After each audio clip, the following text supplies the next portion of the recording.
A man who is a martial arts master that becomes stronger just by walking, but pretends to be crazy and stupid every day to hide his true strength, causing all his classmates to mock him as a talentless garbage in martial arts. Even his only girlfriend has asked for a breakup. Until one day, the system forced the man to kiss a member of the opposite sex within 30 seconds, with the benefit of rewarding 3 great treasures: heavy pupil, supreme bone, and ancient holy body. The man thought this was unbelievable, but he couldn't help but find the most beautiful face around and kissed it in front of everyone. The classmates present were all shocked to see this scene, and the girlfriend Lu Ruyan was also stunned. Congratulations, host system activation successful. Reward advanced to become an all-around high martial artist and cold weapon saint body. Any cold weapon in your hands can unleash tremendous power. Hearing this, the man looked confused and said, "What about the promised rewards of the heavy pupil, supreme bone, and ancient saint body? System, are you trying to deceive me?" At this moment,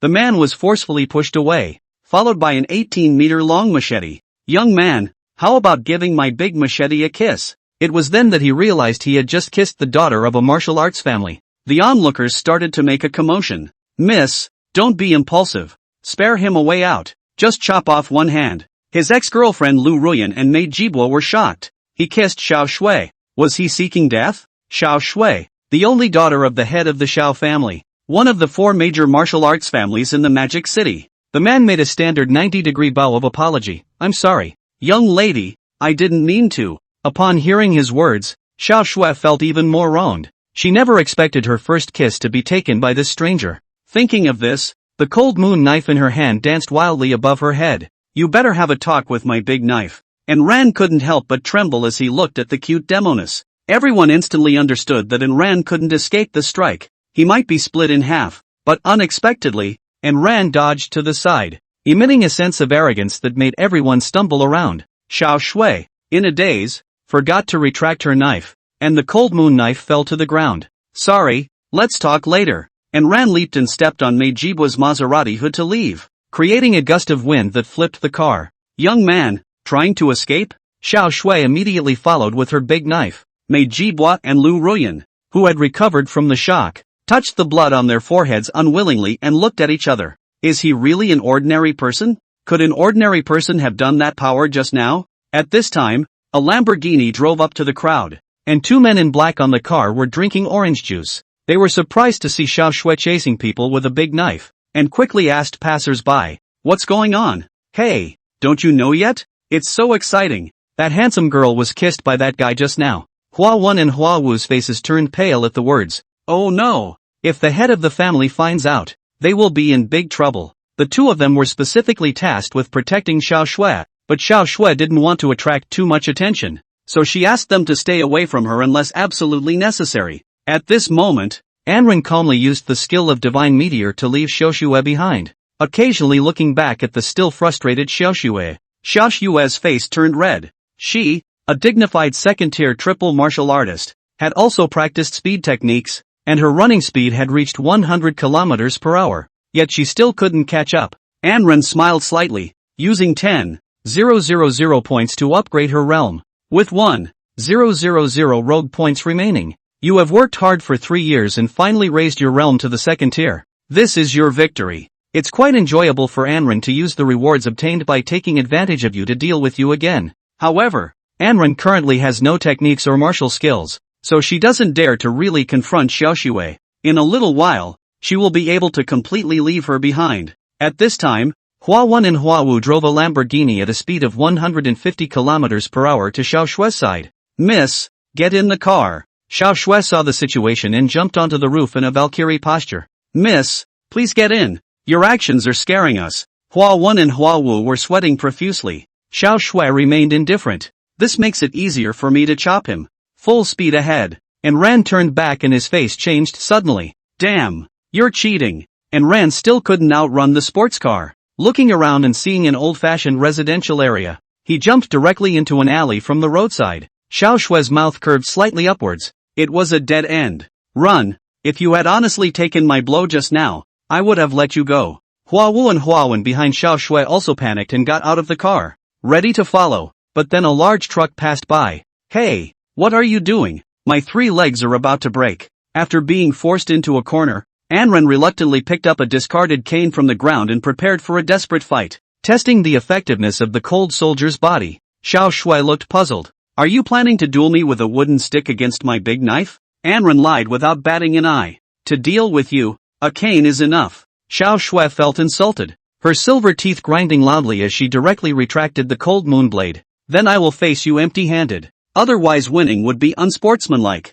Unfortunately, I am also a second-tier high martial artist. Anren's stern face revealed a hint of a smile. Xiao Shui was already filled with confusion at this point, and her white jade feet kept squirming slightly. Didn't your little girlfriend say you were a regular guy? A high martial artist of the second rank now? Enron had a look of calmness. First of all, she's not my girlfriend right now. Secondly, now I'm a high martial artist. Looks like you've been hiding it. In that case, there's nothing more to say. Xiao Shui faded away the shyness on her face, and her delicate face began to fill with seriousness. This is no longer your average denizen. It has to be hit hard. Feet, ice will dance song. After saying that, Xiao Shui radiated a lingering and wide-ranging cold air towards Anren, as if an ice dragon was roaring. Fast and wide-ranging. Starting from Xiao Shui, the ice began to spread rapidly towards Anren. Anren instantly judged that he couldn't avoid it now with his speed, so he directly met it. Although it's impossible to dodge, Divine Walking Meteor has additional damage.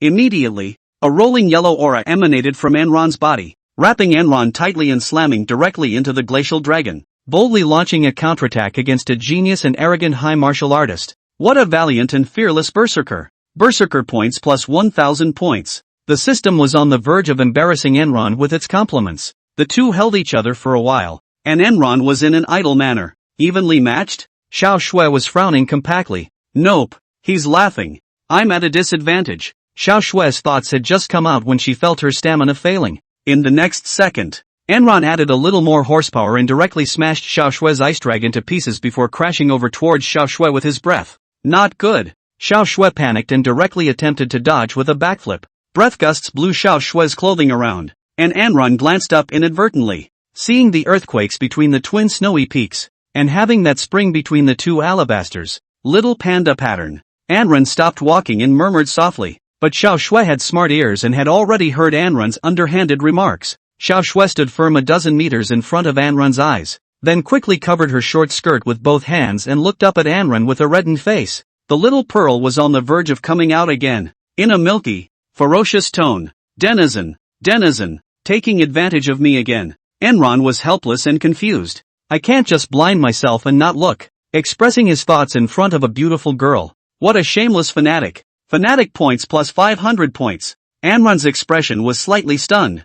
I'm a bit upset when you talk about me like that. System. Then you can't say it either. Xiao Shui was so angry that she stomped her feet and red huffed. Enron. Xiao Shui quickly leveled her mind, then once again carried out the cold moonblade. From just a round of hand-to-hand, Xiao Shui can see. Empty-handed their own seems to be not the opponent of Anren. To know ice and blood will dance is S-class second-order technique, used to deal with the same second-order opponents, basically hand-to-hand. But the man in front of him diffused it very lightly. Shame. So Xiao Shui couldn't care less about face. I thought that would be winning? Enron couldn't help but let out a snort. Xiao Shui's face was as cold as frost, her silver teeth grinding even louder as she made an attacking stance like a young she-cat in heat. It's better than losing to you. Watch the move. Xiao Shui utilized an S-rank second-order martial skill, Snow Moon Messy Dance Blade technique, only to see Xiao Shui wielding her cold moon blade in a constant flare. Wave after wave of cold waves continuously flew towards Anren,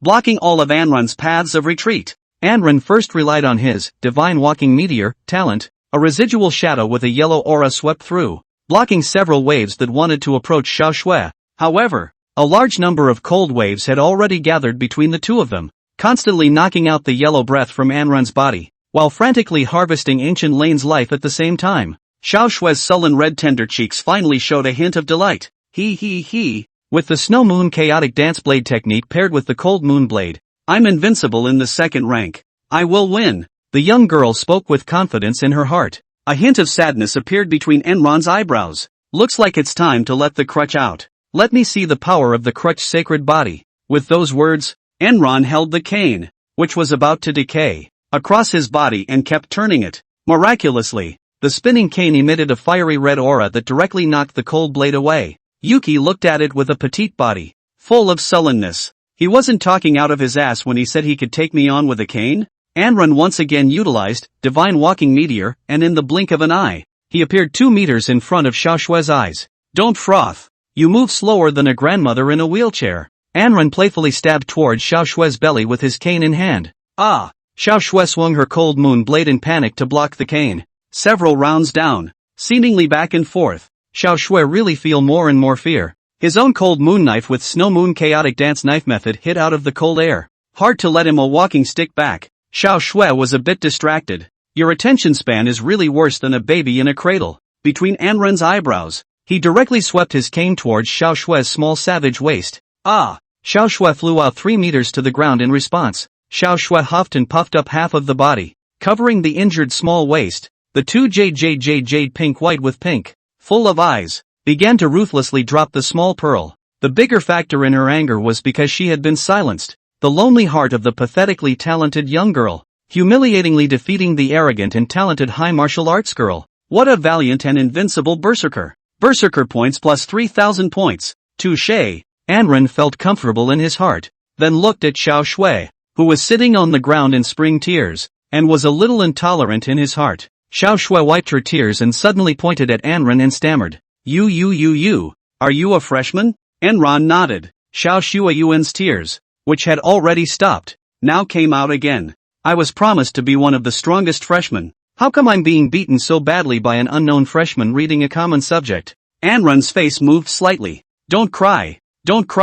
You're already strong. It'll let me use my crutches. Xiao Shui's eyes glazed over at the words and her tears stopped even more. Enron. Also, I was just trying to give the flowers to the prettiest girl in the room. Who knew I'd get elbowed in the back? I really didn't mean to kiss you. Enron tells lies without blushing. The prettiest girl? Xiao Shui's heart suddenly drifted off. Her face flushed once again. Me? Enron nodded with a smile. And then, actually, it was my first kiss, so you're not missing out. Xiao Shui was stunned. Listen, is this human language? Xiao Shui felt a hint of shyness and wanted to lower her head to avoid Enran's gaze, when suddenly her eyes glared like bells, filled with trepidation. Chapter 4, Cold Warrior Sacred Body plus Cold Moon Blade. Any mess? Anren was curious about the change in Xiao Shui's face when he suddenly felt a hot breath behind him. No good. Anren instantly reacted, running forward with big strides for a few steps before turning back and twisting around, only to see that not far from the gray wall,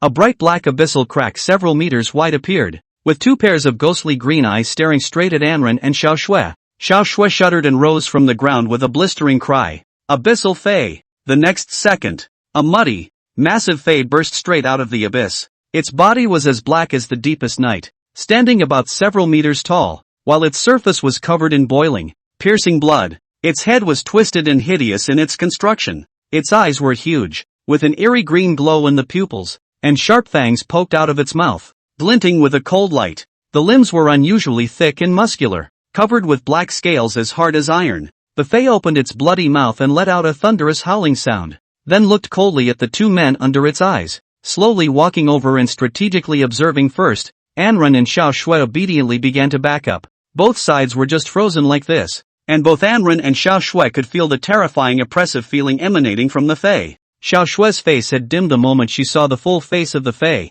and with the cold moon blade gripped tightly in her hand, she blurted out, a shadow blood demon, with a strength of at least the 3rd rank. We need to get out of here as soon as possible. I'll call the Inspector General to come and deal with it. Fey and high martial artists are currently divided into realms of the same ground from the 1st to the 10th order. Recognizing regular Fey is a must as a high martial artist so that they can judge whether they should strike or not. 3rd order?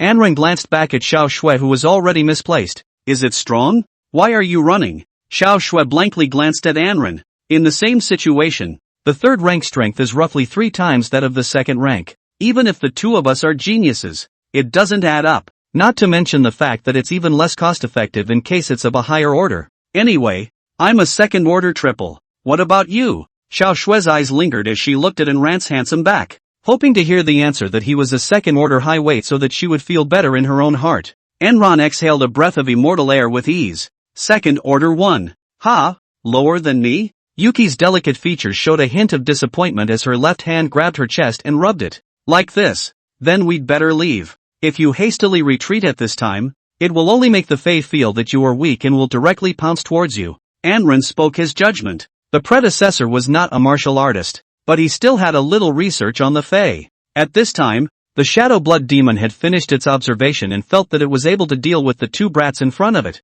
so it immediately emitted a burst of blood mist from its body, which instantly transformed into a raging wave that surged towards the two. Anran directly utilized the yellow chi protection of the divine walking meteor, and happened to flash behind Xiao Shui. The yellow chi was directly knocked out in full, barely blocking the attack of the blood mist. On the other side, Xiao Shui used the ice and snow wheel dance, which was a technique that could be used for both offense and defense, and produced white cold air and roaring ice dragons that could be used as a protective layer. But the blood mist directly knocked off Xiao Shui's cold chi layer and ice dragon, and Xiao Shui felt a repulsive force bouncing her away as her entire body flew up. No way? Enron's eyes widened as he looked at the young girl flying towards him, and as a friend of women he subconsciously threw away his crutches and opened his arms, then hugged tightly. The powerful impact caused Enron to stand unsteadily, stagger a few steps, and fall backward. Ouch ouch ouch. Enron opened her eyes. Her head was lost for 2 seconds before she came to her senses. Xiao Shui's hair blocked her nose and a wafting fragrance came from her. Again, he felt a softness in his hands and subconsciously squeezed them twice. Denizen. Xiao Shui's eyes caught a glimpse of Enron's pair of restless show hands, and her face, which had already returned to white porcelain, swished red once again. Crap! Hugged to the chest. Anran's heart was shocked and awkwardly loosened her hand. Xiao Shui looked like a frightened mother cat directly moved away and sat on the ground looking at Anran with a puffed up face and full of grievances. Taking advantage of me again. I can't be blamed. Only your resistance that is comparable to that of an AIDS patient. Anran got up with helplessness sandwiched between them. This isn't the time to dwell on that. It's better to think about how to get rid of the Fae. Knowing it's an OP and squeezing it twice. What a shameless fanatic. Fanatic points plus 1000. What has he become in the eyes of the system? I really didn't mean it. At that moment, the Shadow Blood Demon spat out a blood mist and began to stride towards the two, sending another burst of blood mist at them much faster than before. Xiao Shui was filled with fury. So fast.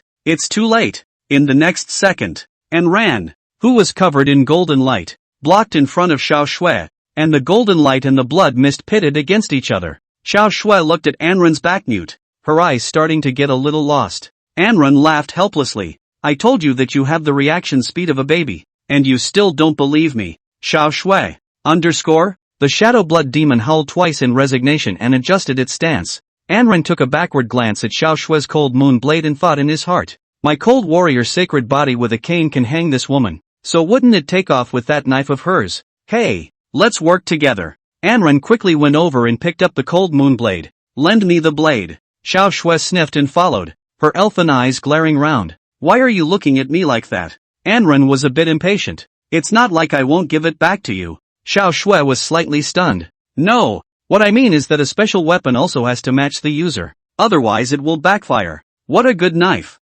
Anran took a closer look. The precious Xian Tian white silver was made, and every inch of it exuded a cold and chilling aura. You listen to me instead. Xiao Shui beamed her small mouth to express her dissatisfaction. Enron was already swinging his cold moon blade paired with divine walking meteor towards the Shadow Blood Demon. Seeing this, the Shadow Blood Demon was also inspired to fight. Directly a huge red shadow rushed across, even with waves of blood mist waves. No, didn't you hear me? Xiao Shui couldn't bear it and directly covered her eyes with her jade hands. Enron did smile quietly. He had sensed that the cold moon blade resonated strongly with himself. There was a strong sense of excitement between both parties. Hey. Which is better, me or your master? Anran raised the cold moon blade high and slashed horizontally with maximum strength. Die. In an instant, the cold moon blade erupted into a white cold wave blade that was more than a dozen meters long and several meters wide, accompanied by a cold and icy gale, which swept in a whistling manner, carrying an endless chill and overpowering aura. The blood mist was blown away by this violent storm in an instant, and it was simply unable to withstand such a powerful force. The white cold wave blade, on the other hand, sped towards the Shadow Blood Demon with amazing speed and precision. The Shadow Blood Demon felt an unprecedented threat, but it was too late to dodge. The white cold wave blade mercilessly struck it, cutting it off at the waist. Thereafter, the aftermath of this strike continued to extend forward, slashing and bursting the gray wall behind it in the process, enveloping the entire space in a cold aura. Oh hoo! The Shadow Blood Demon's face contorted for a moment, then lay flat. launching a counterattack on the mighty Shadow Blood Demon and defeating it.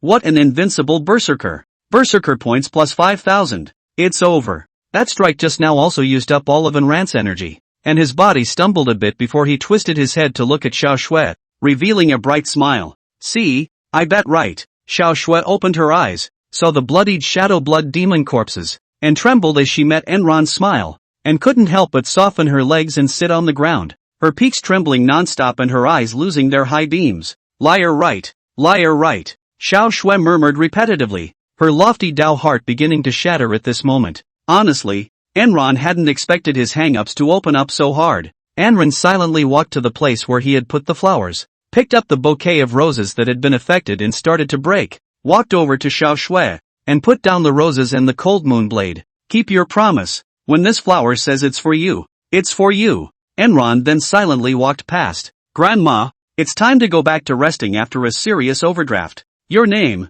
tell me your name. Xiao Shui twisted her head to look at Enran's magnificent figure and shouted anxiously with flushed cheeks. He's so handsome, so strong. Xiao Shui's mind was full of wonderful adjectives. Enran stopped and said quietly, neither of us needs to tell the other's name, nor do we need to have anything to do with each other in the future. Then dashing off down the ancient alley, Xiao Shui first froze, then the corners of her pink lips rose slightly, then she lightly bit her lips as a wave of aggression surged up. Oh yeah, by the way, ooh-hoo. Chapter 5, Am I a Genius? Enran returned at night to the room that had been rented a few days in advance, and sat on the bed, unable to contain her joy at the thought of what had just happened. Now that he had just become a high martial artist with super genius, he opened his panel to check it out. Name, Enran. Realm, Second Order. Talent 1, Divine Traveling Meteor. When activated, drastically increases one's movement speed and comes with a certain amount of spillover damage. Increases with realm growth. Talent 2, Cold Warrior Sacred Body.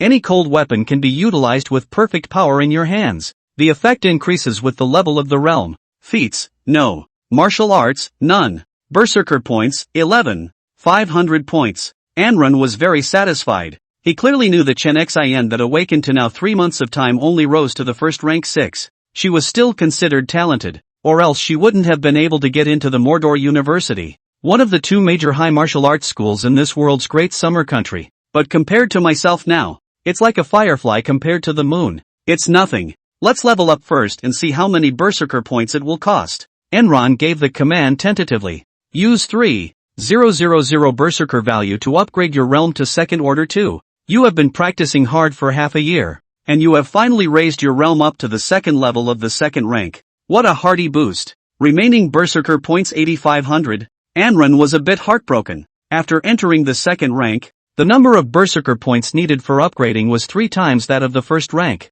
In line with the setting of a 3-fold strength gap, the remaining berserker points had to be used to upgrade feats and martial arts. Speaking of which, it gave Enran a bit of a headache. How could he obtain martial arts and techniques when he wasn't from the high martial arts department? While he was struggling, Zhou Peng, his good friend from high school, called him. Wow, my Anjin, you're so awesome. You go kissing other pretty girls in the street when you're being hooded. Now that your video is all over the internet, you're a celebrity. Zhou Peng's sinister laughter came from the other end of the phone. Enran repeated the old refrain. I was just trying to send flowers, but I got elbowed in the face. Come on, I'm not going to bull *****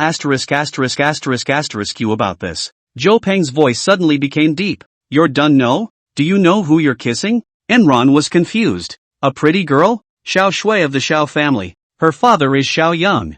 Zhou Peng's tone was serious. Snap. Enran was so scared that her cell phone fell directly to the ground. Even if she was again a budding newcomer to the Magic City, she had heard of the fame of the 4 major martial arts families in the Magic City. King Lin Lu Xiao. The entire high martial order and the fight against the Fey in Magic City was essentially maintained by the Inspector General's department along with the 4 major martial arts families. Martial arts clans didn't specialize in hurting people like Yakuza clans did, but no one would say anything if they tried to make an ordinary person who messed with them disappear. Thinking of this, Enran felt shivering. He had just confidently said something about not wishing to be involved in the future. Was it possible? Hurriedly, he picked up his cell phone. Rock, I'll come stay at your place for a few days. Ah, no buddy, are you trying to drag me down with you? The Bund of Magic City, the gilded building area of the Xiao family, the practice room, A middle-aged strong man with thick eyebrows and big eyes stood anxiously pacing in the doorway in his elegant Chinese clothes, with a bunch of attendants behind him and a serious look on his face. From inside the practice room came the sound of guttural growls and blows. "What's going on with this Xiao Shui? I'm not here for a day and she's locked herself in there all by herself to smother herself?" Xiao Yang was going to be anxious and hesitated to just barge in. Xiao Yang then turned his gaze back to a lean middle-aged man closest to him, his face grim. Say something. For hesitated for a moment. Then with a grimace, he took out his phone and opened a video. "Family Master, you'd better take a look for yourself. The video we've had taken down all over the internet." Xiao Yang almost fainted when he saw that moment, and then his entire face turned red, caused by anger. "Mother asterisk asterisk asterisk asterisk her, which yellow kid is this?" Everyone's tigers shook. Everyone knew that Xiao Yang was a daughter slave. "What is Hua Wen Hua Wu doing? Call over for a beating later. Master of the house." The two of them were hit by a truck and are in the hospital. Xiao Yang then pushed the door of the practice room directly open with a stern face. "Xiao Shui, father will stand up for you." At this moment, Xiao Shui was swinging the cold moon blade at a purple and gold human steak at a rate of 1 chop per second frantically. Each chop carried a lingering murderous and chilling aura, and the human steak was already unrecognizable. Upon closer inspection, the word Enron was neatly written in watercolor pencil on the top of the steak. Hearing the movement, Xiao Shui suddenly stopped, looking back, tears, like a pear flower with rain, pathetic, hair light raising, cheeks scarlet, all show the weakness of the state. People feel pity. Seeing his daughter's appearance, Xiao Yang's heart is going to break. "Open his arms." Xiao Shui ran into Xiao Yang's arms with light steps and fast running, shouting in a tone that was 7 parts crying and 3 parts petulant. "Father, am I a genius or not?" Xiao Yang was startled at his words and touched Xiao Shui's head and said, "Why do you say that? You've risen to the 2nd rank in 3 months. Who dares to say you're not a genius?" So Xiao Shui told Xiao Yang the whole story of what happened after the kiss, excluding of course that her fat ass was seen by Enran and her opie was touched by Enran. Xiao Yang was a bit shocked. "You're telling me he wasn't a high martial artist before and then used a walking stick to defeat you with the cold moonblade? Saved you again, and then killed a shadow blood demon with your cold moonblade?" Xiao Shui wiped off her small pearls and nodded fiercely. Sentiment that her daughter wasn't concerned about losing her first kiss, but that her opponent, a previously unknown kid, had easily defeated her? No wonder she cried so much. Her own daughter had been raised as a person with high self-esteem. That kid's presence clearly shattered her perception and self-esteem. Xiao Yang's eyes were mesmerized. A freshman with strength at least 1 notch higher than his own daughter, which was hard to find in the whole country. Right, how could it be unknown? Of course there was also the very important point of what Xiao Shui's attitude towards that hairy boy was now. Xiao Yang unintentionally glanced at a handful of bright red roses on a chair close to Xiao Shui's backpack, and was instantly shaken by the tiger. "Grandma, isn't that the bouquet of flowers that hairy kid was holding in the video?" Xiao Yang glanced at Xiao Shui with deep meaning and pinched the tip of her tiny nose without any good reason. "You don't care about your first kiss? What did you say?" Xiao Shui was anxious, breaking away from her father's embrace and reddening her face. "Whoever said that he doesn't care anymore? I can't wait to chop him up." After saying that, Xiao Shui even used the cold moon blade to comically gesture twice. "Well then, I'll have Asi throw him into the Heipu River to feed the fish." "No!" Xiao Shui cut her teeth and expressed her feelings directly. Then realizing something, her face swished all red and coyly redeemed herself. "No, after all, it's a human life. A lesson will be good. Besides, it saved my life." "Well then, have someone chop off his hands?" Xiao Yang deliberately pulled his voice away. "How dare you?" Xiao Shui huffed and glared at Xiao Yang. Xiao Yang laughed. Ha ha ha. Xiao Shui, who was recognized, was so angry that she stomped her feet. "Humph, ignore our father." After pacifying Xiao Shui, Xiao Yang spoke to Asi in the private room. "Tie that boy up for me right now." Four's eyes were in a trance. "Going to throw yourself in the river?" Xiao Yang looked at Asi with a look of true lack of eyesight. "Cast what river? It must be intact, especially that handsome face. It can't be hurt at all. Also, quickly have someone look into his background. What with his family situation, romantic history, and character. By the way, read the 8 characters too." Asi came to a sudden realization. "Family Master, you are." Chapter 6, The Mighty Pressure Shall Not Be Taken Away From Him. Magic City Happy Neighborhood. Zhou Peng room bedroom. Zhou Peng sitting on the computer chair, nibbling melon seeds looking at Anran. "Anran, it's no use for you to be here with me. As long as they want to find it, they'll find me here soon enough. Hey, if you honestly admit your mistake, you might even be able to fall for someone else's big family and play out 1,000 years of bad luck. Aren't a lot of cool texts that way? Enron lay on the edge of the bed and gave him a blank look. I'm lucky if I can save the whole body. Joe Peng had a serious face at this time. Then I suggest you simply stop going to school and go straight back home. Ding dong. The doorbell rang. Who? Joe Peng asked cautiously. Landlord. Joe Peng went over and opened the door through the eye of the door to make sure it was the landlord. Who knew that 4 men in black flashed out directly from the side of the door, and the one at the head was tall and muscular looking, with the word kill tattooed on his face. Jiang Tianxiong was full of ferocity. Don't resist. Let's find and ran.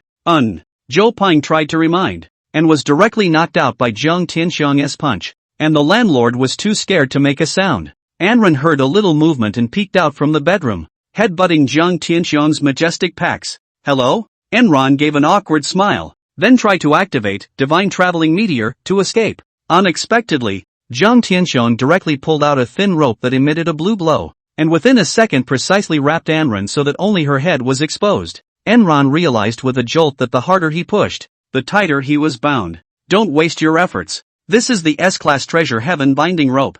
Jiang Tianxiong sneered. Anren directly rested as Jiang Tianxiong and the others directly carried him up. Don't touch my Kuan. In a Maybach car. Jiang Tianxiong sat next to Anren and stared at him playfully. Know who we are? Anren smiled bitterly. Shao family chanting. If I had known I would have fled the magic city. Don't even think about escaping. I'm a high martial artist of the 6th rank. I can kill you in a single glance. Jiang Tianxiong hemmed and hawed. Messing with our missy. There will be no good fruit for you to eat. Anren had thought they were going to throw themselves into the Blackpool River to feed the fish, which was said to be the Mordor's regular way of dealing with unappeasable antagonists. But the vehicle drove to the Bun to go, and halfway through, Jiang Tianxiong a black pocket directly lassoed Anren. Ugh, it's all going to be a whole lot of work. Is it bad to let me know as where I'm dying? Anren was a bit exasperated, facing the threat of death without fear. What a fanatic who was not afraid of death. Fanatic points plus 500.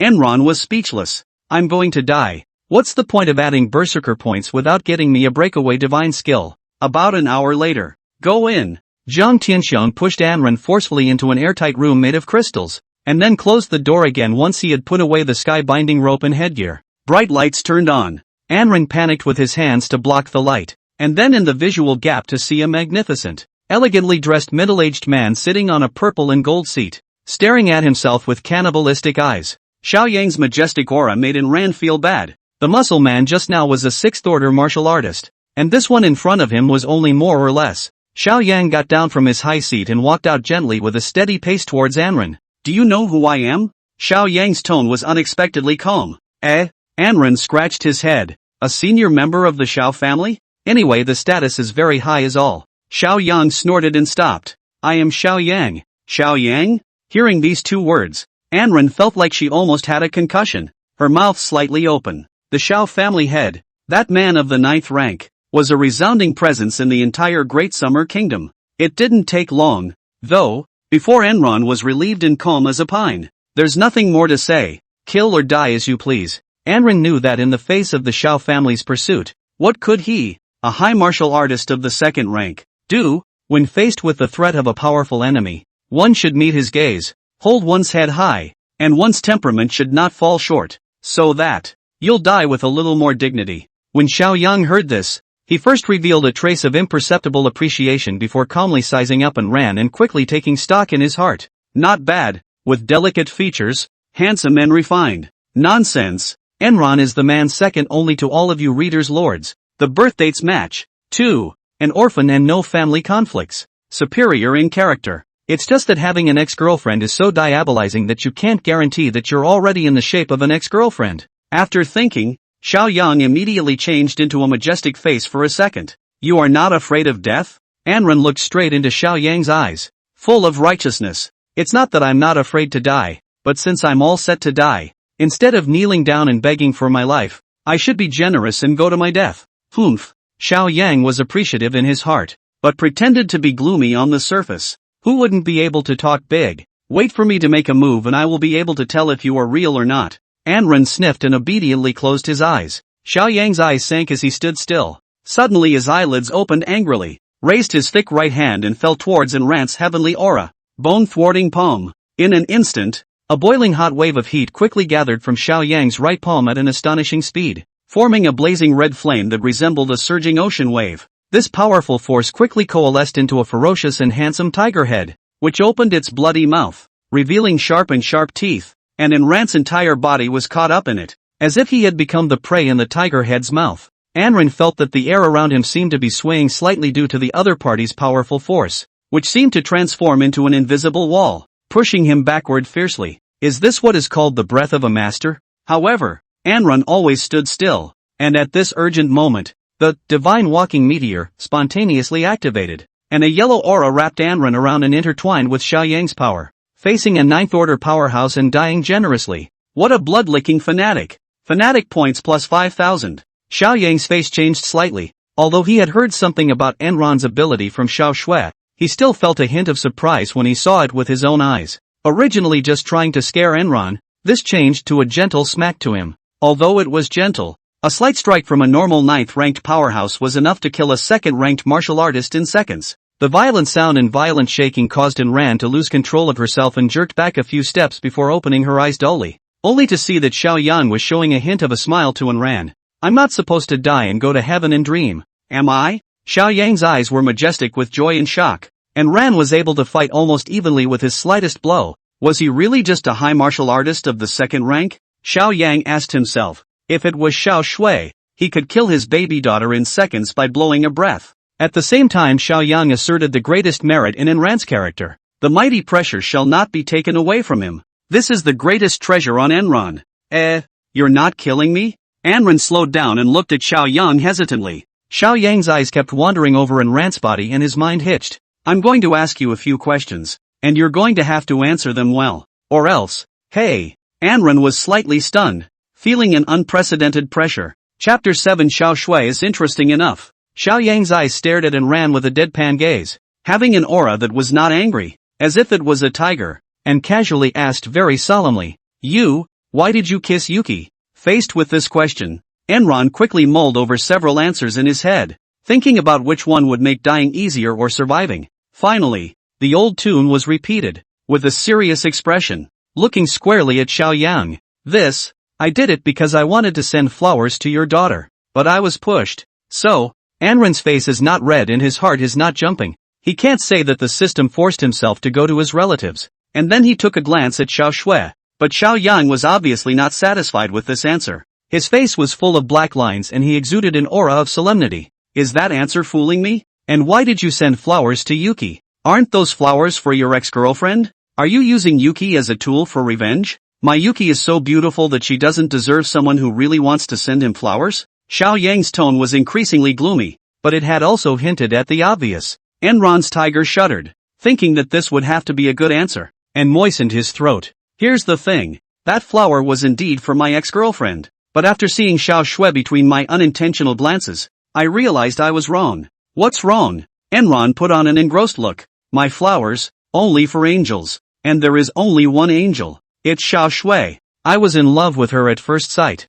In the last sentence, Enran's tone was serious, her eyes flashing as she locked eyes with Xiao Yang. With the air of I am sincere to Xiao Shui, Xiao Yang man's look began to stretch up. Although it is not ruled out that Enran is acting, but at least willing to act is not it? Looks like it's over. Enran breathed a sigh of relief in her heart. Xiao Yang's tone eased up. Next question. Why did you hide your strength before, and not at the time of awakening? In Xiao Yang's mind, this question was just as important as the previous one. The talent of this kid, Enran, could be said to be amazing. Hide your strength? Enran froze for a moment, and it was only then that he remembered how he was going to explain his strength, so he hastily weaved a lie on the spot. Look at it this way. The June awakening showed that I was not there, and it was only a few days ago that I suddenly realized that I had in fact been awakened. You know, the awakening ceremony is also that much of a miscalculation. It's not like Enran was lying without basis. The same thing did happen in history. Enran cannot say that it is given by the system.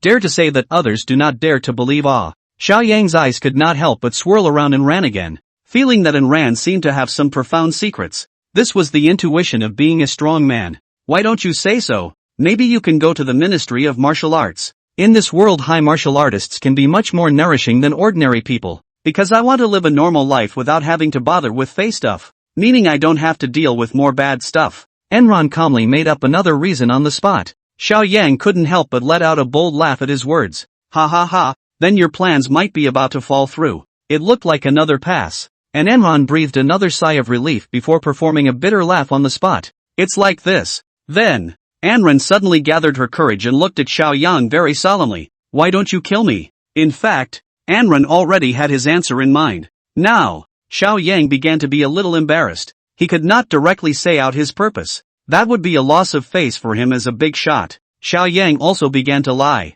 squinting his eyes. Well, it's Yuki's request. She said that as hateful as it was for you to kiss her, you ended up saving her from the third order Fae. Saved by the bell. Well, if you say so, Enron was powerless to say so. In the end, Xiao Yang still let Enran go, and before he left, he patted Enran's shoulder and gave Enran a long and serious message. In the future, get along well with Xiao Shui. Heard Enran froze, then was sent to the top of that Maybach in a hood. In the car, Zhang Tianxiong pressed Enran's shoulder and laughed. Young man, cheer up well, and eat soft rice to your heart's content in the back. Enran was full of black lines. Xiao Yang's calculations were known even to the stupid big man. On the way back, Enran sent peace to Zhou Pang, saying that she was only threatened. Zhou Pang, straight face? The Xiao family is so pure? Don't believe me. After Enran left, Si came out from a dark door on the left side with a suspicious face. Family master, do you really fancy him? Xiao Yang gave Si a meaningful look. Enran has looks, talent, character, and a will of steel. Orphaned again, with no other family's ambitions or power behind them. Xiao Yang then paused for a moment and tilted his head inside, filled with sadness. The important thing is that Yuki is interested in him, and that's enough. My daughter cannot be turned into a tragedy called a union. Xiao Yang has also been entangled. Xiao Shui is to his own only daughter, and is the most talented of the new generation of the Xiao family. His own selfishness is naturally Xiao Shui will inherit his own position, but as a woman, it means that there are great difficulties. It is best to have a strong virtuous assistant to help. However, if through marriage with some powerful families, the other party would end up coveting the Xiao family's industry. So the best case scenario is to find a prominent son of a weak family, followed by a very talented white body. But, still, Xiao Shui's thoughts were the most important. The tragedy of the union. Xiao Yang did not want to repeat it on Xiao Shui's body. Sis also understood Xiao Yang's thoughts and asked tentatively, then in the future, should we try our best to help Enran? Xiao Yang glanced at Si and grunted. Just push at key points. I don't want someone who's just a soft touch. If he wants to step into the Xiao family's doorway, he must at least be able to dominate the entire high martial division of the Magic Capital University on his own. This is the test called the Dragon Gate of Ascension. Oh yeah, the recording of that kid's words just now. Send it to Xiao Shui. Xiao Yang suddenly had the corners of his mouth rise slightly, with the appearance of eating his own daughter's melon. For snickered back and gave an okay sign. Xiao family, women's luxury fairy bathroom. Xiao Shui was blowing hot air in the rose petal-filled bathing platform, sometimes tapping her pink lips with her slender fingers, sometimes gently pinching her bosom with both hands. Each time, the young girl's heart was rippling. Ha, there's news. It's Uncle Four's. Recording. Xiao Shui picked up the cell phone next to her and tapped on the recording. My flowers, only for angels. And there is only one angel. It's Xiao Shui. I was in love with her at first sight. Xiao Shui was shaken and a surprised smile appeared on her face. This is Enran's voice? Her cheeks then swished red, as if they were ripe strawberries. A rush of heat surged through his heart, and his body shuddered uncontrollably. Xiao Shui shyly buried her whole body into the warm bathwater, trying to hide the inexplicable shyness and embarrassment. Relief washed over her as she realized there was no one else around. So, cautiously, he poked his head out of the water again, revealing bright, clear eyes that looked around curiously. Then she let out a shy, soft laugh, feeling a little confused and dismayed at her earlier reaction. What's wrong with me? I wouldn't be. No way. I'm not a shallow relationship brain. Xiao Shui is happy. Enran is difficult. The development of things is comparable to a novel. I didn't want to eat soft food either. Enran muttered from his room. Ding. Soft rice. Activated. What a soft rice fanatic with no shame. Reward talent. Spirit body. Soft rice is so flavorful. Enran laughed. Chapter 8 Welcome to the world of high martial arts. Enran glanced at the description of spirit body. Talent 3, spiritual body. You are a strong-willed person. Self-reliance and self-improvement are your life rules, and your spirit is unrivaled. Dramatically enhances the attack power of your spirit-based feats and your ability to resist spiritual attacks. Gaining effect grows with the level of the realm. Maintain while eating soft food or the talent is cancelled. Anran was somewhat speechless. Isn't the system forcing me to eat soft food now? Fine. Can't I eat? Anran felt that this talent was of great use. There was a class of high martial artists who were good at using spiritual attacks, often hiding in the shadows and releasing cold arrows, killing people invisibly. From time to time, there would be cases where some physical high martial artists were sneakily attacked and won by mental high martial artists of a lower rank than themselves. And now that he has this gift, he may be able to put an end to it. I'm just too strong. Enron couldn't help but exclaim. The only problem now was how to squeeze into the high martial world, learn the techniques and martial arts, and shock everyone. Did he really have to rely on eating soft food? That's when someone from Microtalk sent a message. Favorite Xin, Anran, are you still alive? If you mess with Xiao Shui, you can't live. From this sentence can be seen, Chen Xin this will be very proud. See Anran is very annoyed. No, what's wrong with that? It's too presumptuous. Anran directly returned a sentence none of your business after directly pulling Chen Xin black. Somewhere in a restaurant,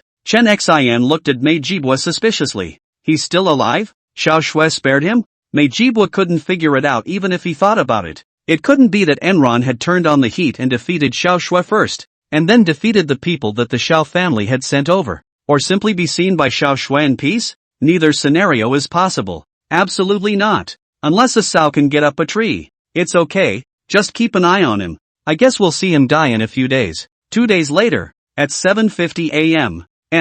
On Monday morning, Anran's eyes glazed over at the alarm clock that didn't go off. Asterisk. A residual shadow takes off from the bed. 5 minutes to finish washing and clothing. 5 minutes to finish the 3 kilometers to school. Today was the start of the military training for the general section, and although Anran thought about how he was going to get to the high martial arts section, Anran still adhered to the norms of an ordinary student first. As soon as Anran arrived at the assembly point of the military training, Zhou Peng, with a dark circle around his eyes, smelled the smell and rushed over. Looking left and right, a burst of emotion. You're really alive? Said Zhou Peng reaching out to pinch Anran's face. By now, the surrounding students had already begun to gesticulate playfully at Enron. Go.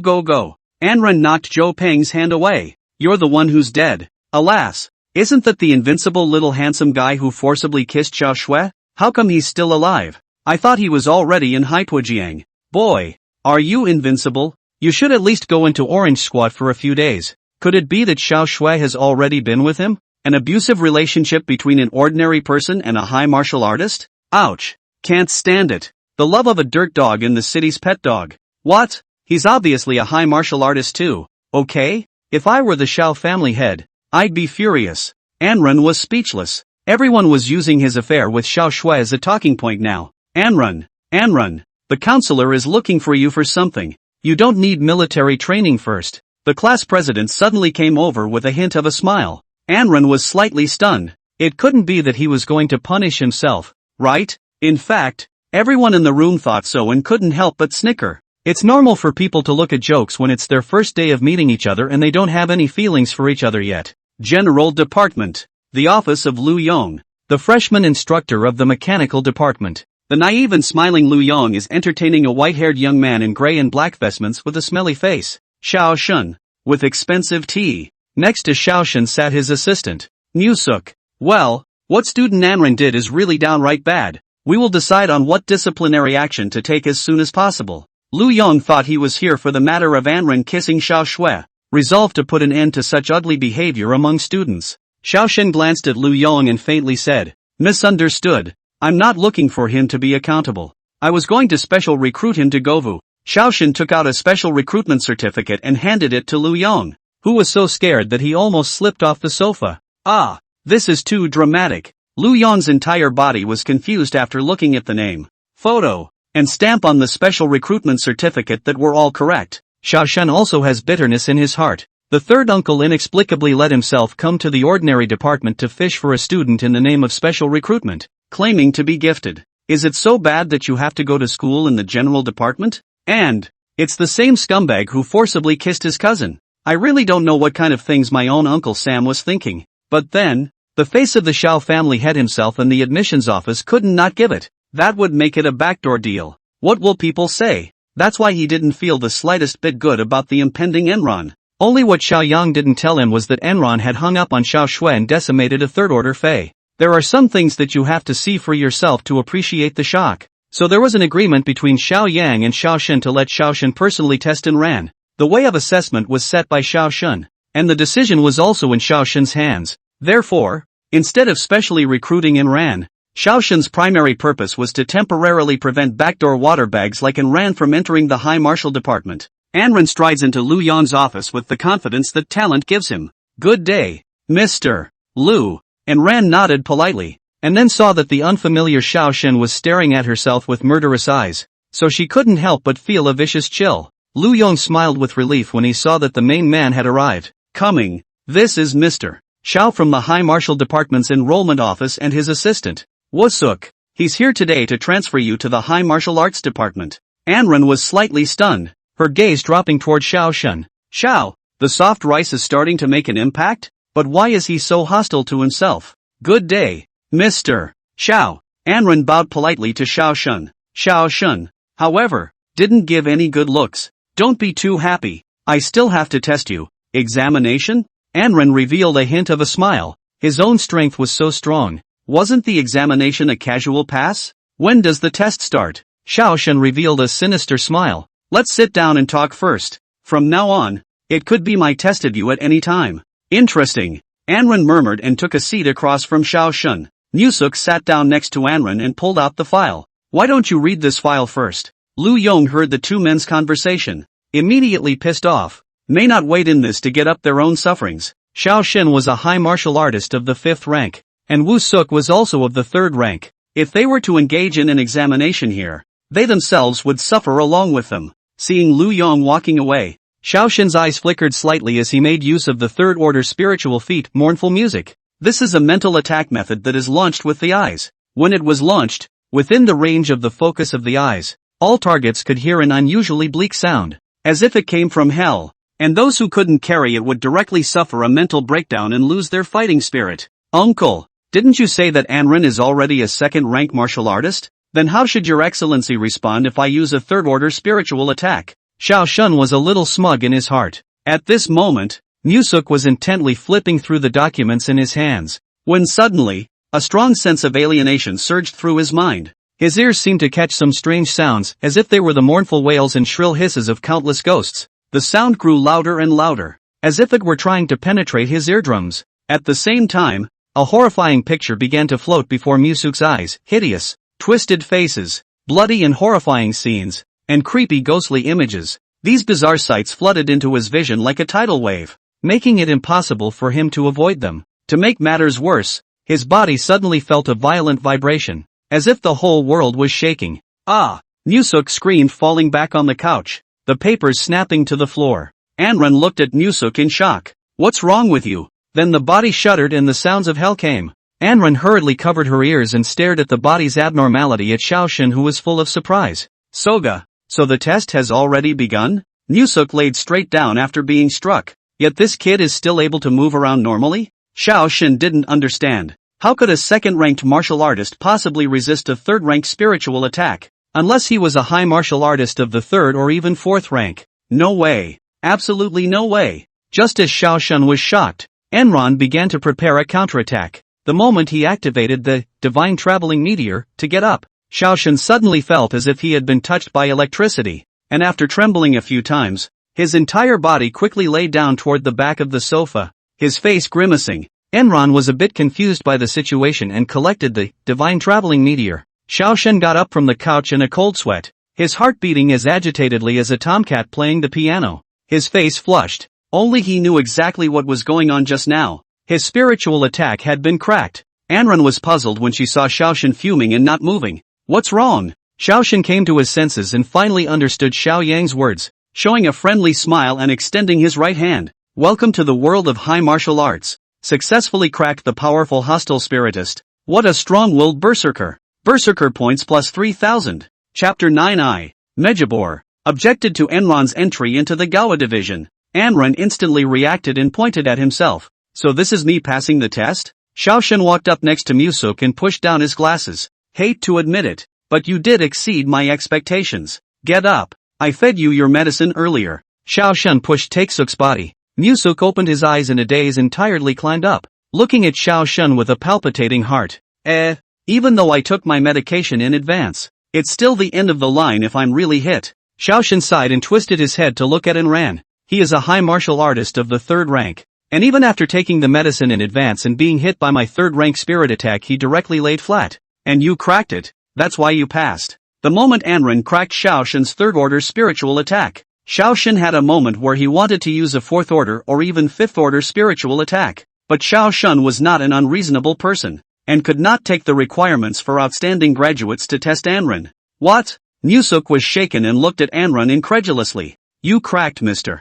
Zhao's mental attack? Just how many ranks of high martial artist are you? 2nd order too. Musuk almost fainted at his words, a wave of shame flooding over him. Look at what level people's 2nd order is, and what level one's 3rd order is. Disgraceful or not. At this, Enron was also confused. He felt like he hadn't done anything? It seems that the gift of spiritual body is really powerful. Are you practicing some kind of counter-spirit type technique? Musuk watched Anren's face dim, feeling like he was still in a dream. Xiaoshen was also interested. I'm also concerned. Since you didn't take the martial arts exam, you almost don't have access to feats and martial arts techniques, right? Enron hesitated for a moment, then swept her gaze over the 2 men very firmly. In that case, I'll be honest. I don't have a spirit type technique, but I possess an extremely high spiritual talent, and my will is unshakable. Spirit type talent? Xiaoshen's mind was stunned, because Xiao Yang had clearly said that Anran possessed the 2 talents of speed and cold weaponry.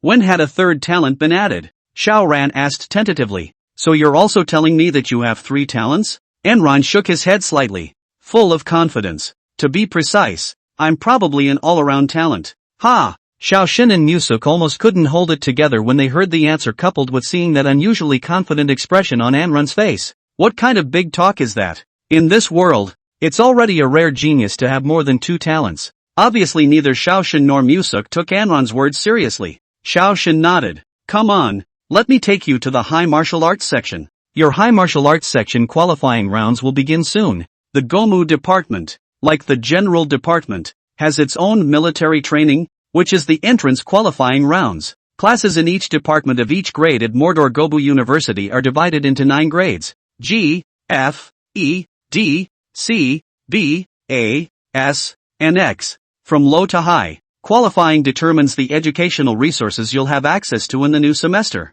which naturally becomes freshman military training. Each level enjoys different educational resources. What? Where's the fair education, you say? Don't be silly. Education resources are limited, and if you make a big pot of money, you will only produce a bunch of mediocre high martial artists. The purpose of the High Martial University was to produce a certain percentage of top martial artists. Half an hour later, Anren entered the High Martial Department, and Anren could feel the strong aura of the powerful and its vast territory emanating from inside. Although the students of the Higher Martial Arts Department only account for 20% of the total number of students, the Higher Martial Arts Department accounts for 80% of the area and educational expenses. This is known as the Law of 2 or 8. Points can be used to purchase various martial arts techniques, weapons, battle armor, supplements, formations, and other essential artifacts for cultivation. Points are non-transferable and cannot be used to sell for money. Along the way, Xiaoshen commanded, there are certainly many ways to earn points. I'll start by taking you to the General Department's Freshman Assembly. The High Martial Arts Department is divided into Elemental, Beast Royalty, Cold Weapon, Hot Weapon, Spiritual, Spell, Reinforcement, and so on, according to their talent categories. Of course, for those with more than 1 talent, a separate comprehensive faculty was opened. Anren was going to say go into the Omnipotence Department, but Xiaoshen said no. Anren looked at the unified 1,000 points for new students on the account of the Gaowu Department on his cell phone, as well as the prices of various commodities. Speechless. 1,000 points is only enough to buy a grade A gizmo. The trio came to a stop outside the General Department lecture hall. By the way, what exactly is your relationship with Xiao Shui? Or what kind of hook-selling deal with the Xiao family head? Xiaoshen suddenly quietly close to Enran's ear, full of curiosity. After that kind of thing happened, The normal result is that you are now in Haitujiang. Enron coughed a few times and said in a serious voice. You got it. I understand? Xiao Shun was bewildered. I know. You can't say uncle wants you to be with Xiao Shui, can you? Just don't say it. Xiao Shun was a bit speechless. Anrun also had doubts. Then what is your relationship with the Xiao family? Xiao Shun had a proud face. I am the nephew of Xiao Yang. I see. Anrun's face was full of black lines, finally realizing why he didn't have a good face for himself at first. At this time, inside the venue, the crowd was so loud that the signing area was packed with people. Xiao Shui was sitting alone and high and pure on a separate soft chair, with Jiang Tianxiong sitting beside her. Xiao Yang was never going to allow Xiao Shui to be taken advantage of by a boy other than Enran. Xiao Shui purposely added a pair of safety pants under her skirt today, fearing that she would be seen in the fat again. Her appearance attracted the eyes of the crowd, men admiring and women jealous. And yesterday's events became their gossip. Hey, isn't that Xiao Shui? After seeing her in person, I realized how beautiful she was. I heard she was kissed by a creepy guy yesterday. What a waste. I'm going to fight that man. The two of them, Chen Xin and Mei Jibua, were sitting together, drinking the same cup of cola, their eyes glancing over to Xiao Shui from time to time, thinking, why didn't she take care of Enron? Xiao Shui's jade eyes were closed, not wanting to pay attention to the gossip. Suddenly someone yells at the sign-in. Wait, why is Enron's name on the freshman list? Chen Xin and Mei Jibo were originally looking at each other with deep love. When they heard Enran's name, both of them sprayed their mouths of cola onto each other's faces at once. Enron? What's he doing here? He became a high martial artist? Chen Xin subconsciously produced a trace of disgust for Mei Jibua, inadvertently pulled out the straw, then immediately inserted it again, full of heart. However, this action of hers was heartbreaking to watch Mei Jibo. Chen Xin this is beginning to regret. Could it be that there is really such a big gap between his own looks and Enran? Men have self-respect. Anrun, I will definitely not let you enter our high martial department. Thus, Mei Jibua suddenly stood up straight and righteously pointed at Xiao Shui and asked, Xiao Shui, you spared Enran and let him blend into the high martial department? I, Mejibor, oppose Enron's entry into our high martial department. We went through the brutal fight of the martial arts exams to get to Mordor University. By what right can he just walk right in? Where is fairness? Where is justice? Chen Xin was shocked by Mei Jibua's action and sighed in his heart. Am I too greedy as a person? Wanting everything? Mejibor's words resonated with many students, especially the boys. What was even more detestable was that Anran had defiled Xiao Shui, the #1 recognized goddess of their comprehensive department before the school year began. This kind of wife-harming hate is engraved in my heart. There was a lively inversion of Enron. Of course there are some people who feel that Mei Jibua is purely because of personal grudges. After all, Chen Xin is Enran's ex-girlfriend. This made Xiao Shui's white flawed pretty face rise with an angry blush, tightly biting her delicate lips, her eyes disgustedly sweeping this group of people, her heart indignant. Humph, you guys have no idea how powerful Enron is. Jiang Tianxiong sent a fierce glare at Mei Jibua. Kid, you're on a narrow road. Ha, Mei's son, right? The teachers of the comprehensive department couldn't help but sweat when they saw such a strong emotion of pouring peace on the scene. Outside the door, Xiaoshin and Musuk patted Anran's shoulder in a serious manner. Cheer up, Junior. There are many obstacles in the way of ascending to God, and now is the first. It's up to you to convince them. Enron laughed. The principle of strength above all else. Chapter 10, You Meijibo are a genius? The one I'm fighting is a genius. Anran walked into the meeting with his head held high and shouted at the top of his voice. Whose voice was that just now? It's his voice? Xiao Shui's heart trembled, her eyebrows revealing joy, her nervous heart nowhere to be found. Everyone else brushed over to Enron's position. Anran was calm and collected, with an endless murderous aura between his brows, and walked towards the signing office with a six-fold pace. The one thing you can't afford to lose at this time is temperament. Miraculously, everyone who saw this appearance of Enran was involuntarily intimidated and made way for Enran one after another. Enran felt in his heart that this might be the buffer that, spirit body, had given himself. By the time the others responded, Enran had already signed his name at the end of the sign-in sheet, ignoring the crowd's resistance and resolutely stepping into the Hall of High Martial Arts. Worthy of a confident fanatic. Fanatic points plus 500. On the lectern, the suited middle-aged man like Dean Jogwoping looked at Anran's performance with great relief and smiled softly at a teacher next to him. This kid is sharp and has an extraordinary temperament. No wonder he can be appreciated by Xiao Yang. I just don't know if his strength can match his temperament. Zhou Guoping had actually been told that Enron had decapitated a third-order Fey alone. But adhering to the principle of seeing is believing, there was still a big question mark in his mind. Anren snapped her head up, her eyes shooting over in one direction, her tone harsh. You've got the biggest problem with me, don't you? Mejibor took a big step forward towards Anren with courage. That's right, how's that? The High Martial Department of Mordor University. What a noble place it is. How can it allow backdoor water bags to come in and spam the place? Mejibwa spoke with vigor, winning a wave of support from the boys, while Xiao Shui cast a stern look at Mejibwa. Yes, support Mejibor in his fight against counterfeiting. We don't need backdoor people in the High Martial Arts Department. We in the Gobu Division are not a recycling bin for trash. The girls, however, had a bit of a different sound. Ugh, don't tell me, it looks really handsome live. If he's somewhat competent, I'd love for him to stay in our department so I can see his pretty face every day.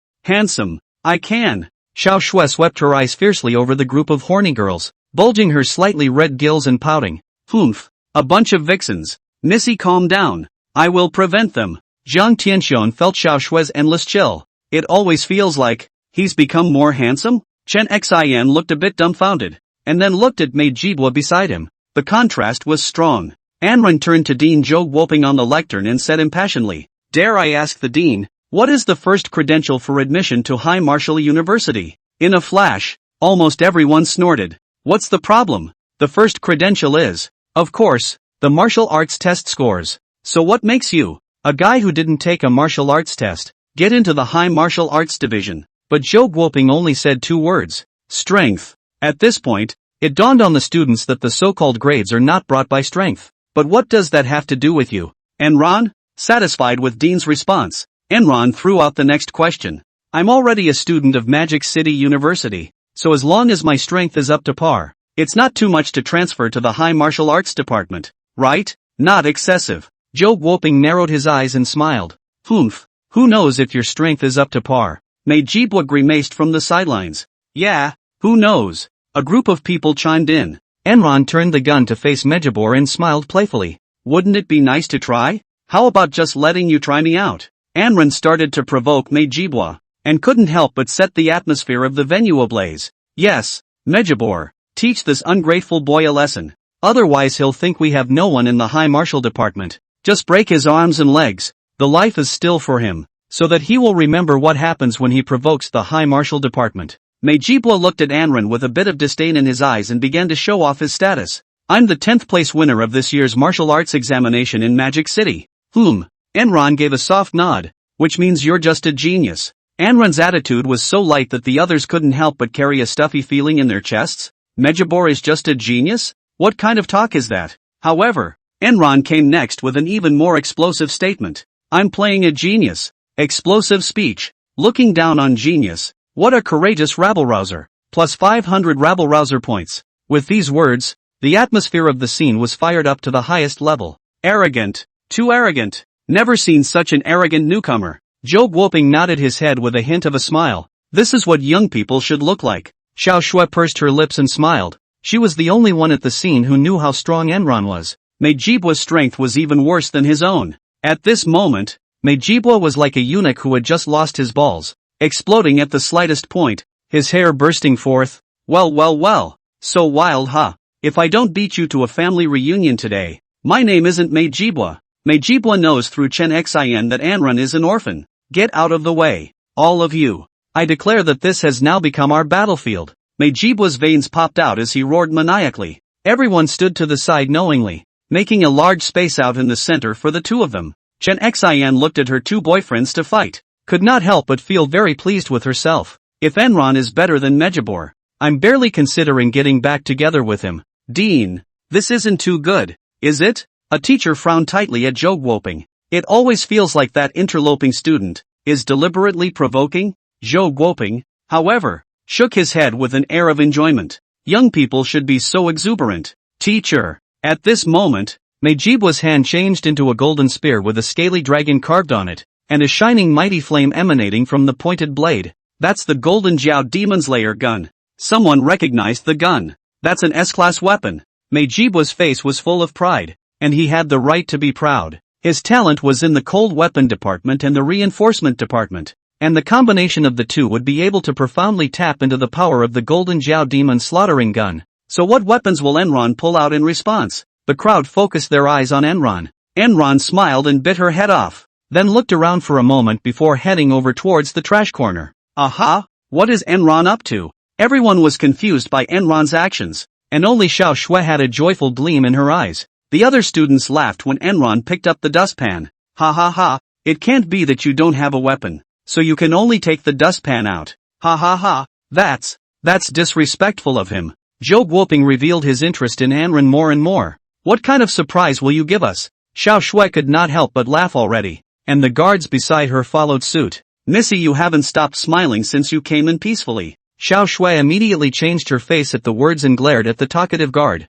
sheepishly saying, "You're talking nonsense." Mei Jibua was already covered in black and blue, radiating a thick murderous aura. "You're humiliating me." Enron's hands splayed helplessly. "I am truly unarmed." "Shut up," Mejibor bellowed. "Look at the gun.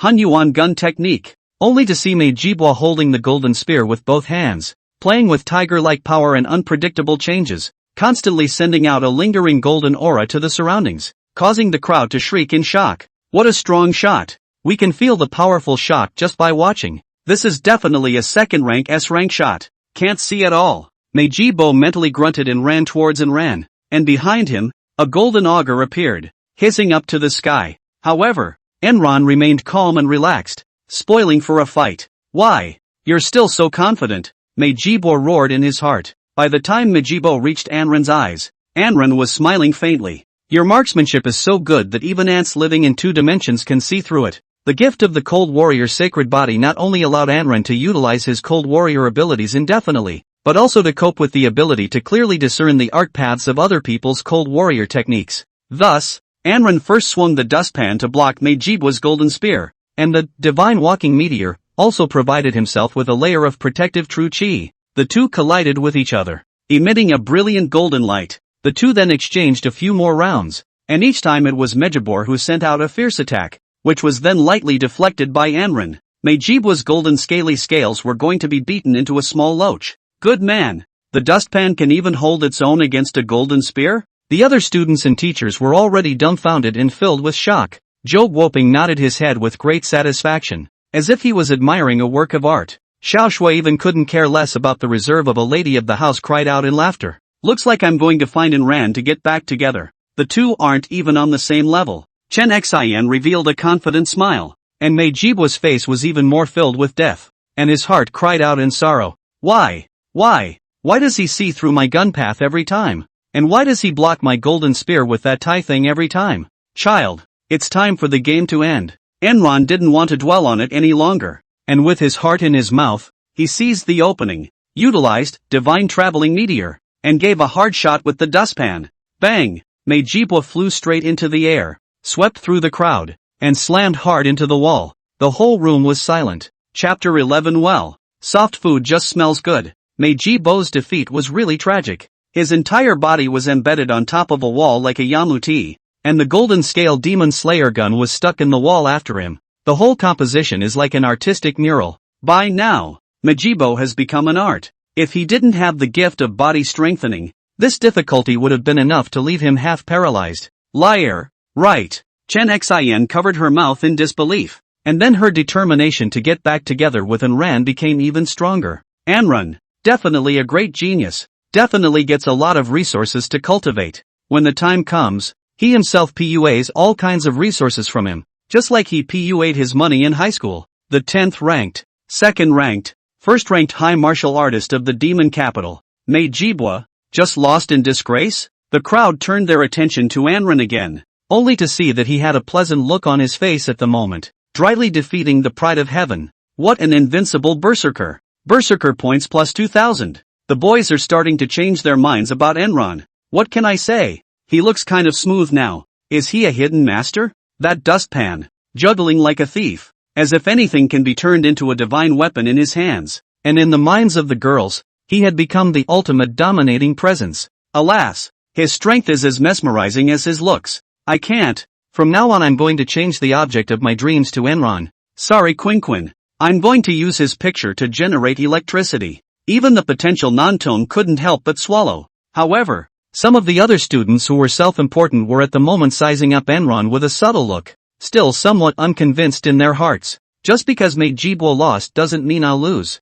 He's only the 10th place in the magic capital. I don't know why. Seeing Enran's overwhelming victory, Xiao Shui couldn't help but be proud. Her mood was very surging, and the corners of that mouth were curled up, as if stating to someone, "Look, how powerful my Enran is. Don't you guys just marvel? Quickly pull him down and send him to the doctor." Zhou Guoping pointed at the miserable Mei Jibo with a hint of nervousness on his face. Mei Jibo is at least a good seedling of high martial arts. It can't be wasted. A bunch of people are going over there. Get over there. Oops, how did you become a pig's head? Quick, quick, take it to the school nurse for treatment. Someone called out to Chen Xin. Chen Xin, isn't Mei Jibo your boyfriend? Hurry up and come over to help. Chen Xin at this time looked at the wall of Mei Jibo, flashed a trace of disgust. If he's like this, how can he compare to Enran? Was I blind before? Looking at the wall left on the human body mold, Zhou Guoping almost cannot strain to laugh. After sending off Mei Jibo,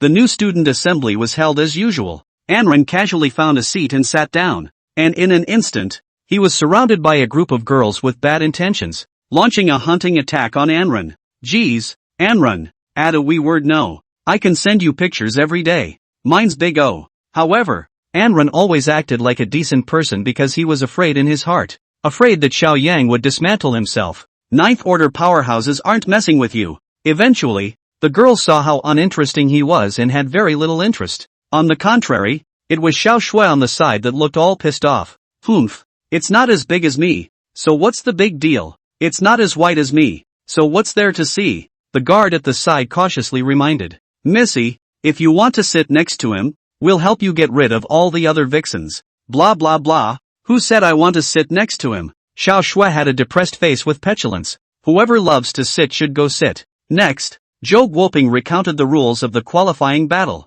Starting tomorrow, the Chonghei Island 3-day free mixer. Unlimited BOF. Except no killing or maiming. 100 points for defeating one person. 50 points for a draw. 0 points for defeat. You have 1 day to prepare today. Dismissed. After dispersing, most people went to the Skyworks Pavilion to see if they could first use their freshman points on hand to find some good treasures and increase their probability of winning. Chen Xin had thought of hurrying to get back together with Enran, but before the conference was over, Enran disappeared. Oh, Enran, you won't be able to escape. Instead, Enran was alone on a lawn bench furiously drying hot dry noodles. Well, he hadn't had breakfast yet. Zhou Peng sent his condolences on Wei Yan. Shouldn't it go into the orange and not come out? Enran, I got into the high martial arts department. Zhou Peng, Omega, straight face? I am very good at cheating? Enran, don't believe me. Suddenly, a refreshing scent drifted past him, and the bench swayed gently. Enran squinted at Xiao Shui, sitting on her side like a proud female silver gradient layer cat. Their undercarriages seemed to be in slight contact while the autumn breeze ruffled her green silk. Enran admitted that for a second. She lost her mind and a tingle ran through her heart. Enran immediately came to his senses and carefully moved his butt in a direction away from Xiao Shui before continuing to eat the hot dry noodles. Enran knows that you can't get too deeply involved at once, or you can't be sure that one day Xiao Yang will turn his face, and he will be guilty. Xiao Shui burst into a fit of pique. Humph, I'm such a big beautiful woman sitting next to you, and all you think about is eating? Am I so unattractive to you? Here. Xiao Shui unhappily handed the 2 scrolls to Enran's face, covering his hot dry noodles. Enran slumped his body back, pulling the hot noodles out and continuing his dry meal, then asked carefully, "What's this?" Xiao Shui huffed and glared at Enran. "Eating again?" Then said without a good breath, "S-ranked techniques and martial arts. I traded my own freshman points to give them to you." Splat! Enran was so shocked that her little hand trembled and the hot dry noodles directly fell on the ground. A pang of pity in her heart, followed by an embarrassed look at Xiao Shui's tender-toothed cheeks. "You're giving this to me?" Xiao Shui nodded firmly. Enran's backbone came up at this point. "I can't have it. An S-ranked one costs 2,000 points. You used it all at once to give it to me. Then what did you use it for? No, where did you get all those points?" Enran suddenly looked at Xiao Shui with round eyes. Xiao Shui sniffed sideways, one elbow on the back of the bench, resting her chin, her gaze filled with cunning. "Do you think that I, as the eldest miss of the Xiao family, need to purposely learn the school's feats? Makes sense. Enron nodded woodenly. But where did you get 4,000 points? Xiao Shui. My father donates $100 million to Mordor University every year. Isn't it normal for me to bring a large number of points with me? Enron nodded in understanding. So it was the power of money. But Enron still wanted to say no, wanted to fight on her own merits. It's not a good reputation to talk about eating soft food. Seeing that Enron was still hesitating, Xiao Shui got a little annoyed. Like a female cat in heat. Do you want it or not? Thanks a lot. With a quick movement, Enron cradled both scrolls in his arms. Xiao Shuizhang then straightened her body and said somewhat shyly. Then, I didn't give it to you for no reason. Because you saved me, this is payback for you. My father said that to save a life is to repay it fiercely. Enron nodded with a frantic grin. I get it. I get it. Also, this. Xiao Shui pulled out another bank card and handed it to Enron. Enron froze. Is this your way of bagging me? Xiao Shui swished her entire face scarlet, and in her haste, she lifted her foot and stepped on Enron's toe. What package? You forgot that there's a bounty for killing a Fae. 300,000 for a third-order Fae. I'll claim it for you. Enron wrapped her arms around her toes and took the bank card. The password is 159800706. Why does it look so much like a cell phone number? Xiao Shui gave Enron a blank look. It's my cell phone number. What? Can't you? Then Xiao Shui suddenly started pointing at Enron again and stuttered. I'm telling you, don't even think about adding my microtext. I won't agree to it. Well, the verification was sent over. Agree. Enron held up her cell phone and smiled at Xiao Shui. Like a fertilized rabbit, Xiao Shui jumped straight up from her chair as she walked away. Idiot, don't want to care about you. After a while, a microtext message. Summer Snow has agreed to your friend request. Enron smiled and looked at the bank card again, only to realize it was a black and gold card with a limit of at least $1 million. Enron smiled wider, fuller, eating soft food. Chapter 12, Painstaking Cultivation. S-ranked feats and martial techniques completed. After Xiao Shui left, Enron took the techniques and martial arts skills he got from eating soft food to the primary cultivation hall and prepared to find himself a secret room to cultivate painstakingly. There's quite a bit of foot traffic here, all getting ready for the careful preparations for the qualifying rounds that start tomorrow. As Enron prepared to pay in line, a yellow-haired student passed by. The yellow-haired student looked at Enron and thought something looked familiar, then exclaimed, Enron, what are you doing here? Enron listened to the voice, felt a little familiar, turned around and looked. It turned out to be high school classmate Zhang Kong. Zhang Kong was also a very accomplished high martial arts student, said to be in the cold weapons department, specializing in the use of swords. But the man is a bit of a snob, and since his awakening, he's actively cut himself off from his once normal human friends. According to him was that friendship with ordinary people would only be a hindrance on one's path to godhood. Right now, in Zhang Kang's world, Enron was still the same ordinary person who was still useless despite having gotten into Mordor University, one of the 2 universities in Daxia, with excellent grades. Well, I came to cultivate. What else? Enron had a look like you're not asking knowingly. Zhang Kong looked Enron up and down with his tinted glasses, as if he was hearing ghost words. Aren't you an ordinary person? How did you come over to the High Martial Department? As I recall, access to our High Martial Arts Division is very strict, and students from your regular division can't get in. Alas, you and Shen Xin get along well with each other. The conflict between high martial artists and ordinary people hasn't crushed the love between the two of you, right? Saying that, Zhang Kang's eyes that looked at Enron revealed a hint of contempt. Zhang Kang's words also attracted the attention of others, some of whom recognized Enron. Isn't this the guy who forcibly kissed Xiao Shui last night? How come he's still alive? Enron was also too lazy to talk to Zhang Kang's dog-eyed nonsense, and pulled out the student ID card of the High Martial Arts Department that he had just gotten his hands on. I've awakened, and I'm now a student in the General Department of the High Martial Arts Division. It must be a fake. Zhang Kong was clearly incredulous, reaching out to snatch it up and take a look. Enron dodged a direct sideways glance and took back his student ID. Don't waste my time. Zhang Kong sneered after eating the closed door. Being a thief. Hey, do you want a room or not? Pay up. At this point, the counter staff could no longer stand the 2 men's procrastination, and black shadows came out on their faces. Enron paid the money, took the card for room 108, and put down a sentence. Too lazy to care about a villain like you. Zhang Kong took room card number 109 and smiled at Enron. I'm right next door to you. Kindly remind you, don't be startled by my movements later.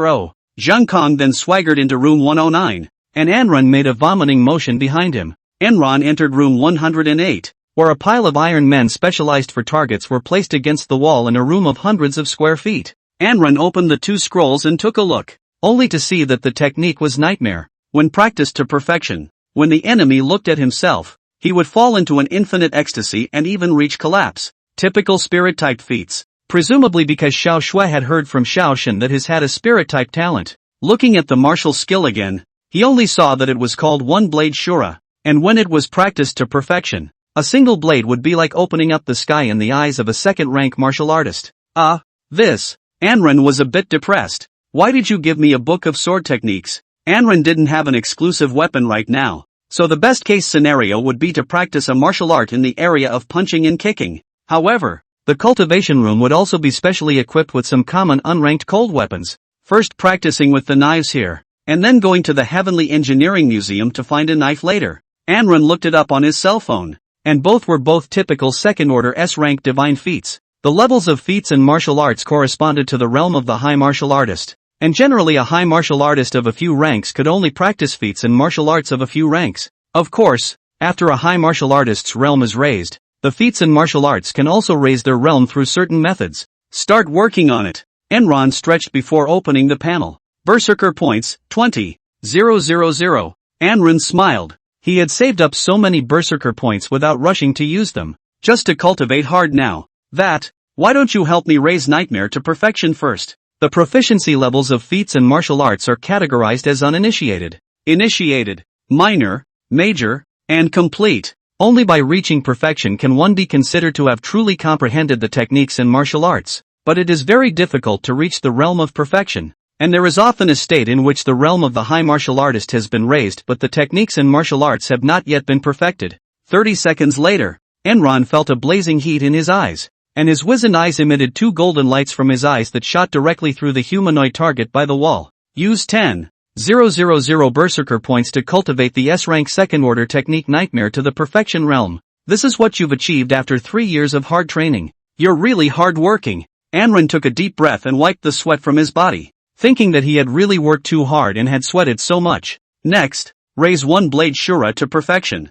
30 seconds later, Enron felt a wave of heat run through his body. And well, it was complete. Use 10,000 Berserker points to cultivate the S-rank second-order martial art one-blade shura to the perfection realm. This is what you've accomplished after 3 years of hard work. You're a genius. Ha ha ha, I've been really diligent and spent so much energy. Enron raised an eyebrow, then stood up, looking at the panel. Feat, Nightmare. Second order S. Perfection, a two-eyed stare that causes the opponent to mentally fall into the midst of the most panic-inducing event. Martial skill, one-blade shura. Second order S. Perfection, the blade transforms into Hades and is invincible. Enron smiled and walked towards a corner, drawing a long, plain, unassuming knife. The moment he gripped the hilt, Enron felt a warmth in his hand. Then, coming to the humanoid target on the right, he gripped the hilt of the knife with both hands.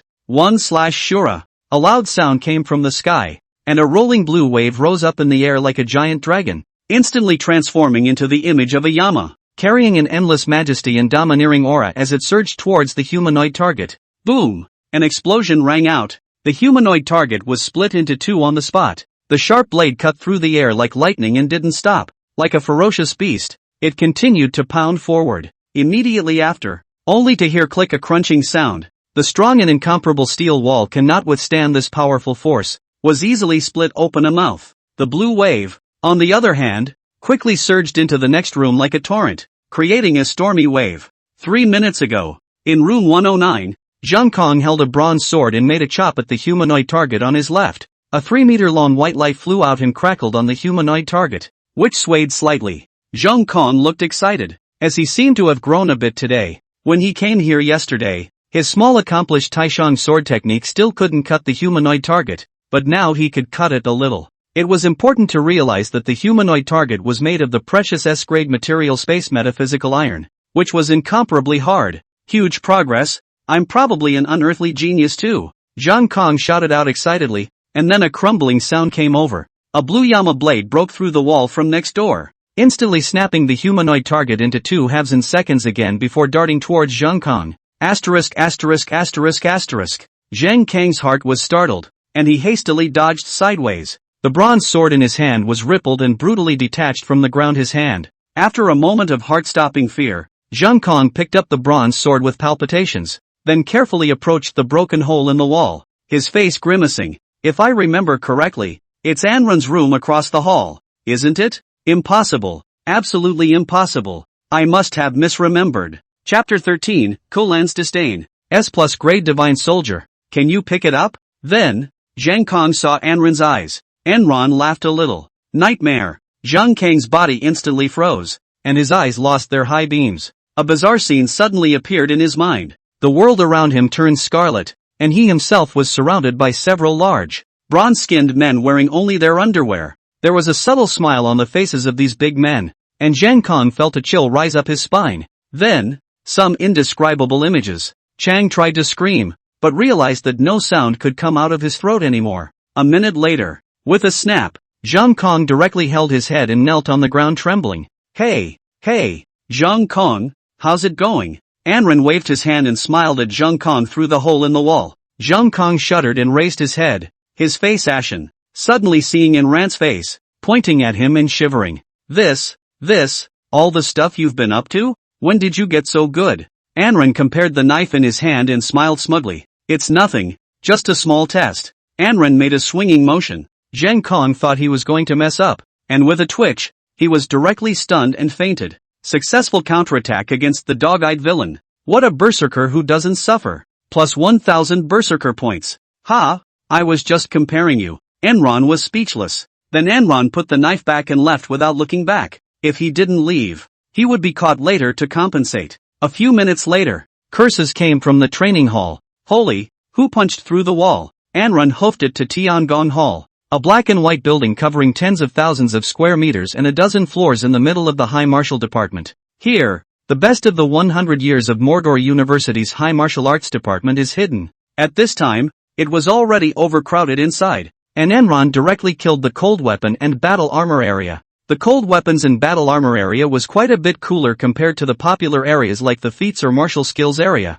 as the majority of the people actually had their own weapons and battle armor already, which would not need to be replaced anytime soon, and generally came here to seek enhancement or maintenance. Anran walked on the avenue in the center of the weapon area. On both sides were all kinds of 18 kinds of weapons. This kind of directly set out are low-level weapons. Few people will patronize, and the caretaker is mostly in negligence. Crazy hacking, completely ignoring the existence of Anran. Anran had inquired. Weapons of the same level were twice as expensive as feats and martial arts. This is because weapons are not divided into realms, only grades, from the lowest F grade to the highest SSS grade. Any realm can take it and juggle it. I just don't know if it will work. Anran's 1,000 points were only enough to buy a B-ranked weapon, but B rank was B-ranked, and in Anran's hands, a walking stick and dustpan would be able to exert a power comparable to that of an S-ranked weapon. Hey, isn't that Anran? A bright voice suddenly came from the right. Anran twisted her head and immediately straightened herself and bowed.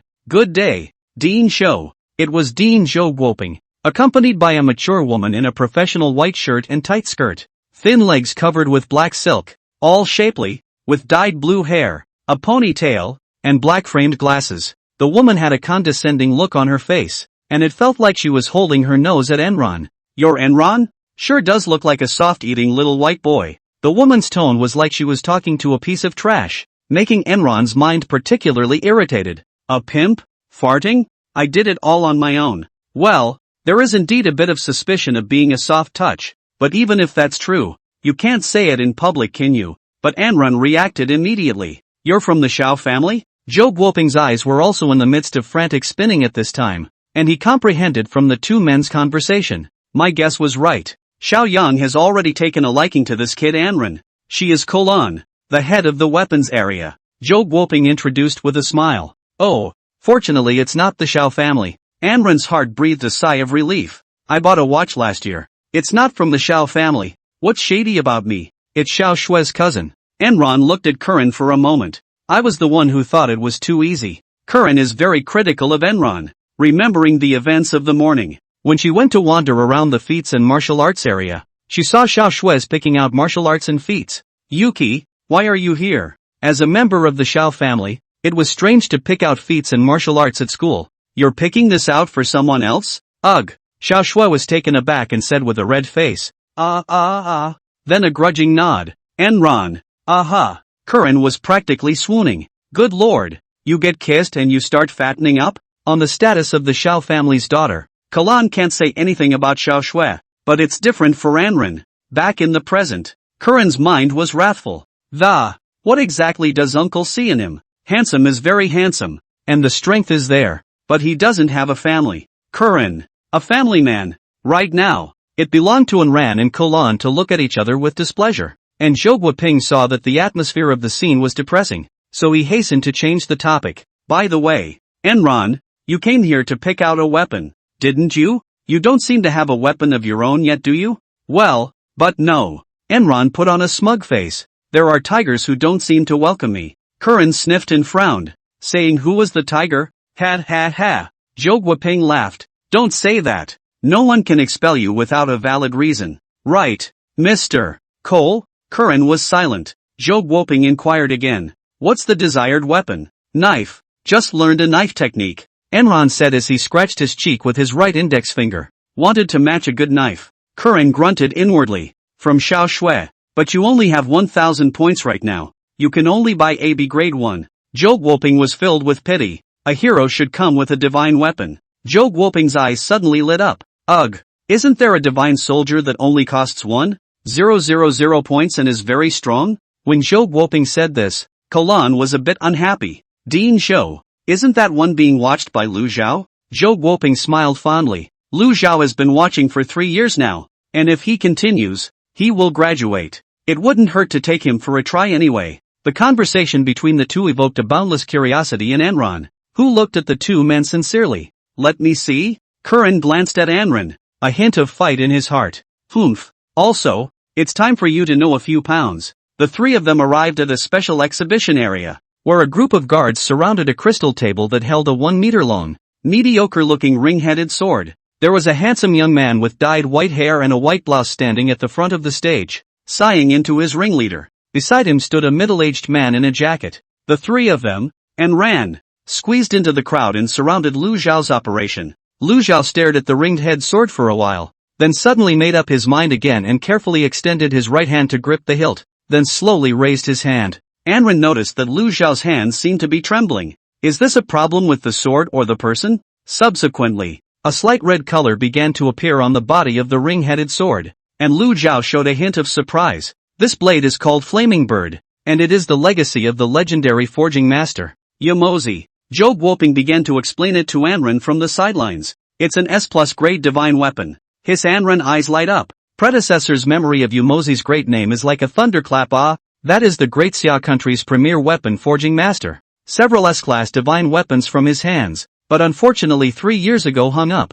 Wait, Anren suddenly realized the point. How did such a strange level as S+ appear? At this time, Karen also explained from the sidelines without any good humor. Master Yamozi's greatest wish in his life was to create an SS-ranked divine soldier, so he fought to create the Flaming Bird when he felt his days were numbered. That means the flamingo was built to SS-grade specifications. However, the premature passing of the master resulted in the flamingo being a half-baked handful. But again, the martyr quality is significantly higher than S rank. Suddenly, Kolan's tone became serious, staring closely at Anren. Since the martyr bird is half-baked, it is extremely difficult to tame. Lu Zhao is a very good senior in the cold weapons department, but he's been trying for 3 years and has yet to tame it. Kolan's extra words are obvious. What level are you in Ran now? Come to lose face too? But Enron met Curran's disdainful look solemnly. I'm inclined to try. Chapter 14, Enron tames the flamingo. Curran's wager. Snap. At that moment there was a sound of falling metal,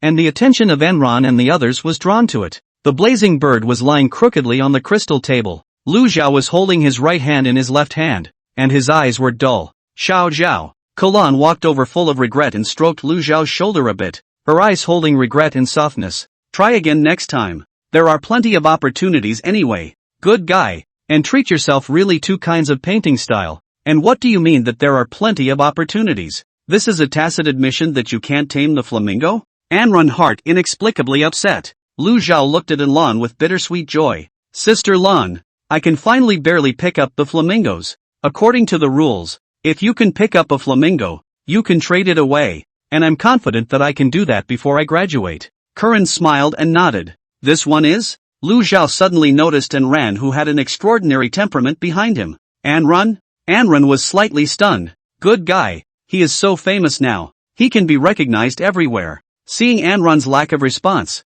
Lu Xiao frowned briefly before revealing a hint of a smile. What are you doing here? You're not here to try out the flamingo, are you? Aha. Anran nodded. Exactly. The Hanyu next to Lu Xiao immediately stepped forward to berate Anran. No. Lu Xiao's eyes changed abruptly for a moment before returning to his smile. Wang Mang, you shall not be unreasonable. Then he laughed at Enron. Are you kidding me? I haven't tamed it in 3 years. What's a freshman like you doing here? Besides, you're a student in the general section, aren't you? Anren gave Lu Xiao a blank look. It's the High Martial Department now. Lu Xiao drifted his gaze to Kulan for an answer. Curran coughed and sank his head slightly. It's fine. Anren's young anyway. It's just a joke. Let him touch it and he'll die. With that said, Conan's disdainful eyes shot towards Enron. This kind of face looked at Anren was hateful. What shall I say if I tame the blazing bird? Curran grunted coldly. If you can tame the flamingo, then I'll eat upside down. These words startled everyone else.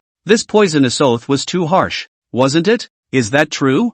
Humph. If I don't keep my promise, how am I going to be in charge of the weapons district? Curran was full of condescension. And what if you can't? If you can't, don't ever set foot in the weapons area again. Enron thought for a moment, showing his teeth and smiling. It's a deal. Enron wasn't afraid of losing. Even if he lost the obedience bet, he couldn't guarantee that Xiao Shui would send himself equipment again. Not to mention that he had the cold soldier holy body, and would win. Just get ready to eat upside down. Curran. Zhou Guoping, who was on the side, looked at the trio meaningfully and said in his heart, this Lu Xiao is the second son of the head of the 4 great families, the Lu family, and has always looked like he was determined to win the flamingo. Don't look at him as gentle on the surface, but he's actually scary when he launches himself. But since he's so incompetent himself that he's never been able to pick up the flamingo, he really only has himself to blame for having it taken away. Can you tame the blazing bird? Zhou Guoping looked deep into the determined Anren. He had a lot of confidence in Anren. And when he saw that Anren was able to hang Mei Jibo with a dustpan, he decided in his heart that this child was a 1 in a million cold weapon expert. Enron didn't want to fight with them. The facts speak for themselves. The only way was to tame the flamingo and hit them in the face. Anren walked forward to the crystal booth. And just as she reached out her hand, Lu Xiao nimbly grabbed it. Only try this time. Fail and you can't move until I graduate. Lu Xiao coldly said. Anren broke Lu Xiao's hand away and coldly shot back. Speak as if this flamingo is something that belongs to you. You? Lu Xiao gritted his teeth for a rare moment, then immediately resumed his elegant demeanor. I'm sorry, I was the one who was rude. I want this flamingo so bad. Anren ignored Lu Xiao and continued to reach his hand over, then gripped the hilt of the blazing bird, and immediately felt a strong warm current pouring into his body from his hand. Worthy of being an S+ grade divine weapon, Anren sighed in his heart. Zhou Guoping started rambling again at this point. 4 steps to taming a divine soldier. The first step is to be able to pick it up. The second step was able to reveal his true appearance. The third step is to be able to resonate with it and freely put it away in the heart. The fourth step, the ability to be free to do what it's supposed to do. Hearing Zhou Guoping's words, Anren realized that this had so many preoccupations. Unlike crutches and dustpans, which are ready to be taken and put away. Lu Xiao, however, listened with embarrassment, because he had messed around for 3 years before completing the first step, and just now almost broke through the second step. It is a pity. A pity. Lu Xiao had a bad taste in his heart. Enron attempted to lift the flamingo, then easily held it high above his head. That's it? Anren swept over the others with an unexpected look. Lu Xiao and Kolan's faces were as shocked and ugly as if their parents had died, but Zhou Guoping had a satisfied look on his face and nodded slightly. Kolan patted Lu Xiao's shoulder and said, it's okay. It's a technical adjustment for Flamingo. He definitely won't be able to complete step 2. Curran didn't want to actually go eat then. Lu Xiao's mood, however, was as if he had eaten a great defense. How could he tell him not to take it to heart? Lu Xiao spent 2 years just completing 1 step, and this and ran in front of him took seconds at once? Where does this leave Lu Xiao's face? A hint of ferocity flashed in Lu Xiao's gaze toward Anran. Anran casually swung the flaming bird a few times, and not long after the bright blade of the flaming bird began to appear with fiery red lines, and then instantly became fiery all over. And surprisingly, Hot air was also coming out. "Oh, is this what it really looks like?" Anrun exclaimed. "It's really good." "This." Curran's facial muscles shook, his mouth unable to speak as if it were blocked by a large defense. 50% progress on eating. Lu Zhao held back his grief. His heart was already dripping blood. This step, he was 3 years before he came to awe. This Anrun reached so quickly? Zhou Guoping smiled slightly. Anrun had already gained his approval. Anrun immediately decided to take the third step and tried to put the blazing bird into his heart. Not realizing that this thought had just appeared, the blazing bird directly transformed into a red point of light in reality and shot into Anrun's heart. Take it out again? As soon as the idea came to him, the blazing bird instantly appeared in Anrun's hand. It's impossible. Curran so shocked he could only murmur softly, that this is a freshman's talent? Lu Zhao had begun to tense up, his face ashen. Eating progress 75%. Zhou Guoping smiled in relief. Next, step 4. Show me your true power. Anrun drank a command in his heart, and at that moment, the body of the blazing bird's blade began to be wrapped in blazing flames, and with that, it transformed into the shape of an undead bird, and the blazing temperature scorched everyone at the scene except for Anrun. So, did I pull this off? Anrun held up the full form of the blazing bird and turned to sweep his gaze over the crowd. Zhou Guoping immediately clapped his hands in praise. The immortal bird is out of the world. It's done. Curran. 100% progress on eating. At that moment, the undead bird formed from the flames on the blazing bird unexpectedly flew straight out of the blade, sweeping across the field for a few seconds before disappearing when everyone was too late to react. Curran, who was most cared for by the undead, had several holes burned in his clothes, showing white skin everywhere, and covered himself with shame, and the guards with minor injuries looked on with eyes wide open. Is this the kind of job a freshman can pull off? Lu Zhao wiped the ashes of the fire on his body. At this point he was already in a state of Dao heartbreaking, but still held on to his decency with a look of crying and laughing. Kung.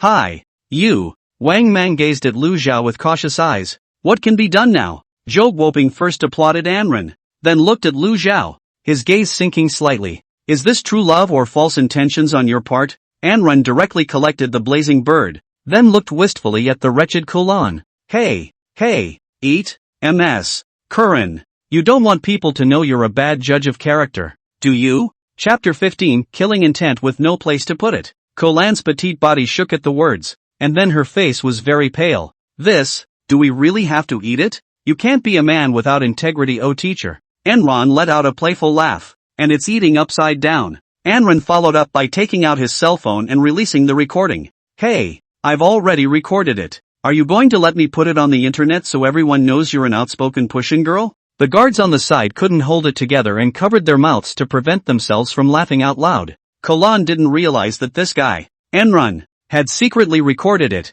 which wouldn't be good for his reputation if he let it out. So he smiled at Anrun with a pleading smile. I'm a 25-year-old fairy. Talk about it and leave it at that. Besides, I'm your teacher after all. That's not very nice of me. Anrun's face was full of playfulness. If you don't eat the defense, you can also eat something else. I see that you, teacher, are also a bit of a windfall. Kulan's face was full of suffocating redness at this time, constantly surveying Anrun's handsome body and displaying a tangled expression. At this time, Zhou Guoping, who was watching the show from the sidelines, came out to round off the scene. Mr. Ku, as for people, they still have to be willing to gamble. In this case, Anrun, you also give me a face. Listen to my arrangements, and I guarantee that you won't suffer. I wish to hear it. Anrun nodded. Indeed, there was no real benefit to be gained by letting the fairy eat herself. Curran also hurriedly nodded her head, now that it would get her out of her eating bets. First of all, what about the fact that originally obtaining this flamingo required a down payment of 1,000 points and then paying off the remaining 4,000 points before graduation? Zhou Guoping's gaze swept towards Anrun and Kulan. Now then, the remaining 4,000 points will be waived. Fine by me. Curran quickly agreed. 4,000 points was no more than letting her eat the defense. So do I. Anrun laughed a little, but not enough. Naturally, Mr. Ku. Zhou Guoping set his eyes on the wretched Kulan again. How about half price on all purchases in the weapons area when you come to Anrun in the back? Good. Curran's silver teeth ground very loudly, unable to care about anything else. Winning a wager with the worldliest pushin' woman. What a gambling maniac. Plus 1,000 maniac points. I don't have a problem with that. The corners of Anrun's mouth rose slightly, Afterwards, Anren paid the 1,000 points and left the weapons area. Lu Zhao, who had already lost his mind the entire time, brought Wang Mang and suddenly ran over to call out to Anren. Wait! Enron turned around in dismay. What's up? Lu Zhao wanted to say something, then slowed his breath. Sell the flaming bird to me. For the price you pay. Whatever you want. Enron was confused. How much? How about a small goal? Of course there's no problem. Lu Zhao was quick to hand in his reply. I am, after all, a descendant of the Lu family of the four great families. Lu Zhao intentionally brought up the name of the four great families. On the one hand, showing off his financial power, but also threatening Anren not to offend the Lu family. But he played it wrong. Anren was upset after hearing Lu Zhao's words. If you hadn't said the latter half of the sentence, maybe I would have considered it. I hate it when people use their power over me. Anren had a look of righteousness, as if what Xiao Yang's intimidation of himself didn't even exist. A berserker who does not fear the invisible threat of Lu Zhao and does not fear death. Plus 1,000 berserker points. Lu Zhao deflated at his words. Alright then, please be gentle with the flamingos. Enron. After Anren left, Lu Zhao looked at his back, his nostrils pouting upwards. The murderous anger in his heart had nowhere to rest. Young master, just let him go? I'll fight for you. Wang Mang was quite unconvinced. My strength of the 4th and 5th rank should be enough. Lu Zhao was speechless and went straight back to his limousine ruthlessly. Wang Mang, help me contact James. Old Jean, this is Wang Mang, do something for me? It's not convenient for me to do it myself. I want the blazing bird on someone named Enron. You can just kill him if necessary. His strength. Before, he was probably able to kill the 2nd rank of his class in seconds. Now with the enhancement of the flaming bird, he's probably 3rd rank upwards. At your realm, there shouldn't be much of a problem. After Wang Mang's call ended, Lu Zhao's face was bleak, and ran. I'm considered a very qualified person. Obviously I could have just robbed it, but I was still planning to trade with you. Unfortunately for you, you took the wrong path on your own, and I had to just rob you. After school, Anren was on his way back to his rental house, and not far away, in a Rolls-Royce car, Xiao Shui looked at his figure from afar. Missy, why don't you let him get in the car and give him a ride, so that you can have a good chat to improve your relationship? Zhang Tianxiong gripped the steering wheel playfully. Xiao Shui stuttered shyly. What are you babbling about? Uncle Jiang? Promoting what feelings? How am I going to explain if I let him get in the car and someone sees him? There's no need to explain. Isn't it just what you want? Zhang Tianxiong laughed. Nonsense. Xiao Shui didn't have the good sense to pinch Zhang Tianxiong's shoulder hard from behind. I'm not going to talk nonsense with you anymore. Xiao Shui gasped as she opened her cell phone Wei Yan and thought about sending it out. Supervise his practice. I'm in no way looking for a conversation with him. Summer Snow, how about the feats and martial arts I gave you?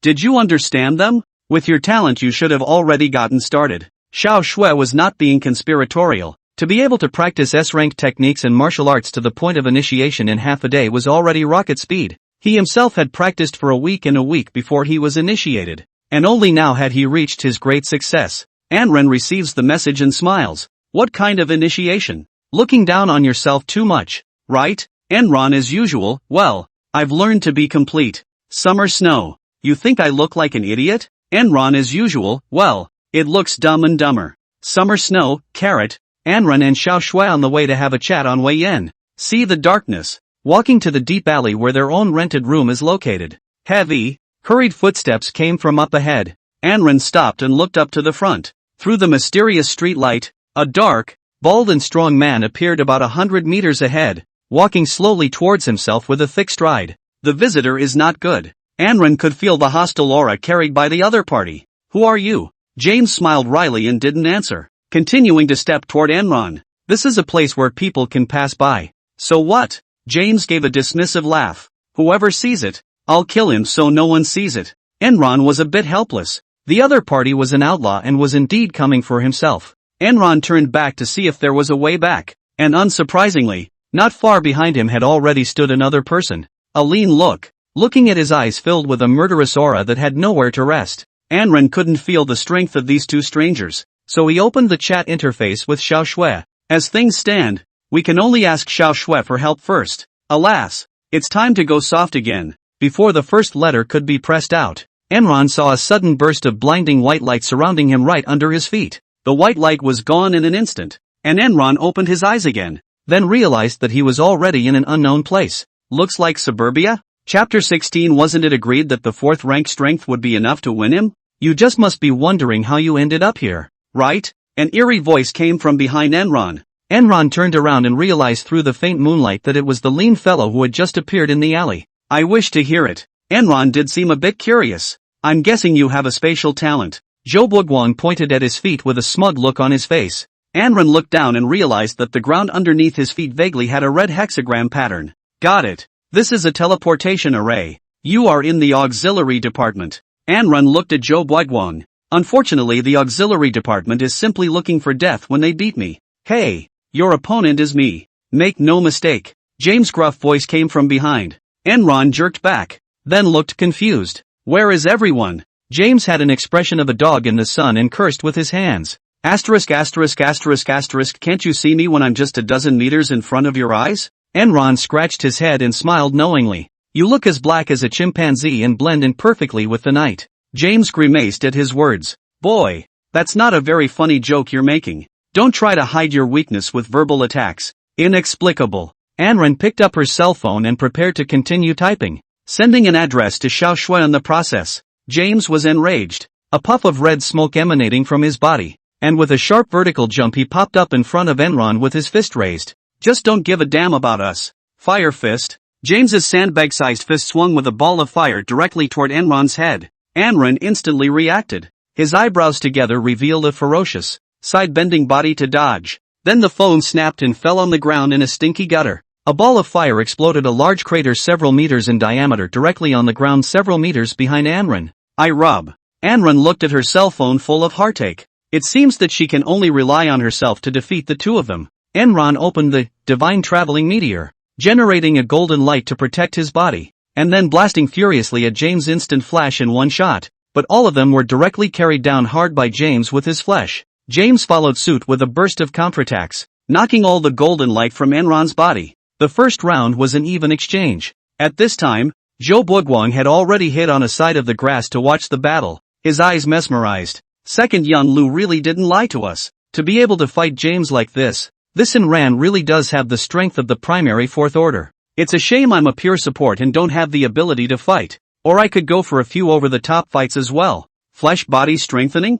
Enron was a bit surprised. From the short exchange of blows, this black man was indeed quite strong. At least much stronger than Xiao Shui and Mei Jibua. And being able to keep up with his own speed, this was one of the toughest opponents Enron had encountered so far. James grunted and laughed. Looks like you do have a couple of tricks up your sleeve. Enron was a little offended. Don't tell me what your purpose is yet. James spat one to the side. There's no need for a dying man to know what we're up to. A golden light then appeared all over James' hands, followed by a wolfsbane baton in his left hand, and a large bronze-colored shield in his left hand, while he was clad in a set of black-robed battlesuits. In just a brief exchange of blows, James had already concluded that Enron was an opponent who needed his full attention. In the grass was Zhou Buguang, who was a burst of surprise. Oh, the full form of James, the self-proclaimed king of bravery. From swords to shields to battle robes, everything is an S-rank treasure. That should always be the end of it for you, Enron. Between the words,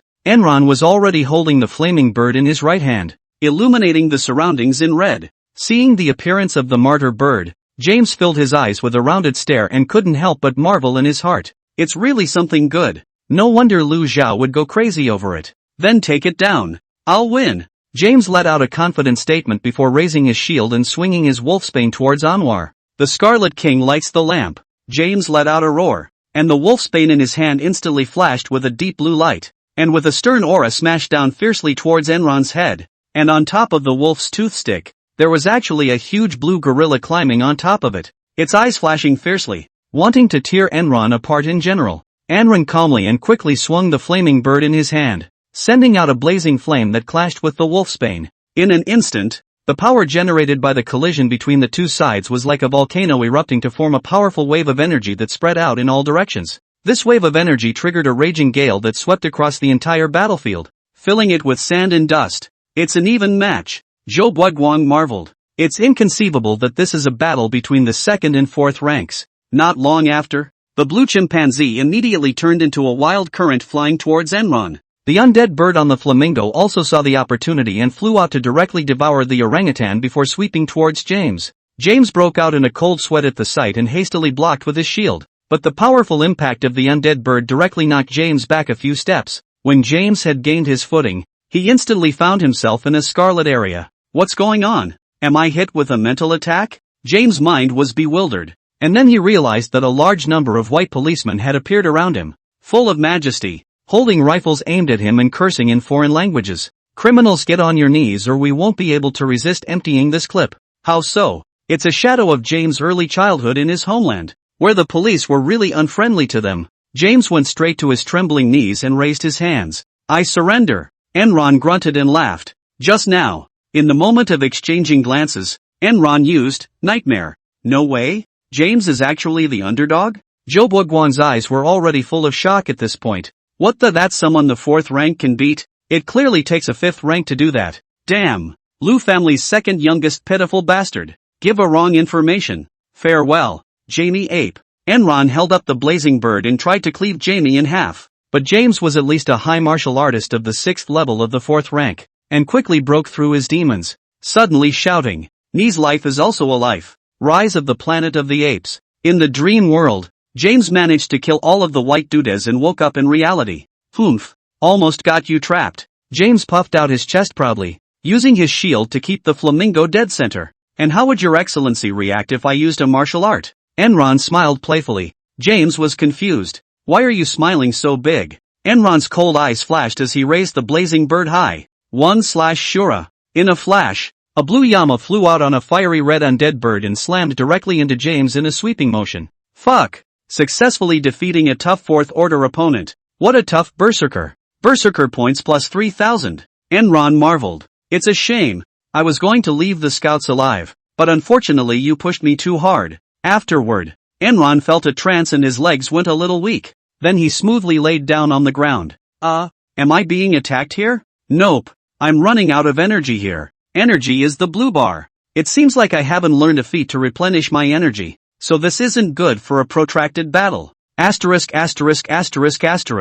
There seems to be another one here. Zhou Guoguang's eyes had lost their highlights at this point, and his body was trembling, and he was just thinking about evacuating when he realized that Enron was already lying down. Good man. I will avenge the ape. Zhou Guoguang scurried straight out of the bushes, picked up a stone, and walked towards Enron. Within a few steps, I heard a car honking. Enron. Zhou Guoguang was so scared that he flew away directly through the teleportation array. Xiao Shui rushed to the scene with Jiang Tianxiong and a few of his men in a hurry. When she saw Enron lying on the ground, Xiao Shui's face immediately turned pale and her legs trembled. The chat with Enran was suddenly interrupted. Xiao Shui was flustered and hurriedly found this place through the family's Godman locator. She Mercedes over, crouches down, takes all of Enron into her arms, and starts dropping little pearls hard. Cry what? I just don't have the energy to lie down. It's not like I'm dead. Enron suddenly felt warmth in his heart. For the first time a girl shed tears for herself. Ergo,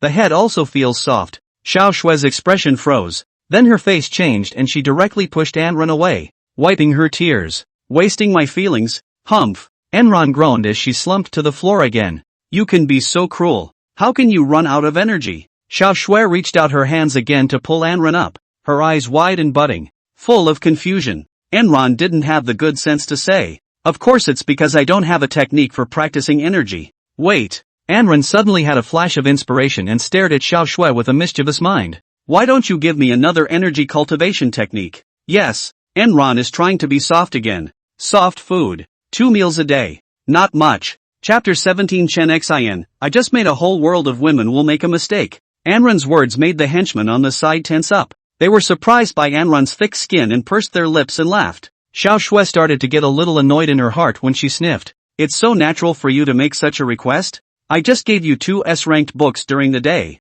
and now you're immediately asking me for them. Cheeky. After saying that, Xiao Shui had a puffed up look, like a balloon filled with gas, as if it would explode with a slight poke. With just the moonlight, Enron could see her slightly scarlet cheeks, which looked really cute. Jiang Tianxiong, who was checking James's body on the side, came over at this time and solemnly patted Enron's shoulder, then squatted down and said softly, Young man, you've gone a little overboard with the soft food. And you haven't even put pen to paper on these 8 characters yet? Anran scratched his head in embarrassment. Then, it's me being too cheeky. I'll ask you, would you be willing to send me a copy? Anran suddenly made another 180-degree turn, almost traumatizing Xiao Shui and Zhang Tianxiong. Xiao Shui huffed and puffed for a while before her nature began to soften, getting up and turning her back to Anran with a coy look. Okay, really can't help you. Who made you save my life? Not enough. I'm not going to get my hands on it that fast.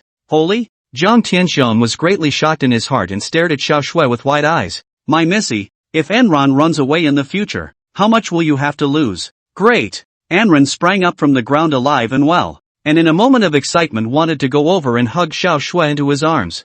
Zhang Tianxiong, a quick eye directly while a big hand tugged Anran's coat corner. White glance at him. What? You still want to take advantage of my missy? Anran could only stop. The crowd then disposed of James' body. This black man is a member of the Crow Society. James. Zhang Tianxiong pointed at James' corpse, his face very surprised. The strength of the 6th level of the 4th rank. You beat him? Xiao Shui stared at Anran incredulously at his words. Anran nodded in embarrassment. Not really, let's just say it's almost a tie. At this moment, everyone else couldn't help but take a deep breath. A 2nd-ranked person defeated and killed a 4th-ranked person? What kind of bull demon physique is this? The Crow Society? Anran and Xiao Shui questioned in unison. Zhang Tianxiong realized that he had let his words slip and looked at the two of them for a moment of hesitation, then made up his mind and said, forget it, you guys will know sooner or later anyway, so I'll just tell you guys first. Ostensibly our Budo family has to maintain a positive image in front of the public, so there are some things we're not good at.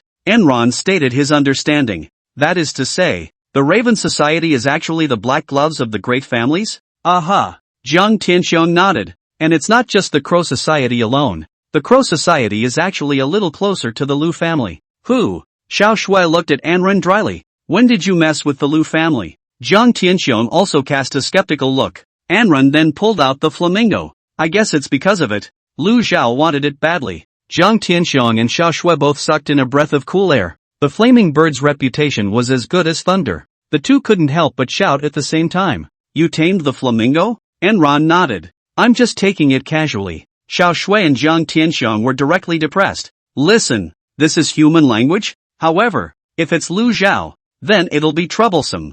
Zhang Tianxiong muttered with difficulty. It's not good to make a move without a stone hammer. Too bad there's no one left alive. There's another one running around. Skinny, that makes teleportation arrays. Anran added. Zhang Tianxiong's eyebrows stretched. Zhou Guan? The head of the family is out of town, and I'm going to ask his opinion. The next morning, the entire High Martial Department was sent to Chonghe Island through the school's teleportation array. Chonghe Island used to be called Chongming Island, but since the cataclysm, the whole land turned black, the people ran out, and the name was changed. It has since been the tryout center for the High Martial Arts Department of Mordor University. Before the start of the qualifying rounds, all the students assembled in a square in their respective grounds according to grade and faculty. As for Mejibor's situation, naturally, he's too beat up to come in and is destined for the bottom of the list this semester. Anran sat boredly on a bench, continually being rebuffed by some of the girls who were hitting on him. Looking at Xiao Shui was on fire. It couldn't be helped. Who told Anran to look as handsome as the reader's old men? And his strength was beginning to spread throughout the student body. Mei Jibua, Zhang Kong and Lu Zhao are the three major contributors to his reputation for strength. The word spread, and the word spread, and Enron became the first of the freshmen. And Enron has to thank them? After a night of adjustments and under the added strength of the grey tonic pills gifted by Xiao Shui, Enran's energy had recovered a lot, and it felt like it was another day when he could do something big. The crowd made a path, only to see Chen Xian with long wavy hair, wearing a super short skirt with sexy black stockings, walking from the crowd to Enran one step at a time with a skip. Come to think of it, isn't she Enran's ex-girlfriend? Mei Jibwa's current girlfriend? A few days ago, when she resented the fact that people were ordinary, she took up with a guy named Mejibo. Now it couldn't be that Mejibo can't make it, so he's come to Anran seeking to get back together. Could it? That's disgusting. Chen Xian didn't care what the others thought, but tried to approach Anran with a hint of a smile. Anran saw that it was Chen Xian, the originally very good mood suddenly rotten, and quickly reached out to stop. Don't come over. I'm annoyed when I see you. Chen Xian's face changed slightly, but soon smiled like a flower. Anran, is there a future between us?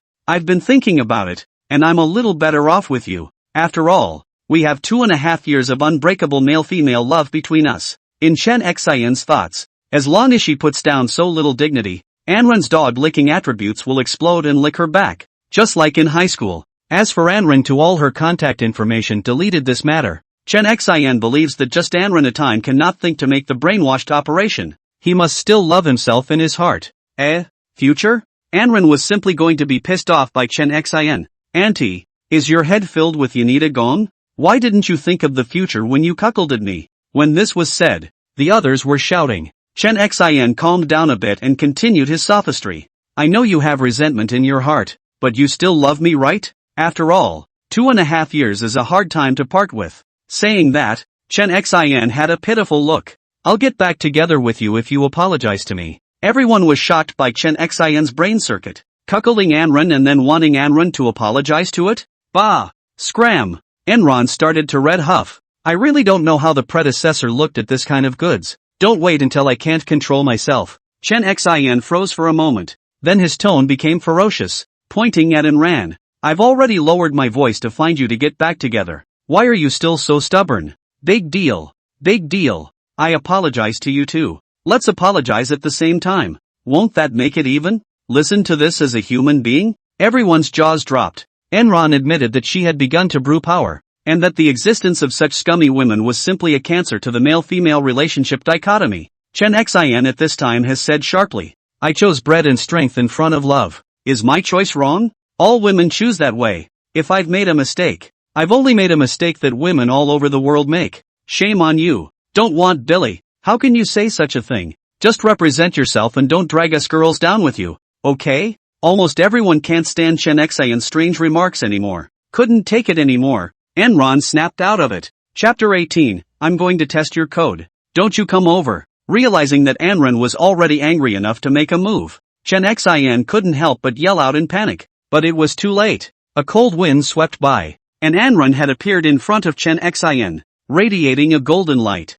Push in, girl. Climb for master. Enron stretched out his right hand directly to a big mouth. Pop.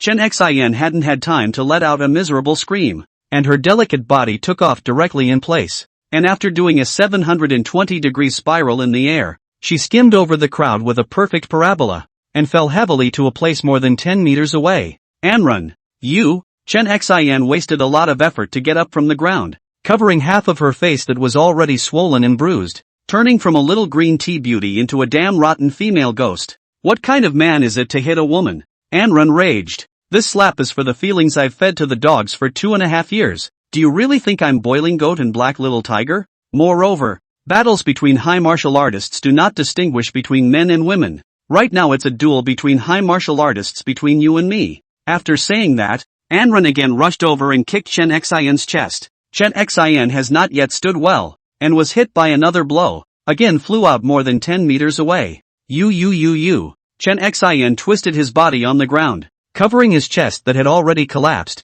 and the ribs in his chest had already broken a dozen or so. This kick is for your dead parents' kick. They wanted you to be an independent person, and you've turned into a loser who only clings to men's feelings. The crowd of onlookers was a boiling movement. Storming a scummy ex-girlfriend? Anren did a great job, lol. Well said. A scummy girl like you just deserves a beating. Almost everyone agrees with Enran's behavior. Chen Xian's Puxin remarks are really hateful. That's right. Even though I'm a girl, I think Enran's point is right. Just thinking about relying on a man counts as a few independent women. All of them are already high martial artists, not wanting to rely on their own strength, but instead thinking of climbing up the ranks of the powerful by virtue of their color. It's really a disgrace to our high martial artists. Chen Xian once again struggled to get up from the ground. His entire body looked like it was going to be broken apart by Anren. His eyes filled with trepidation towards Anren. She really didn't understand why even the girls in the scene didn't support her. Hadn't they agreed that girls help girls? You're still coming? Chen Xian was again in a state of shock. Anren was already in front of her again. A punch to her eye socket. Chen Xian's whole person flew out a few meters again, rolled around on the ground a few times, and started foaming at the mouth and convulsing. This punch is for the public order of the whole community. You are damned for your behavior, which provokes social relations between men and women, violently beating up the ex-girlfriend of a social tumor female fist whore. What a righteous maniac. Plus 2,000 maniac points. The onlookers watching the fun reached a direct climax. Egu. Anran, the pattern opens up. A visionary punch. The teacher in charge of the teleportation array, Lan Yu, brought a group of people with green faces to drill out from the crowd and hurriedly help Chen Xian up. What? What are they doing? Egu. Such a handsome person was beaten into this. Are you a student or a human being? Lan Yu turned to Anran with a gnashing of teeth. I'm going to get someone from the Inspector General's department to come and arrest you. Anran had a look of indifference, and punching Chen Xian made his heart incomparably happy. And most of the integrated students on the scene were in favor of Enron. It's the who deserves it. Stinking. The beating is still light. Lan Yu couldn't help but red huff when he saw that the students were supporting Enron. I don't care. I'm going to get you expelled from school. Lan Yu can be angry. Chen Xian in the past 2 days. But in the micro speech and his own chat flirtation, he also has the opportunity to screw. At this moment, Zhou Guoping squeezed out from the crowd with a group of teachers from the comprehensive department. His voice was neutral. Teacher Lan, what foolishness are you talking about? Along with them came the Inspectorate Division personnel who came over to help maintain order, headed by a middle-aged fat man named Wang Gang. But when Zhou Guoping glimpsed Chen Xian a tragic situation to break the air, the heart is also a burst of surprise. A little difficult. Good lord. I know this female boxing whore deserves a beating, and I know you have a lot of resentment, but it's hard to end a fight with her like this. Zhou Guoping then said in a conciliatory voice towards Wang Gang next to him. Director Wang, this matter, what do you think should be done? Wang Gang is a little difficult. Chen Xian's performance just now he also understand. He all have a kind of impulse to go up to beat up. Anran is a member of our Xiao family. I'll see who dares to touch her. Xiao Shui suddenly appeared at Anran's side and issued an icy declaration to the crowd. At this moment, Zhang Tianxiong also appeared behind Anran with dozens of his men. Anran was surprised and twisted his head to look at Xiao Shui, who seemed like an ice queen at this moment. Do you want to hear what was just said? Xiao Shui froze for a moment, realizing that she had said the wrong thing, and immediately and shyly changed her words. I am saying that Anran is our Xiao family's benefactor. But what's done is done. And all of them want to remember only the previous sentence, with only one thought in their minds. Is this Xiao Shui's official declaration? Swearing sovereignty? What do you mean? Someone from the Xiao family? Is it really like the legend that Xiao Yang is looking at it? Wang Gang's eyes were mesmerized as he surveyed Enran. As if behind Enran, there stood a Xiao Yang. Wang Gang instantly did not hesitate. That, I think, Enran did the right thing, upholding the basic morals of our society. Director Wang, Lan Yu wanted to speak, glanced at Xiao Shui who was full of murderous aura, immediately had a weak heart, and finally hatefully carried the dead pig like Chen Xian away. Before leaving, Chen Xian endeavored to open his collapsed eyes and gave Enran a hard look. I must find a man better than you. When the crowd dispersed, Xiao Shui also breathed a sigh of relief. I didn't expect our Xiao family's name to work so well. Anran carefully asked Xiao Shui. Will you think I'm too violent? Won't you be angry? Yes, I'm angry. Xiao Shui drummed her cheeks grudgingly looking at Anran. When I saw Chen Xian come to you, I don't know why I was angry, but I was really happy when I saw you violently beating her. Xiao Shui winked at Anran with a little tongue. Moreover, Chen Xian as a medical-type martial artist, she doesn't die that easily. You must have taken that into consideration as well. Enron hadn't really thought about that. He was just thinking about thrashing the. After things calmed down, Zhou Guoping began to read the rules of the qualifying round. When the qualifying rounds begin, everyone is randomly teleported to a certain location. Inside, all cell phone signals are blocked and you cannot communicate via cell phone. And the rule is to find and defeat as many others as possible, whether you're being lone wolves or working together, as long as you're winning. But the points can only be divided equally if we cooperate. Xiao Shui tugged on Enran's coat. If you meet me later, want to work together? Enran shook his head. Didn't you hear that co-op points are to be divided equally? I'm going to earn all the points by myself. Xiao Shui grunted, infinity, then lifted a jade foot and stomped it towards Anran's toes. Zhou Guoping continued. Everyone carries a watch in their hand with a disposable QR code that also serves as a tool for scanning the code.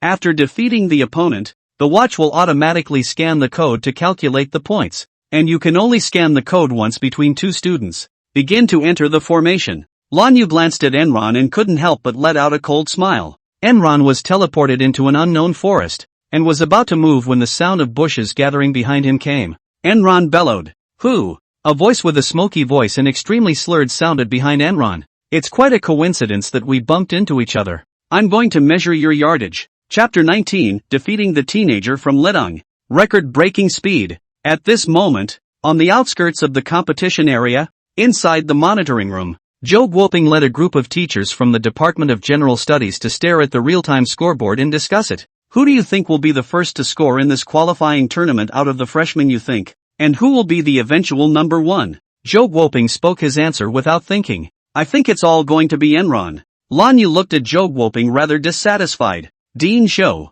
do you think so highly of Enron? Although Enron defeated Mei Jibwa, but after all, Mei Jibwa is only the 10th ranked person in Magic City. If he really meets a few experts from the major provinces of martial arts exams, I don't think he may be able to win. Joe Guoping, however, had a disdainful look on his face. He had seen how Enron had tamed the martyrs. I'm not only optimistic about him, I even think he's got what it takes to make our varsity team. Dean, don't be ridiculous. Ha ha ha, I'm kidding. Joe Guoping also said such big words in a moment of brainstorming for some reason. Lan Yu, however, was unimpressed. I think it should be someone else. So tell me, who do you think it could be? Lan Yu then began to count his blessings. For example, the top scholar of Wuchuan Province, Ding Jin, the third-place winner from Jibei Province, Wu Jiang, 5th place in Jinan Province, Chang Kuan, 2nd place in Qilu Province, Miao Fei. These four are all top students from the great province of martial arts exams,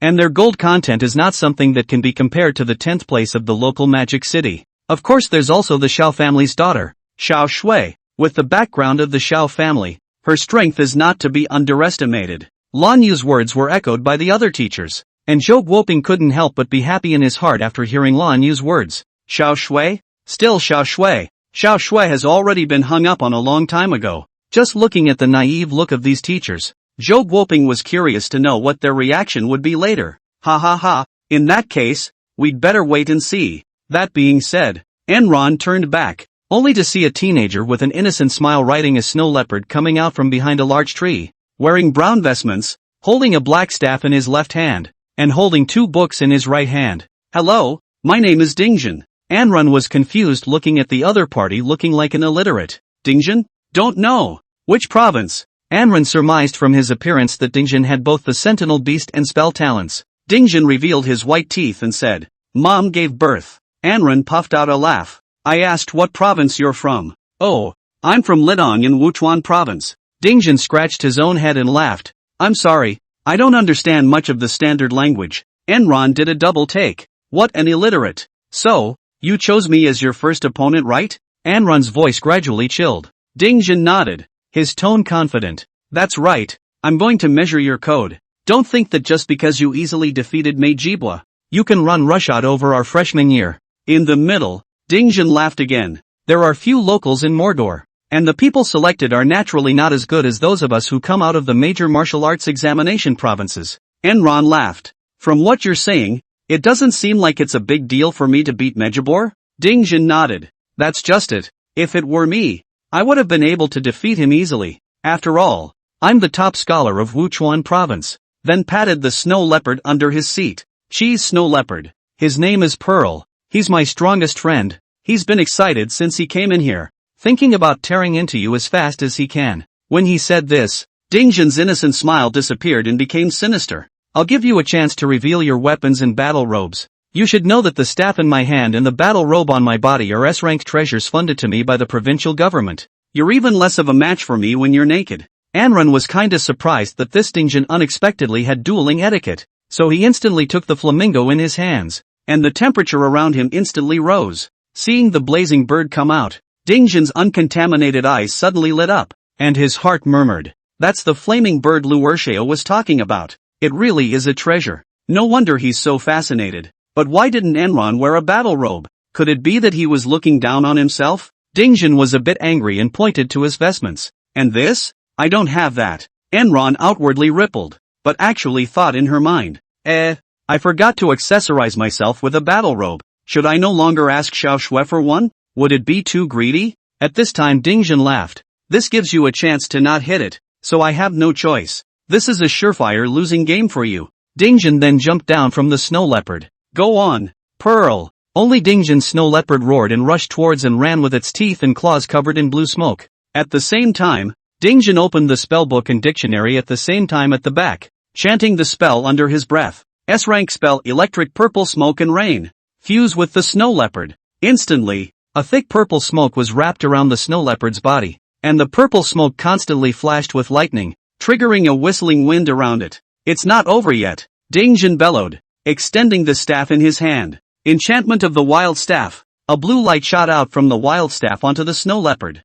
which instantly tripled in size and became even wilder. Humph. Enjoy the strongest attack from the teenager from Lidong. Dingjin showed his teeth and cracked a smile. Anran laughed after watching Dingjin's antics and directly waved his hand in a big wave. 1/Shura. In a flash, a blue llama riding a fiery red undead bird danced towards the snow leopard. Snap. In less than half a second, the snow leopard was devoured by a /Shura. With a meow, the snow leopard disappeared into a bubble. My pearls. A knife Shura continued to fly towards Dingjin, who was filled with shock and broke out in a cold sweat as he hurriedly flipped through his spellbook to find a protective spell. There. This one. There's a word you don't know. Look in the dictionary quickly. Asterisk asterisk asterisk asterisk. Got a pirated dictionary. Finally, with a wail, the smoke cleared, and Dingjin lay sprawled in a charred mound, his staff, spellbook, and dictionary strewn about, and his robes torn with several holes. Defeating the teenage genius from Lidong.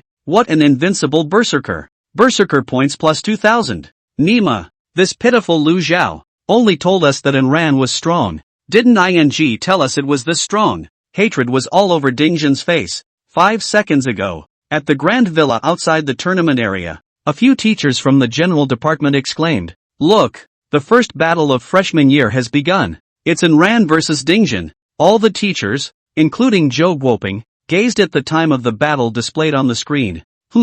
It's over? What was it? 5 seconds? Is Enron winning? Lan Yu, who was drinking tea, directly sprayed it out. What was the previous record for shortest time taken? It seems like 3 minutes. After all, they are all elites, and the difference in strength doesn't reach seconds. But Enron made history. All the teachers, including Zhou Guoping, were silent, and the timing suggests that Dingjin is not catching a single move. Enron, what kind of monster are you? Enran looked at Dingjin in the pit breathlessly. I haven't even used my full strength yet and you've fallen down? Why don't I fill you in? Chapter 20. When I say one-on-one, I mean I'm picking the three of you by myself. Dingjin was suddenly full of panic and gritted his teeth. Don't with me? I'll tell you something. Anran pulled Dingjin up, a little puzzled. Speak. Dingjin sat down on the ground, pulled out a Rix 5 Generations, and took a bite back, saying, "This tastes so authentic. Do you realize that you've been targeted by someone who is not to be trifled with?" Dingjin then glanced at Anran. Anran's heart lit up, not realizing that she had an unexpected gain just by scaring Dingjin. Anran was shocked. How does this illiterate know? It seems to have dealings with Lu Zhao. Anran nodded. I wish to hear it. Dingjin gave Anran a confused look. What? You want to smell the defense? Anran was speechless. She couldn't talk to Dingjin with a little bit of literary habit. Tell me what's going on. Dingjin swallowed another mouthful and said, someone wanted the flaming bird in your hand, so they approached a dozen people, including me. Let's waste you. Anran frowned. Shouldn't we just grab it? Dingjin revealed an innocent smile. Don't you know that if a student is crippled, the school will simply take back the weapon? Straight up robbing cuties. It's all obvious. Ha, there's still this system? Anran had entered the High Martial Department on a temporary basis, so she knew less information. Anran's mind calculates that Lu Zhao most likely knows that he has the Xiao family behind him, so he will clash with the Xiao family if he makes a move outside. And here, the Xiao family's people couldn't get in. Instead, it was a good opportunity. Anran couldn't help but frown fiercely. In that case, this Lu Zhao is really ruthless in order to get the martyr bird. Anran suddenly looked at Dingjin with a fierce expression on her face. Why did you guys agree to his demands? Dingjin sighed. Because it's just too much to give. Even if we don't get a single point this semester, it's not a loss. Anran frowned. The Lu family is a big family. It's true that they can come up with a lot of things, but Lu Zhao is just a second son. How can he have that much say? I'm afraid it's just a blank check. Dingjin continued. Besides, we're just crippling you. The big deal is that we'll just say that we didn't do it lightly and take some disciplinary action. Lu Zhao wants to protect us. Don't make it too easy. Dingjin suddenly laughed again. One more thing. These people Lu Zhao has found can all be people who are not quite convinced of you in their hearts, including me. We are all the proud sons of heaven from various major martial examination provinces. How could we be willingly stepped on by you? Anrun's gaze sank slightly. Disobey me? Then I'll fight until you all are convinced. What if they join together to you? Do you have a chance of winning? Dingjin hummed and laughed. Let me remind you. We all have cheats in our hands that Lu Zhao gave us that can locate the position of everyone's watches. After saying that, Dingjin took out a small tablet with an electronic map on it, densely packed with small light dots representing each student. Moreover, Mr. Lan Yu, the teacher in charge of teleportation, has been bribed with the responsibility of teleporting us to your neighborhood. Did Lu Zhao contact you directly? Anrun asked suddenly. Dingjin froze for a moment. No, it was Wang Mang on his side who stepped in, but it wasn't bad. Wang Mang is loyal to him. Wang Mang will be able to represent Lu Zhao. Enron frowned. I'm afraid there's a reason for that. Enron changed the subject. Why are you telling me this? Dingjin suddenly became angry. Grandma, when we were deciding who would be the first to challenge you as a standout, they played me idiom solitaire, knowing full well that I'm not well educated. Anrun almost clammed up. So it was bullying honest people. Moreover, the probability is that Lu Zhao didn't say to Dingjin and the others that he had already sent an expert to try himself out. And if he did, this group of people wouldn't dare to do anything about it. And Ran left Dingjin to continue the journey. Originally Dingjin wanted to stick up and follow the experience, but was directly kicked away by Ran. You don't even want to bring Xiao Shui, and you're bringing Dingjin, an illiterate? Of course. Anran snatched the cheater from Dingjin's hand by the way. Instead of waiting for you guys to come over to me, it would be better for me to go over to you guys first to get the drop on you and cripple you all before forming a combined force. Enron let out a cold smile as he looked at the light spots on the tablet.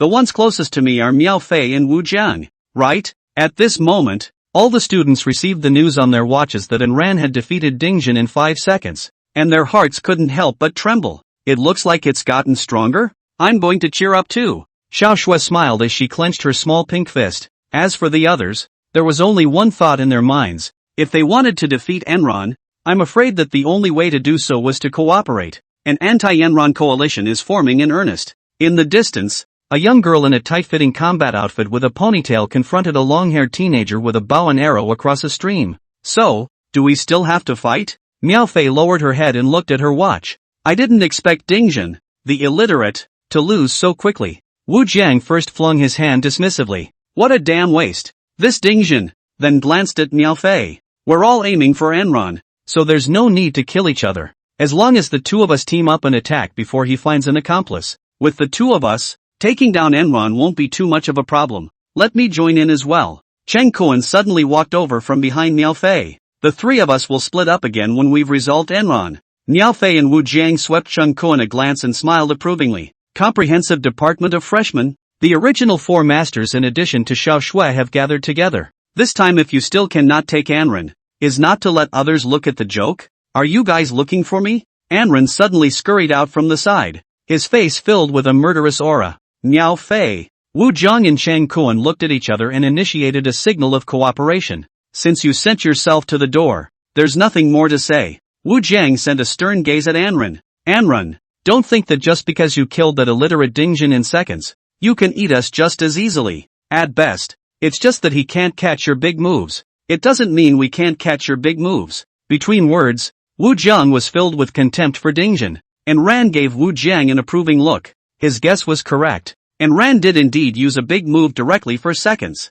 But how are you sure you can catch my big move? At this time, Miao Fei frowned and stood out, pointing at Anran rather unconvincingly. We're all equally second-ranked. It's not like you're some demon or devil. What makes you look down on people? We won't make it difficult for you either. If you think you're no match for the three of us, Cheng Kuan paused his tongue. We can also reluctantly fight you in a wheel-to-wheel single combat. In Cheng Kuan's opinion, even if he is not Enron's opponent in a single fight, 3 people can consume Enron to death. The big deal is that when the situation is not right, the 3 people will go together. The other 2 held the same thought. Being the pride of heaven, it was still a bit embarrassing to really let them surround a fellow classmate. Enron put on a difficult look at this point. Then I'd better choose to fight alone. Humph, you're nothing more than that. Miao Fei let out a scornful laugh. Wait, I'm not done. When I say one-on-one, I mean I'm picking all 3 of you by myself. Chapter 21 3 wastes. Seconds. Cheng Kuan gritted his teeth and hated it.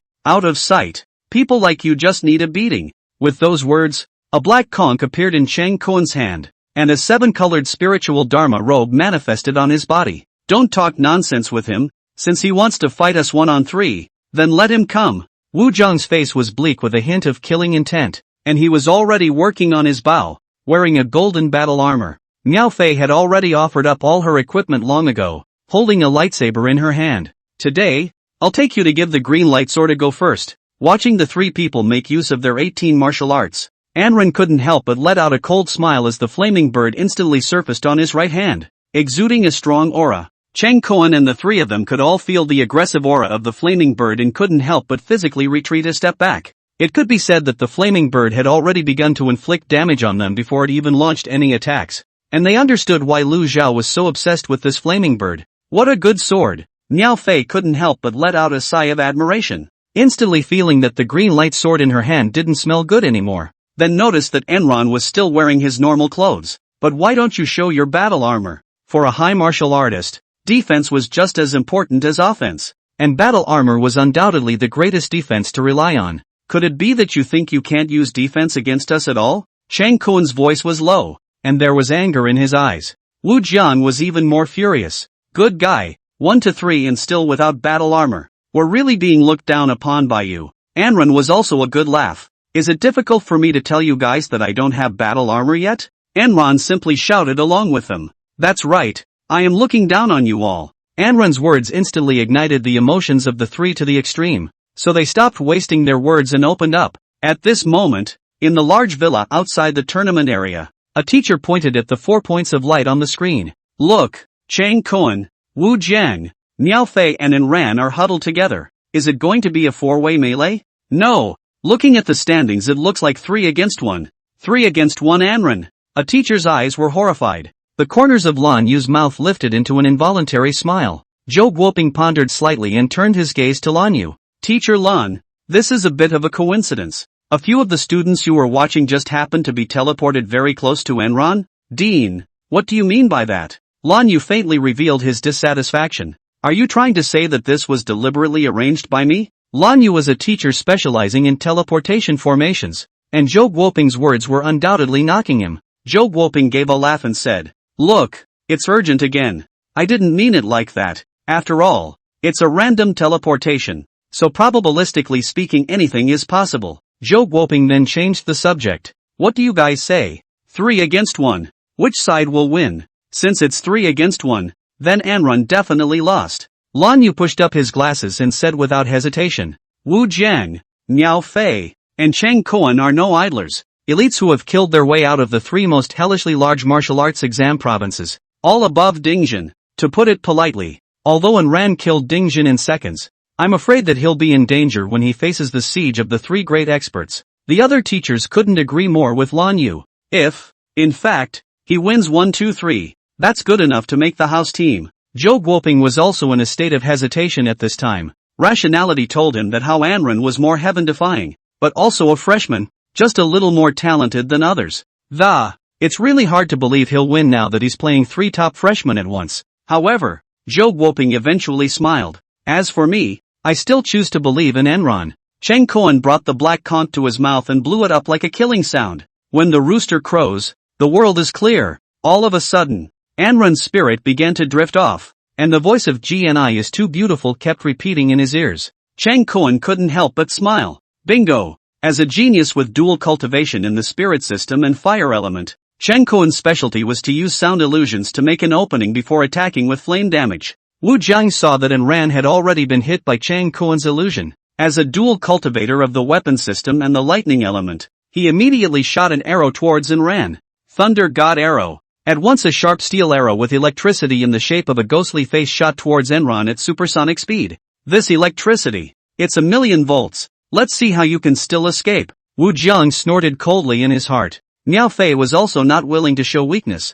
and directly flew with her sword, flying rapidly towards Anren, her hands constantly forming seals. Earth-binding spirit. All of a sudden, a pair of huge clay arms arose from beneath Enron's feet and tugged at Enron's feet. You're finished, Enron. Miao Fei's heart was overwhelmed with excitement. We're definitely going to win. The 3 men launched themselves at Enron from different directions. and Enron seemed to be out of it. Too naive. And Ran suddenly bellowed, breaking Chang Kuan's illusory dragon barred hard. Don't underestimate the gift of spirit body. A powerful backlash directly exploded Chang Kuan's conch. My chow. Chang Kuan broke out in a cold sweat and his mouth turned into a sausage mouth. Anran instantly opened the divine walking meteor talent again. And instantly golden light protected his body, directly blocking the thunder god's arrow. What? Wu Jiang was shocked. My thunder god arrow was easily dissolved like that. At the same time Enron swung the blazing bird hard. 1/Shura. A blue llama riding an undead bird swept toward Miao Fei on the front.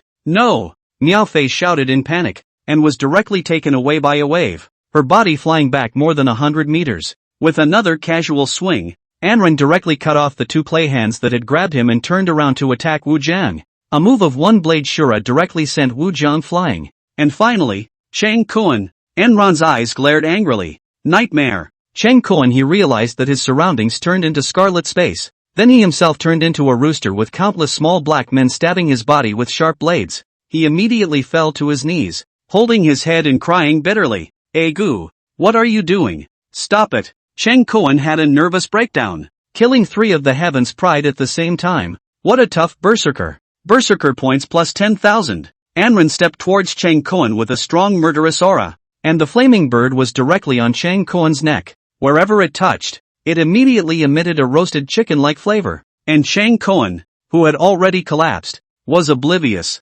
Enron lifted the nightmare. Chang Kuan instantly scurried his body back like a frightened rooster, touching the cooked flesh on his neck, his eyes constantly trembling. Don't kill me. Enron took a step straight over and stuck the flamingo between his two spans. Next, answer truthfully what I ask you. Otherwise, I can't control my flamingos. Chapter 22, Want to live? Break your hamstring first. Chang Kuan was about to be scared to the point of peeing, and kept saying, you can't kill me. What's the crime of killing someone here you know? You can try my guts? The corner of Anron's mouth rose slightly, then foxed. I think you should know exactly who's behind me, and by the time I do kill someone, it shouldn't even be a big problem. Anron deliberately took out the Xiao family to press Chang Kuan. Chang Kuan struggled a bit and directly surrendered. What do you want to ask? Anron smiled slightly and took out his cell phone in preparation for the video. Enron was glad that he hadn't come in without a cell phone just because he couldn't communicate. Your purpose? Beat you.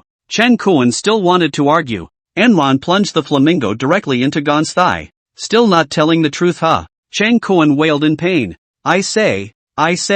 Lu Zhao asked us to waste you so that the school can take back the flamingo. Chang Kuan simply confessed all. Not confessing seemed like a real death. Not bad. Great. Enron put away her cell phone, beaming. Chang Kuan was excited as he thought he was saved. So I can go? Enron's face went cold. I'm just not killing you. Not saying I won't do anything else. Ha! Chang Kuan then wailed on the ground holding his paw, crying out in pain. In order to prevent Chang Kuan from recovering later and continuing to deal with himself, Anron broke his hamstring so that it would take at least 3 months before he could move. Enron did the same thing to Wu Jiang again. He then walked over to Miao Fei, who was lying flat on the ground, and after recording the video, Miao Fei suddenly turned red. Don't break my hamstring. Anron was filled with indifference. Reason? Because I'm a woman. Don't they all say that girls should be favored? Miao Fei said it quite righteously. Anron laughed. Don't they all advocate gender equality or female supremacy nowadays? With those words Enran was disgusted and raised the blazing bird about to break Miao Fei's hamstring.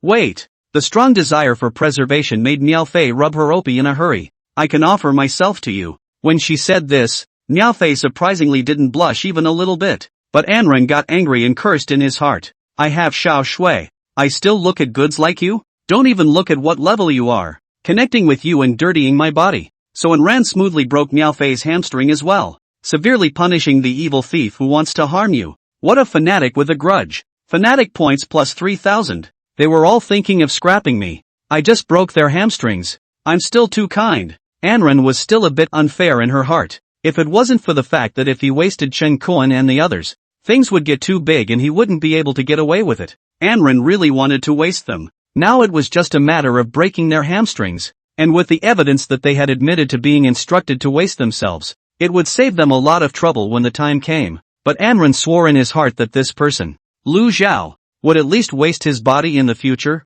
At this moment, Lan Yu was staring at the screen displaying that the battle between Enran and Chang Kuan's trio had only lasted for 10 seconds. His face filled with an expression that looked like he had eaten. The three of them are one of the best few in our comprehensive department this year. And they were just 1 second and 3 by Enran? The other teachers were silent. This Enran was too rare. Previously, the freshmen had only seen those who were a notch above the others. But Enran's performance was clearly several notches above the other students. And, what the? A transfer from the general section?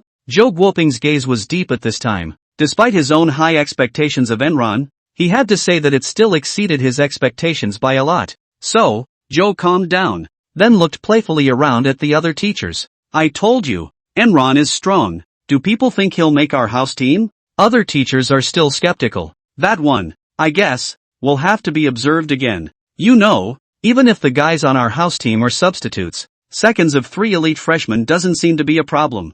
Ha ha ha ha ha. Let's wait and see then. I think he can anyway. Zhou Guoping happily rubbed his chin and laughed. Only Lan Yu's face is like yellow earth. Did not take a stand. Only he grunted in his heart. Into what courtyard team? Behind there are 15 people team waiting for him. He can second 3 people combined. I don't believe that 15 people team he can still second, if my information is correct. And Ran shouldn't be practicing energy restoration techniques. At this rate, his energy will soon reach its bottom. At noon, a large number of airdrop supply helicopters began to appear in the sky, and for the entire duration of the qualifying rounds, the students relied on the airdrops for their food source. It was also because he knew there would be a helicopter that Enran was able to safely break Cheng Kuan and the others' hamstrings so that the helicopter would pull them away when it saw the 3 people lying dead. An exquisite supply box landed precisely beside Enran, who opened it to take a look, and her whole body was confused. What caviar? Buddha jumped over the wall. Dragon and Phoenix, and 82 Lafite Rothschild. The school prepares such extravagant food for the students? When Enran saw the word Shao engraved on the rice plate, he instantly realized what was going on and looked up at the helicopter still hovering over him. This counts as soft food, doesn't it? On the helicopter, Zhang Tianxiong couldn't help but smile as he looked down at the naive Enran through the window. Eat it. Anyway, your kid is now hardened by soft food. After the soft meal, Enran continued on his journey, searching for the few remaining people Dingjin had revealed to him. But these people started to avoid themselves, and Enran analyzed that his brilliant battle results had probably scared the other side. During the 2 days, other students who encountered Enran, whether they were lone wolves or in teams of 2 or 3, were either killed in seconds or surrendered. After all, the most powerful Chang Kuan, Wu Jiang, and Miao Fei combined were all directly seconded by Enran. So how can the others still fight? Some girls even confessed on the spot when they saw Enran. Enran won 100 games directly without a fight and gained 10,000 points. Far away from the second place Xiao Shui's 2,000 points and the third place Dingjin's 1,800 points. 2 days directly broke the past qualifying freshman points record of 6,000. The teachers in the monitoring room are numb. Everyone was sighing. This Enran. I'm afraid he's not a once-in-a-century genius? Lan Yu just grunted in his heart. Once in 100 years? It's going to be ruined soon. On the 3rd day at noon in the abandoned plaza, Xiao Shui and a pretty girl with a double ponytail sat on the steps to rest in a group. Xiao Shui, this little boyfriend of yours is really powerful, leaving us far behind. Lin Lan looked at the points ranking on her watch and couldn't help but look teasingly at Xiao Shui. Xiao Shui couldn't help but shiver and her face smoldered. No, you're talking nonsense. What little boyfriend? It's just my savior. Rinrin hemmed and hawed. Had, isn't it? Then I'll try to see if I can seduce him later. You dare. Xiao Shui's tone was decisive. Ha ha ha, tell me, did he eat your soft food? Lin Lan pushed Xiao Shui's body and laughed. No, Xiao Shui lied. She wanted to maintain Enran's face in front of outsiders. At this time, on a ruined old street, Enran was squatting in an abandoned courtyard, and Zhang Tianxiong had airdropped a luxurious meal to Enran as expected. Zhang Tianxiong laughed playfully from the airplane. There's but one more treasure inside, smuggled out for you while the family head and butler were away. If the master of the house finds out, let the young lady come out and take the fall. After Enran finished moving all the food, he suddenly realized that there was a scroll underneath the crate. Enran hurriedly took it out to have a look, and it read transforming void into spirit. Note, S-rank second order technique. When cultivated to perfection, it can turn air into usable energy, dramatically increases the energy ceiling and recovery speed. This was the energy cultivation technique that Xiao Shui had given herself. Ugh. This soft food is so hard. Over the past 2 days, Anran had fought and stopped, and his energy was pretty much depleted, so it was time to make up for it. I'm going to start practicing hard. Anran clicked on the panel. Use 10,000 berserker points to cultivate turning void into spirit. 3 seconds later, starting to practice. At the same time, a dozen or so silhouettes were saving up around them. Chapter 23, Energetic Cultivation Method Perfection. I'm going to hit 15. Stupid bird flies first. Diligence can make up for clumsiness. After 3 years of hard struggle without eating, drinking or sleeping, you have finally cultivated transforming the void into a spirit to the perfection realm. This is an epic for the industrious. Now, every hole in your body is a bridge to communicate with nature. 13,000 berserker points remaining. After practicing, Enran was drenched in sweat, as if he had really practiced to death for 3 years. But the next second, it felt refreshing, and with every breath, Enran could feel the air that had gone and turned into a surge of energy filling his empty body. What's even better is that even the pores are constantly absorbing the essence of nature. This feels great. Enran stretched. It's worthy of being an S-class technique. Surprisingly, the energy cultivation method has already been cultivated. Use the remaining berserker points to raise your realm. Use 3,000 berserker points to elevate your realm to the second order of the third degree. Use 3,000 berserker points to raise your realm to the fourth level of the second order. Use 3,000 berserker points to raise your realm to the fifth level of the second order. Use 3,000 berserker points to raise your realm to the sixth level of the second order. Remaining berserker points 1,000. Congratulations! After 2 years of bloodshed, where you rose earlier than a chicken and slept later than a dog, you finally made a historic breakthrough. Enran clearly felt a significant improvement in his strength, and lifting his abdomen, he could see the angular 8-pack abs. Well, not bad, isn't that a bit of an opening? Enran was very satisfied with the results of his diligent cultivation, feeling that with his current strength, he could easily beat more than 20 Xiao Shui. After the jubilation, Enran's brow suddenly changed. Next, it's time to deal with the rats that have been following me. Across the roof from Enran lay a fat man, staring nervously at Enran. Damn! After 2 days of waiting, it's finally time for him to run out of energy. According to the intelligence, this kid didn't cultivate energy restoration techniques, so he is now in a state of complete battle damage. Mo Gon let out a cold laugh. Now, even if I strike out on my own, I guess it's still a handful. A hand was then extended in greeting to a few people who were on the other roofs, signaling that it was time to move. The other 14, seeing the hand signal, immediately came down quietly from the roof. Mo Gon had been following Enran for half a day with these 14 people. They thought that Enran knew nothing about their behavior, but they didn't know that Dingjin's tablet was already in Enran's hands, and that Enran had known about their movements for a long time. If it wasn't for the lack of energy in the morning, Enran would have started a fight with them. Enran walked out of the courtyard and onto the street, heading in the direction of Mogong. Mo Gon also happened to walk out of the abandoned house across the street fully armed at that moment, and the two of them met across the road. Within seconds, the other 14 men were encircling in full force from other directions, trying to block Enran's way out in every direction. Mo Gon looked at Enran with a pretty energetic look, and questions rose in his mind. Why does it feel like his essence has gotten better? Is it just me? Mo Gon had another look of envy and jealousy, the fat on his face squeezed together in a strangely ugly manner. Enran, you've been making a big splash lately. Those girls I met are all praising you vigorously. Enran ruffled his bangs. It can't be helped. Being handsome and strong, it's hard for a girl not to love. Unlike a few of you, who are all over Planned Parenthood, facing 15 raging enemies, he was the first to open his mouth to insults. What a fearless fanatic. Plus 1,000 fanatic points. 2,000 berserker points remaining. Enran's words made the group of people, especially Mo Gon, break their defenses as he pointed angrily at Enran. His face deformed. It's come to this, and you're still so crazy? I'm telling you, you're running out of energy right now, and each one of us could hang you individually.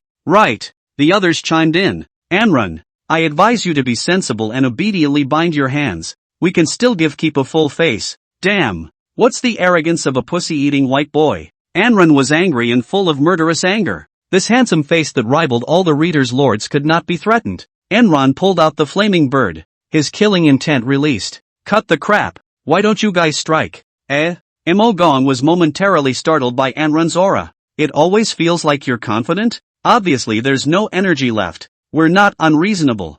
Moongong said, stroking his fat. Just send one of the random guys to take care of you and forget about it. No need. Enron bottomed out. I'm going to hit 15. Facing 15 raging enemies. A domineering declaration. What a fearless berserker. Plus 1000 berserker points. 3,000 berserker points remaining. Now, the 15 men were completely enraged. And Mo Gong roared. Everyone, fight to the death. At once, everyone was ready to show their tricks. However, Anren waved his hand in a big wave. 1/Shura. Shadow split. In a flash, 15 blue Yama kings each riding a fiery red undead bird swept towards each of the 15 individuals. Why does this kid have so much energy? Grew up eating whey? Mo Gong's eyes were full of scorn. The intelligence is wrong. This kid will be able to energetically cultivate the technique. Lu Zhao, you bastard. Giving us false information. Kill 15 high martial artists of the same rank at the same time. What an invincible high martial artist. Berserker points plus 10,000. 13,000 berserker points remaining. At that moment, a gasp went up from the surveillance room. Holy, a total of 15 people are preparing to surround Enron? This is the biggest battle ever. I don't think Enron can win this time. The teachers were numb from watching Enron win over the past 2 days, and they were numb as well, and now all of a sudden a group that could defeat Enron appeared, and all of a sudden they became unusually excited. Is it reasonable to forget all about it? Zhou Guoping was in deep thought. Moreover, these 15 people were all in the class below Chang Koan, Xiao Shui and the others, and were also considered to be the outstanding students in the freshmen of the comprehensive department. Their goal was bound to be to enter the X-rated class to study. And now that the 15 people were splitting the points equally, Zhou Guoping paid attention to their points, and they had all fallen to the middle of the pack. So there must be something wrong here. Dean Zhou, this time, you won't be betting on Anren to win again, right? At this time, Lan Yu was at the side, full of smiles. Even Dean Zhou can't possibly think that Anren can beat 15 people, right? Zhou Guoping sighed silently. He was right. Even if he was as optimistic about Anren as he could be, there was no way he could think that he, who was only at the second rank, would be able to defeat 15 high martial artists who were also at the second rank.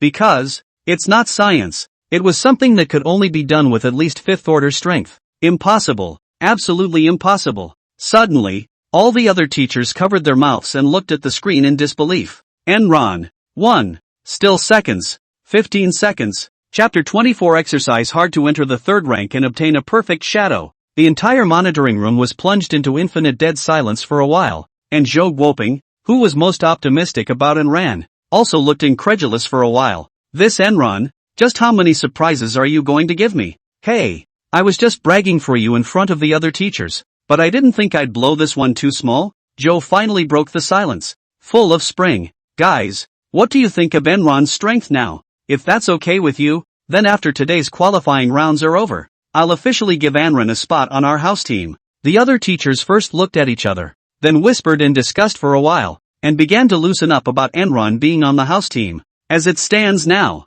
getting into our house team shouldn't be much of a problem. At least the replacement is definitely good enough. As far as, it's going to be interesting to see if we can get into the starting lineup. It's just that I'm afraid the older students won't take it well. The so-called house team was a team of the 8 strongest people in the entire academy, with 5 starters and 3 substitutes, to compete with other house teams to determine the ranking of the entire academy within the school. The selection criteria is strength above all else, and as a rule, it's basically been monopolized by seniors, with the occasional junior. But, Daichi, history has yet to show such a figure. Enron going up means an older student is going to be toppled, so the concerns of these teachers are not unreasonable. Zhou Guoping just laughed. Then there's no harm. When the time comes, whoever doesn't want to fight with Anren won't know? Zhou Guoping's eyes continued to roll among these teachers and finally landed on Lan Yu, who was already full of disappointment. Mr. Blue, what's your opinion? As if Lan Yu had just woken up from a nightmare.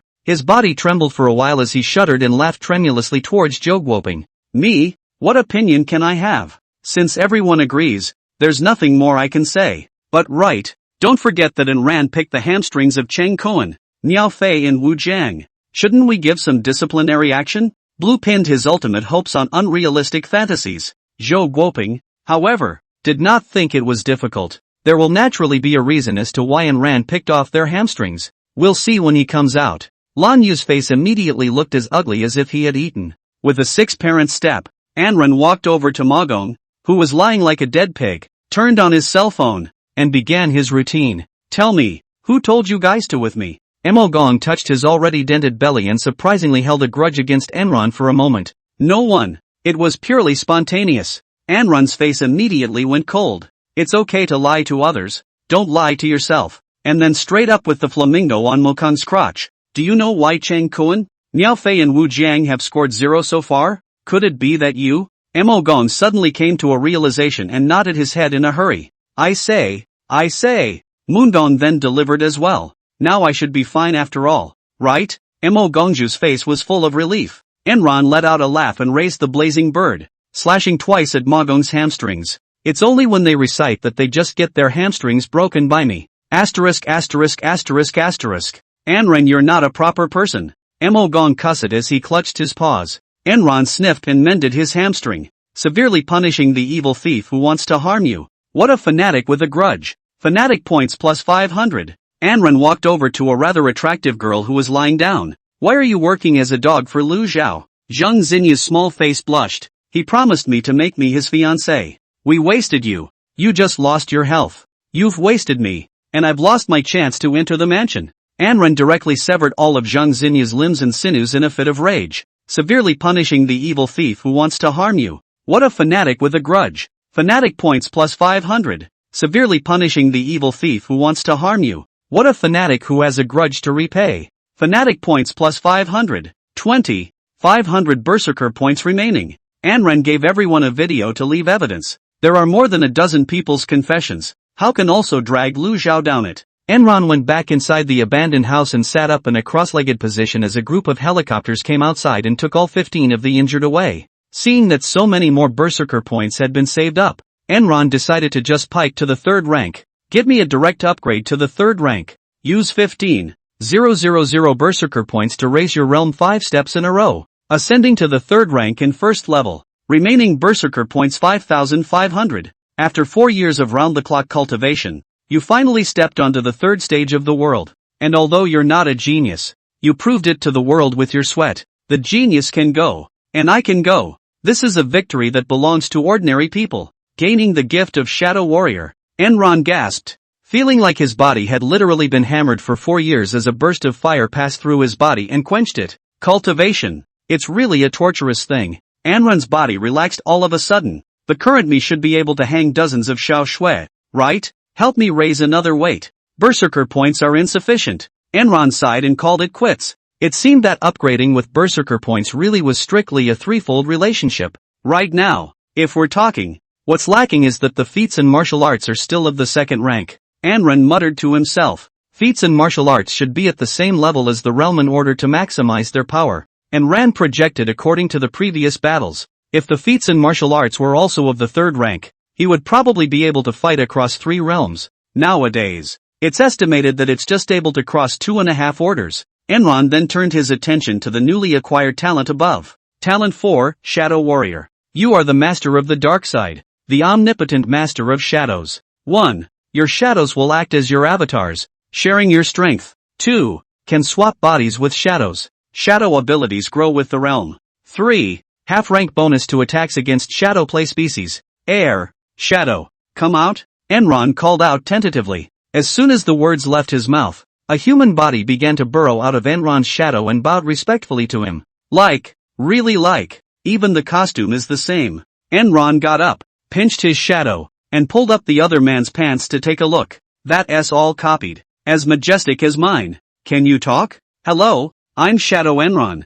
Enron's tiger shook. And really talk? Again. Enron noticed that the shadow himself had a panel-like object above his head. Name Shadow Enron. Strength, 10% of the body's strength, including talents, techniques, and martial arts other than Shadow Warrior. Talent 1, Divine Traveling Meteor. Talent 2, Cold Warrior Sacred Body. Talent 3, Spiritual Body. Feat 1, Nightmare. Technique 2, Transforms Emptiness into Spirit. Martial Skill, 1/Shura. Notes, prefers shadows that can hide in the darkness, and when the shadow dies, it automatically disappears and returns to the strength of its original body. Enron looked at his panel again. Realm, 1st of the 3rd order. minus 10%, including all talents, feats, and martial arts. That is to say, my shadow borrowed 10% of its power from me? Enron pondered seriously. I thought there weren't any negative effects. It wasn't what I expected, but it wasn't bad. Not so much a shadow as a perfect puppet.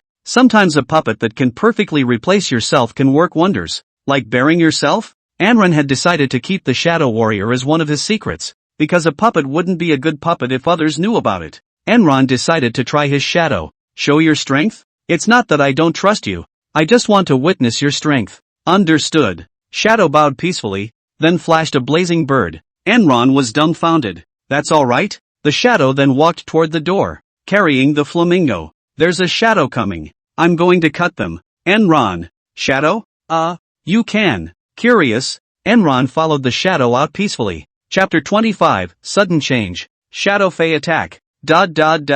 Alert! Alert! Large numbers of Fae have been detected in multiple races. Shadow Fae, Shadow Ants. Fae Matrix, Shadow Ant Queen. Location unknown. Please notify all students to enter the teleportation formation for evacuation. Get out of the tournament before the Shadow Fae make their move. Inside the monitoring room, Joe Gwoping and the other teachers froze for a short while as they watched the red dots spread all over the place on the big screen and the sudden sirens. Shadow Ants? Shadow Ants? Shadow Ants? A teacher chanted 3 times shakily. Joe Gwoping couldn't help but stand up. How did a Fae appear for good reason? Or a Shadow Ant? This is trouble. The trouble with Shadow Ants wasn't how powerful they were. Most of them were only 2nd or 3rd rank. But their characteristics, stealthy attacks in the dark, killing in the invisible. They are usually seen at night, but sometimes choose to hang out during the day. During the day, they hide among the shadows, including the shadows of people. This trait gave the vast majority of high martial artists a headache when facing them. You weren't necessarily weaker than them,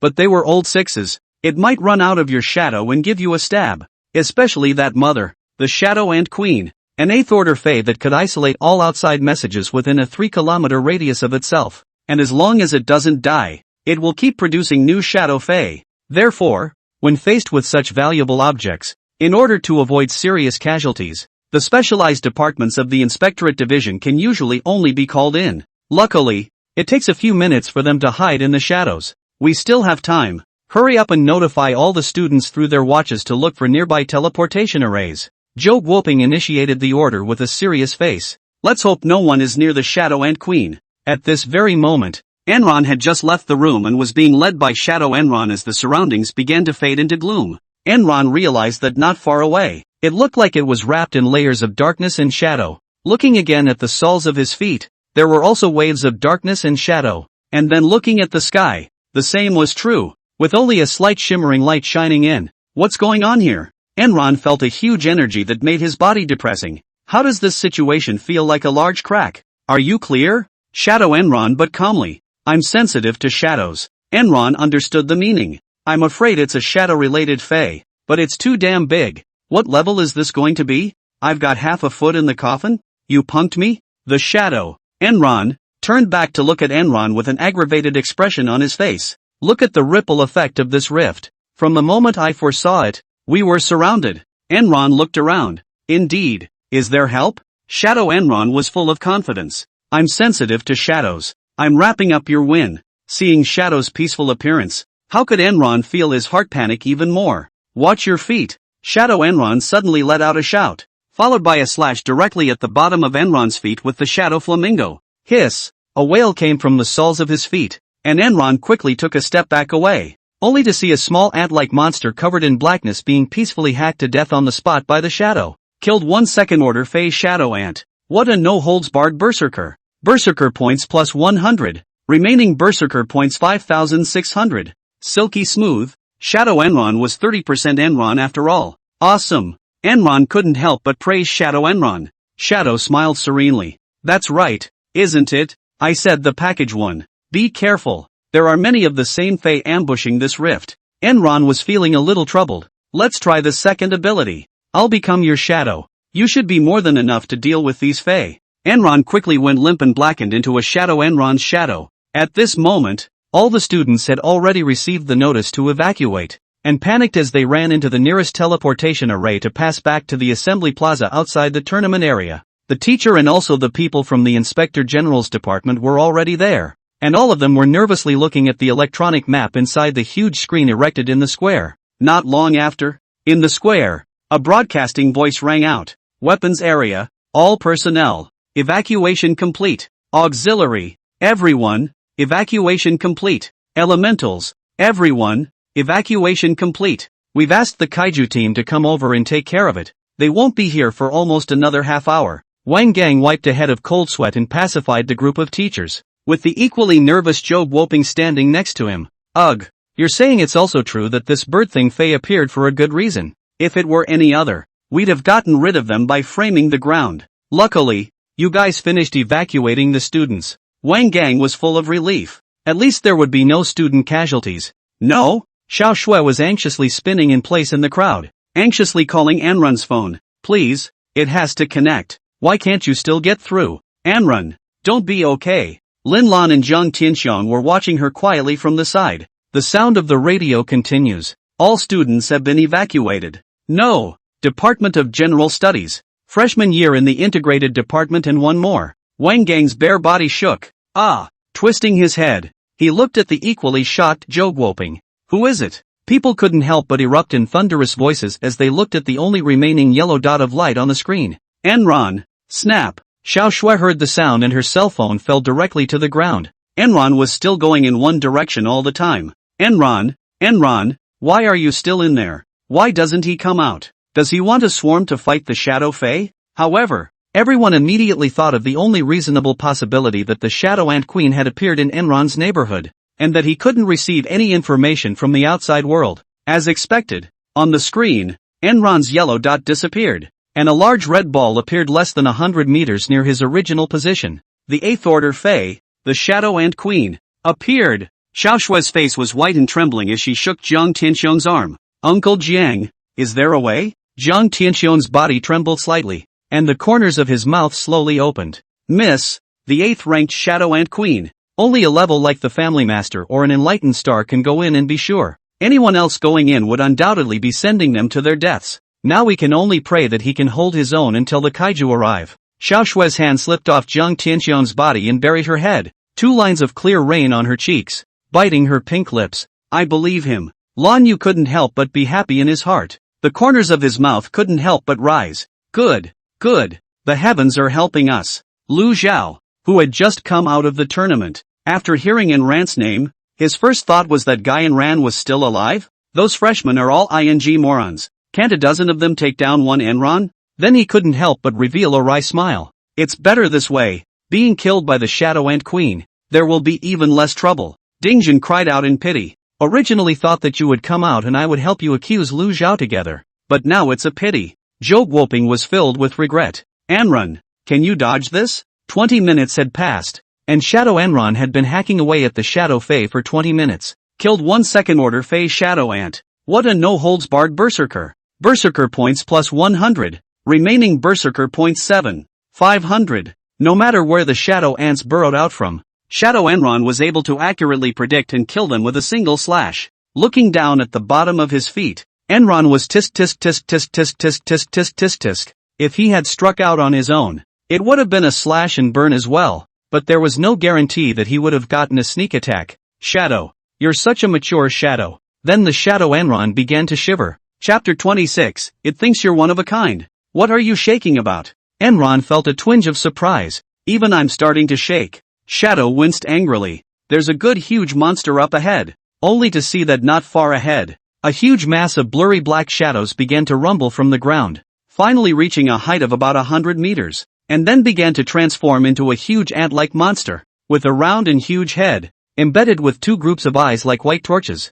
and huge nostrils that constantly spewed out 2 masses of black mist. Even as Enron desperately pulled his eyes, he could only see the large pillar-like limbs and claws of the Shadow Ant Queen, but he could feel the strong oppressive aura emanating from the other party. This feeling was far more than tens of times greater than the third-order blood demons he had encountered before. Enron was beginning to fret. Any drama? The Shadow shook his head serenely. I don't know. Try. At this moment, the appearance of the Shadow Emperor caused all the Shadow Ants in the crack to become excited, and they emerged in droves from all directions with their teeth and claws open, densely packed. Watching Enron was a ripple. How are we going to fight with so many? Master, Even if I die I will protect you. Shadow Enron's voice was loud and clear. Enron was instantly moved. This shadow of himself is still a loyalist, but the situation is that you can't protect me even if you die. At this moment, Shadow Enron's gaze sank and he raised the shadow flamingo. A slash.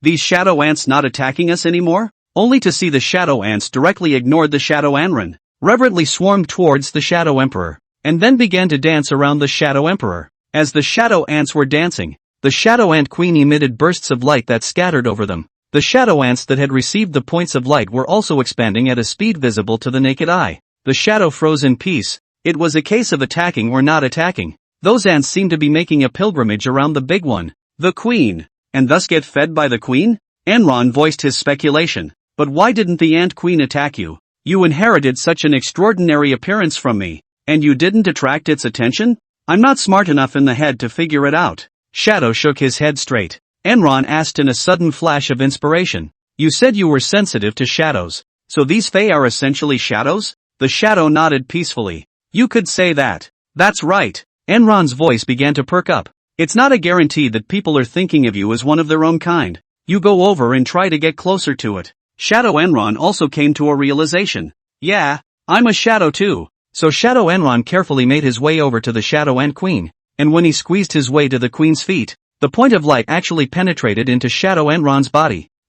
This? Shadow Enron looked up in confusion at the ant queen's ferocious face. On his feet, Enron then noted the shifting distribution of strength between Shadow Enron and himself. Shadow Enron, 10, 1%, 10, 2%, 10, 3%, 10, 4%, Enron, 89, 99%, 89, 98%, 89, 97%, 89, 96%. This ant queen nursed my shadow by the way. The corners of Enron's mouth couldn't be suppressed. Now not only are we not in danger, but we're also letting the other party help us cultivate? It's wool gathering for nothing. 10 minutes later, Shadow Enron's strength had increased to 15% of Enron's heart that was a beauty. But suddenly the ant queen lowered her head and stared at Shadow Enron with her giant yellow eyes, then grabbed it directly with one of her claws. Throw. Are we showing? Shadow Enron was handed in front of him by the shadow ant queen in her giant clawed grip, the black mist coming out of her nostrils enveloping Shadow Enron every now and then. In front of the ant queen, Enron looked so small, not even as big as her eye sockets. The queen's giant head was shaking in ever so small increments, as if discerning whether this little guy in her hands was one of a kind or not. It doesn't look like it, but the scent, the properties, and everything else is a shadow, isn't it? The ant queen was a little confused. This fog is poisonous. Shadow Enron couldn't help but spit out. Luckily I'm a shadow attribute and can effectively resist it. After the black mist had dissipated, the shadow peacefully viewed the appalling form of the ant queen at close range. Phew! Scary guy. It should have sensed the difference. Enron, who turned into a shadow that was pulled into a long length, analyzed. However, ant vision is two-dimensional, so it probably can't see us too well, so it's hesitating. But sooner or later you'll recognize it. How can I fix it? Shadow Enron panicked a bit. I'm no match for it at all. I can't even open its hand. Shadow was only 15% of Enron's strength, making it really difficult for him to break free. But when replaced on Enron's main body, he was afraid that he would not be obliterated on the spot. Enron could clearly tell that this fae was not a match for his current self. Enron thought for a moment. Since you're so familiar with the shadow, can you determine where its vulnerable points are? There may be a silver lining to being able to attack its vulnerable points. Shadow Enron's mind was spinning rapidly, and fortunately, brains were a cut above strength. Since the shadow is dark, the brightest part of it is probably its weakness. Eyes. It has bright eyes. Good. So I'll be the one to try attacking its eyes later. Enron smiled a little. When it gets close enough to its eyes, we'll switch over. The shadow ant queen looked at it for a short while before bringing the shadow anon a little closer to her eyes. Suddenly the face began to struggle and distort, and it finally became clear that it was an imposter in front of him. It's now,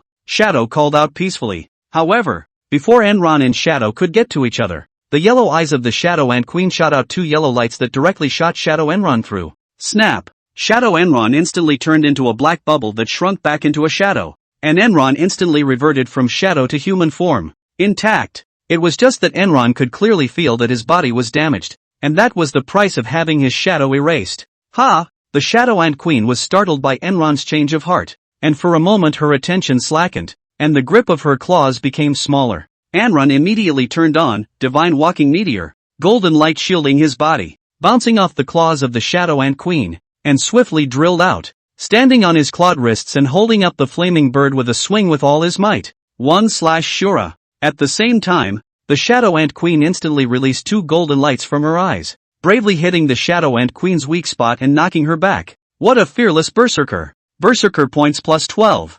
520. 000 berserker points remaining. 5 minutes ago, there was a clamor in the plaza outside the tournament area. The kaiju are here, only to see dozens of people in white uniforms coming down from several cars, all carrying a chiming lamp in their hands, led by a middle-aged man with an inch head. Zhao Chang brought his team members over towards Zhou Guoping full of anxiety, and after greeting Wang Gang slightly, his voice was very urgent. The Shadow Ant Queen is able to enhance the power of the Shadow Ants by feeding them energy orbs, so we need to get in there and repel it as quickly as possible, or else it'll be too late when it's fattened up all those disciples. Then wouldn't Anrun be in more danger? Xiao Shui, who drilled in, was at a loss. How many orders is Anrun? Zhao Cheng frowned. Zhou Guoping, who was at the side, responded. Right now, it seems to be the 2nd rank, but his true strength should be above the 4th rank. It will probably be the 5th rank. Zhou Guoping's words caused Zhao Chang and the others to be shocked in their hearts. A realm of the 2nd rank was comparable to the strength of the 5th rank?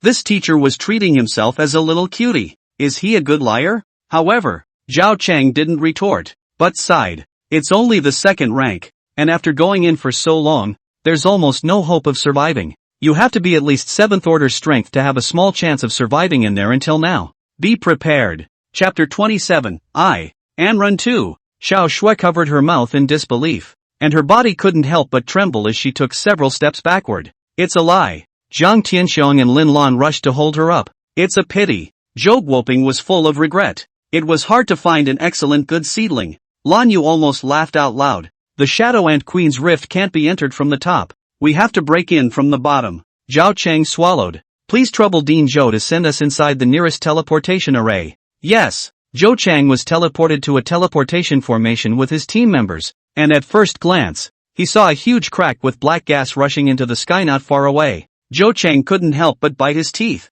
Like the lamp, white flames appeared in the palms of one hand of all the players, infusing into the other handheld enlightenment lamp to light up. At once, the bright white light from the enlightenment lamp gathered together, and the shadow ants hiding in the shadows around them emerged with it. Just clear the ones in the way. Don't tangle with them. Zhao Chang gave a serious order, then raised his hand in a bright ball of fire to burn the few shadow ants that scurried out in front of him. Woohoo! Suddenly there was a wail from the crack. Everyone froze, and Zhao Chang murmured uncertainly, "It's the voice of the Shadow Ant Queen? It can't be. It's not like there are any experts and they're exterminating it. Get in." With the enlightenment lamp, Zhao Chang led his team into the crack with ease. The Shadow Ant Queen's weakness is in its eyes. Generally speaking, as long as you have the strength of the 6th rank to attack its eyes, you'll be able to force it back. Zhao Chang instructed the team members behind him from the edge. Wait, you guys help me clean up the shadow ants and attract the queen's attention while I attack the queen's eyes.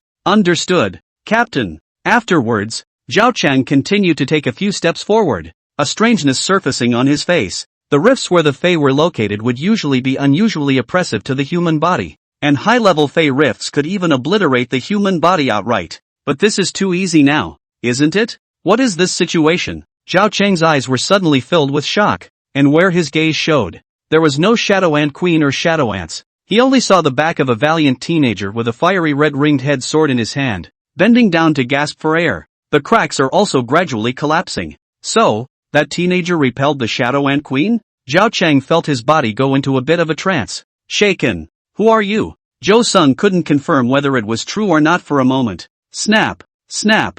Anren's sweat kept falling from his forehead to the ground. Just now. It was undoubtedly the most dangerous moment he had ever encountered. That was close. Anren straightened up and looked back at the crowd behind her that was full of people and smiled proudly. Me, Anren too. All the members of Kaixing's team instantly shook with the tiger's body. In the plaza outside the tournament area, the screen showed that the Shadow Ant Queen had disappeared, and a large number of people were cheering the kaiju team for handling the situation so quickly. In front of the teleportation array area, Zhou Guoping was waiting anxiously with a few teachers. Xiao Shui crouched on a step in front of the teleportation area, Her brows furrowed and her white flawed face was dull at this moment.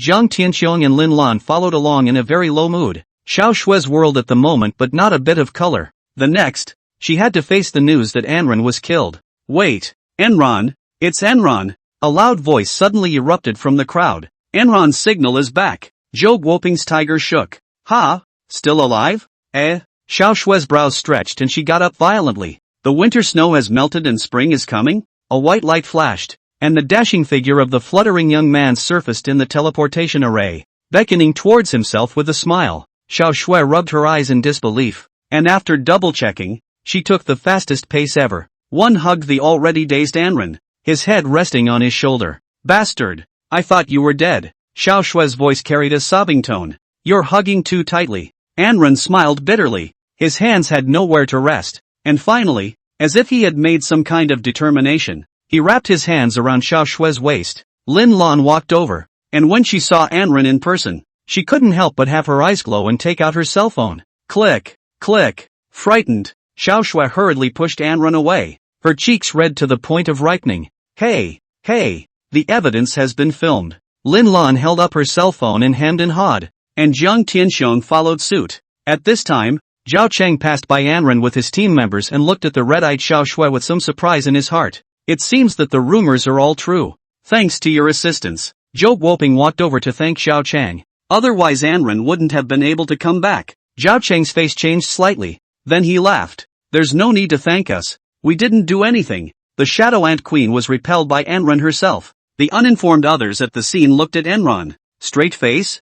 / Omega. This. Enron scratched his head and told them all what he had made up. Enron says that because she has the shadow talent, she can survive the cracks of the Shadow Ant Queen, as well as a bonus to its attacks, so she barely hits the Shadow Ant's eye. Enron, not all lying, just didn't want to reveal the Shadow's underbelly for the moment. Good fellow, you've given me another surprise here. Zhou Guoping had a very exuberant expression. I really didn't misjudge you. Jiang Tianxiong kept sizing up Anran, thinking in his heart, now he's a couple of degrees away from himself? Zhao Cheng was actually puzzled in his mind. It was known that attacking the weakness of the Shadow Ant Queen required at least 6th order strength to be effective, and Enron's strength was equal to 6th order? Even with the so-called shadow talent bonus, it was still shocking enough. Don't get it, really don't get it. Xiao Shuiren was directly stupid. This is only a few days and Ran has already thrown himself so far away? Dean Shou, where are the students from the cold weaponry department?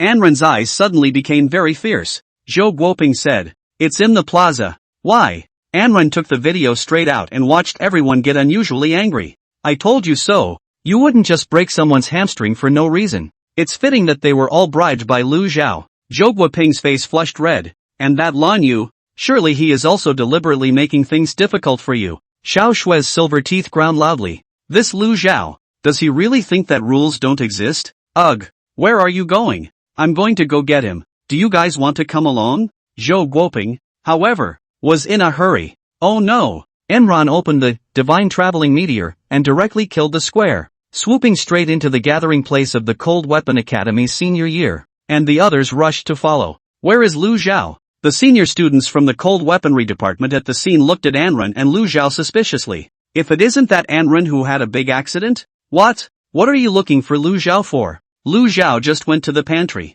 Anran then ran towards the pantry and saw Lu Zhao and Wang Mang preparing to go in from a distance. Enron flashed the blazing bird airily. Chapter 28, Scapegoat? It's okay to kill Wang Mang first. Lu Zhao. I'm coming. Anran shouted at Lu Zhao. Lu Zhao heard the sound and turned to see Anran. And for a moment, he was actually a bit terrified. Anran, what do you want? But Lu Zhao immediately reacted to something. I'm in a higher realm than him, in a higher position than him, why should I be afraid of him? So Lu Zhao immediately had the courage to do so again, and immediately revealed his divine weapon, the Wu Pheasant Blade. One could only see a taijutsu that was about a meter long and shiny black across Lu Zhao's right hand, and Ran raised his blazing bird and slashed down at Lu Zhao, who quickly blocked with his Wu Pheasant. A flame was born from the Lai bird to strengthen the power. Lu Zhao's face changed so much that cracks appeared on the floor under his feet. After taking a few steps back in a row, he stood still and looked at Enron in horror. What exactly is his strength?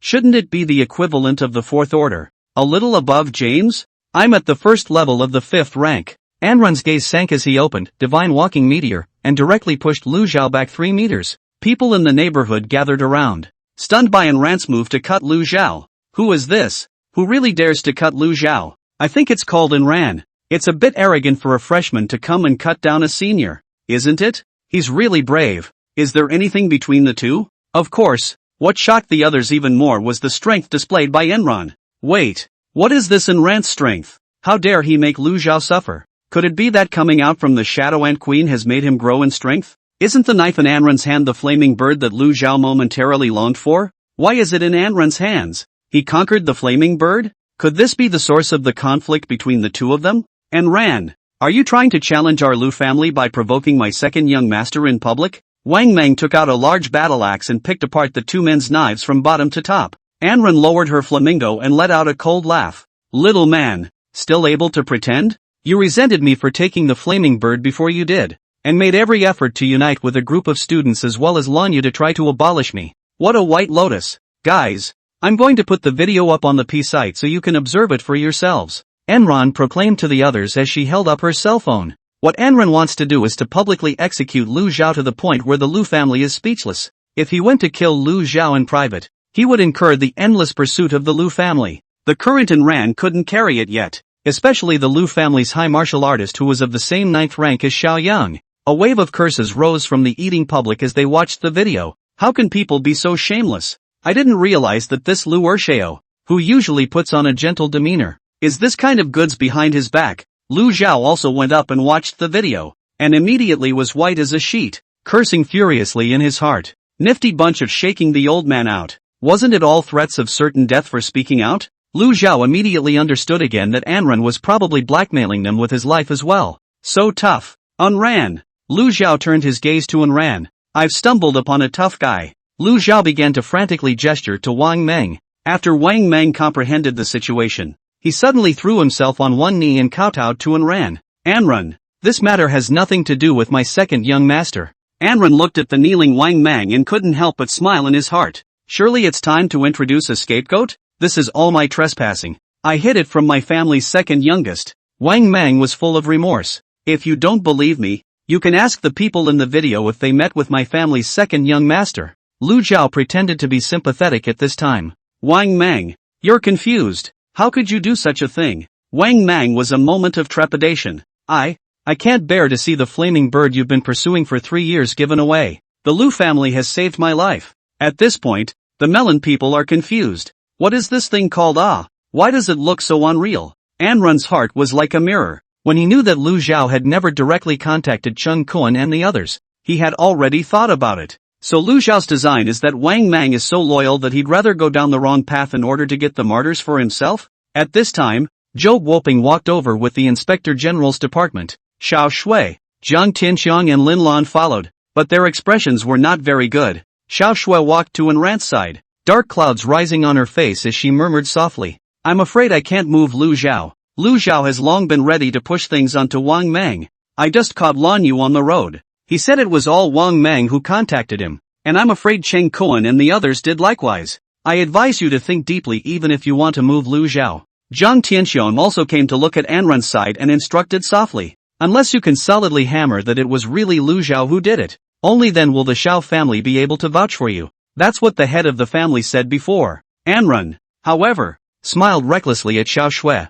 I also know that it's unrealistic to try to take away Lu Xiao with just this, but it's always possible to take away a Wang Meng. Xiao Shui sniffed and then looked at Anran in a daze. Are you trying to? Am I justified in scrapping Wang Meng? Possession. At this time, Lu Xiao asked Wang Gang with an anxious look. Director Wang, how do we handle this situation with Wang Meng? Wang Gang took a look at Lu Xiao, thinking that your play is also too fake. But who asked you to be surnamed Lu? Acting fake must also be taken seriously. According to the Daxia High Martial Artist Treatment Law, Wang Meng deserves to die. Enran waited for these words, gripping the flaming bird. A stump flashed by. By the time everyone reacted, Enran's blazing bird had already gone through Wang Meng's forehead to the back of his head. You! Wang Meng's face was full of incredulity, his eyes almost bursting out. Enran cheerfully pulled the flamingo out, stained with blood and brain matter. Wang Meng fell down with a bang. A fastidious berserker who justifiably kills his enemy on the spot.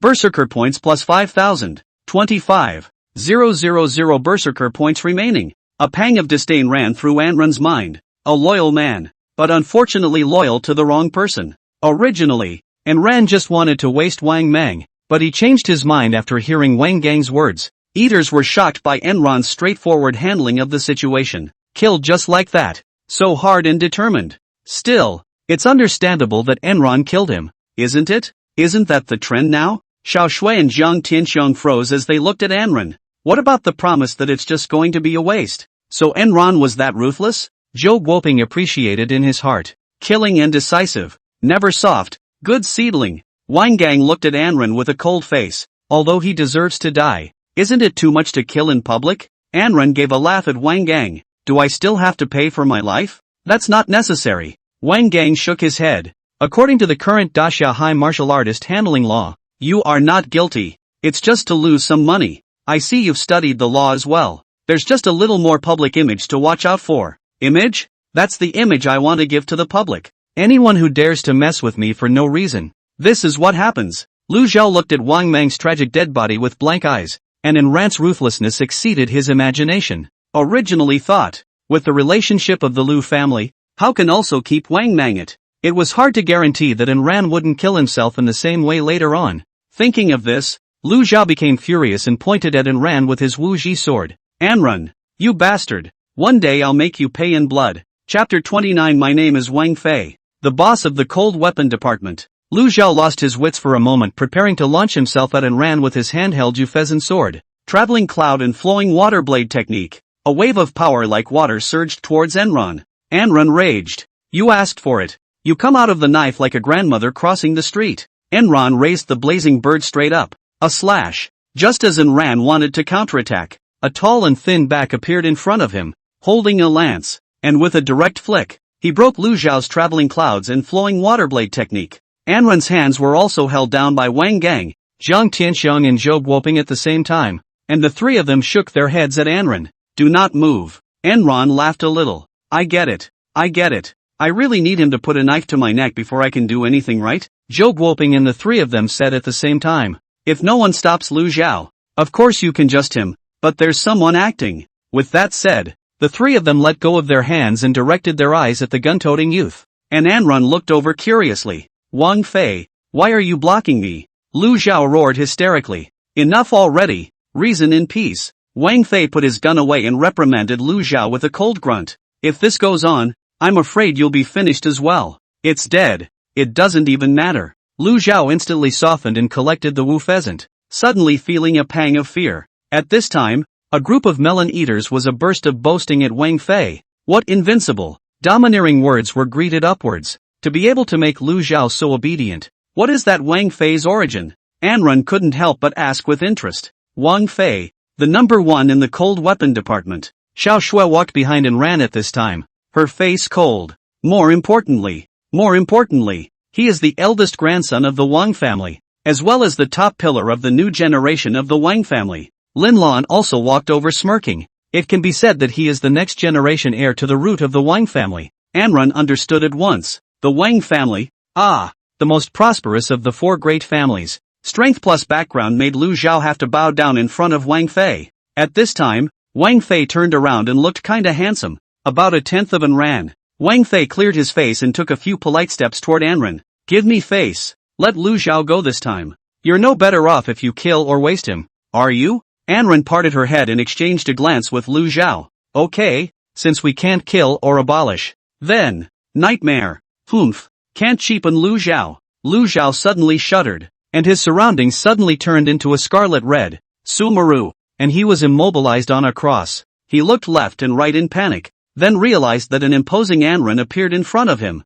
walking towards him with a flamingo. Lu Zhao immediately changed his face. He was hit by a mental attack. The easiest way to break a spirit-type attack was to use a force that was much stronger than the casters to directly break his spirit attack. Break for me. Lu Zhao exerted himself, but there was no change at all. Nani? At this time, Enran had already raised his flaming bird and chopped over. Don't kill me! Don't kill me! Lu Zhao suddenly hugged and yelled like crazy. Everything is my fault. Everyone was startled by Lu Zhao's sudden ghostly performance. What? Is Lu Zhao going crazy? Lu Zhao immediately followed by flopping down on his knees again and kept begging for mercy towards the air on his knees. Don't kill me! Don't kill me! Ran. Not a moment later straight down on the floor and then pee. Everyone turned their gazes to Anran, only to see that he was standing upright with a torch-like gaze. It was immediately understood that Lu Zhao was hit by Anran's spiritual attack. Xiao Shui was physically and mentally disoriented, her eyes babbling as she looked at Anran. This is the nightmare I gave him?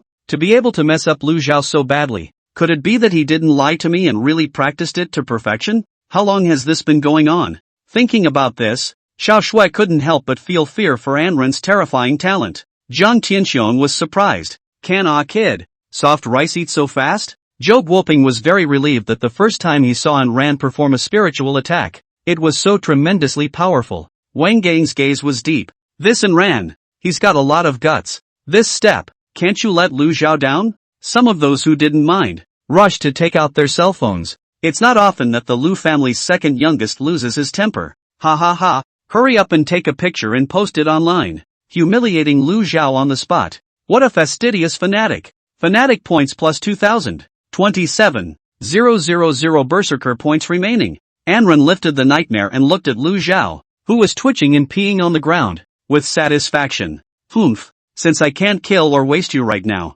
there's always no problem in making you mentally paralyzed for a while. Wang Fei's face changed slightly as he looked at the ghostly Lu Zhao, and he swept another stern glance over Anran. You don't give me face? Anran showed his teeth and said, it's given. I didn't kill or waste him. Director Wang, is there a problem with what I'm doing? Anran threw the words to Wang Gang. Wang Gang blankly glanced at Anran. It was Lu Zhao who threatened you first, and you fought back out of counterattack, and it was with a mental attack that didn't kill or maim you. So not guilty. Wang Gang sneered again. I told you that you guys must have studied the law and asked me why. However, on the Lu family side, I don't know if you can maneuver around. Wang Gang gave Xiao Shui a playful glance, and Xiao Shui straightened her chest, indicating that we have our Xiao family. Collect Wang Mang's body, then send Lu Zhao back to the Lu family. Let's break up today. Wang Gang commanded his men to act. Alright. Wang Fei's face returned to its original color, then carefully surveyed Anran's entire body.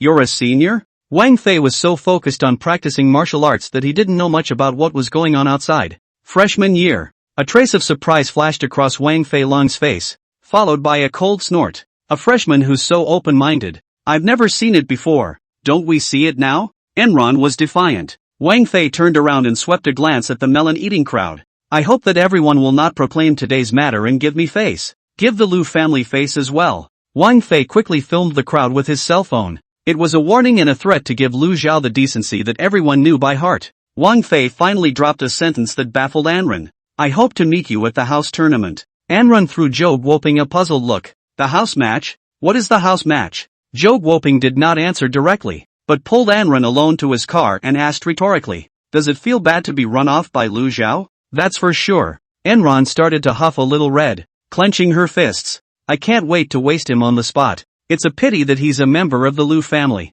so I can't be left alone. Now give you a chance to be able to publicly avenge your child what? Zhou Guoping laughed playfully, with a mysterious look. Enron's fists unclenched and his brow relaxed. And that's a good thing? Of course. Zhou Guoping pulled out a poster paper from his pocket under the curious gaze of the crowd. Chapter 30, Zhou Guoping's planning. Drawing the snake out of the hole. Zhou Guoping opened the poster and pointed to the top. This is a qualifying tournament based on faculties. The strongest 8 people from each faculty will be chosen to fight. 5 starters and 3 substitutes. Usually when as senior graduates, they're filled in from below. 6 seniors from the last class have graduated, and the spots that open up this time will essentially be filled by juniors. Get to the point. Anne's face was grave. Zhou Guoping froze for a moment, then said, Lu Zhao will definitely enter the Cold Weapon Academy's house team this time. As long as you make the house team, you'll be scheduled to play against him when the time comes. Chances are. Speaking of this, Zhou Guoping let out a wry smile. Hey, sometimes, it's unavoidable for a ring match to accidentally go heavy. The penalty for causing casualties this way is much less severe, as long as you act like it. And, Zhou Guoping's face was full of sinister. Lu Zhao is so crazy about the flamingo that he went out of his way to sacrifice Wang Mang this time, and he will never let go of it behind him. But right now he doesn't dare to take a shot at you privately. Firstly because he is afraid of the Xiao family, and secondly because he is the biggest suspect if something goes wrong with you. When it comes to this, Zhou Guoping is a little bit weak. Lu Xiao's obsession with the flamingo is more than he can imagine. You can't get it yourself and no one else wants it. Zhou Guoping continued. If you participate in the house team, at that time, Lu Xiao will likewise think that this is an excellent opportunity. He's going to be on stage himself, so there's no chance he'll be able to put the blame on someone else again. Zhou Guoping let out a sneer. This draws the snake out of its hole. You'll have no problem killing or scrapping him when the time comes. The reasoning is with you. The Lu family's bottom line to settle the score with you is much weaker. The Xiao family has reasons to stand up for you, too. The corners of Anrun's mouth couldn't help but rise after hearing this. How to get into the hospital team? Zhou Guoping laughed a little. If anyone thinks they're better than those players, get a faculty member to raise a challenge. Zhou Guoping paused for a moment. Whoever you pick off, you replace. Zhou Guoping suddenly pressed his right hand heavily on Anrun's shoulder, his face serious. This time, I'm going to push for you to go. As for whether or not you can be selected, it's up to you. I'm sure there's going to be a lot of disbelief when I push you up there. Are you confident? Zhou Guoping did not ask Anrun if he was willing, but was certain that he had decided to participate. Anrun laughed. Would I say no? After Anrun returned to the comprehensive department's assembly area, Xiao Shui pulled Lin Lan to stare at Anrun with wide eyes and asked, what did Dean Zhou call you over for? Considering that it was not advisable to proclaim it too early. Anrun brought his mouth close to Xiao Shui's ear.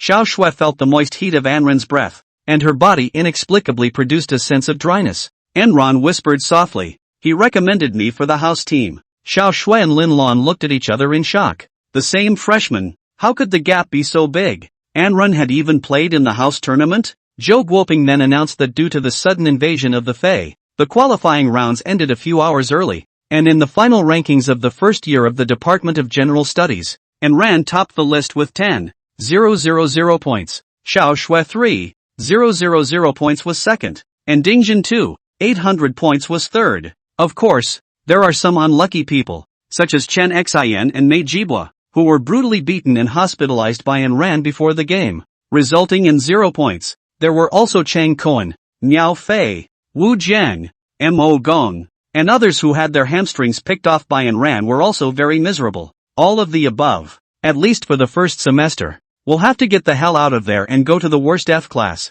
As for Anrun, he didn't have to be punished in any way due to the special high martial artist handling law. Everyone went back to their homes after returning to the school through the teleportation array. On the way back, Anrun and Lin Lan hitched a ride in Xiao Shui's Lamborghini, with Jiang Tianxiong acting as the specialized driver. Oh yeah, and this is? Haven't seen it before? Anrun looked at Lin Lan through Xiao Shui and suddenly thought that the two hadn't introduced themselves yet. Lin Lan showed a complaining expression towards Anrun. You're overdoing it. I'm a big beautiful woman following you around for half a day, and only now you're thinking of asking me my name? Is it because Xiao Shui is afraid to ask? Lin Lan pushed Xiao Shui towards Anrun and snickered. What are you saying? Xiao Shui pouted. Anrun laughed nervously and didn't say anything. Lin Lan flashed her eyelids towards. My name is Lin Lan, Xiao Shui's best friend. I was sick at home before and arrived half a day after the qualifying match started, so you haven't seen me normal.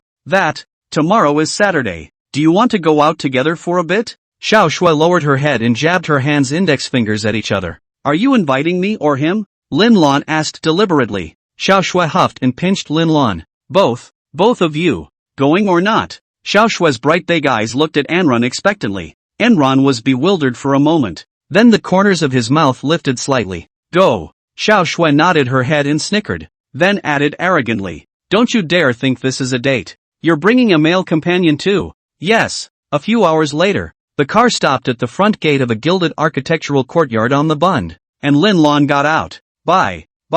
Anrun could not help but be stunned when she saw the large Lin mansion written on the plaque. Good lord. So Lin Lan is a member of the 4 great families. The Lin family? Now he's connected to all 4 families. Then why don't you have your own special car? Anrun asked curiously to Xiao Shui. Xiao Shui looked at Lin Lan's back and said glumly for a while, an illegitimate daughter with all her parents gone. Anrun was silent too. No wonder. The time quickly came to 10 o'clock on Saturday morning at the carnival playground, where Anrun and Zhou Peng sat on a bench and dryly watched the flow of people coming and going. Anrun didn't abandon his commoner friends like some white wolves after becoming a high martial artist, and Zhou Peng was almost shocked at first by the fact that Anrun had become a high martial artist, and it took him a few days to come to terms with it. And what made him even more horrified was that Anran really showed signs of getting together with Xiao Shui. Big brother, we said they'd be here at 9 o'clock. Why aren't they here by 10? Why did you take so long to put on your makeup? Zhou Peng desperately spat. We had agreed to go hacking today.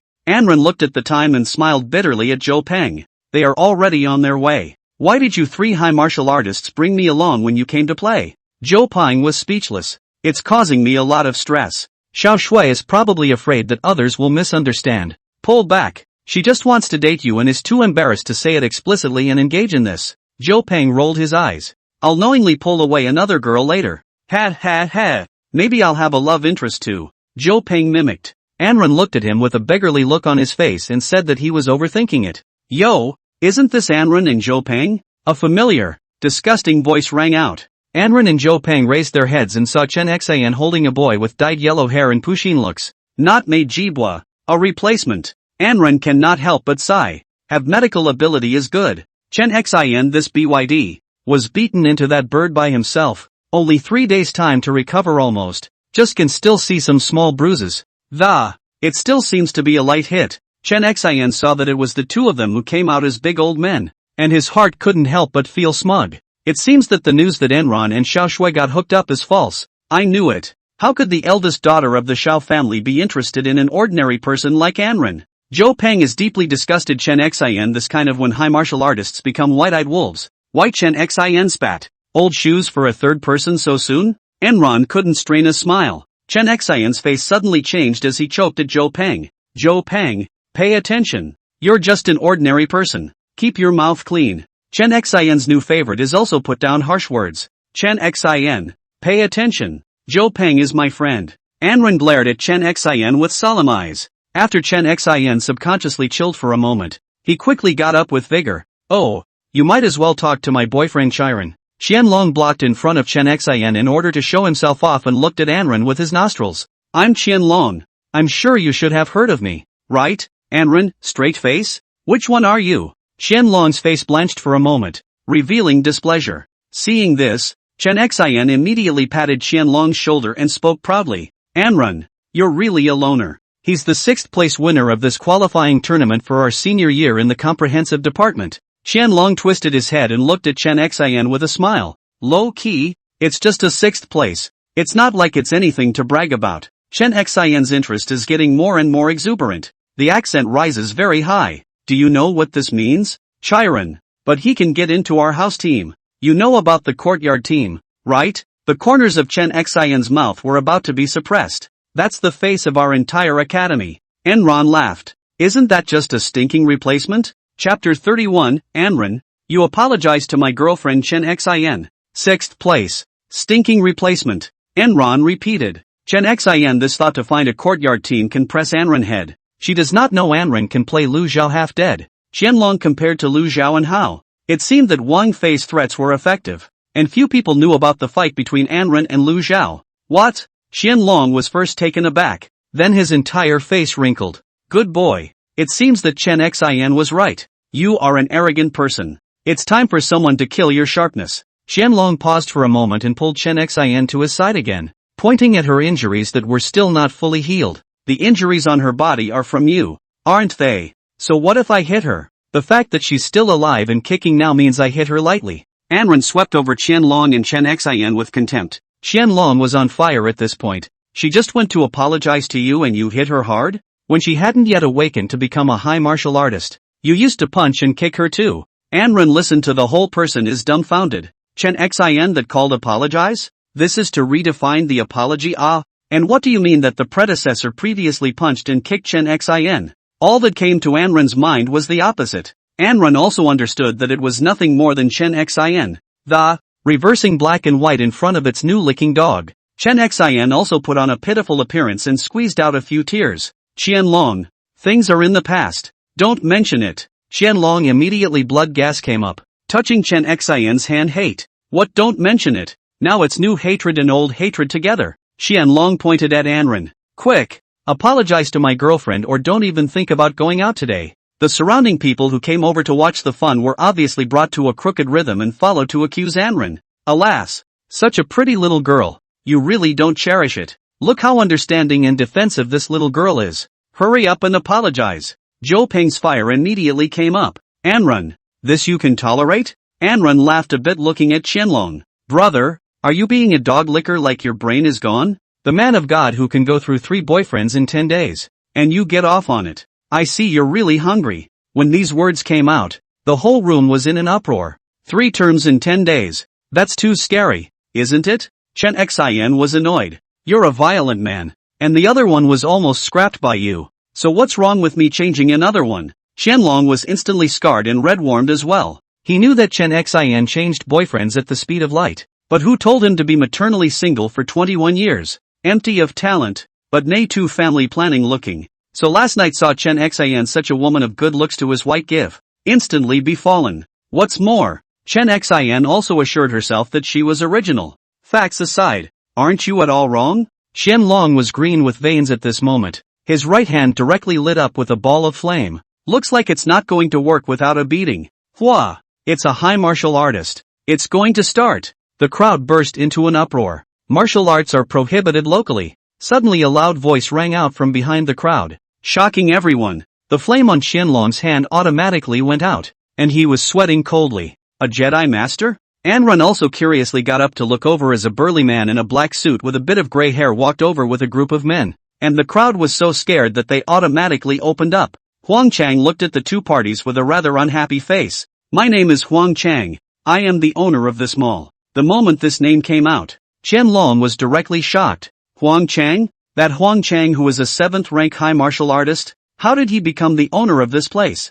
Anrun sniffed and looked at Huang Chang with interest. Indeed, he could intuitively feel a kingly aura. Huang Chang's eyes swept Anrun and the others. What happened here? I don't allow anyone to cause trouble in my place. I'll teach whoever is wrong. Chen Xian immediately met the situation. Began to Huang Chang inverted black and white. Said Qianlong just want to teach his heartless ex-boyfriend a lesson for himself. Anrun was about to retort to Chen Xian as when Xiao Shue's voice broke the situation. Uncle Huang, how come you have time to come over to see your mall? All eyes were attracted over to the exquisitely dressed Xiao Shui and Lin Lan who stood behind Huang Chang before elegantly walking to Anrun's side. Anrun and Zhou Peng's eyes were about to go straight as they watched. Chen Xian's heart shook. What is this situation? Xiao Shui dressed up like this is dating Anrun? They both made it? It's over. Qianlong glanced sharply at Chen Xian and couldn't help but whine a few times. Why didn't you say that Anrun is Xiao Shue's friend? And the owner of this place knows Xiao Shui? How do I know? Chen Xian got anxious and directly stepped on Qianlong.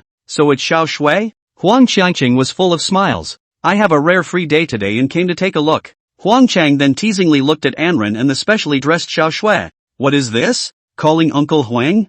Anrun looked at Xiao Shui blankly. You guys know each other? Xiao Shui pouted her proud little pink mouth. He used to be a member of our Xiao family, but last year he stopped mixing in the martial arts and came out to do business. Anrun was silent and could only say that it was good to have a backer. Xiao Shui's eyes swept over Chen Xian and Qianlong, and a strong wave of loathing arose in her heart. What happened? Xiao Shui couldn't help but let out a cold laugh after listening to the narration. One can only say that liking to make videos is sometimes a good habit. Punching you two later will be justified. Words. Directly took out the phone to play up the day Chen Xian looking for and ran so-called back together. Apologize for the wonderful picture. Chen Xian and Qianlong looked pale. One was afraid because of rumor. One was numb because of being deceived. Once the video came out, Chen Xian's so-called rumor that Anrun hit him for no reason was instantly dashed. And for a while everyone cursed. Shame on you. You deserve to be beaten. The beating is still too light. I see. No. Why did you film it?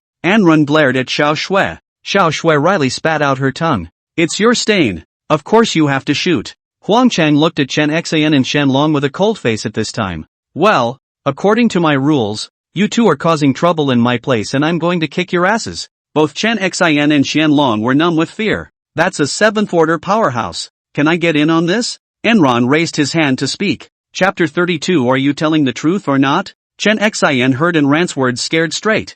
Enran's so-called adulteration is definitely toward himself. Enran, what do you want? Enran ignored him and instead smiled towards Huang Chang. These two are slandering me here. It's really hateful. It's hard for me not to get involved. Sure. Do you want a guy or a girl? Huang Chang smiled crookedly. Of course it's female. Enron let out a sneer. Huang Chang nodded knowingly, then shouted fiercely at his men. Rack the two of them up to the entrance for me. Daring to cause trouble in my territory. You really don't put me, Huang Chang, in your eyes. A dozen or so henchmen directly frame already scared into a chicken like Chen Xian and Qianlong dragged toward the entrance. The two of them didn't dare to have the slightest thought of resistance, and could only keep begging for mercy. No, we were wrong. Never again. The strength of a 7th-ranked powerhouse was no longer on the same level as an ordinary high martial artist. Although the realm was simply divided into 10 stages, it was further divided into 3 major stages within it. The 1st through 6th orders are known as regular or ordinary. The 7th through 9th orders are transcendental, and the 10th order is sainthood. Between each major stage is a disconnected strength gap. For example, the 7th order is far more than 3 times as strong as the 6th order. Anran and the others followed Huang Chang over, and on the way, Anran quietly asked Xiao Shui, "Is he doing business properly like this?" Xiao Shui smiled. This is one of the benefits of coming out of the martial arts path to go into business. Having strength as a guarantee. Anran nodded approvingly. To the entrance, under the crowd, Anran and Huang Chang walked to Chen Xian and Qianlong respectively. "Oh yeah, tell you two something." Anran's eyes playfully swept over the flustered Chen Xian and Qianlong. "I've been put forward for the house team selection, and I've decided to just use you as my stepping stone first." Chen Xian and Qianlong looked at Anran in shock at the same time. "What? You're just a freshman. Why?" Huang Chang also scared. In his memory, the most anticlimactic record of the house team was still Xiao Yang, who participated as a substitute in the second half of the second semester of his sophomore year. "Don't kick them to death or maim them," Huang Chang warned, "or you'll get me in trouble." "Understood." Anran gave an okay sign. Chen Xian felt that he was still saved and dying. "Anran, don't you have any attachment to me? Are 2.5 years of affection so worthless?" Anran sniffed as his anger level filled up, lifted his right foot, and sent a through-the-chest leg over. "You make me sick." The dusty sneakers hit Chen Xian's chest hard, accompanied by a scream. Chen Xian flew out more than 10 meters away, just healed a dozen ribs and instantly broken, hanging the scum girl's ex-girlfriend on the spot. What a fastidious berserker. Plus 1,000 berserker points. 28,000 berserker points remaining. Nice job. Zhou Peng couldn't help but shout. Asterisk asterisk asterisk asterisk. Qianlong twisted his head to look at Chen Xian's miserable condition and was shocked. And Ran was so ruthless. What should Huang Chang do? At this time, Huang Chang was already gazing at Qianlong with a solemn face, and instantly a transparent true qi emanated from his body, directly bouncing Qianlong over 30 meters away and crashing into a fountain. The onlookers were a hoot and a holler, calling it a moral cleansing of our society. Qianlong squirmed on the ground for a few moments and crawled up, his eyes shooting dead in Anran's direction as he swore fiercely, "I'll be waiting for you at the house team selection. And if I don't beat your dog brains out by then, I'll never get a wife." Huang Chang waved his hand. "Call an ambulance to pull them both away." "Qigong?" Anran looked at Huang Chang with admiration. "You can control the killing power at will. You're still too kind-hearted. Elder, if you use your foot directly, you may not be able to collect it and just kick him to death." Huang Chang glanced appreciatively at Anran and then at Xiao Shui next to him, before revealing a doting smile. "It's free for you guys from now on, so have fun. It's so okay, and we're not short of money." Xiao Shui wanted to politely refuse. Huang Chang smiled. "It's not a matter of money or not. This way it looks like we're family. Or maybe it was family once, after all. Your father once treated me like a brother." Xiao Shui couldn't say anything else. "How's your father doing these days? Give him my regards." Huang Chang's expression was a bit melancholy. Xiao Shui's brows moved slightly at his words. Father is fine. He has been in the imperial capital for this period of time. When he returns in a few days I'll convey your goodwill." Huang Lang nodded his head and then turned to lead the men away. Anran looked at Huang Lang's departing figure and couldn't help but look at Xiao Shui and ask, "Why did he leave the martial arts? And it feels like there's a disconnect with your father?" Xiao Shui shook her head, also at a loss. "Father said that things are too complicated and won't tell me." Go. Let's not talk about this. Let's hurry up and start playing." Lin Lan came over and pulled Xiao Shui's small hand away. "Let's play until dark tonight." Anran and Zhou Peng followed behind. The four of them played with almost all of the amusement park's items, during which Zhou Peng and Lin Lan performed the great disappearance technique from time to time. It went on until 6:30 p.m. when only the Ferris wheel was left as the grand finale. Lin Lan excitedly made a suggestion. "It's nighttime. Let's finally go for a ride on the Ferris wheel." It's said that the night view seen from the top of the Ferris wheel is extraordinarily beautiful. Yes. The four of them then arrived at the Ferris wheel, and Lin Lan pointed at Anran and Xiao Shui with hints in her eyes. Why don't you two sit in one compartment of the Ferris wheel, and Joe Pang and I will sit in one compartment? Enron froze. Why don't you sit with us? There's still plenty of room for 4 people in one compartment. It's true that you were given a chance and didn't use it. Lin Lan almost fainted with anger. Joe Pang suddenly raised his hand and spoke. No, I won't ride the Ferris wheel because I'm afraid of heights. Yeah, I'm afraid of heights too, shouted Even as he followed. Anren glanced at Joe Pang and Lin Lan. Afraid of heights? I don't believe you. You're telling me you're afraid of heights after that roller coaster ride this afternoon? Lin Lan glared at Joe Pang and quickly withdrew from the scene. Oh, that can't be helped. Only the 2 of us can go in. Xiao Shui cheerfully entered the carriage. Enron had no choice but to follow in. The two sat across from each other, without a word, looking through the window at the night scene that was gradually becoming more and more beautiful, and as the height continued to change, their thoughts were like the ever-changing night scene. After a long time, Xiao Shui suddenly bit her pink lips gently. Enron, let me tell you something. Enron's heart fluttered. Shouldn't it be? My dad said he wants to invite you to my house for dinner when he gets back. Woo! Enron covered her mouth to prevent the orange juice from spraying out, unable to say whether she was disappointed or scared. That's scary. Is it my dad who's scary, or is it my house? Xiao Shui twisted her head back and pouted, her right foot kicking gently at Enron's calf. Speak clearly. That must have been all very scary. Enron swallowed her orange juice and then looked full of seriousness. No, I mean, what in the name of your father invited me? You guess yourself. How do I know? Xiao Shui sent frequent wry glances at Anren. If you want to go or not, you decide yourself. Go go go. I'll definitely go. Anren made a begging gesture. I don't dare not go either. I can't afford to mess with your dad. Xiao Shui couldn't help but purse her lips and smile. After another long period of silence, Xiao Shui grabbed the collar of her chest and bit her lips hard, as if she had made up her mind about something. Enron, ask you something. What is it? What you said to my father the other day. Was it the truth, or was it a lie? Chapter 33. Enran's strength was nearly equivalent to the higher 4th order.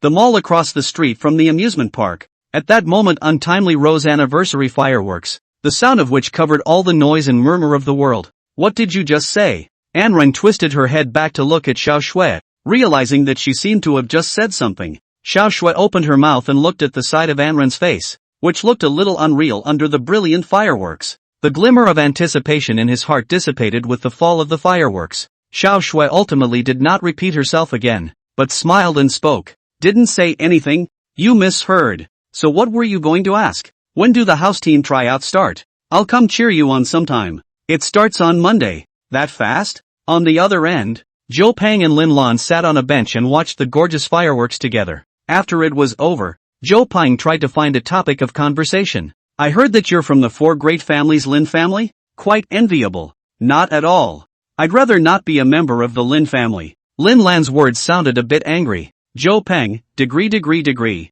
Come on. It seems to have hit a nerve with her. And the minute she opens her mouth, the conversation dies. By the time the fun time was over and they were ready to go back, the 2 young girls were filled with laughter. Joe Pang behind him grabbed the corner of Anren's coat and asked cautiously, why did she get angry when I said I was envious that Lin Lan was a member of the Lin family? Anren looked at Joe Pang seriously. You're interested in her? Can't you appreciate it? Enron shook his head and sighed. Don't think about that. There are 2 thresholds between you that you can't cross. Joe Pang was dumbfounded. But it didn't feel right. How could Enron cross over? On Sunday, Enron sat on the end of his bed preparing for the house team. Ergo, mainly researching how to add berserker points. There were now a total of 28,000 berserker points, and if they were used to ascend the realm, they would only be able to ascend to the 3rd level. Can I use berserker points to upgrade my feats in martial arts? Anren had already learned that in the school the 2nd rank S-ranked feats in martial arts would need to pay 3,000 points to move up to the 3rd rank S-rank,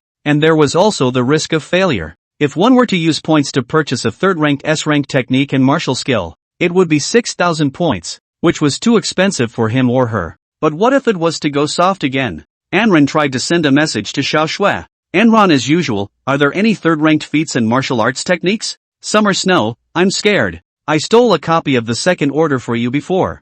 I'm afraid my father will come back and hang me. Summer Snow, sad face Omega. Wait, you've risen to the 3rd rank? Anren thought it was better to forget about it. Mastering new feats and martial arts would also cost a lot of berserker points. That's when the panel appeared with a prompt. Technique 1, Nightmare. Second order S grade. Proficiency, perfect, can be upgraded to the third rank S technique Dream Abyss using 20,000 Berserker points. The level of mastery remains unchanged. Technique 2, Transform the Void into a Spirit. Second order S grade. Proficiency, perfect, can be upgraded to a third order S grade technique, Void-born Spirit, using 20,000 Berserker points. The level of mastery remains unchanged. Martial Skill 1, One Blade Shura. Second order S grade. Proficiency, perfect, can be upgraded to a third rank S martial art, Double Blade Shura Chop, using 20,000 Berserker points. Mastery remains unchanged. Hiss.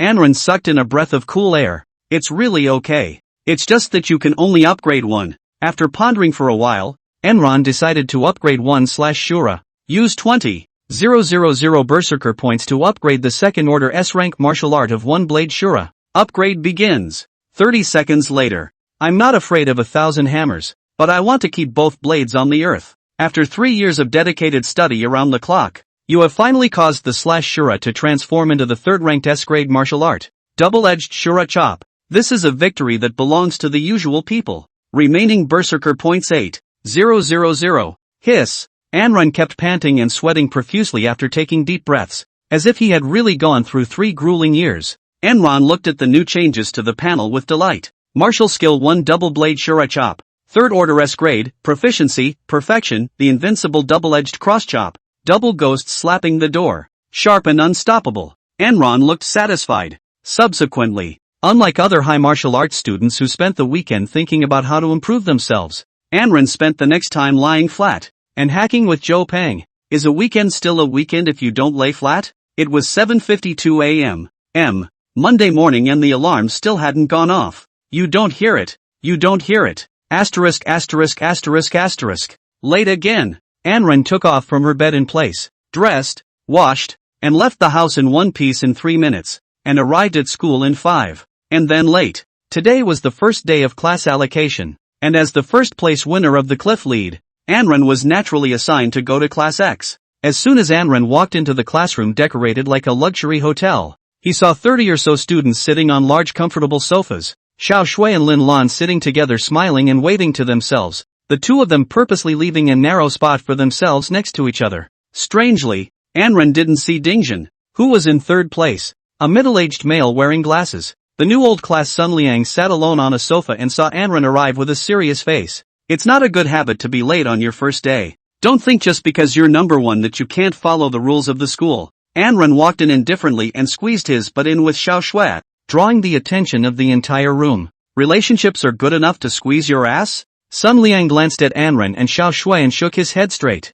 He actually had a problem with Anran because he had broken the hamstrings of a large group of people, resulting in only Xiao Shui, Dingjun, and Enron himself, the group whose strength was supposed to be the best, being the only ones left to enter Class X. If the students' grades are not satisfactory after one semester, it will affect Sun Liang's future. Sun Liang muttered in his heart.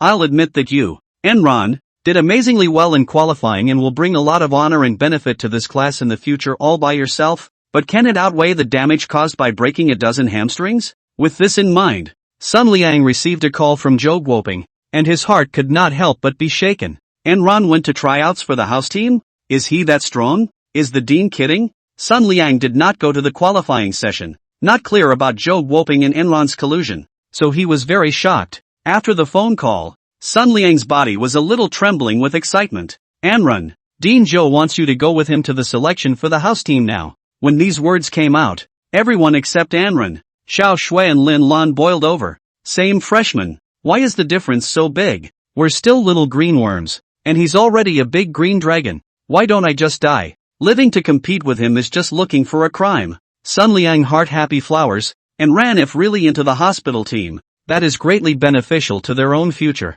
What Cheng Kuan, Miao Fei, Wu Jiang, these people, it does not matter. In the conference room of the Comprehensive Department's Academy Teen Training Hall, a lean and strong Huang Shilong, wearing glasses and a tight yellow uniform, sat in the main seat, his eyes sternly sweeping over the 4 men and 3 women present. Everyone here is a veteran of the last class or the top performer in this senior qualifying tournament, arguably the best of the best in our institution. But that doesn't mean your positions are secure.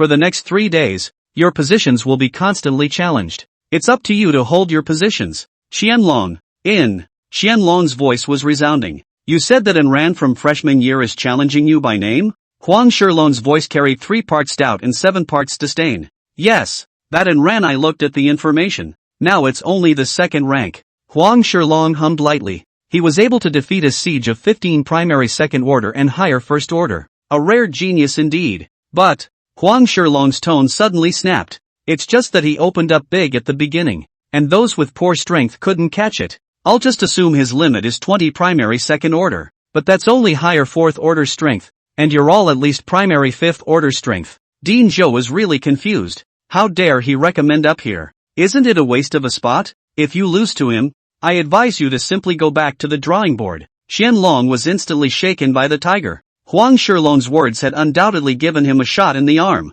and ran. If you dare to come here, you'll be in deep. Chapter 34. I've never heard of such a request. Anran went first to Zhou Guoping's office, who took out a letter of recommendation and a list of names from a drawer. The profiles of all 8 members of the courtyard team are on it. Zhou Guoping looked at Anran solemnly. The worst strength among them is at Lu Zhao's level. Although you may think that Lu Zhao being abused by you is nothing. Zhou Guoping paused for a moment, his eyes sly. But a big reason for that is because you used a mental attack to engage in a sneak attack. If it's a square matchup, Lu Zhao, you still have a fight in you. Enron quickly scanned through the list and nodded. Zhou Guoping stretched a little. Careful makes perfect. Anything else you want to ask? Enron smiled sinisterly when he saw that Qianlong was indeed the replacement for the number 6 position. I'd like to squeeze this replacement out before I go for the same spot as Lu Zhao. Is that okay? Anran took out Qianlong's information and looked at Zhou Guoping with a smile. Zhou Guoping's eyes sank slightly. Naturally, before the competition with the other faculties begins, as long as you have the skills, you can even sit on the first place throne. Just what's the need? This man is Chen Xian's new favorite, and on Saturday Chen Xian brought him to my trouble. Zhou Guoping sprayed his tea straight out. Sorry for being rude. Zhou Guoping wiped the table, his face full of shock. Young people nowadays are playing so high? That Chen Xian is Lexington? The speed of changing boyfriends is faster than the speed of Haiku's surrender? Zhou Guoping then looked at Anran with a hint of pity in his eyes. How did you see her in the first place? Anran could only embarrassingly say that he was blind in the first place, but he couldn't say that he had crossed over and that his predecessor had been bewitched by a dean. I think someone with such a corrupt morality like Chen Xian will only tarnish the reputation of our school. Anran's tone was fierce. She can be expelled if necessary. Zhou Guoping couldn't help but laugh and kept pointing at Anran. You brat. This is an attempt to take personal revenge? But I promise you, if this person Chen Xian does something out of the ordinary again, I'll propose dismissal to the top. The current Zhou Guoping only wanted to properly cultivate Anran and invest in his future. Firing Chen Xian can make Anran happy, and Chen Xian, this person is really outrageous. So this really kills 2 birds with 1 stone. Satisfied, Anran left Zhou Guoping's office with the letter of recommendation and headed straight for the courtyard team's training hall. Once inside, I caught the house team getting ready to cut. Hello, I've come to submit my letter of recommendation. With a smile and a wave to them, Anran made his way over to Huang Shilong. Everyone's gazes flicked towards Anran, constantly sizing up this freshman year godly man. It doesn't look like much, does it? It's mediocre except for being very handsome. Seeing that it was Anran, Qianlong was surprised that he involuntarily felt fear, then quickly reacted. I'm afraid of him. It was Huang Chang who hung himself on Saturday,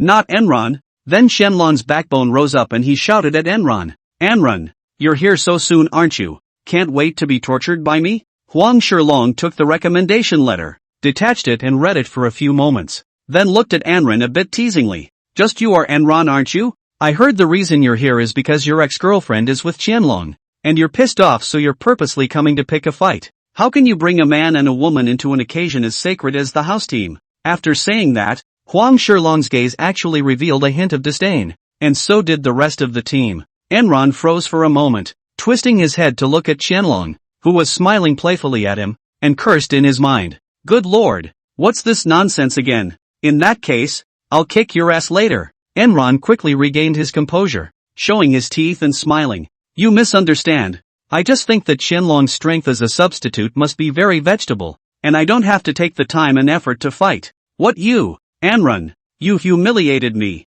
Qianlong on the stage stared angrily at Anran. I'm going to send you flying. The others were also disgruntled. The main man felt that Enron was too crazy, and the other two substitutes felt that Enron had scolded them all, boldly despising a high martial artist who looks down on him. What a fearless berserker! Berserker points plus 1,500. Remaining berserker points 9,500. Enron looked at the berserker points he received and smiled smugly. Huang Shilong glanced at Enron. Strength doesn't come from talking, it comes from fighting. Get ready. And let's start in the ring room in half an hour. In the ring room, Qianlong locks himself in a small, separate space and drills his fists and feet like crazy. Instead, Enron waited in the rest area and did nothing, looking at the others in disbelief. This person, too, is just too crazy. After 10 minutes, Chen Xian suddenly appeared in front of Enron. The news of the selection of the courtyard team is always pushed to the teachers and students of the whole courtyard. Chen Xian, as soon as she received the news,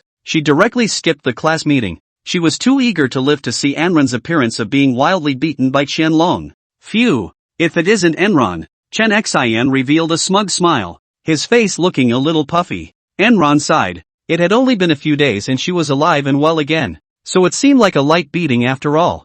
You make rumors about me every day. Be careful that one day I can't stop myself from beating you to death. Chen Xian immediately changed color and said, first think about how to get past the hurdle in front of you. Enron, my boyfriend is going to kick your ass later. Enron sniffed and glared at Chen Xian, scaring her is backward. You, what do you want? Chen Xian was a bit flustered, but once he thought of Qianlong being here, he was instantly mustering his courage. Trying to hit me, are you? You come and hit me, idiot. Chen Xian scoffed. The next second, Chen Xian only saw a flash of cold light in front of her eyes, a strong palm with a strong her cheek over. Chen Xian's cheeks were instantly deformed. His neck made a clicking sound, and after doing a 720 degrees pirouette in the air, he flew directly to another rest area and ruthlessly smashed into Huang Shilong's seat, his head swollen like a pig's head. Striking a provocative ex-girlfriend in public? What a berserker with a grudge. Berserker points plus 2,000.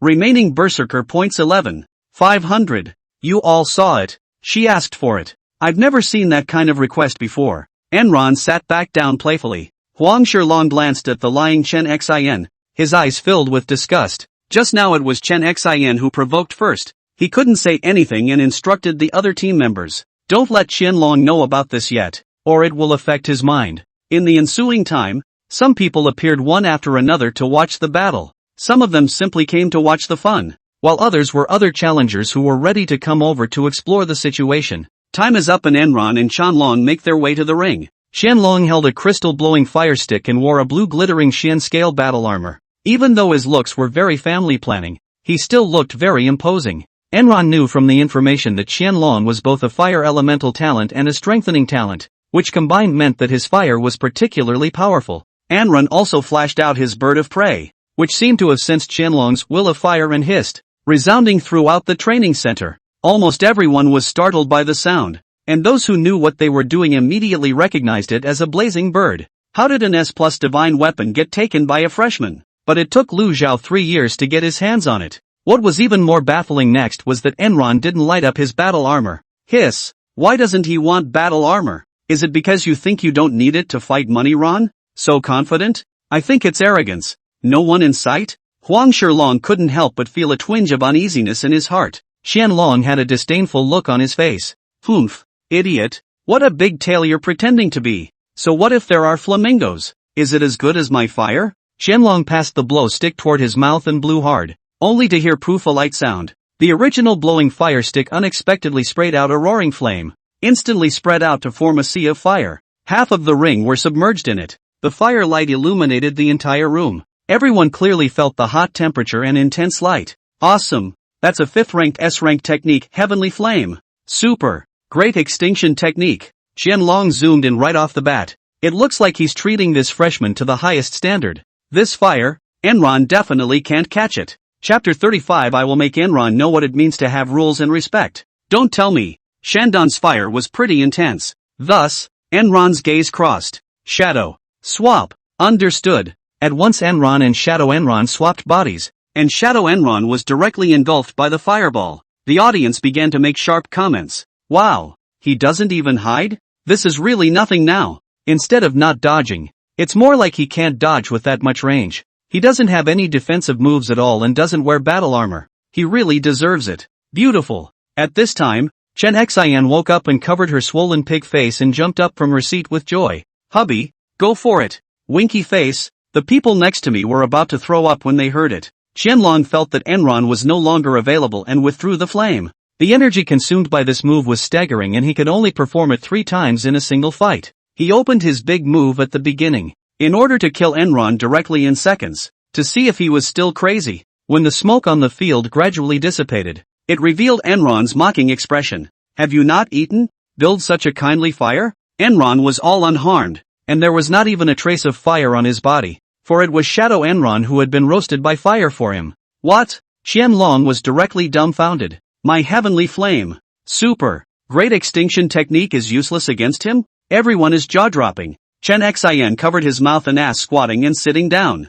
Huang Shilong wrapped his hands around his chest and gazed at Enron. I haven't heard that he has any burn-resistant talent either. My turn. Enron's eyes flashed coldly. Nightmare. Qianlong's body shook for a moment, but then he revealed a smug laugh. Your mental attacks are launched with your eyes, so as long as I don't meet your eyes I'm fine. Only Qianlong's eyes turned into red flames, fire eyes. It's appeared. Another of Qianlong's stunts. Fire eye. There was a gasp from the audience. On the one hand, the eyeballs were replaced by flames, avoiding the spiritual attack that Enron launched through his eyes. Huang Shilong gave Qianlong an appreciative look. On the other hand, the fire eyes can also generate a high concentration of flames out of thin air through focusing. For a high martial artist of a low rank like Enran, it's almost 100 unavoidable attacks. It seems that Qianlong has done a pretty good job with his intelligence. Qianlong takes direct aim at Enron's head. Eye of Fire, Heavenly Punishment. Enron felt the temperature of his head up, activated the Divine Traveling Meteor,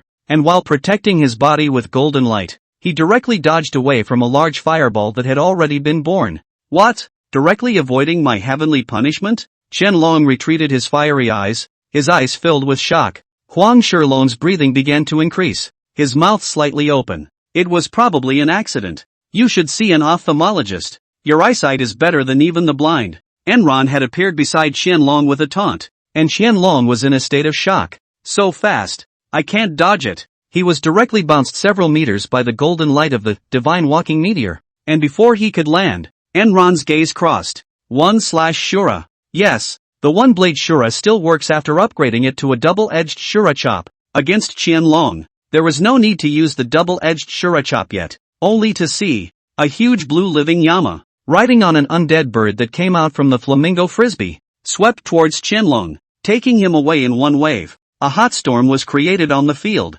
Everyone felt the tremendous energy emitted by 1/Shura, and many people began to break out in cold sweat. Ah! Qianlong let out a miserable scream and directly rolled several times on the ground. Everyone was dumbfounded. Qianlong had been seconded? But Qianlong quickly stood up, wiped the blood from the corner of his mouth, and let out a cold laugh. Don't forget that I have a talent for reinforcement. What's this injury? Enron, I kind of underestimated you. Then he took out a small pill bottle and gurgled and poured it into his mouth. At this moment, the entire room was in an uproar because Qianlong was eating a tonic that could briefly enhance his strength by 20%. Tonic is a precious thing, and the average student is very frugal with it. And one of the great privileges of the house team is the provision of free tonic. A freshman like Enran definitely didn't have one on hand, and Qianlong's approach was tantamount to directly admitting that his own insta-strength was inferior to Enran's. There was a lot of clamor on the sidelines. Doesn't that count as a violation? It's a little unfair. Should have just awarded Enron the win.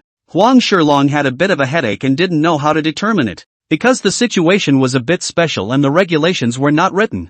There has not been a situation where a freshman like Enran, who has nothing, came to participate in the selection of the house team, and the ones who came were all veterans who had been mixing it up for a long time, and there was no shortage of supplements. Everyone having supplements equals none. Enron, however, did not care, and would not rest until he had beaten Qianlong badly enough. And if Qianlong surrendered now, Enron would not be able to make a move. After eating the tonic, Qianlong's body instantly reddened and warmed up. Incarnation, Fire God Soldier. Sumaru. Qianlong's entire body was directly surrounded by a great fire, turning him into the appearance of a giant. The crowd was shocked. Alas, Qianlong has refined another great move? That's a great move for both offense and defense. Enron is in danger now. Let's see if he still holds back. Humph. Enron's gaze crossed. 1/Shura x4.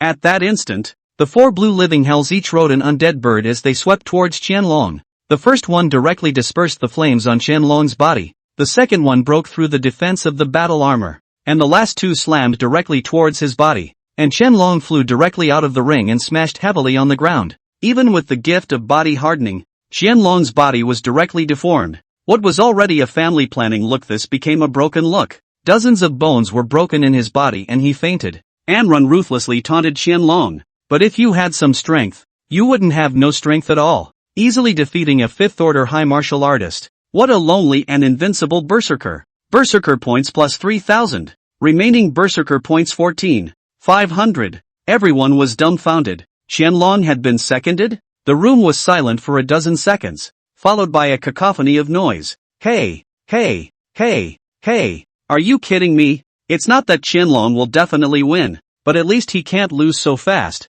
right? Qianlong rose up, and then he got seconds? Huang Shilong's pupils began to dilate continuously, murmuring over and over, could it be that my judgment was wrong? A few of the other team members also felt a pang of panic. Do you think that if it was a few of us, could we have blocked that blow just now? Coach said that Enrant's strength is the higher 4th order. Why don't I feel it's right? Chen Xin like a dead fish, like a body does not move. She has to despair. Old lady boyfriend have already found the hospital team to come, still not? Huang Shilong's body trembled a little as he raised his horn. I announced that the winner is Enron. The dust settled with the pronouncement of Huang Shilong. Chen Xin got up and prepared to leave, glanced at Qianlong in disgust and cursed softly. Damn Qianlong, wasting my mother's feelings. With her gift of healing, she won't even try to save her boyfriend. Then he glared at Anran again. Anran, don't think there are no men in the world better than you. I must prove that I made the right choice in the first place. Huang Shilong went over with the rest of the team and looked disgustedly at Qianlong lying on the ground,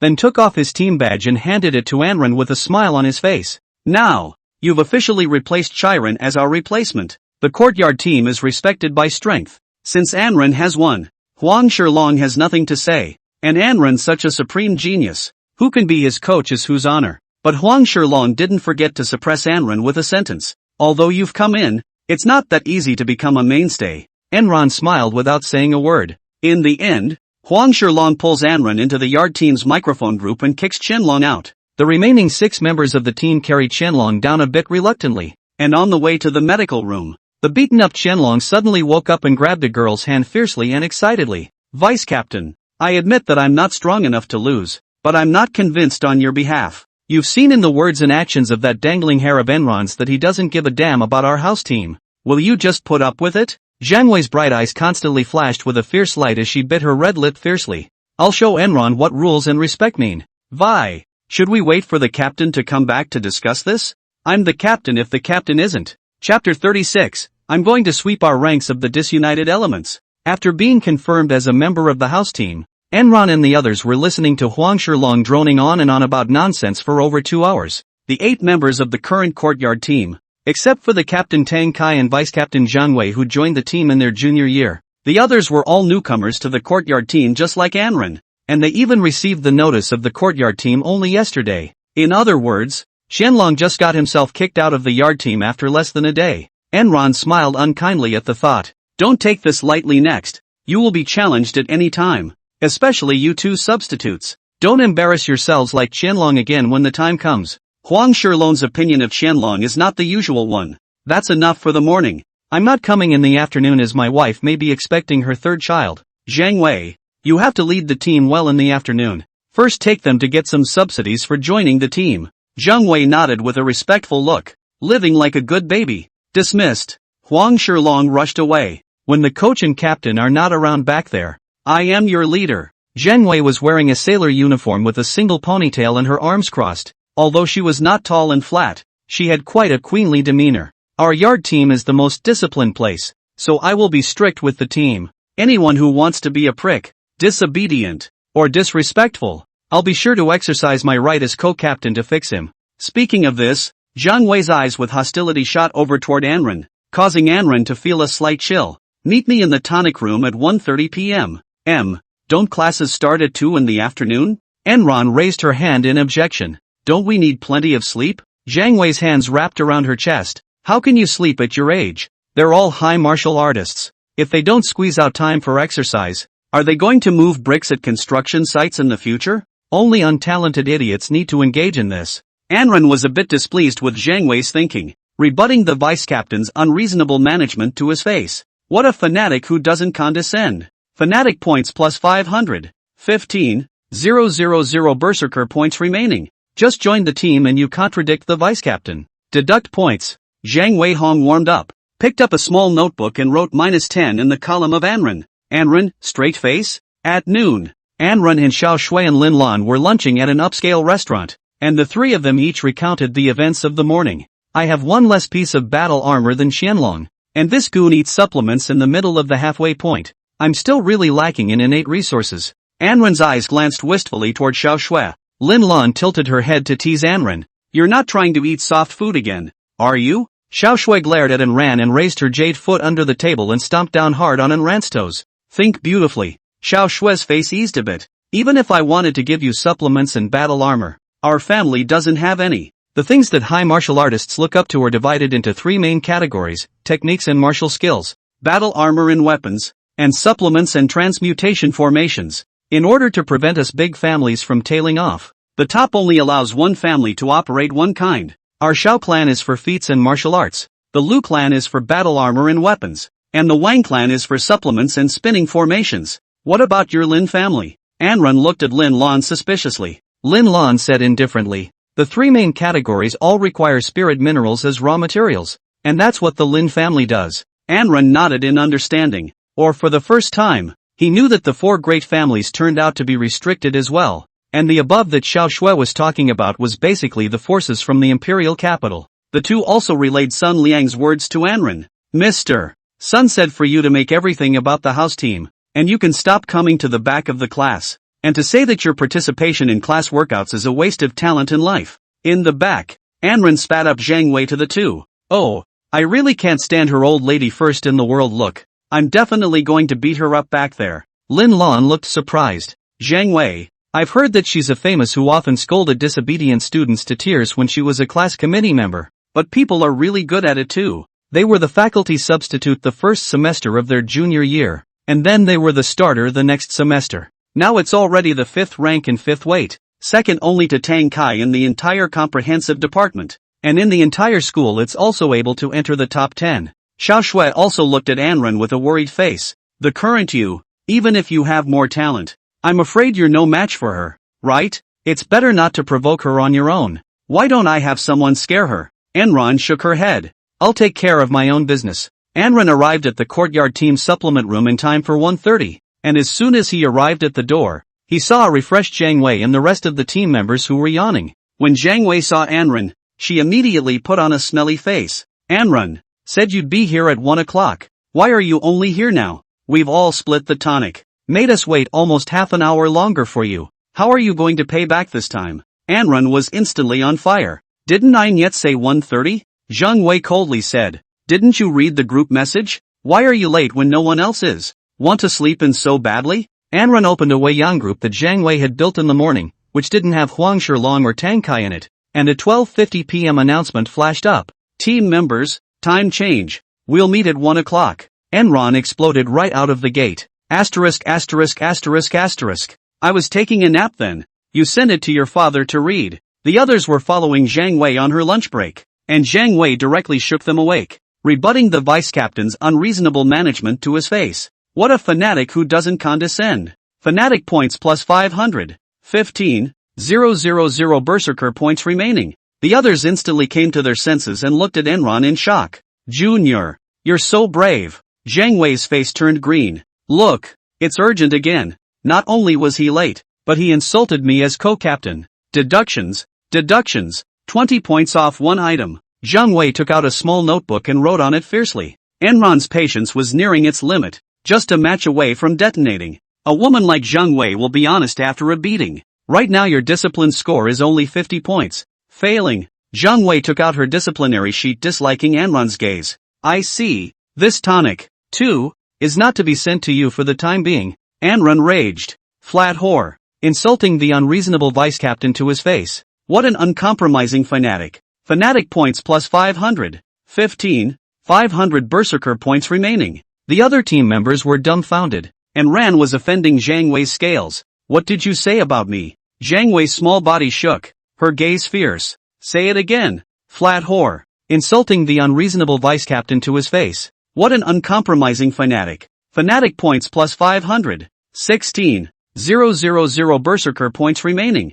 Zhang Wei's voice trembled as she dropped the disciplinary sheet on the floor. You get 0 points for discipline. Given that you're really out of control, I'm going to remove the disunity from our yard team. Chapter 37, the first appearance of the double-bladed Shura chop. Vast destructive power. A colorful Dharma robe surfaced on Zhang Wei's body, and a pink and red peach blossom fan lit up in her hand, pointing at Ran. If you don't obey me, I'll screw you until you do. I've been trying to screw you since this morning. Enron choked back defiantly, insulting the unreasonable vice captain to his face. What an uncompromising fanatic. Fanatic points plus 500. Remaining berserker points 16,500. Phew. What is all this talk about tigers and wolves? The others broke out into a cold sweat at the conversation between the two. A boy suddenly exclaimed, if you want to fight, do it in the ring room. In the ring room. The rest of the team begins to sharpen their comments. This Ran. He's really bold. Actually really wants to fight Zhang Wei one-on-one. Zhang Wei's realm is the peak of the 5th level of the martial stage. Her strength is almost equal to 1.5 Qianlongs. This Ran thinks he can call Zhang Wei's bluff just because he defeated Qianlong? In the ring, Zhang Wei was grunting coldly at Enron, not wearing battle armor when fighting Qianlong. Facing me, or not wearing battle armor? Do you think you're good? Enron lit up the flaming bird in his hand and pointed at Zhang Wei with a sneer. It's not that I think I'm great, but I think you're a rookie. Why do I need to wear battle armor when there's no risk of me getting hurt against you? Enron thought to himself. He can't say that he doesn't have battle armor yet, right? Humiliating the irrational vice captain to his face. What a non-committal berserker. Berserker points plus 500. 17,000 berserker points remaining. The other team members were slightly green in the face. Hey, this Enron. You're offending all of us with that. I'm now beyond supportive of the vice captain teaching him a lesson. Otherwise won't I be humiliated to death by him later? Fine. Tough mouth huh?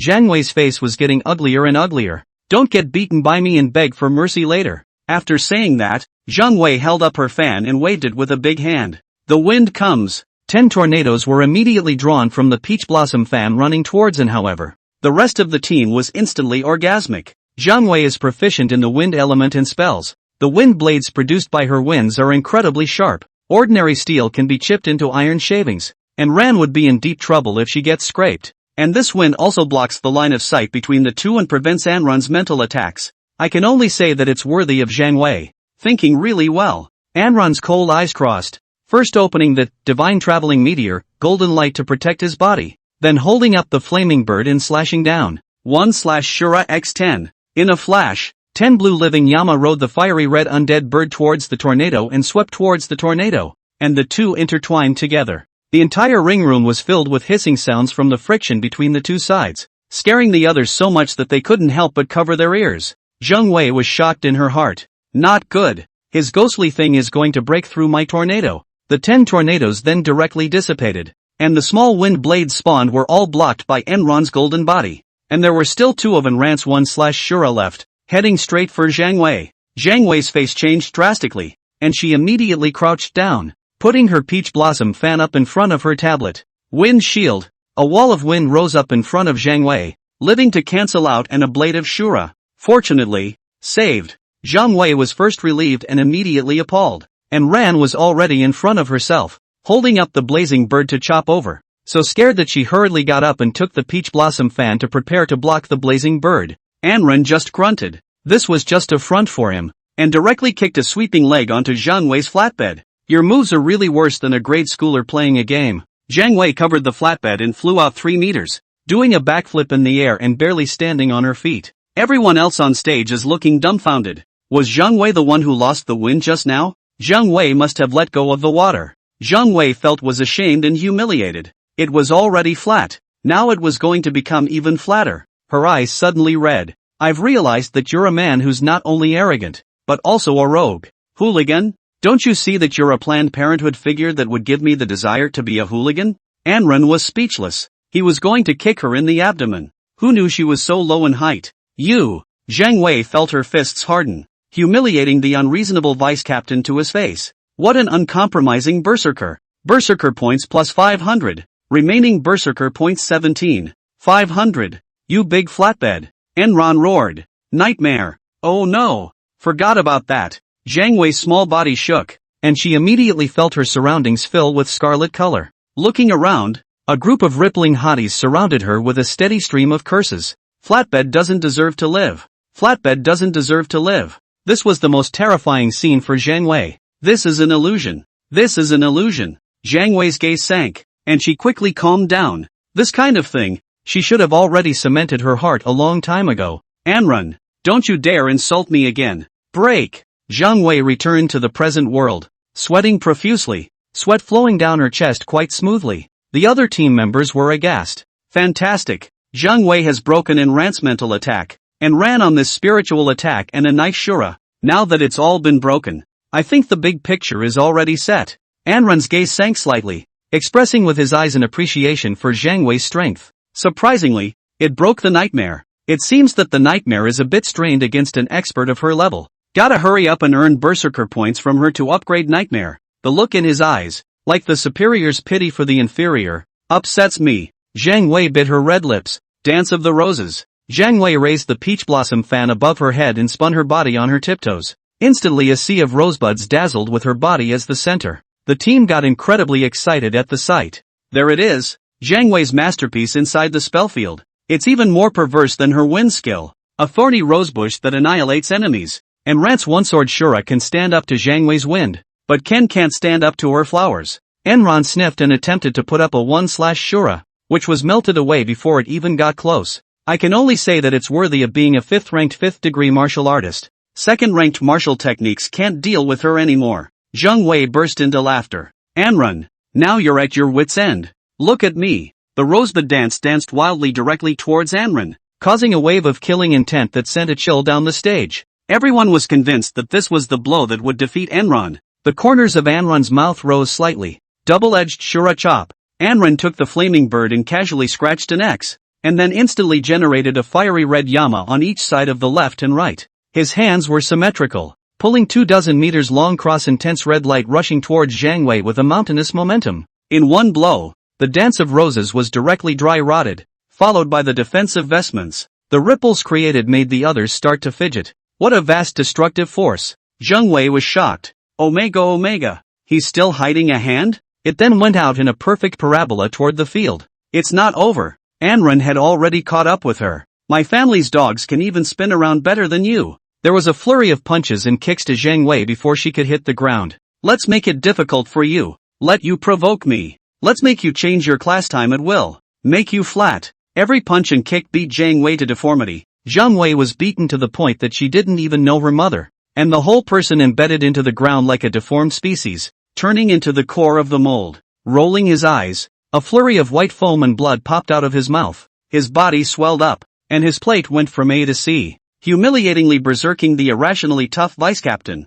What an invincible berserker. Berserker points plus 5,000. Remaining berserker points 22. 500. Phew. Anrun got up, his foot stepping on Zhang Wei's swollen, pig-like head, and took a deep breath towards the rest of the team members who were already petrified. Comfortable. Which one of you wants to fight with me again? Chapter 38 Tonic Acceleration. Third Order Feats Perfection. A few team members were instantly terrified by Anrun's words, and then they hurriedly waved their hands to deny it. No, we don't have any ideas. Hu Tianyi, a young girl with glasses and short hair and long legs, hurriedly denied it. Right. The other four followed, cringing, successfully deterred other unsuspecting team members. What a mighty berserker. Berserker points plus 500. 23,000 berserker points remaining. No? Enron deliberately shot her gaze over them. I get the feeling you all followed her to pit me? Hu Tianyi stood up straight and pointed at Zhang Wei, who was no longer human.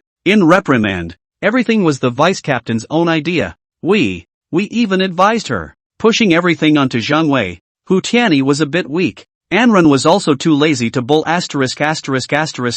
with them. Plus at this time the body felt a bit weak. Using the third order double-edged Shura chop consumed too much energy consumption. The second order energy cultivation method began to be unable to top it. Anren stepped right over Zhang Wei's head, humiliating the vice captain who was already lying dead. What a mighty berserker! Berserker points plus 500. Remaining berserker points 24,000. Anren, straight face? That's okay? The rest of the team was physically and mentally shaken. Once Zhang Wei was how unbeatable always it was her who stepped on other people's heads. As today's good fortune, it was her turn to have her head stepped on. Or a freshman. Anren looked down at Zhang Wei with contempt, then pointed at Hu Tianyi. You leave 4 of you to clean this trash. The remaining one will take me to the tonic room to see how the tonic is divided up. Who's taking me? Step forward. The other 4 retreated backwards lightning fast, leaving behind a dumbfounded Hu Tianyi. Just you. Anren pointed at Hu Tianyi, then stepped over Zhang Wei's body again and went straight to the supplement room,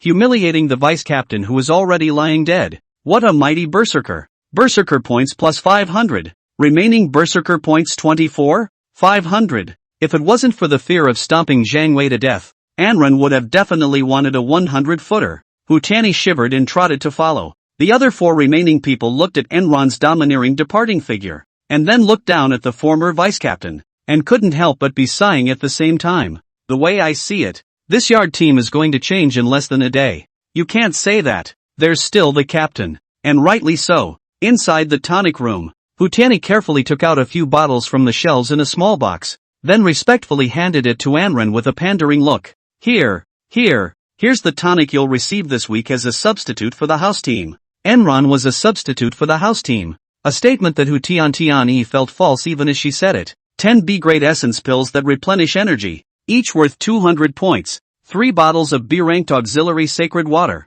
capable of briefly increasing cultivation speed by 15%. 1 bottle worth 250 points. 3 bottles of grade B solid power pills, capable of briefly boosting strength by 10%. Enron listened with a frown and mentioned it casually. That's it? So few. And they're all B-ranked? Anren just said so casually, but in Hu Tianyi's ears there is a big meaning. Ugh, he must be suspecting that I'm underpaying him on purpose. No, I have to satisfy him or I'll be damned if I'm going to get beaten up by him later. Hu Tianyi then hurriedly took out a bunch of grade A supplements from the shelves with a winking smile on her face. Alas, I gave the wrong ones. These A-grade ones are the ones. Hu Tianyi placed the A-ranked tonic on it and was about to reach out and take the B-ranked one away when Enron turned around in a straight line. Well, it's still okay to look at it this way. Hu Tianyi's hand stayed in the air. The whole person awkwardly stopped inside. How did I, a senior, get mixed up to bow down to a freshman?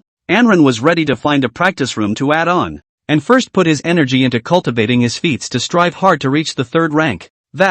Hu Tianyi saw that Anren was about to leave and gathered enough courage to call out to him. What do we do next? Enron turned around with a confused look on his face. Hu Tianyi carefully said, Zhang Wei is like that. Just arrange our activities instead of her. I'm just a replacement. Enron left breathlessly. Hu Tianyi. Enron found a practice room, went in and sat on a swivel chair. It's time to struggle. Tapping the panel. The Berserker system gave the department a hint. Using the supplemental tonic will accelerate the speed of cultivation, and the amount of Berserker points used will be reduced by the same percentage. Enron's brow stretched and she smiled. That works too. Anren immediately took out a bottle of a great auxiliary holy water and poured it in, immediately feeling that his body was refreshing, and his strength kept leaping up. Okay, Berserker Plus. I'm going to upgrade the 2nd ranked transform void into spirit to the 3rd ranked. Increase speed by 50%. Use 10,000 Berserker points to upgrade the 2nd order S rank technique transform void into spirit. Upgrade begins. 15 seconds later. I don't need to take my energy from the outside world. I have my own source of energy. After a year and a half of round-the-clock study, you have finally caused the transformation of void into spirit to metamorphose into a 3rd order S rank technique. Void-born spirit. This wave belongs to is a bit of a genius. That speed. Remaining Berserker points 14,500. Feat 2, Void Spawn. 3rd order S rank. Proficiency, perfect. You are the embodiment of energy, and every cell in your body feeds it at all times. Hiss, terrifying as hell. Enron felt a floating sensation in his body. Energy was constantly generated from his body. The replenishment speed and energy ceiling increased by a full order of magnitude. Enron took another look at the Berserker point balance and found Hua points. A 50% increase in speed? Didn't that woman say 25%? Anren quickly understood that the 25% that Hu Tianyi had said was for their 5th order. And the third order was definitely faster. Anren grinned with his teeth showing. In that case, raise Nightmare 2 to the third rank again. Raise the rest to another realm for me. Increase speed by 50%. Use 10,000 Berserker points to upgrade the second order S rank feat Nightmare. Upgrade begins.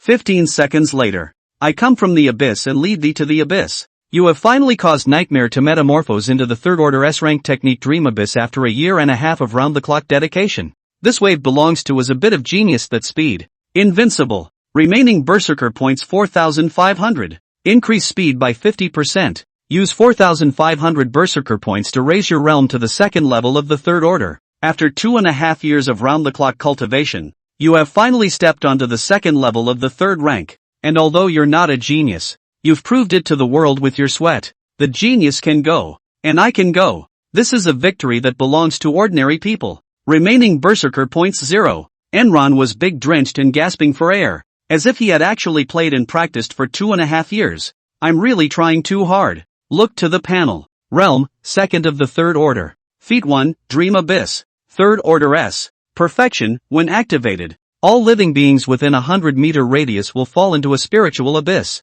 The biggest upgrade to Yumabuchi over Nightmare is that you don't have to look into your eyes. Enron smiled in satisfaction. Then lay back flat to rest. In the evening, Gao Wubu Hospital Surgical Emergency Room. Zhang Wei lying in bed, was wrapped into a mummy, hanging 1,000 milliliters capacity of the drip. Hu Tianyi and the other 4 members of the team were sitting in their family seats yawning when suddenly the door was opened and a shadowy voice came over. Who beat Zhang Wei to this state? Chapter 39, Tang Kai, I have to knock and ran, or I can't do this captain job. Hu Tianyi and the others turned their heads to look over when they heard the voice. A white skinny young man with long hair stood in the doorway with very cold eyes. The crowd couldn't help but rejoice. Tang Kai? Ah no, Captain, you're here? A fat man named Jia Chang asked resentfully. Have you broken through to the 6th rank? Tang Kai didn't go to the courtyard team today because he was at the juncture of breaking through the 6th rank. Proximity. It's still a bit short. I guess it'll take a few more days. Tang Kai's voice carried a bit of loss,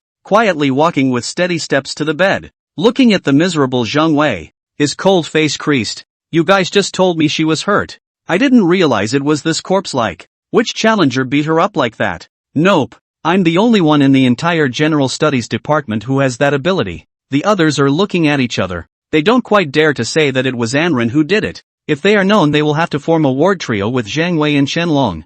This. Hu Tianyi opened her mouth like a kitten. Is that Anren? Enron? The freshman who replaced Qianlong? It was an unexpected answer. And Don K sucked in a breath of cold air, his face rising dark. Is the strength so perverted? It's already shocking for a freshman to Qianlong. But to Zhang Wei? This and ran. Tang Kai has also heard a little bit recently. The commotion is particularly big. Even Lu Zhao's men were killed by him on the spot. It's said that 10 days ago it was just a student in the general section. Everyone was rumoring that he was deliberately hiding his strength before, keeping a low profile and pretending to be a pig eating a tiger. But can you lay low to the point where you can't even go to Gomu University yourself? This and Ran has a lot of suspicions.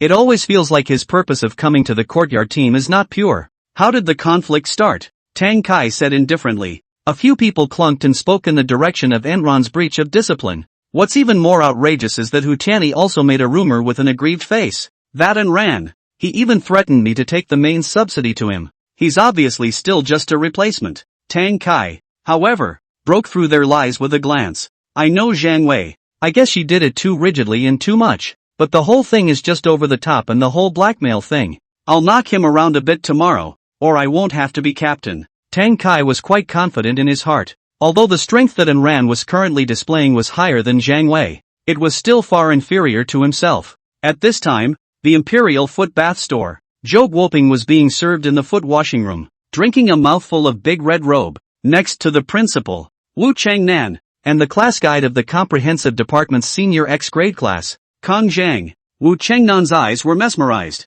Xiao Zhou, that Enran you were talking about, did she make it into your courtyard team?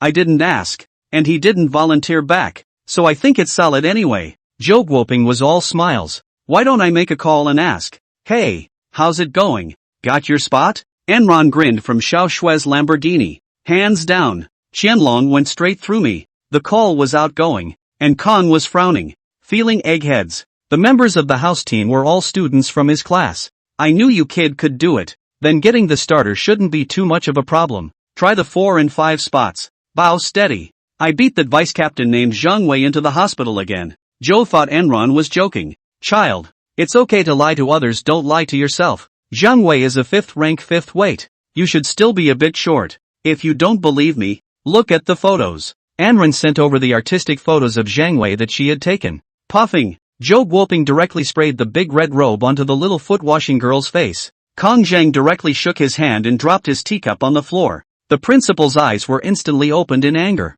Sorry, Zhou Guoping shouted in shock as he helped wipe. Holy, you just surprised me again. Now it seems that you, a freshman, are already the second person in our faculty. Only Don K is above you. Zhou Guoping's whole person was so excited that he wanted to fly. And he was afraid that his future dream of becoming a principal would be realized by Anren. Anren was a bit disgruntled. Is that Tang Kai guy good? Of course it's awesome. Zhou Guoping began to recount Tang Kai's awesomeness. It's rumored that he's already touched the threshold of the 6th rank. What's the concept of breaking through to the 6th order just after your senior year? After their junior year, the top students could touch the 5th order threshold, with the top being the middle of the 5th order. Someone like Tang Kai, who had already touched the edge of the 6th rank, could be said to be an absolute genius, and only Wang Fei of the cold weaponry department in the entire school could press him. Moreover, Wang Fei was also backed by the Wang family before he was pressed, and in terms of true talent, Wang Fei wasn't necessarily above Tang Kai.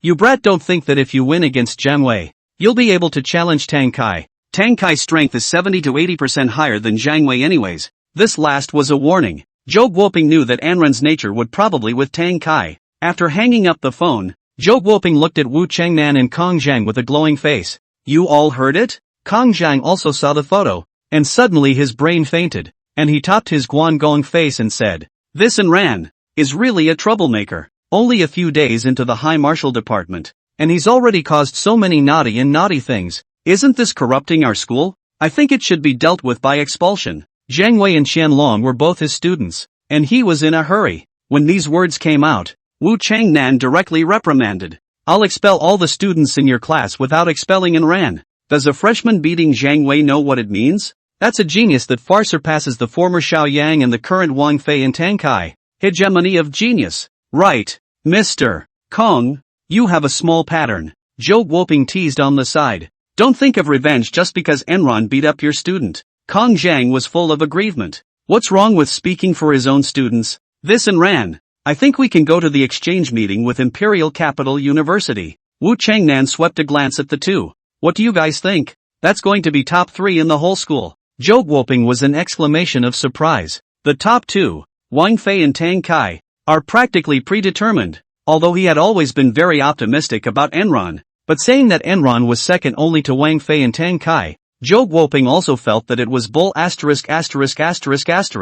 Zhang Wei is pretty much a 20 in terms of the whole school. Anren, to make it into a top 10, I think that's already the limit. Zhou Guoping made a bold estimate. The principal let out a laugh. No ambition. Xiao Shui sat next to Anren. Listening to the phone call between him and Zhou Guoping was sweaty. The conversation between the two was already way above his level. Xiao Shui was puzzled. 10 days ago, when Anren and herself first met, she was just that much better than herself. Laughs. What went wrong? Zhang Tianxiong's hands holding the steering wheel began to sweat, and his heart was a bit panicked. Good guy, already able to win against a 5th order 5th rank, but it's okay, it's still far from being at the 6th level of your own 6th rank? Zhang Tianxiong inexplicably breathed a sigh of relief. When they arrived at the small, shabby street where they were renting a room, Enron got out of the car, and Xiao Shui stuck her head out to look curiously for a moment. Why don't you live in a better place when you obviously have $1 million? After watching this for so long, you're going to stay and spend the night with me tonight? Anren joked to Xiao Shui. Zhang Tianxiong's tiger body shook, his eyes glaring dead at Anren. What? Your kid is quite fat. Pass you big head. Zhang Tianxiong nodded in relief. Xiao Shui blushed scarlet and pointed at Anren with a puff of anger. If you want to spend it, it's also you who will go to my house to spend the night. Zhang Tianxiong ate shocked and looked back at Xiao Shui. My missy, look at what you are saying about tigers and wolves. Xiao Shui covered her mouth and buried her head in shame. Don't get me wrong. I'm referring to the fact that my dad will be back soon, so you have to be ready. Anren, The next day, Anran pinched the time to arrive at the entrance of the training hall of the courtyard team. As a rule, until the end of the house tournament, players are required to train at the house team intensive. Enron didn't know what there was to set for himself. Just take a supplement framed with a little extra. At this time, Hu Tianyi saw Anran come over at the door, and the corners of his mouth opened slightly. Anran, the captain wants to talk to you in his practice room. Yes, please lead the way. Enron smiled slightly, adding another berserker point. Chapter 40, The First Appearance of Yuma Bis. Kneel down you. Ugh. Hu Tianyi drooped his head, a little confused in his heart. How come he didn't show any signs of panic? Come in with me. Hu Tianyi turned over and revealed a chilling smile. Enron sauntered in after him to one of the largest training rooms. Hu Tianyi stood in the doorway, looking at Anran with a smile on her face. This is the place. Have a nice talk with the captain. Anran opened the door directly without knocking and entered. Hu Tianyi gave Anran a chilling smile. Let the captain educate you properly. The inside of the training room was filled with training equipment. While Tang Kai sat on the sofa in the corner, Anran swaggered over to sit on the sofa opposite him, and Tang Kai showed a hint of dissatisfaction at Anran's frenzy, frowning slightly. Did you hit Zheng Wei? Well, that's right, Enron said coldly. Why? Are you trying to say I shouldn't have hit her? Tang Kai shook his head. No, Zheng Wei is a matter-of-fact person. It's good to be beaten by you to learn a lesson. Anran frowned with some surprise. This Tang Kai is still a bit reasonable? But Tang Kaiju glanced coldly at Anran, his tone gloomy. You've gone too far. Zheng Wei is likely to miss the house team's game because of you. It's a big loss for her. Don't you? Anran interrupted Tang Kai with a cold snort. What's her loss got to do with me? She's not my whatever. I care about her interests, care about a hammer. Ruthless rebuttal to the captain's accusation. What a fanatic who doesn't suffer. Fanatic points plus 200. Remaining berserker points 200. Tang Kai straightened up all of a sudden and looked straight at Anran. Do you have no collective sense at all? Zheng Wei in our academy is second only to me. Tang Kai paused for a moment. Second only to me and you. It's a big loss for our academy that she can't get on the field. So you. Anran interrupted directly again. If you're thinking about the so-called team, you should think about how to please me first. Ruthless rebuttal to the captain's accusations.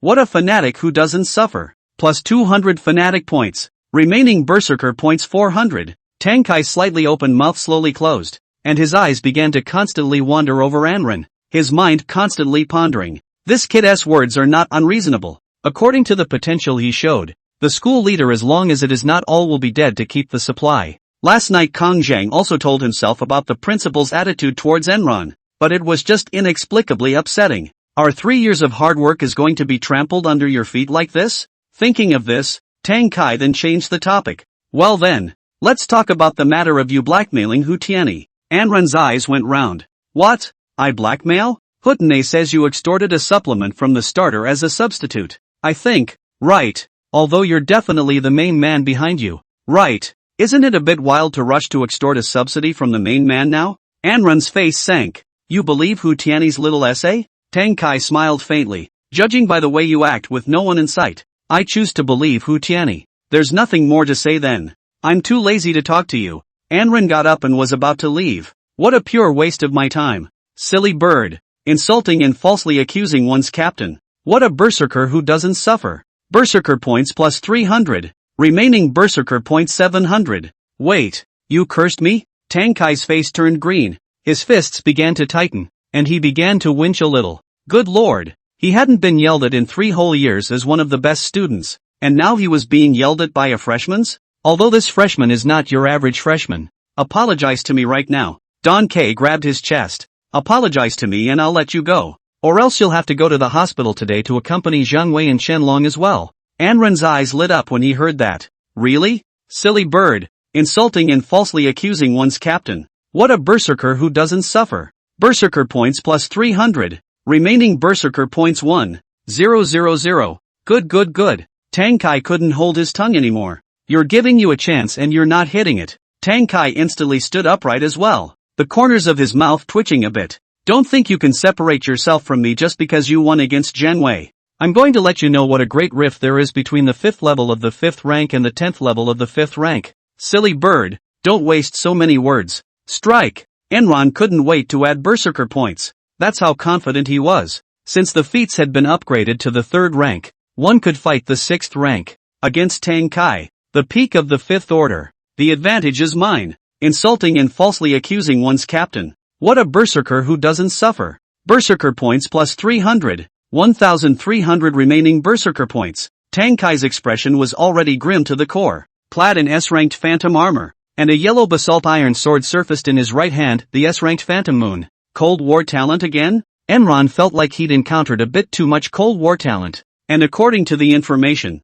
Tang Kai's best talent was the spirit system talent. Can't avoid a mental sparring match later. Anran instantly lit up the flaming bird. And immediately the temperature of the entire training room rose. Tang Kai's eyes also lit up when he saw the flaming bird. And he straight away marveled at the fact that it was worthy of being a good sword. And then his cold eyes crossed. Phantom sword technique. Anran immediately felt a mental sinking. And all of a sudden a group of Tankai appeared circling around him frantically. Guess which one is the real me? Countless Tankai let out a cold laugh and then stabbed towards Anran together. How boring. Enron let out a sneer. Your mental attacks aren't even as good as my old aunt's curses. Break. The spirit body's talent was strong and incomparable, and Ran instantly regrouped all of Tankai's phantoms, followed by a right turn to take the flaming bird and do a slash at Tankai. What? It was broken so easily? He still has the means to counteract mental attacks? Tankai's heart was startled as the illusory moon sword intertwined with the flaming bird, and Tankai immediately felt his hand go numb.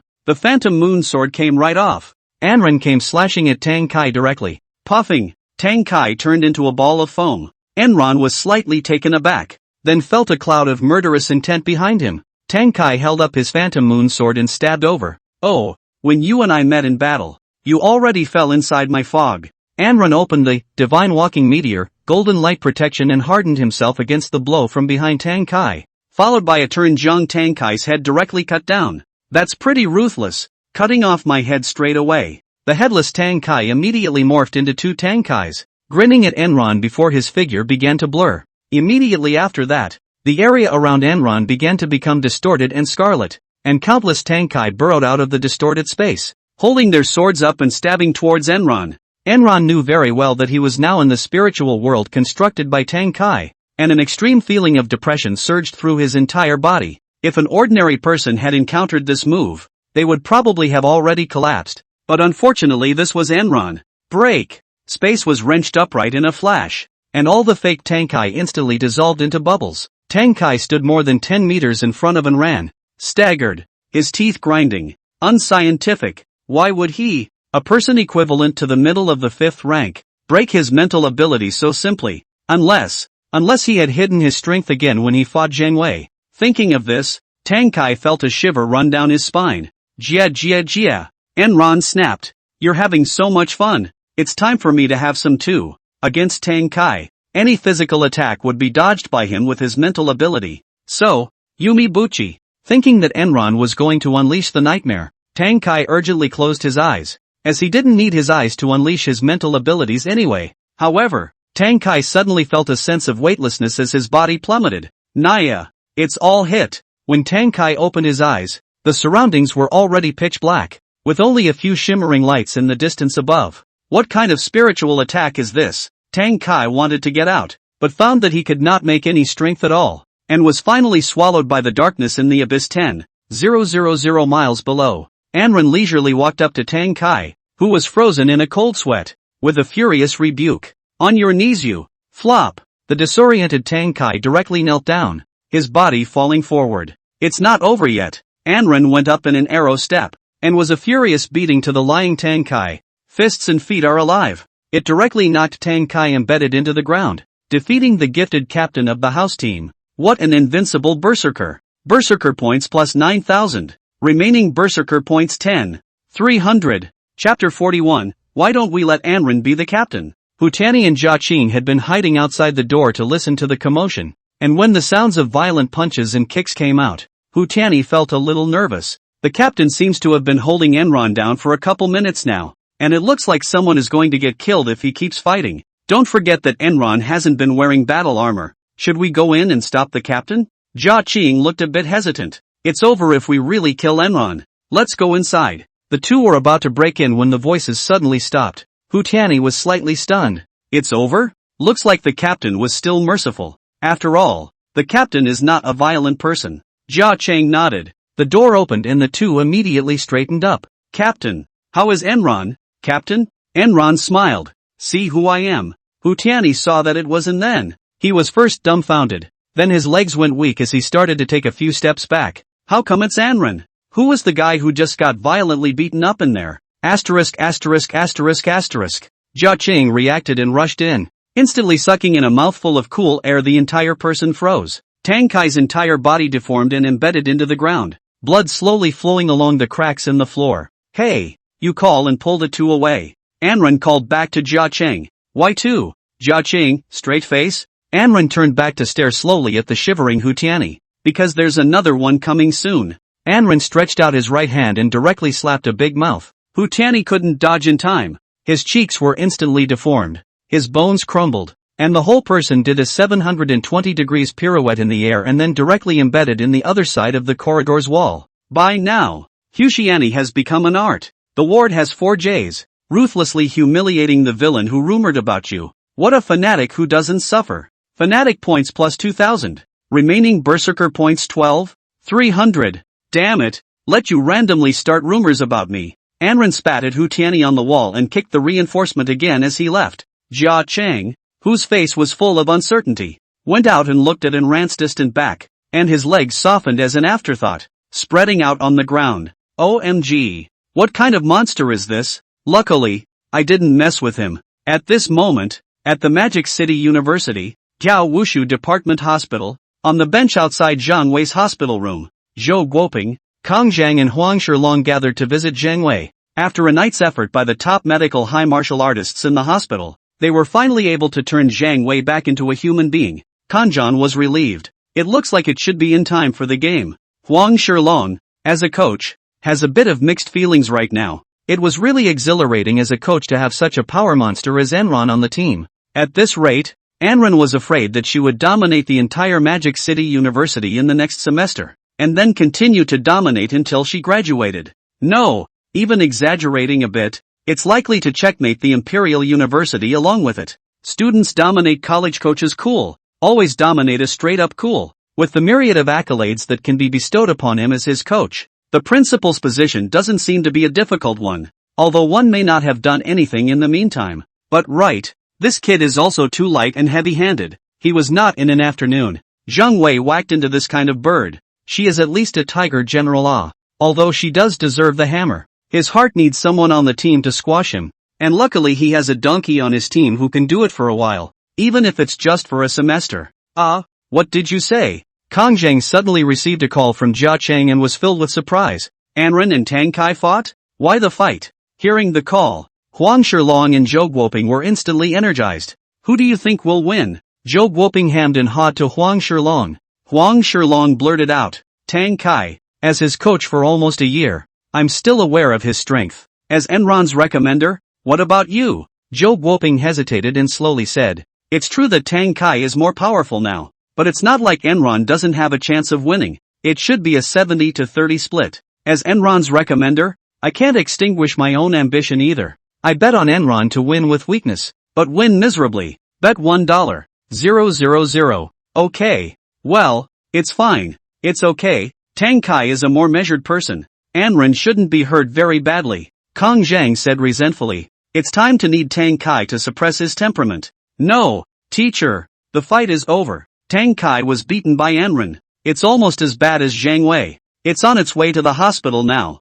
And Hu Tianyi was hammered and exploded together. Snap. Kang Zhang's cell phone fell straight to the ground, his head stiffening as he swept over the other two who were equally shocked. The three of them simultaneously sucked in a breath of cool air, and a chill grew behind them. Tang Kai lost? Don K failed miserably? Where's Enron? Kang Zhang hurriedly picked up the cell phone, almost growling as he asked. Where is Enron? How is Enron? Is she seriously injured? Enron looks unscathed. Kang Zhang took a deep breath and never spoke again. Zhou Guoping and Huang Shilong both looked at each other numbly. Together we two all wrong? After a long time, the responsive Zhou Guoping suddenly shook Huang Shilong's shoulders in excitement. He, my God. Enron has broken through my perception time and time again. The principal said yesterday he'd make varsity, and I couldn't believe it. Our school has always honored strength. I have a suggestion. How about we let Enron be the captain of this team? Kang Zhang sniffed his eyes with resentment as he looked at Zhou Guoping with indignation in his heart. Hey, have you considered my feelings as a class teacher? Right. Huang Shilong was exuberant. There was a change of plans, and Anren was going to dominate Magic City University this semester. And we're going to use Enron as our hidden ace, our secret weapon. Never let the people from the other academies know that Anren is such a powerful being.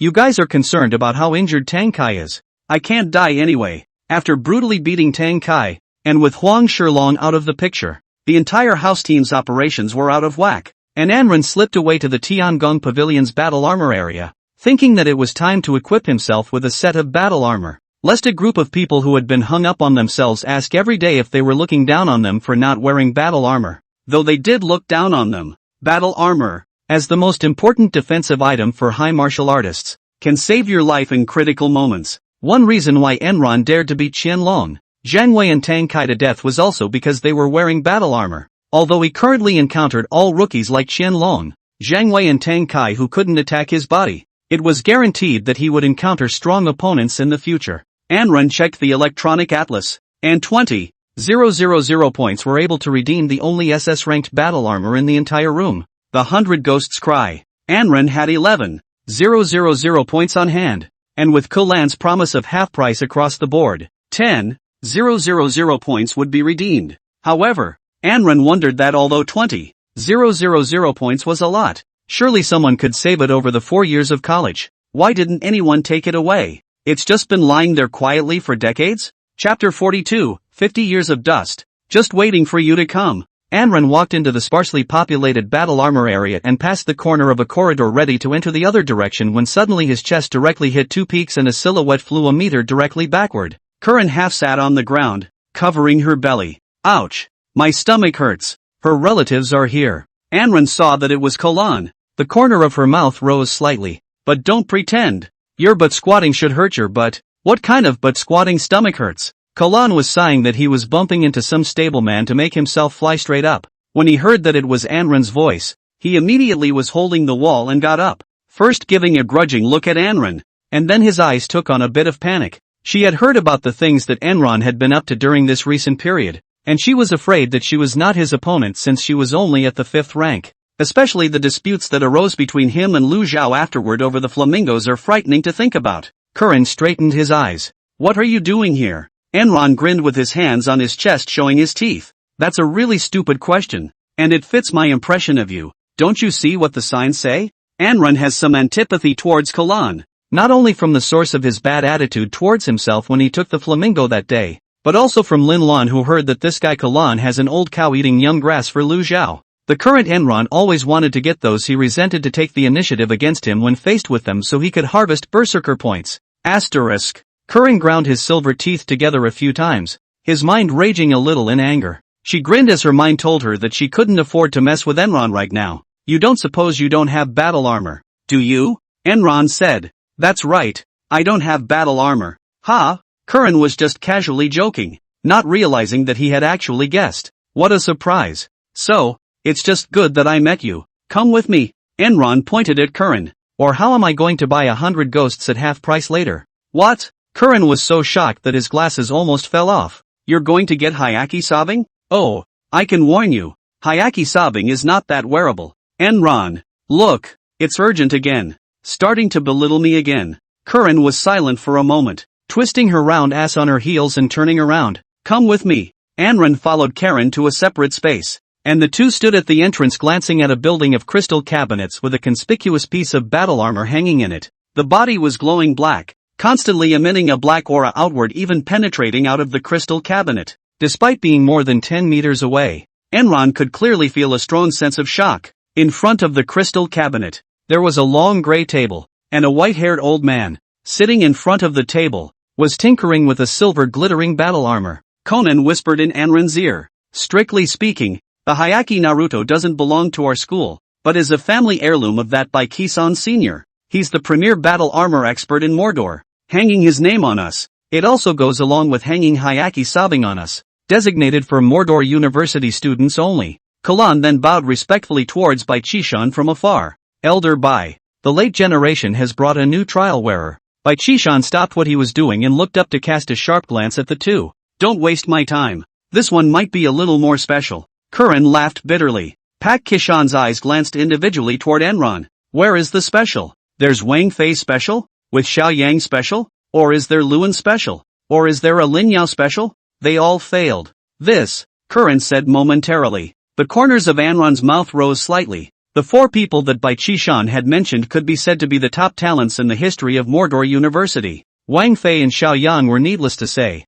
And if he remembered correctly, Lin Yao and Luan were now the family heads of the Lin and Lu families respectively. Leave if you can't say it. Don't waste my time. Bai Qishan gave his expulsion order, burying his head and continuing to pound the battle armor at hand. Senpai, I'm a freshman, Anren shouted confidently. Curran froze. What do you mean by that? What's a freshman doing here if he doesn't go back to his milk? Bai Qishan buried his head and said coldly. The corners of Anren's mouth lifted slightly. Have you heard of Tang Kai? Curran interjected. Don K? That first place finisher in the comprehensive department's senior year? What's it to you? Enron sounded confident. He was just hospitalized by me. Ha! Curran couldn't help but cover her mouth and shout out. You're kidding me, right? If you don't believe me, call the yard team and ask. At this moment, Bai Qishan formally stopped the work in his hands, hesitated for a moment, and then stood up ostentatiously. Come in. Enron was ecstatic and walked next to Pak Kishan in Kiran's shock.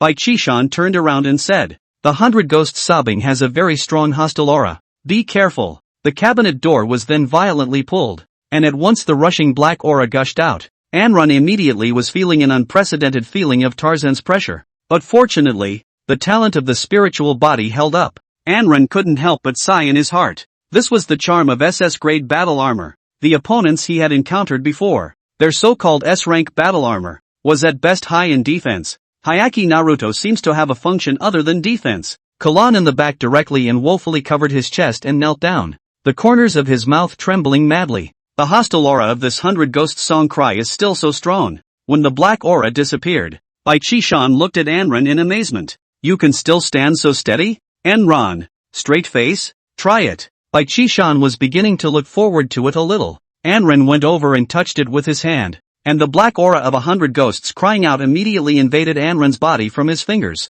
Enron's tiger body shook. An unlike human-like scream echoed continuously in his ears, and it felt like his body was going to be burst by a wave of energy. Seeing this, Bai Qishan sighed and said in his heart, Another loser. Ding! You can improve your mastery of Hyaki sobbing by consuming Berserker points. 6. Enron's heart was happy. Want to sleep and pass the pillow? Ah! Berserker Plus. Consume all Berserker points to improve your control over Hyaki sobbing. You have finally gained a little bit of recognition from the 100 ghosts of weeping through decades of persistent subterfuge. It removes the hostility towards you, and you can wear the 100 ghosts weeping as normally as you would wear an unusual battle armor. 0 Berserker points remaining. Phew! Anren was sucking in a mouthful of cool air, shuttling all the Berserker points. He had been practicing hard for decades to gain a little bit of recognition from it. When Anren looked at 100 ghosts sobbing again, the black aura on it was already receding. Anren and Bai Qishan and Kulan shocked directly to the body set.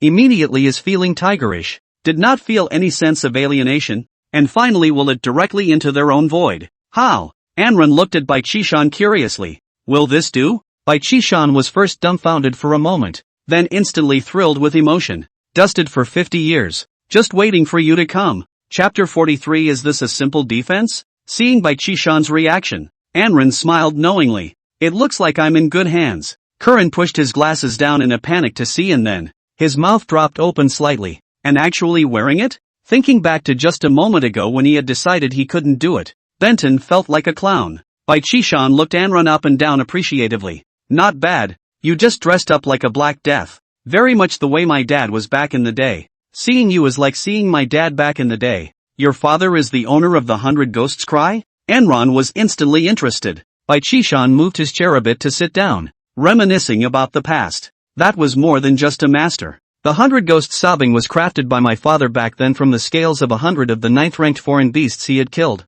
carrying an extremely strong hostile aura. These hostile energies erode the wearer's body, and no student has been able to overcome this hostility in 50 years. Anren was only shocked by what he heard. 109th Order Fae? A person who can kill 109th ranked Fae? Then what realm is he himself in? My father is by 2. known as the god of murder. Bai Qishan said indifferently, as if he was talking about something rare. It was the peak of the 9th rank before the fall. I too is the strongest principal in the history of our high martial department. Curran added from the side. Hiss. Anran showed a rare look of surprise. Bai Qishan went on to say, my father said on his deathbed that 3 years old is old. And the fact that you can't wear the 100 ghosts of weeping during college means that you don't have enough talent. Stuff to give them is just pure waste. That's why he's keeping Hyaki Naruto at the school. By his standards, even Xiao Yang is a talentless person. Bai Qishan snorted. Then his eyes glanced toward Anran. You far surpassed those geniuses in the history of Mordor University.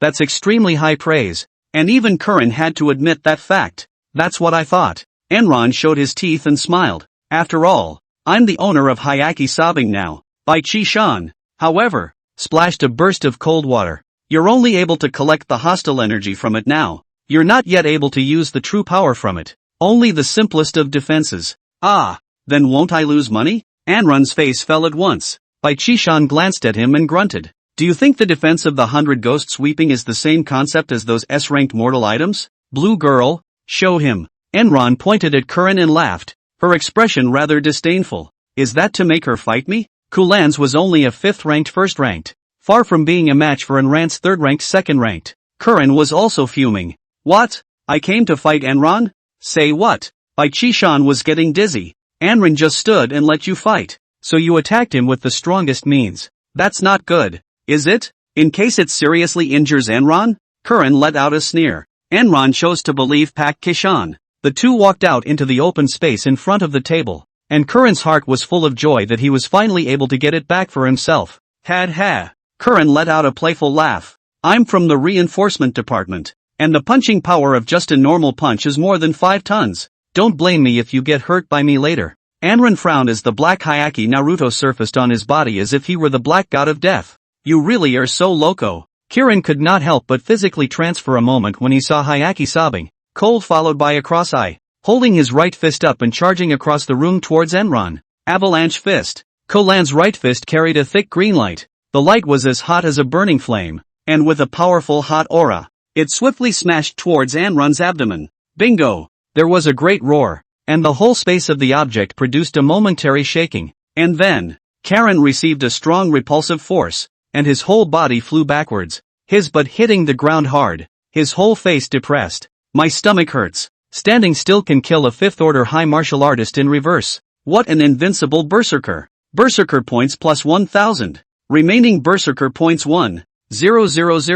Enron's entire body didn't move as if it were a mountain, and she looked down at her abdomen with delight as Curran left only a small fist mark on it. This is the simplest defense function? What if it's fully developed? Curran covered his stomach and got up in a panic, looking at Enron in fear. Now he's a monster. Monster. Monster. Bai Qishan looked at Anran appreciatively and said, even with the simplest of defenses, the 100 ghosts sobbing is no joke, and its defense grows with the wearer. Those so-called S-classes are just dirt in front of it. Phew. Anran took a deep breath, then smiled and pulled out his cell phone. So, it's time to pay the points next. Bai Qishan, however, said faintly, it's for you. Free of charge. The movement of Anran's hand instantly froze. What? Free? Kolan suddenly spoke shivering. White Senior, this is not good. I give him half price is already burdened with a lot of pressure. You this free. White Qishan, however, was dismissive. I'll take the pressure.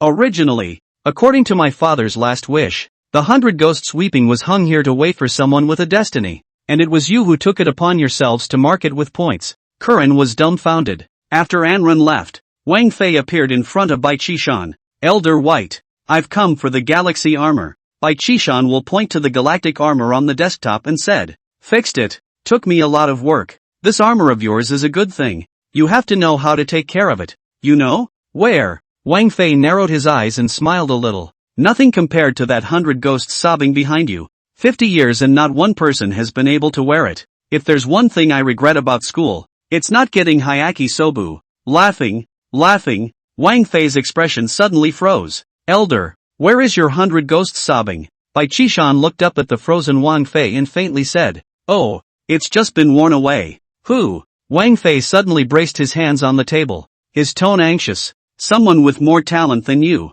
More talented than me? Wang Fei's face was filled with question marks. Then the corners of his mouth rose slightly. Senior is joking. I dare not say anything else. At least the entire senior year. The most talented one is me. This confidence I still have. Did I say it was a senior? Bai Qishan said lightly. Freshman Anren. Wang Fei's pupils instantly dilated, and his expression was bitter for a while. Enron got 100 ghosts to cry. Wouldn't it be? Don't worry. Bai Qishan seemed to read his mind. He'll just be able to simply put it on. Only for defense. Wang Fei's depressed mood was instantly relieved. Isn't this no different than a normal S-class battle armor? Wang Fei laughed. Chapter 44, I can't seem to guide him. Can I? Afternoon. Courtyard team meeting room. Looking at the team of 8 people, only 5. And then look at the culprit of this situation, Anren. Huang Shilong's expression is about to tense up. After a moment's reprieve, Huang Shilong spoke. The order will be reported tomorrow.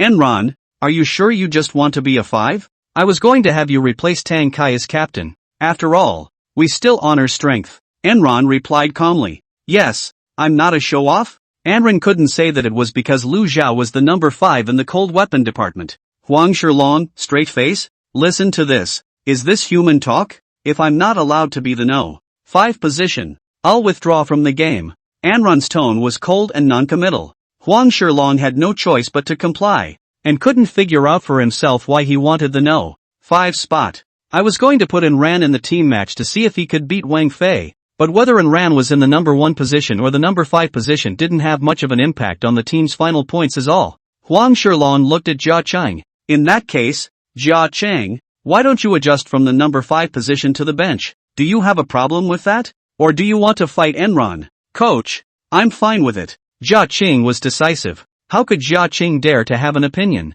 If he had an opinion, the odds were that he would have to become the 4th J of the ward. Enron couldn't sit still. How can you be okay with that? The difference in subsidies and rewards between a replacement and a starter is huge. How could he earn berserker points if Jia Qing didn't fight himself? Jiazing was on the verge of tears. I really don't have a problem with it. I don't want to fight you. No talent. Anren scolded. Good then. We'll decide on that. Huang Shilong started to get serious. Also, about Anren defeating Zhang Wei and Tang Kai, you guys can't spread it out for the other house teams to know. If word gets out, the dean and I will just expel him from the academy team. Everyone immediately understood Huang Shilong's intention. After the team competition, a few judges would decide the 2 strongest people for an individual match. This was to use Enron as a secret weapon against Wang Fei. Anren was laughing in his heart, but he himself had deliberately revealed it to Kolan, in order to reach Lu Zhao's ears. Lu Zhao will then assume that he must be number 1, to avoid him choosing another downside out of fear of himself.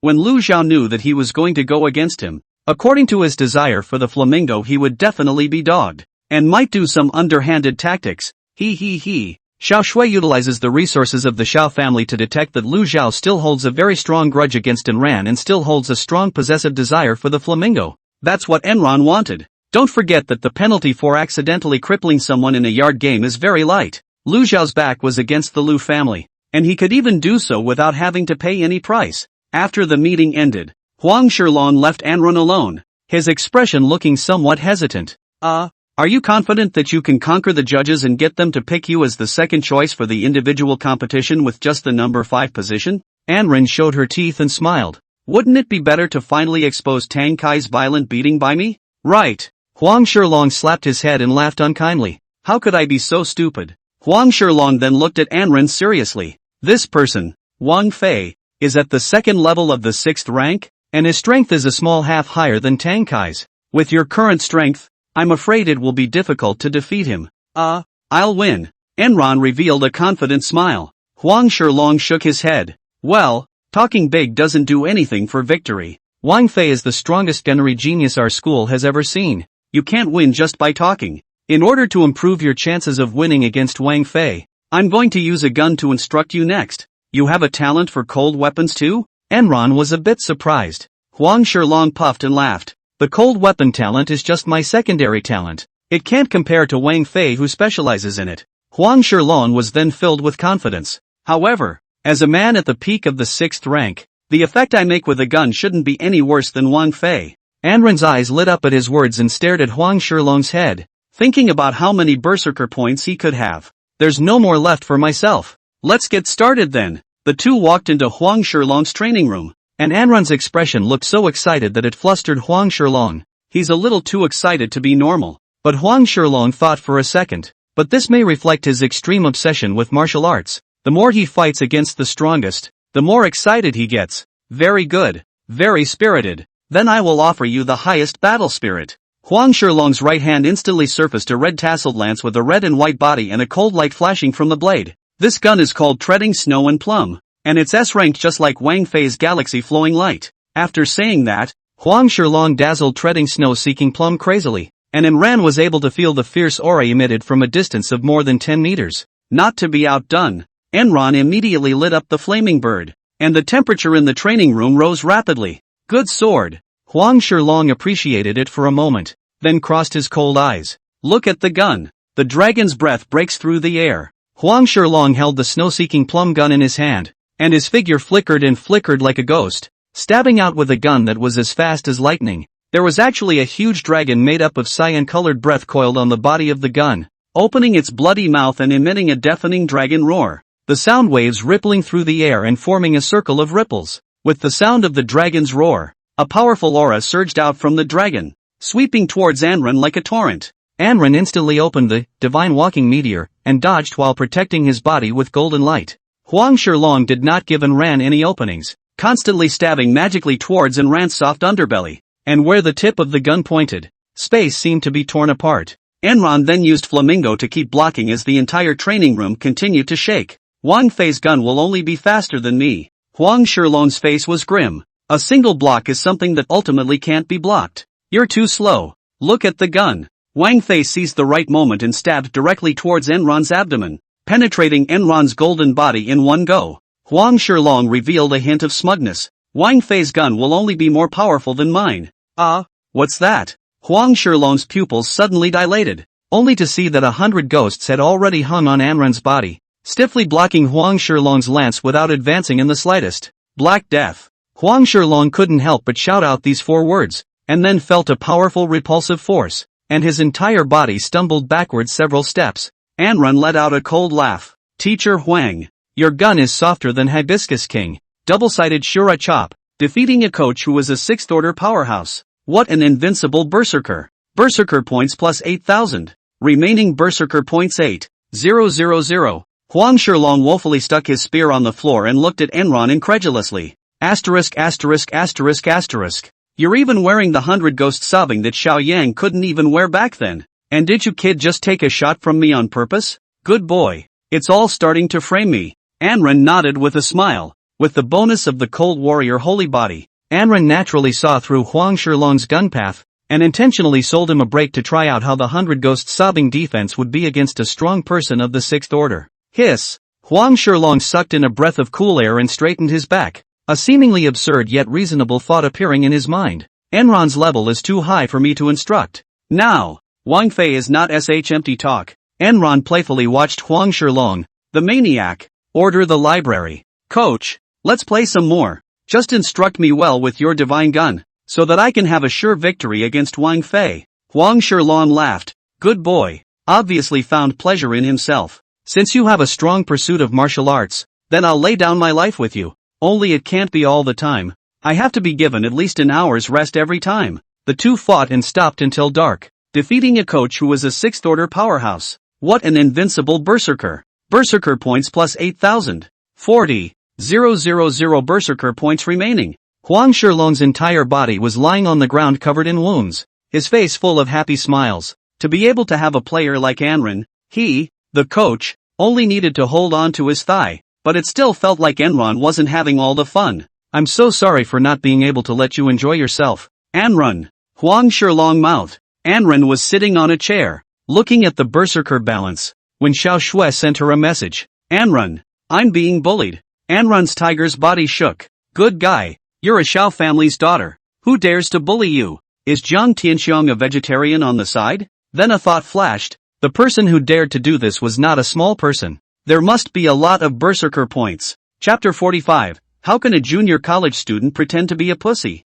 Is the Liu family so uneducated? Anrun turned on Divine Walking Meteor to accelerate to the nightlife pavilion of the High Martial Department, where Xiao Shui was supposed to wait for him to go with him. Ding! A large amount of berserker points detected. Are they being used to upgrade the realm or enhance the bond with Hyaki Naruto? The system suddenly popped up, startling Enron. Scared me to death. Never mind. Let's first raise the tacit understanding between me and Hyaki Naruto to the next stage. Use 20,000 points to raise your bond with Hyaki Naruto. 3 seconds later. After 30 years of living together day and night, your bond with Hyaki Sobu has been strengthened to a higher level, and you can use Hyaki Sobu to perform the primary active attack. Hyaki Parade. 25,000 berserker points remaining.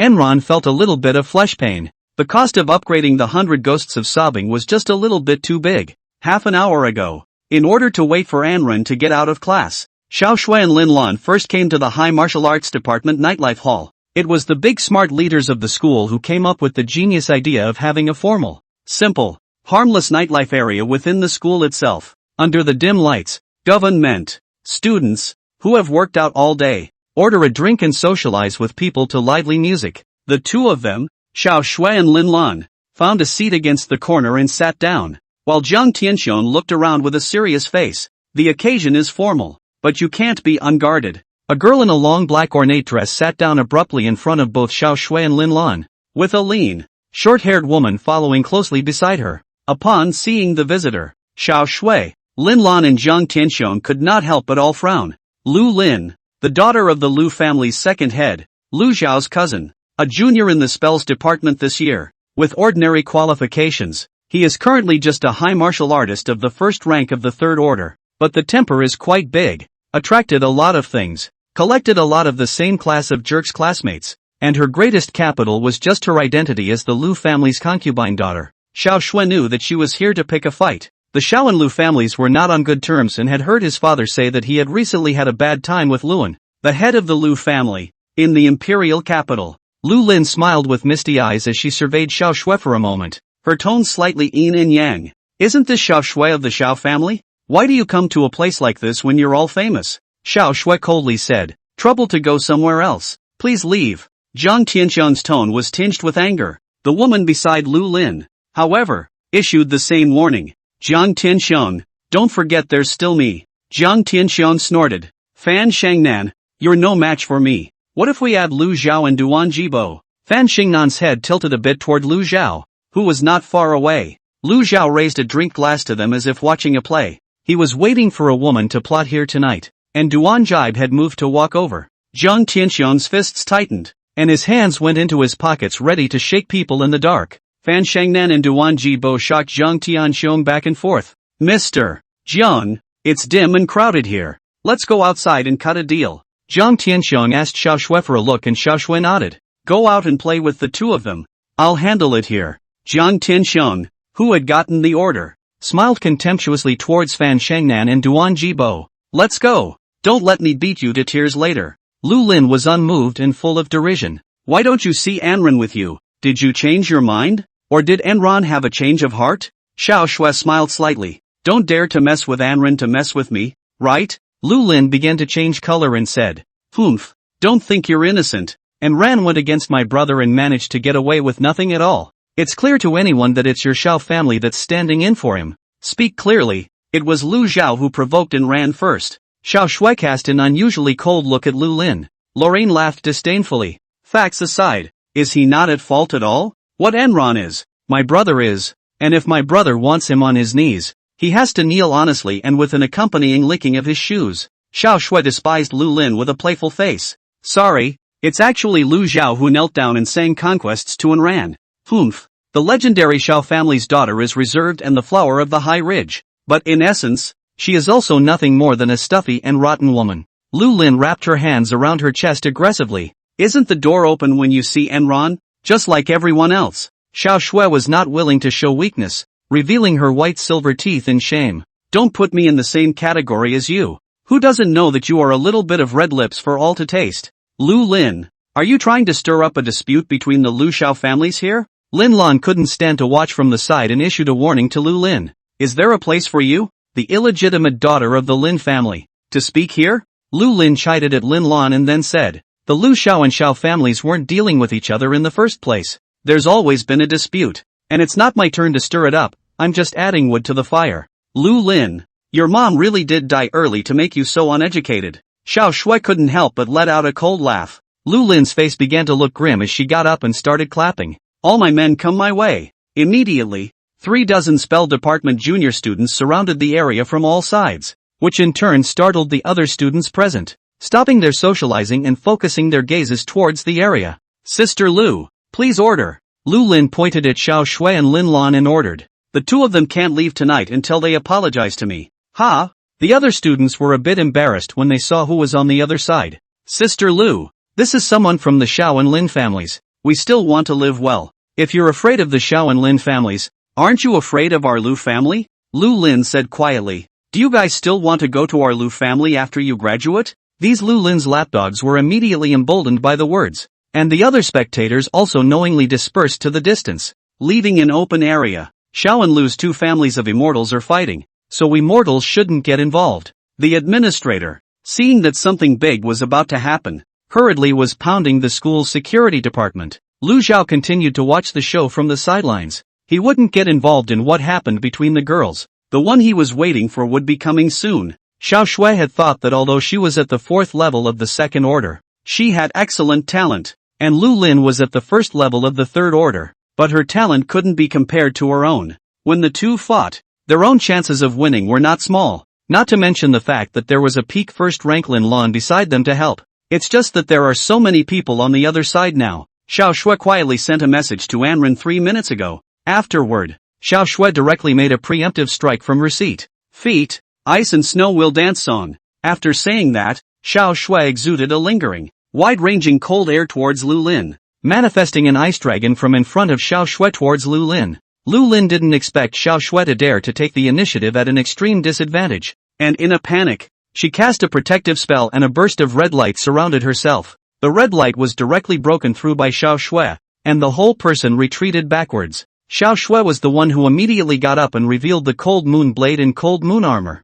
Seeing this, Lin Lan also cooperated, and with her spiritual talent, she used a move called silence. It caused the person who had wanted to help Lu Lin to briefly wander off for a moment. Right at this instant, Xiao Shui directly offered the snow moon chaotic dance blade technique. Xiao Shui held up the cold moon blade and kept on flailing. The continuous cold wave chop slashed at Lu Lin, breaking through all of her defenses as Lu Lin flew down onto the table behind her. To say nothing of it, Lu Lin's talent was just too much to pull down. A 3rd order 1st order couldn't beat a 2nd order 4th order. It belonged to a disgraceful disgrace, and it made her rebels look dumbfounded. Lu Lin was very ashamed and cursed. You guys go on. What are you waiting for? The others who reacted began to rub their fists at Xiao Shui and Lin Lan. Two great ladies. You'd better apologize before we hurt you. Grind it out, you guys. Lu Lin wiped her ass up and glared, just about to step away. Suddenly feeling a strong repulsive force at his back, the whole person directly flew forward for more than 10 meters, passing between Xiao Shui and Lin Lan, his head directly planted on a table, overbearingly hanging the Lu family's biased daughter. What a maniac who does not fear the powerful. Maniac points plus 1000. 21,000 berserker points remaining. A junior in college dares to act like a pussy. Are all of you Lu family so uneducated? Anren stood in Lu Lin's original position with her hands clasped over her chest. Chapter 46, Terrifying Parade of 100 Ghosts. All seconds, Lu Lin's collarbone was directly broken, and the whole person fainted and froze. Some of her lapdogs rushed over to carry her away, while others issued menacing warnings to Enron. Where did you come from with the dangling hair again? With that arrogant tone, looking down on us juniors? You're a senior? The only ones in their minds who were qualified to despise their group of juniors were the elites in their senior year. Anrun. Xiao Shui instantly saw Anrun's appearance, and her cheeks, which were originally cloudy, suddenly cleared of clouds. You're that legendary freshman demon king Anrun?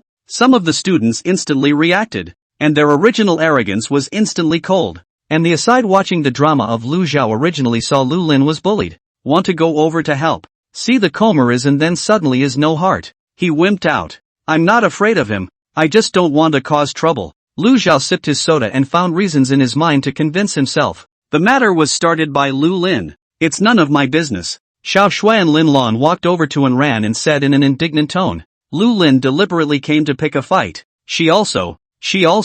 Still what? Xiao Shui's silver teeth ground very loudly. And insult you. Anran's heart was very enjoyable. It turned out that what Xiao Shui cared most about was his reputation and dignity. Just now you defended me. Anren gently pulled Xiao Shui behind herself to protect her. Now it's my turn to defend you. Xiao Shui suddenly had a warm current sweeping through her heart, and her face couldn't help but flushed and froze. Lin Lan gave the two of them a playful look, then automatically hid behind Anren as well. And Ran swept his gaze sternly over this group of junior college sauces, radiating a terrifyingly strong aura. You group of junior college sauces, you also dared to bully me. Ran. Xiao Shui, who was hiding behind him, couldn't help but feel shocked once again in her heart. He's become even stronger than the last time we met. What a strong aura. Lulin's lapdogs felt the strong aura from Ran's body and their bodies trembled slightly. What realm is he in as a freshman? Anyway? I heard that I defeated over a dozen Daichi elites at the same time and killed Wang Mang in front of Lu Zhao.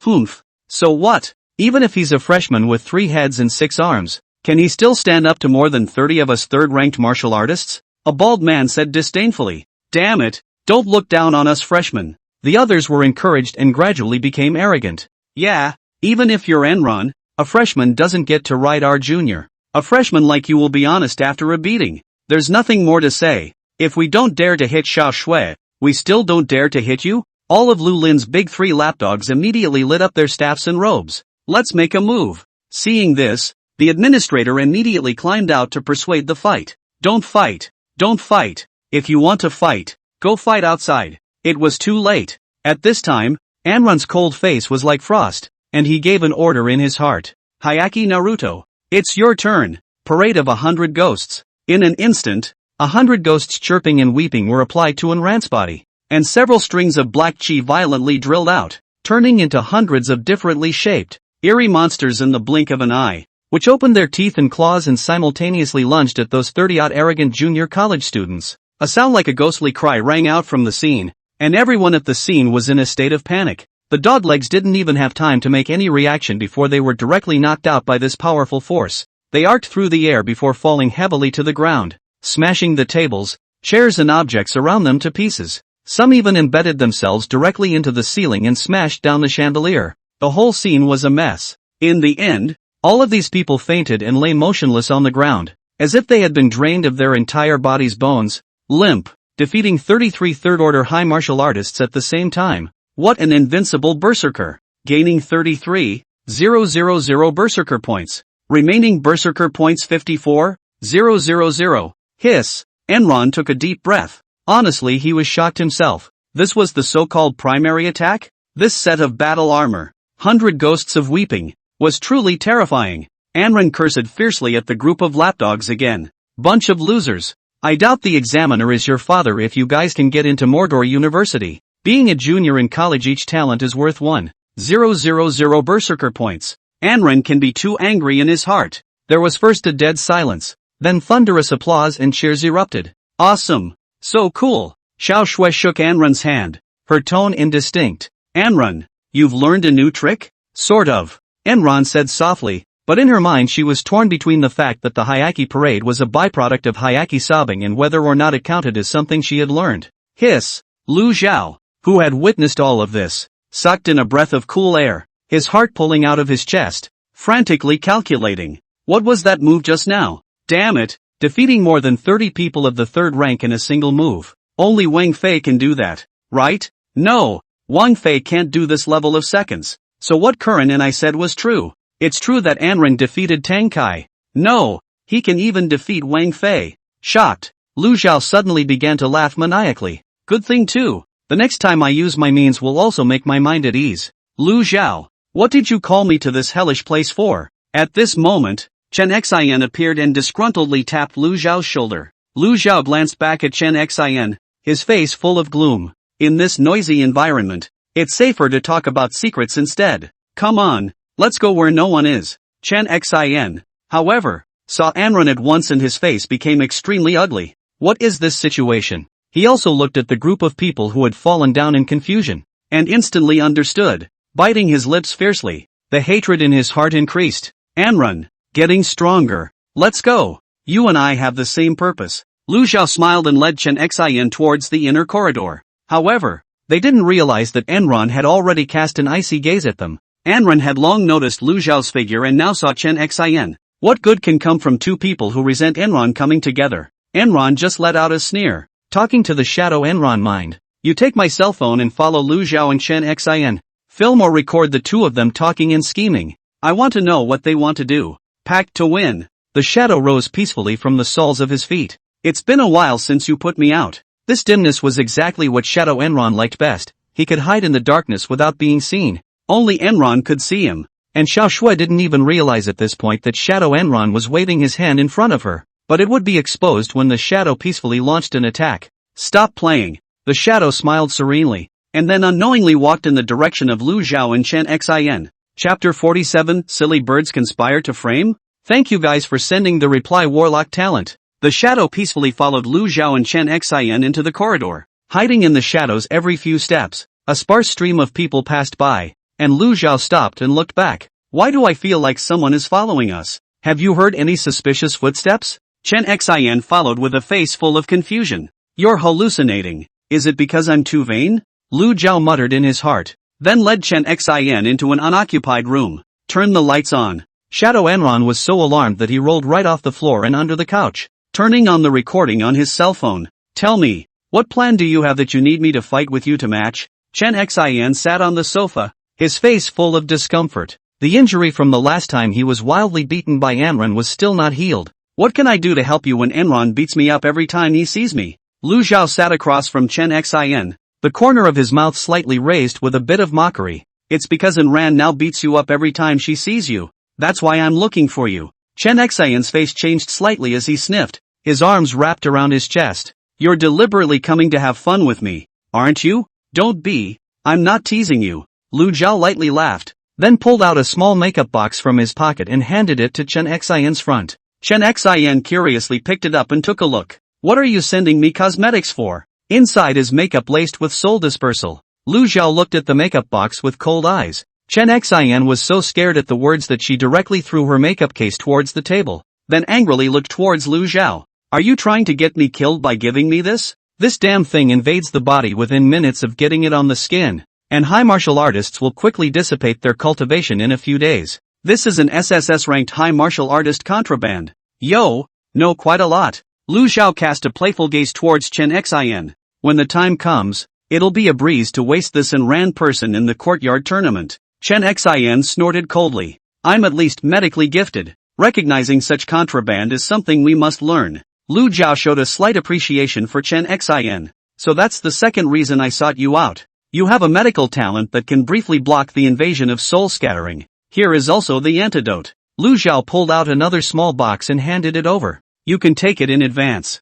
Smear it on your face to find Anran. Lu Zhao coldly points to his cheek. Anran will hit you in the face every time. Won't she? Lu Zhao laughed unkindly. It just so happens that Anran is outside, so you'll be inviting him later. Chen Xion stared at Lu Zhao with a deadly glare, his teeth grinding out. If you humiliate me again, cooperation is off the table. Happy cooperation then. Lu Zhao extended his right hand to Chen Xion with a sinister smile. What do I get out of working with you? Leaning on our Lu family has great benefits. Chen Xion held Lu Zhao's hand tightly after hesitating for a while. At the same time, the corners of his mouth rose madly as he let out a cold laugh. Anran, you yourself probably didn't expect that every time you hit me in the face would bring you such a great calamity. Lu Zhao also let out a confident laugh. No one will be able to detect our plan. And by the time we're safely in our coffins, we won't even know who did the dirty work. I'll go ahead and wait for your good news. Lu Zhao got up and left. He was afraid that Enran would find him later.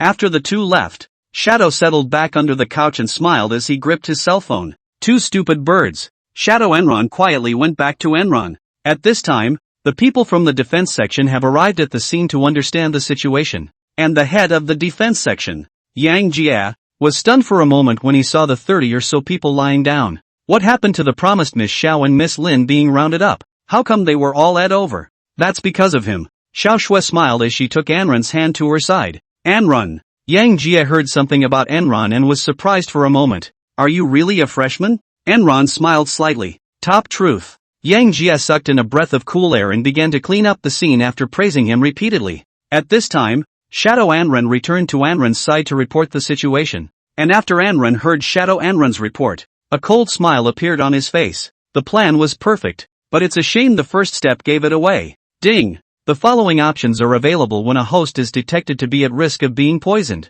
1. Reveal it on the spot and you will be spared the risk of being poisoned. 2. Trying poison on your own will earn you the gift of the reparative warlock. Anran was slightly stunned. Choosing the second one is a rhythm to pit me to death. Talent is fragrant, but you can't trade your life for it? But then a light went off in his head.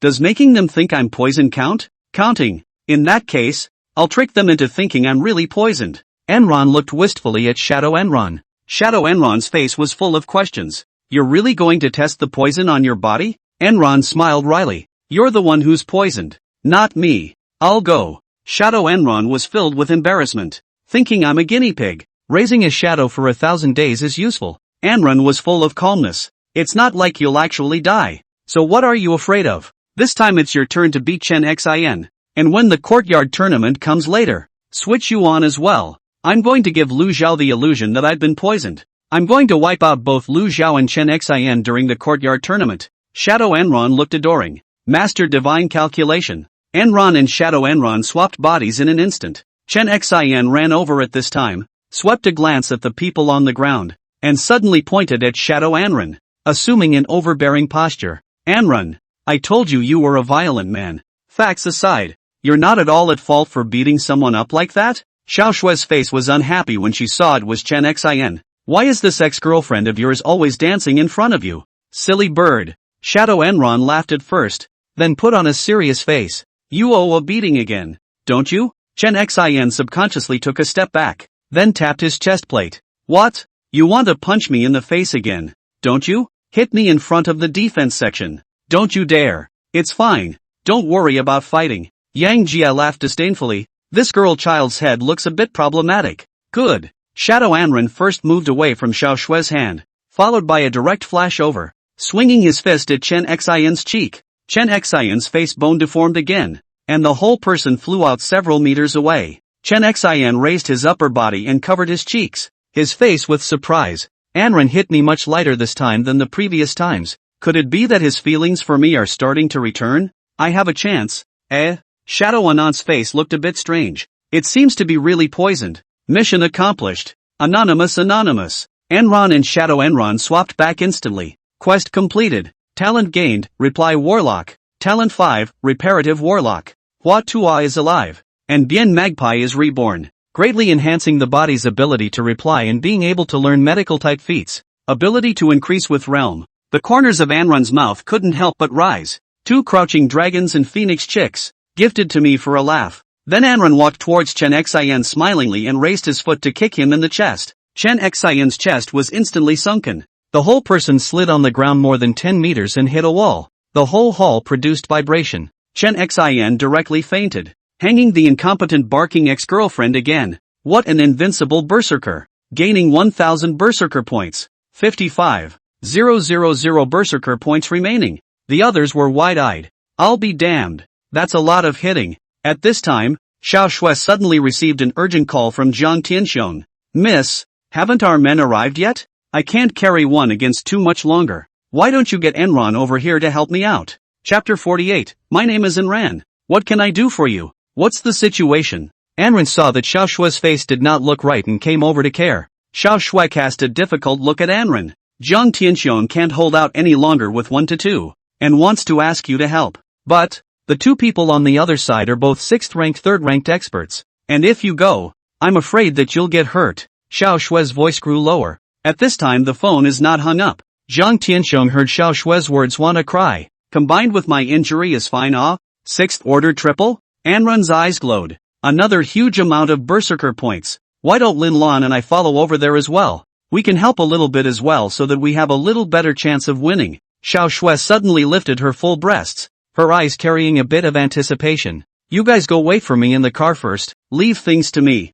Anran refused very firmly. You guys can't intervene in matters between strong people for the time being. Besides, I can't see you getting hurt. Xiao Shui's body trembled slightly when she heard this and froze for a moment. Her cheeks flushed, like a ripe apple, her eyes mesmerized. Be careful. Anran patted his chest in assurance. It's okay, I'll take the job. And I'm selfless and don't ask for anything in return. Of course, it's fine if you're too embarrassed to send me a few 3rd-rank S-rank techniques in martial arts. Anren showed his teeth and smiled. Xiao Shui pursed her lips. Don't talk about feats. I'll give you whatever you want at that time. Jiang Tianxiang and Lin Lan both froze. Give everything, including yourself? Xiao Shui is giving Anren soft food again. Anren took Xiao Shui's cell phone. Xiongzi, report a location. Humph, count your conscience. Wait, what did you call me? Jiang Tianxiang's face was filled with black lines. Forget it, who asked me to beg you? Come out to the grove going northwest. Anren directly, godly meteor, activated and ran to the battlefield. Lin Lan froze and looked at Anren's faraway figure and said, It always feels like Anren is getting farther and farther away from us. Well, but my heart and his are getting closer. Xiao Shui was full of happiness. On the outskirts of the grove, a large group of couples ran cursing out. What a up? Is the grove a place for formal fights? If we keep fighting, the woods will be bald. At this moment, Jiang Tianxiang was hiding in a large tree that was more than 20 meters high, and his heart was a burst of emotion. And Ran was a Kai Koan who was subdued by his own moves half a month ago, and this would be the time he had to rely on him to save the day? Reverse the Big Dipper. Hey, Xiongzi, hurry up and come out and let sister debug the product. Fan Shangnan held a long green-colored whip towards the ground as she edged towards it, a winking smile on her face. I whip, you bind. The two of us are perfect for each other. My favorite kind of muscle buster is you. Duan Jibo laughed nervously on the side. I'm a muscle bully too. I'm willing to participate in product debugging. Fan Shangnan flashed him a disgusted look. Just you. Take a trip to the Stolen Kingdom before you say such things to me. Duan Jibo didn't refute Fan Shangnan, but looked around to shout at Jiang Tianxiang. Dog bear, didn't you just swear that you would make us cry? How can you run faster than some 5-star heavenly emperor? Sister Fan doesn't like fast men. Hearing the conversation between the two, Jiang Tianxiang covered the whip wound on his neck and the corner of his mouth twitched. Two dead perverts. But the heart is also a piece of sweat. His own 6th order 5 is indeed not the opponent of 2 6th order 3. But the situation at that time allows himself to goat. Men, to the death, are dignified. A surge of excitement ran through Jiang Tianxiang's heart. Duan Jibo and Fan Shangnan walked under Jiang Tianxiang's big tree and looked up. Could he be up there? How about we uproot this tree? Asterisk. Why hasn't this kid Anren come yet? Jiang Tianxiang broke out in a cold sweat. Duan Jibo was getting higher and higher. You're not waiting for the Xiao family's big team to come over, are you? Ha, can't come. They don't have the ability to know that. It was stopped by our men long ago. Jiang Tianxiang's face grimaced. The Lu family's behavior today had already torn their faces apart. It seemed that the conflict that occurred between the family head and Luan in the imperial capital was indeed very large. So large that it had reached the point where Luan had issued instructions to the Lu family to have a full confrontation with the Xiao family. Who else do you have to turn to? Duan Jibo let out a cold laugh. It wouldn't be that Anren, who clearly hasn't even finalized their relationship with your young lady, but is protected by you as a treasure, right? Cursing with pleasure, Duan Jibo then rubbed his hands together to create 2 balls of light, illuminating the dimly lit woods brightly. What's the point of him coming? You don't really think he can bridge the gap between us with a 3rd order coming? Suddenly, Duan Jibo felt a blast of wind whistling behind him,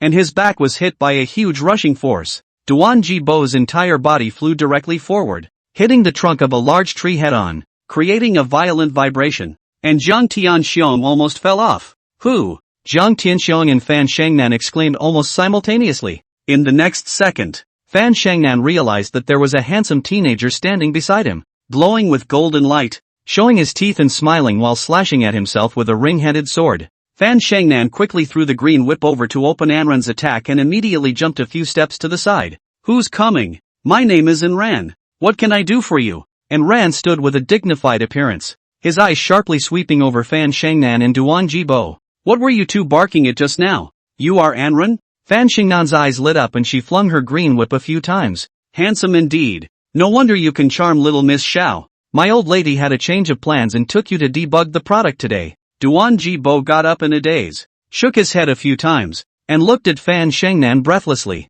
No, sis, you've got your priorities wrong. This little brat doesn't seem to be as weak in kung fu as we thought. Don't forget that you guys still have me. Jiang Tianxiang suddenly attacked from above, swinging the heaven-binding rope towards Duan Jibo. Duan Jibo's whole body was wrapped in white light and quickly rolled in the direction of Fan Shangnan. On the way he was caught up by the heaven-binding rope. The white light suddenly broke and leaned together with Fan Shangnan with his injuries. Jiang Tianxiong also jumped down from the big tree and showed his teeth at Anren and smiled. How do we assign opponents? Duan Jibo was a little nervous. Fan Xingnan's head quickly mobilized. Both of us can't beat Jiang Tianxiong one-on-one, but this and Ran is not necessarily the same. Play a field day. Duan Jibo, I think you're a little bit better than me, so if you come to deal with Ran, an inferior horse, you're guaranteed to take down at least one of him. Jiang Tianxiong didn't know why he was a bit joyful in his heart. Hey, the enemy said I'm a superior horse. Anren is a inferior horse. And Ran was already wearing the 100 ghosts of sobbing by now, and sent a sneer to Fan Shengnan and Duan Jibo. I'm sorry, but both of you are inferior horses to me. Chapter 49, We're mistaken. Anren is the top horse? Yo, little brother is not young, but his mouth is not small. Fan Xingnan's eyes were mesmerized as she looked at Anren with a twinkle in her eye. I wonder if it's big up and down. Duan Jibo let out a sneer at Anren. It's a pity that talking big doesn't translate into strength. Jiang Tianxiong also instructed Anren at this time. Kid, hold on a little longer. I'll help you when I'm done messing with the other one. Anren smiled without saying anything, looking at Jiang Tianxiong for a while. Does Anren think he can win? Does this kid even know his situation? Is he capable of fighting a 6th-ranked triple? Jiang Tianxiong's impression of Anren was still stuck in yesterday, believing that Anren's current strength was only a little higher than the 5th level of the 5th rank, and at the most, he was only at the peak of the 5th rank. So these two people from the Lu family,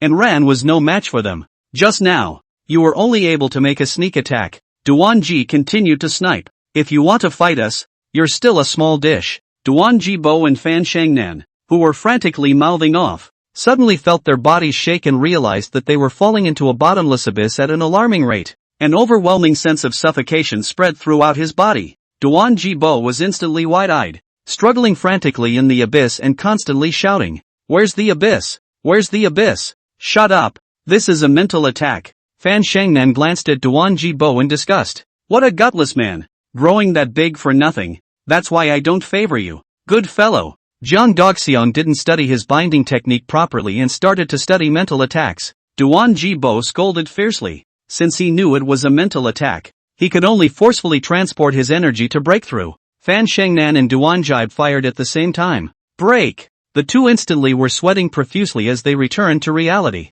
A sense of drowsiness rushing over them. The experience of time in the abyss equal to a second in reality. Anren is slightly surprised. The two are worthy of the 6th rank 3 experts. Want to rely on the dream abyss to bring two a little unrealistic. If just now is only targeting one person, then maybe it will be a success. Pity. Jiang Tianxiong had been observing the warplanes and hadn't noticed any difference in them before he realized that the two were looking like they were going to die. It's now. Jiang Tianxiong threw out his heaven-binding rope with a cold face, releasing his strong aura, and the woods were filled with wild winds. Skyrocket! A large golden net fell from above the heads of Duan Jibo and Fan Shengnan, and the tree trunks, branches, and leaves that were touched by the golden net turned into ashes in an instant. I am the sun. Duan Jibo was all agitated, his body wrapped in white light, and with a flashover he directly hugged Fan Shengnan and rolled out of the golden net in a sorry state. It's a pity. Jiang Tianxiong's face was filled with regret. He had wanted to take advantage of the two of them being distracted to take it down directly, but why did they just look like that? Fan Shengnan got up from the ground, panting heavily, her face flushed, her S-line constantly undulating as she pointed at Jiang Tianxiong. Phew! When did you learn a mental attack? Jiang Tianxiong? Jiang Tianxiong's face was full of questions. Straight face? What the hell are you talking about? When did I learn a mental attack? Don't blame me for your own extinct ascension. Duan Jibo and Fan Shengnan were slightly stunned. If it's not Dog Bear Jiang, then who is it? Don't tell me it's you. Duan Jibo pointed at Anren with a shudder. Where did a high martial artist of the 3rd rank get such a strong spiritual attack? Anren had a calm face. Isn't it normal that I have a spiritual gift to know spiritual attacks? The other three were shocked. The point wasn't whether or not you knew how to make a mental attack, but that your mental attack could strike a high martial artist of the 6th rank? What heavenly being? Fan Shengnan was a winking smile at this time. Jiang Tianxiong, we seem to have gotten one thing wrong. Of the two of you, Enron is the top horse. Enron is fiercer than you. Fan Shengnan thought more and more that Enron smelled even better. Hey, there's been a change of plans. I'm going to flog Anren the product. Holy! Jiang Tianxiong's mouth twitched at once, launching a fierce attack on Fan Shengnan. I can't hold back. What a man hates is to be told by a woman that he's not as good as another man, even if it's the truth. You can't say it. Duan Jibo, you need to take that brat down quickly and then back me up. I won't be able to last long against Jiang Tianxiong alone. The winning point is how much time you can take to finish Enron. Fan Xingnan's face changed as she swung her whip to meet Jiang Tianxiong, drawing him away and striking 5 consecutive whips in passing. The idol's 5 consecutive whips, after the 5 whips, ran out of the 5 divine beasts of the green dragon, white tiger, vermilion bird. Xuanwu and Kirin rushed towards Jiang Tianxiong, and immediately it was a heavenly phenomenon. The ground cracked, and the forest was bald again, a large area. Jiang Tianxiong saw the move. Chain soul lock. On the other side, Duan Jibo shook his head after sweeping and ran with a lingering glance. It's good that they're gone. How about I don't have to worry about hurting my teammates? This was followed by a call to the sky. White Sun Excalibur. A white light with a diameter of several meters fell from the sky like a huge meteorite, smashing into Enron with a huge boom, followed by a wild wave like a ferocious beast, blowing down a large number of trees. Humph! The corner of Duan Jibo's mouth was rising madly, thinking that Enron was finished. Kid, if you dish it out, practice more. Understand? The smoke cleared and Enron's figure gradually emerged. Who gave you the courage to think you were above me? Enron sheathed in golden light and exuded a dark aura. Ryu Jingru? Some of the small wounds on his body that grazed the skin healed directly within 3 seconds, and the talent, Reply Warlock, began to take effect. Impossible. Duan Jibo's eyes went round as he finally broke his defense. It's good to get hurt a little bit after getting hit by my big move. Stop barking. Enron let out a sneer. I'll show you what it means to make a big move. Parade of 100 ghosts. Several strings of black gas violently drilled out of the 100 ghosts, sobbing and turned into hundreds of differently shaped, eerie monsters, accompanied by oozing ghosts sobbing towards Duan Jibo. Along the way the woods went bald again. Duan Jibo couldn't dodge and linked up his white light body protection, along with the S-class battle armor on his body. He had the confidence to withstand Enron's so-called big move. No problem. After a roar, Duan Jibo's entire body lay crippled and dead on a fallen tree a few dozen meters away, killing a high martial artist of the 3rd degree of the 6th order. What an invincible berserker. Berserker points plus 7,000. Remaining berserker points 62,000. Enron walked towards Jiang Tianxiong's direction with satisfaction. Fan Shangnan, who was covered in a mess and tied to a tree by Jiang Tianxiong, heard the footsteps and became furious. Duan Jibo, you guys are so slow? You're only here after I've been defeated. Jiang Tianxiong immediately made a move to prepare for a counterattack. Upon seeing the visitor, Fan Shangnan couldn't help but have her delicate body shaken, her mouth unable to close for a long time. How is it you, Enron? You're here. Ha! I happened to settle it and was about to go over to help you. Jiang Tianxiong sighed in relief, kicked Fan Shangnan and laughed, and suddenly his expression froze. Wait, you won? Jiang Tianxiong took a deep breath. Where's Duan Jibo? Dead. I didn't expect to be so unbeatable. Enron had a breezy look, then pointed at Fan Shangnan and coldly said, what to do with this man? Chapter 50. On the eve of the house race, everyone has their own bright futures. Jiang Tianxiong immediately sweated, and Ran had not even entered the Shao family yet, and he had already cut down 2 people from the Lu family. Let me ask the family head if the Shao and Lu families are going to have a full confrontation. Jiang Tianxiong carefully called Xiao Yang, who was far away in the imperial capital. Enron pointed down at himself. Should I recuse myself? Jiang Tianxiong laughed a little. Still consider yourself an outsider? Enron leaned against a stumpy tree and stopped talking. Feeling a little weak now. A little overworked today. Family master. And Ran and I clashed with Duan Jibo and Fan Shangnan of the Lu family. Duan Jibo was killed by us, leaving one alive. Wait, you and who? Xiao Yang's tone was surprised. Enron?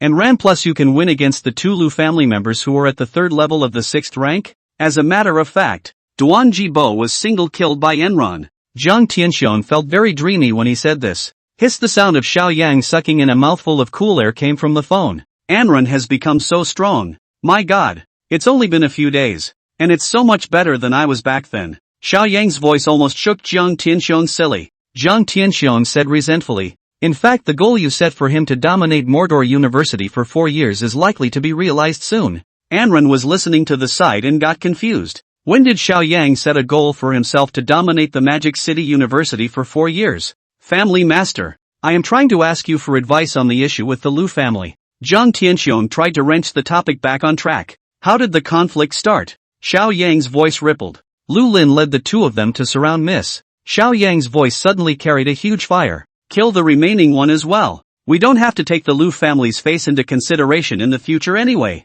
Jiang Tianxiang asked tentatively. Family master, are we going to openly tear our faces off with the Lu family? Pretty much. Luan and I fell out on the imperial capital side. Xiao Yang's tone was very cold. Jiang Tianxiang's face was also filled with gloom at his words. Understood. After hanging up the phone, Jiang Tianxiang looked at Fan Shangnan with a fierce expression on his face. It's your turn to hit the road. Fan Shangnan immediately pissed himself. Are you guys trying to start a war between the Xiao and Lu families? Jiang Tianxiang just let out a cold laugh. Almost done. Perverted girl, the dispute between the two families has already been stirred up by you. After saying that, Jiang Tianxiang moved his finger. The heaven-binding rope immediately began to tighten, and Fan Shangnan let out a miserable scream. Anren hastily made an exit to stop it. Be merciful, let me kill. That's 7,000 berserker points. But it was too late. Fan Shangnan had already turned into a puddle of blood. Pity. Anren blurted out with regret. You beat me to it. Jiang Tianxiang looked at Anren suspiciously. Why are you grabbing heads with me? Anren laughed awkwardly. Wasn't I afraid you'd get tired? Jiang Tianxiang glanced at Anren as if he had seen a ghost. Then his tone suddenly became heavy. Anren, you regret? There's going to be a big storm back there. And getting involved with our Xiao family doesn't seem like it would be perfect for you. Anren was just about to say something. Ding! Inspire the host's long-term mission to dominate the Magic City within 2.5 years, rewarding a 9th order high martial artist with a through train. Accepted? Enron was speechless. 2.5 years is called a long-term mission? Accepted. It's no loss to me anyway. Anren then said in a big way to Jiang Tianxiang. During this period of time, if the Xiao family hadn't stood in for me, I'm afraid those experts from the Lu family would have thrown me into the Black Poo River long ago. My code at Enron is to repay grudges. Very well. Jiang Tianxiang joyfully patted Anren's shoulder. So confirm your relationship with Xiao Shui as soon as possible. Don't hang her. Don't tell me you don't have feelings for her. Anren bit her lip and nodded. How could there be any reason not to be touched by a top-notch rich white beauty who could cry for you, laugh for you, and stand up for you? Jiang Tianxiang laughed, then looked at the woods that had been completely destroyed and suddenly felt a pang of egg pain. Murdering people in the school and destroying that 9th order powerhouse Wu Sung Nam's favorite grove. There's going to be a lot of bull ********. After returning to his room, Enron opened the panel and looked at the 62,000 berserker points. It's a bumper day. Anren pondered to keep this thing first. The existing realm, Gongfa martial arts are enough to use. Even if the back is not enough to use the scene to add points is. Enron had a strong intuition that berserker points would be of great use in more areas. Finally Enron summoned the shadow. Enron commanded the house race. Remember, when you meet the others hang on to beat them. When you meet Lu Zhao deliberately let the water out of the water, so that he can lay a death hand on you. If you want to kill them, you must first make them rampant. Anren's goal at this stage is to Lu Zhao and Chen Xin. What if I can't beat the others? Shadow Enron asked dully. Then I'll add some on the spot. Enron hemmed and hawed. You're guaranteed a solid win. Master God counts. The next day, in the afternoon, the Cold War College team started a pre-war meeting in the conference room. According to our analysis, the probability of our faculty winning first place this time is very high. Coach Zhuang Ming pushed down his glasses, his face full of confidence. Our faculties know. 2 to know. 5 positions and 3 substitutes are about the same as the other faculties. But our no. 1 position, Captain Wang Fei, is far stronger than the no. 1 positions of the other faculties, like Don K from the general department, is a step behind. So there's no one who can stop our Captain Wang Fei from getting the individual title either. One of the team members let out a question. Wait, why isn't the no 1 position in the comprehensive department Enron? Didn't Lu Zhao say that Enran had already defeated Tang Kai, and last night he defeated over 30 juniors in 1 move? There are whispers that his strength rivals our captain's. Vice Captain Xiao Realm let out a contemptuous laugh. In fact, according to the reported list, not only is Enran not the no 1 position, but instead he is the no 5 position. He was opposite Lu Zhao. So our speculation is that Enron defeating Tang Kai should be a rumor or Enron himself bragging to the public. As for defeating the so-called 3 dozen juniors, this is also good to explain. That group of people were originally a bunch of jerks, and their strength can't be compared to normal juniors. I think most of our house team can have that. Perhaps the news I received is indeed a rumor. Lu Xiao was calm and did not feel surprised. Instead, his heart was bursting with ecstasy. Anran's cultivation has dropped that much? It seems that the soul-scattering dispersion has begun to take effect. Well, Anran, let me give you a ride myself at the yard race. Wang Fei was silent on the side. His heart filled with disappointment in Anran. Anran, I didn't realize your true strength was at this level? How dare I think highly of you because you can take away 100 ghosts and sobs. Ridiculous, ridiculous. Zhuang Ming nodded in satisfaction, then looked at Wang Fei. Wang Fei, what are your thoughts? Say a few words to encourage everyone. Wang Fei's eyes swept over his teammates with a lingering look, a wave of confidence surfacing on his face. Wang Fei, dare not say anything else, but in terms of strength, I'm the number one in the entire school. Those so-called experts in the other academies are nothing but dirt in my eyes. I don't know why everyone is obsessing over the so-called Anran. To put it bluntly, he's just a freshman and his realm is only the 3rd rank, not to mention the 3 dozen asshole juniors. Even if it's 3 dozen normal juniors, they're no match for me. Wang Fei, individual champion, team champion, I want it all. Wang Fei's words ignited everyone's fighting spirit, and Zhuang Ming, seeing his team strong and confident, immediately felt that the 2 championships were within reach. Steady, Lu Xiao, do you have the confidence to defeat that Anran? Zhuang Ming looked at Lu Xiao in doubt. After all, he has a known beef with you. The corner of Lu Xiao's mouth was slightly upturned. Of course I'm confident, and I will crush Anran completely and utterly. Chapter 51, is this all that's left of Anran? On the last day before the yard race, Anran looked everywhere for Huang Shilong.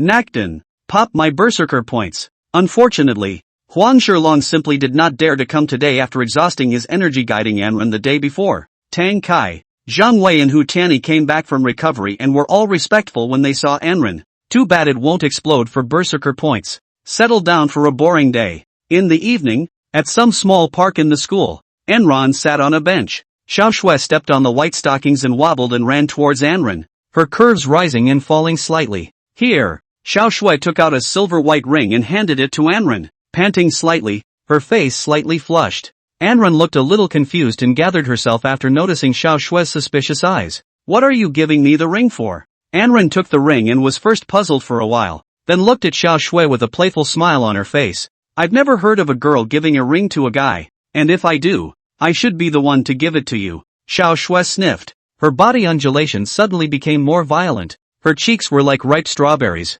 fresh and juicy, causing Anran to feel a little dry mouth all of a sudden. Idiot. What ring? You know nothing, hayseed. This is a storage ring. It has a lot of space inside and can hold a lot of things. Xiao Shui laughed a little without any good humor. Inside are all the feats and martial arts for you. From your 3rd rank to your 6th rank there are some prepared for you. As for the transcendent feats and martial skills that start at the 7th rank, it's not something I can get my hands on. Anran was first shaken by the tiger, then filled with emotion. I just asked you for a little bit of 3rd order medical technique, and you sent me this much? Anran's heart surged with a strong thought. What more could a man ask for when he has a wife like this? Which asshole would be the lucky one? How can I repay you? How about I return the favor with my body? Anran smiled at Xiao Shui, showing her teeth. Xiao Shui froze at the words, then raised her jade foot and lightly stepped towards Anran's right toe with a pout. Who wants you to give your body in return? If you want to return the favor, trade your points for a little something that our Xiao family doesn't have for me.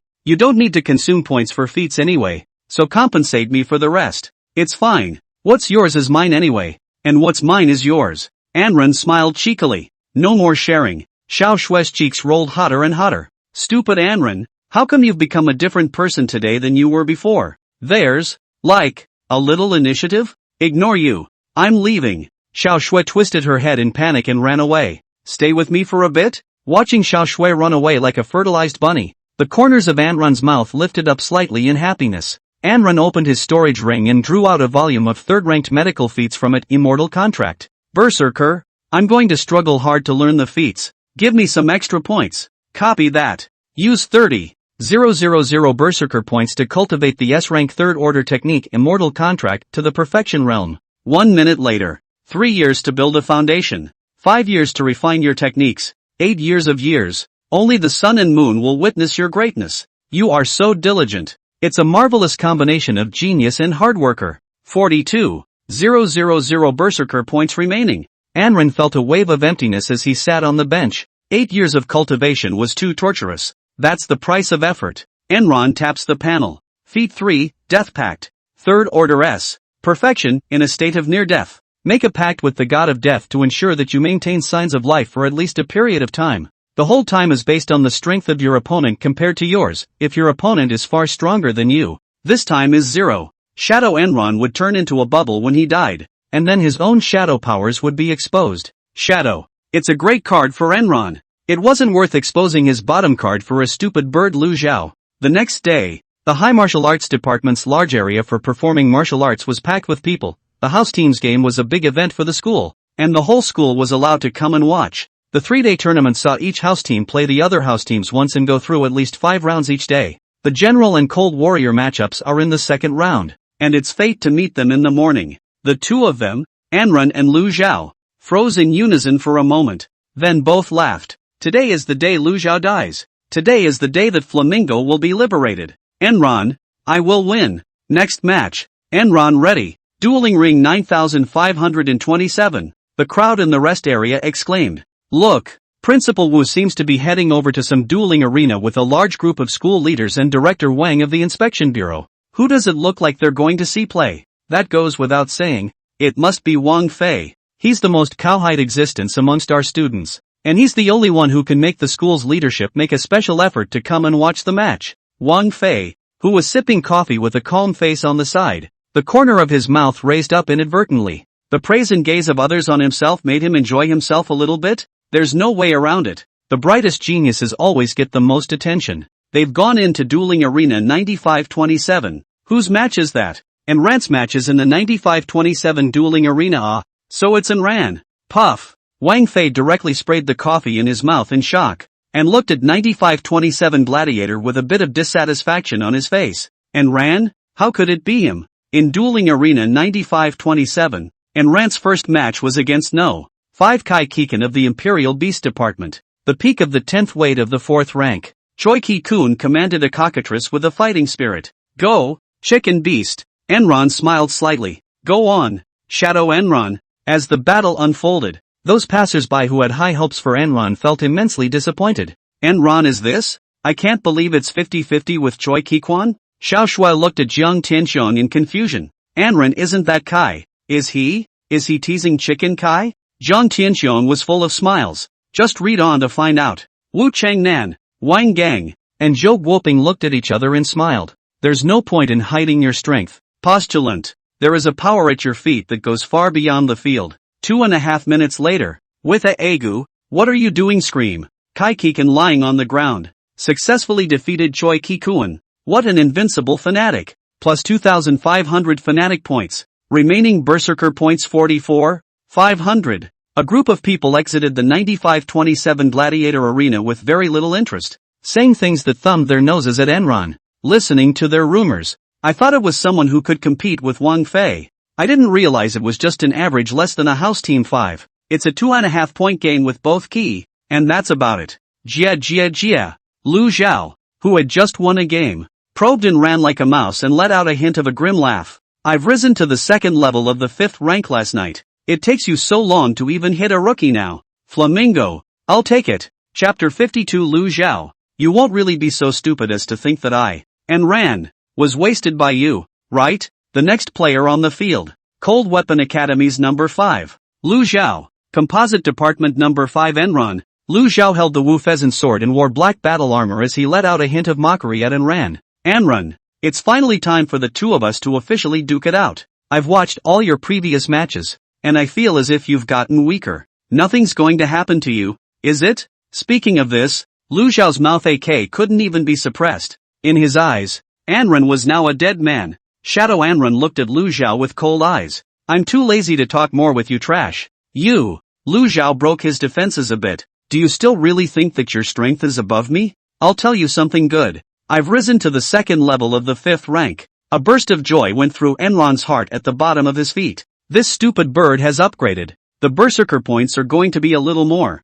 Cut the crap. Watch the move. Shadow Enron preemptively swung out Shadow Flaming Bird. Double-edged Shura Chop. Shadow Enron generated a fiery red Yama on each side of his left and right, his hands symmetrically pulling 2 several-meter-long crosses of intense red light rushing towards Lu Zhao. Lu Xiao let out a cold smile. He could tell at a glance that the chi of the move that Shadow Anran had sent out was too weak. You really can't. Traveling cloud and flowing water blade technique. Lu Xiao clutched the Wu pheasant with both hands, incomparably excited to fiercely wave the Wu pheasant, and a large curtain of marvelous scenery of clouds and water blending rose behind him. Immediately after that, a dozen waves of power as soft and powerful as water surged out of the Wu pheasant, roaring, as if the Yangtze River had entered the sea, raging toward the Shadow Anran. First, it dominantly annihilated the double-blade Shurachop, and then it directly crashed into Shadow Anran. Shadow Anran's golden body and Shadow 100 Ghost sobbing were broken one after another, and his entire body took several steps backwards.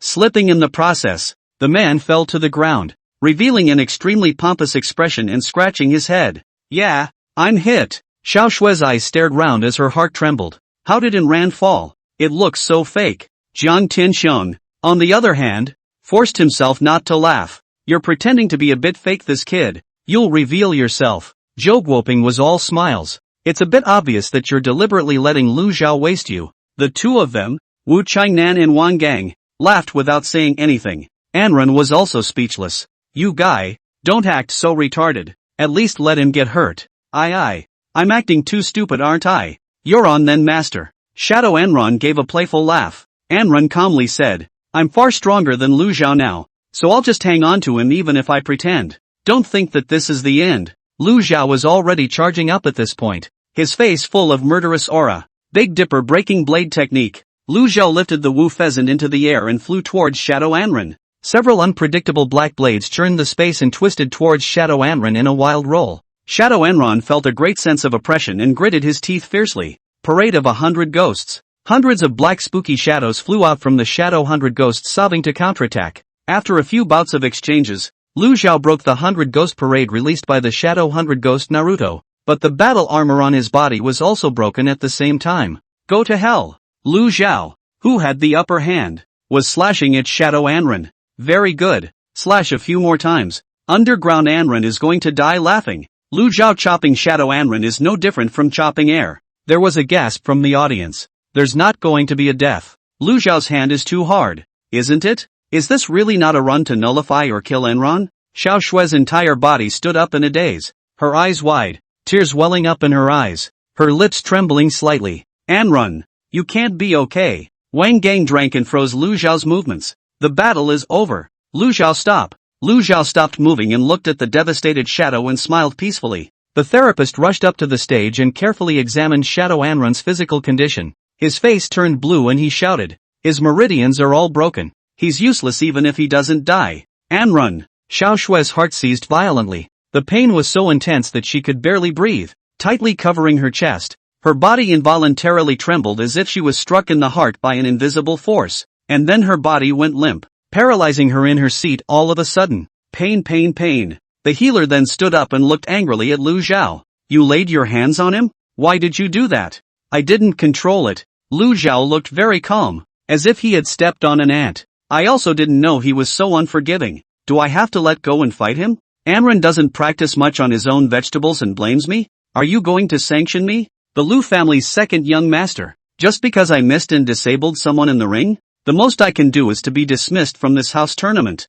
Lu Xiao was very arrogant, and with the Lu family's name here, who would dare say anything? Xiao Shui's bright eyes flamed red at this time as she brought out the cold moon blade, her body trembling. Jiang Tianxiong, wait and go over with me to cut down Lu Xiao. Yes, sir. Jiang Tianxiong didn't know what was going on at this moment, his eyes full of shock. Zhou Guoping, Wu Changnan and Wang Gang's faces all dimmed. They all knew that Anran was pretending to be weak, but this was too outrageous. Pretending to be real? Especially Zhou Guoping. His body was trembling and his mind kept chanting. Could it be that I have harmed Anran? Director Wang, am I at fault for this situation? Lu Xiao turned to the VIP seat and Wang Gang revealed an innocent expression. Wang Gang first said calmly, in a ring duel, sometimes missing is something that can't be avoided, but you better really miss. Wang Gang's tone suddenly turned cold. Lu Xiao's heart flashed a hint of weakness immediately returned to calm. A burst of ecstasy in his heart. The flamingo is mine next, and I'll be able to pick it up before I graduate. Definitely. Asterisk. Anran swindled. There was a gasp from the audience. Lu Xiao suddenly felt a stabbing pain in his chest. and incredulously bent his head down to see the blazing bird that pierced through his chest, trembling before he died. Flamingo, Enron. Anran was standing behind Lu Zhao at this moment, her expression very cold. You wouldn't really be stupid enough to think that I, Enran, have been wasted by you, right? Is it depressing why I'm okay? It's okay, you won't have to worry about it later. Also, compared to my flamingos, no you pheasant. Under Lu Zhao's dead expression, Enran slowly pulled the live bird out of Lu Zhao's heart, took a few more steps back, and slashed directly at Lu Zhao's neck before his body fell. An orb rolled on the ground, blood drawing a stupid word, killing the second youngest member of the Lu family of the Fifth Order on the spot. What a fearless berserker! Berserker points plus 10,000. Remaining berserker points 54, 500. Chapter 53 I have no wrong souls in my peaceful hands. Enron stood tall and proud in the ring,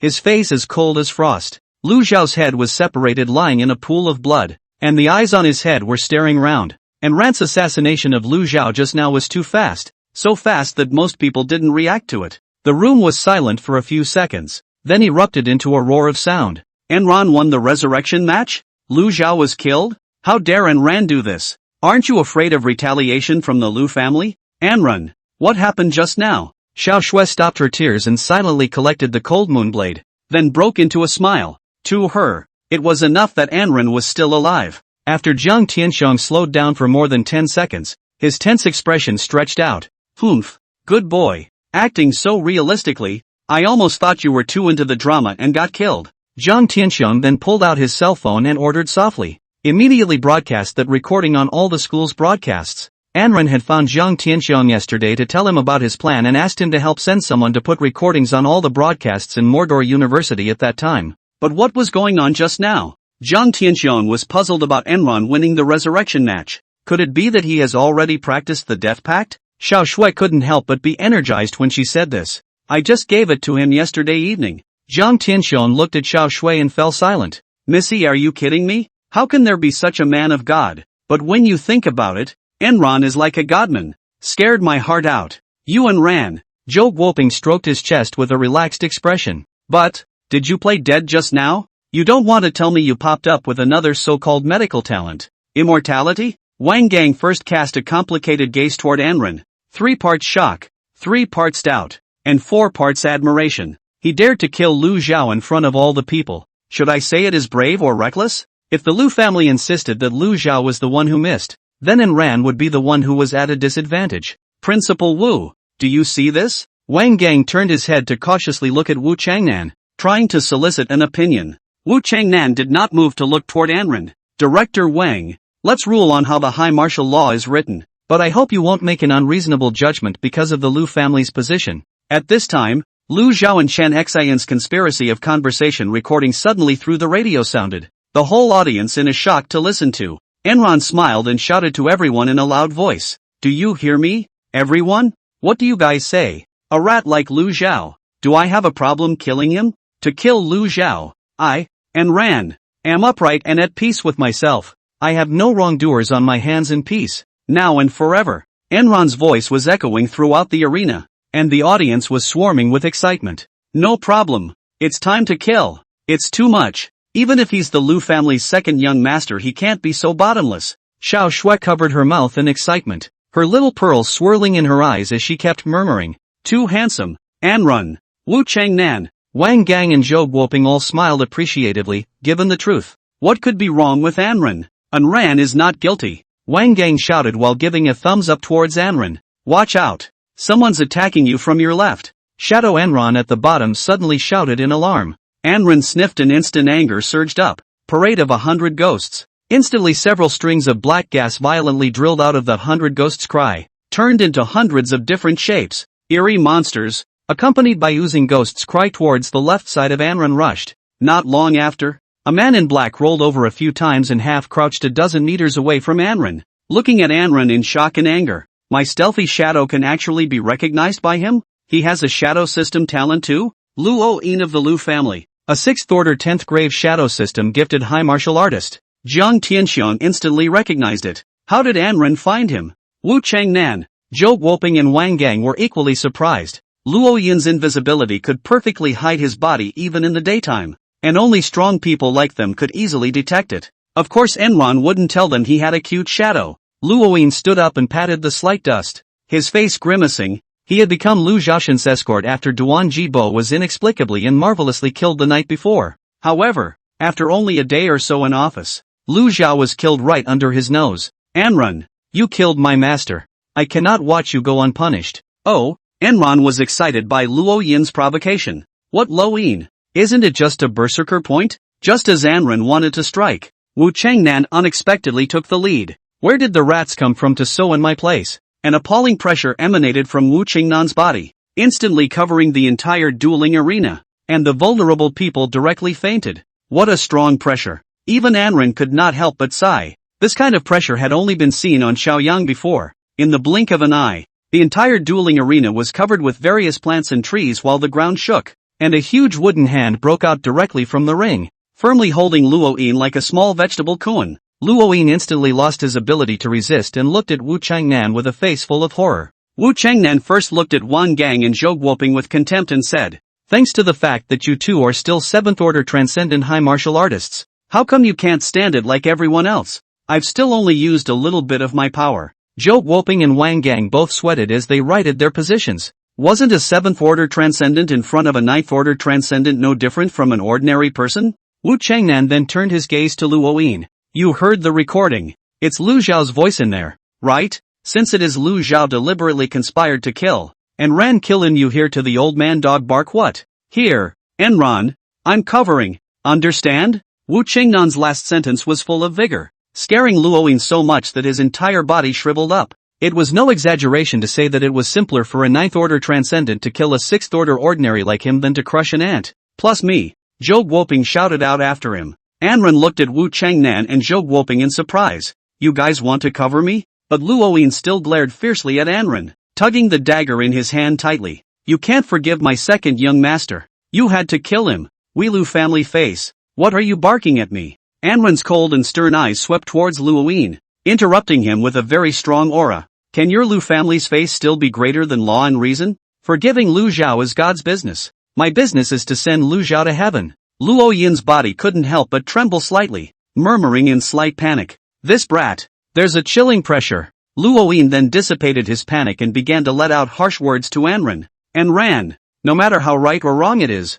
you are the one who killed my family's second young master. Wu Changnan protects you, Zhou Guoping protects you, and Wang Gang also protects you, all against our Lu family, right? Our Lu family won't be afraid of the three of them. I'll see who can protect you then." "Stupid. There's still our Shao family to protect him." Suddenly a shrill sound entered the entire gladiatorial arena that was deafening, and with it came a middle-aged man with a lean figure descending from the sky on the ring. Chapter 54, "See, and Ran is the future son-in-law that our family master has his eye on. Understand? It's Uncle See?" Xiao Shui was pleasantly surprised to see the visitor. "Then father has returned as well? How do we get him here?" As Xiao Yang's right and left, Si was always following Xiao Yang around. "Enron, I didn't expect that after just 20 days of not seeing you, you've already mixed to such a degree, completely exceeding the expectations of the family master and me." For looked up and down at Enron admiringly. Enron looked at the imposing middle-aged man in front of him with a question mark on his face.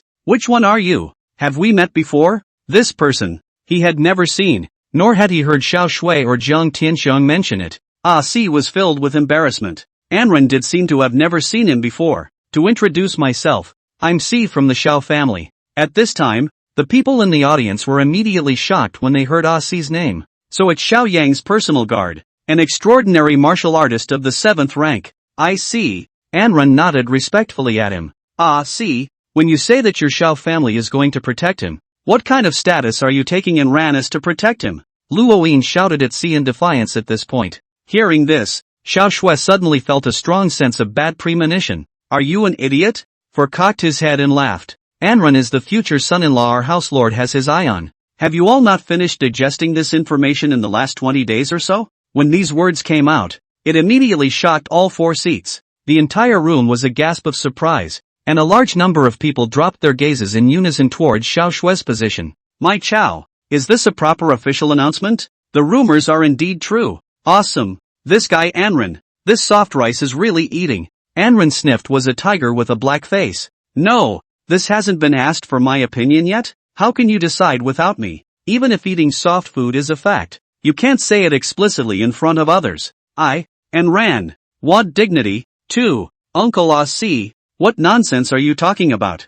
Xiao Shui first froze for a moment, then became anxious. Her cheeks quickly burned red, and she hurriedly covered her face with both hands, whispering softly in an anxious voice, Anren and I, we're not even boyfriend and girlfriend yet? Zhang Tianxian looked at Xiao Shui's reaction with a playful face. Originally he encouraged Anren to start taking the initiative a little bit to establish a relationship, but he didn't expect that the biggest assist would come from the head of the family. Without the authorization of the family head, would Brother Ah Si dare to say that? Wu Chengnan and the others looked towards Xiao Shui's location with smiles. The rumors came true and were no longer hidden. Xiao Shui, I'm sorry, this is what the family head told me to say. Ah Si turned to Xiao Shui and shouted with an apologetic smile on his face. He said that from now on, he would boldly announce it to the outside world so that others wouldn't dare to go easy on him. Is that okay with you? And you say that? Father is a big bad man. Big bad egg. Xiao Shui pouted, her pretty face red with shame, as tantalizing as a ripe apple, directly burying her head in her thighs, lightly biting her pink lips. However, after a moment of exasperation, Xiao Shui actually sneered. Headmaster Wu, put away your divine ability. I'll handle this Luoyin. Ah Si waved respectfully to Wu Chengnan again. Wu Chengnan nodded with a smile, and in an instant, all of the vegetation in the entire field dissipated, drawing a gasp from the entire field. Luoyin got free, but didn't dare to move in the face of Ah Si's pressure. Ah Si walked towards Luoyin with a face full of hostility. So, your family's second youngest master targets our Shao family's prospective son-in-law at every turn, even trying to plot against his life. Got a problem with being killed? After hearing what Ah Si said, Luoyin was already deflated. Originally it was his side that was at a disadvantage. Now there are 3 7th order and 1 9th order on the field, all standing on Enran's side. What else can he fight for? Ah Si then continued. Also, our family master has sent word to tell your Luan to keep his men under control of the big ones and not to hit on our Shao family members. Otherwise, let your Lu family be cut off. Get it? Get out. Luo Yin's eyes were suddenly wide open when he heard this, only to see Ah Si's face full of coldness. His eyes closed and opened, a powerful aura emanating from his body as the center. Let me hit him. Enron wanted to grab heads. So many berserker points there, but it was too late. A powerful repulsive force directly ejected Luoyin out of the dueling arena. Phew! What a strong power. There was a gasp from the audience. Pity. Enron was a bit distressed. So many berserker points there.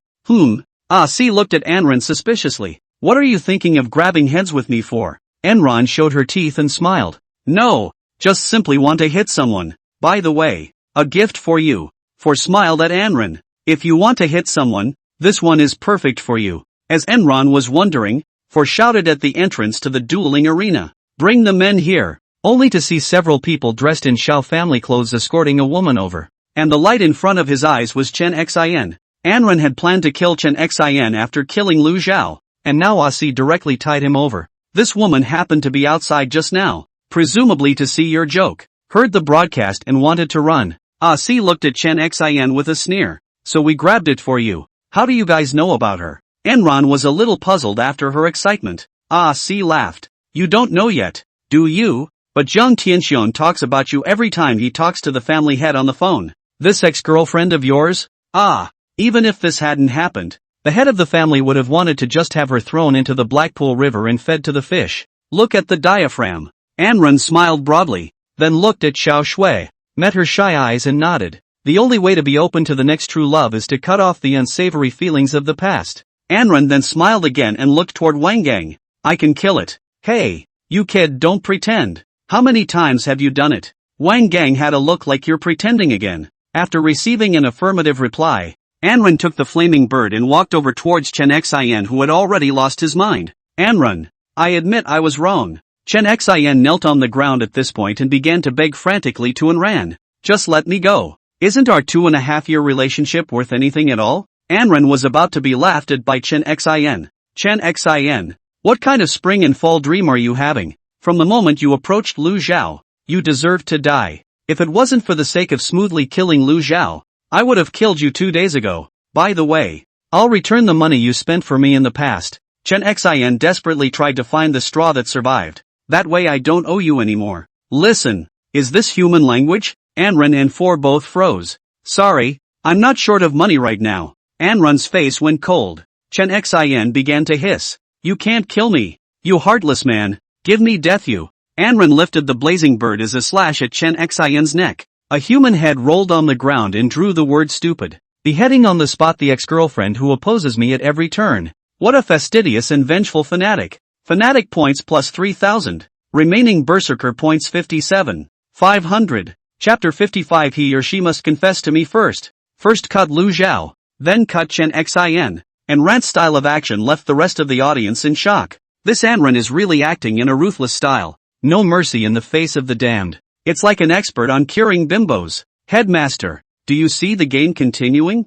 Zhou Guoping tentatively asked Anren. After all, 2 lives have been lost. Wu Changnan was full of disinterest. Go on. Why stop? It's just 2 dead scum. Suspension to give them both a funeral? Zhou Guoping smiled knowingly. At this time, Anren looked at Chen Xin's human head in disgust, walked over and stepped on it, and shouted at Wang Gang with a smile. Director Wang, you can have someone come over and wash the floor. This brat. Wang Gang grunted before leading his men down. Give Lu Zhao's body to the Lu family. As for Chen Xin's body, well, Wang Gang despised Lu Zhao and Chen Xin's head. Throw into the Heipu River to feed the fish, forget it. Director, I'm afraid that the Lu family won't let up. A small inspector was filled with worry. Will it come after our inspectorate? Wang Gang sniffed was full of disdain. Humph. Not stopping? We still have to settle the score with them soon. Where did Lu Zhao get his soul scattering powder? This thing is an SSS level contraband. The Lu family will have to properly explain this to our inspection division.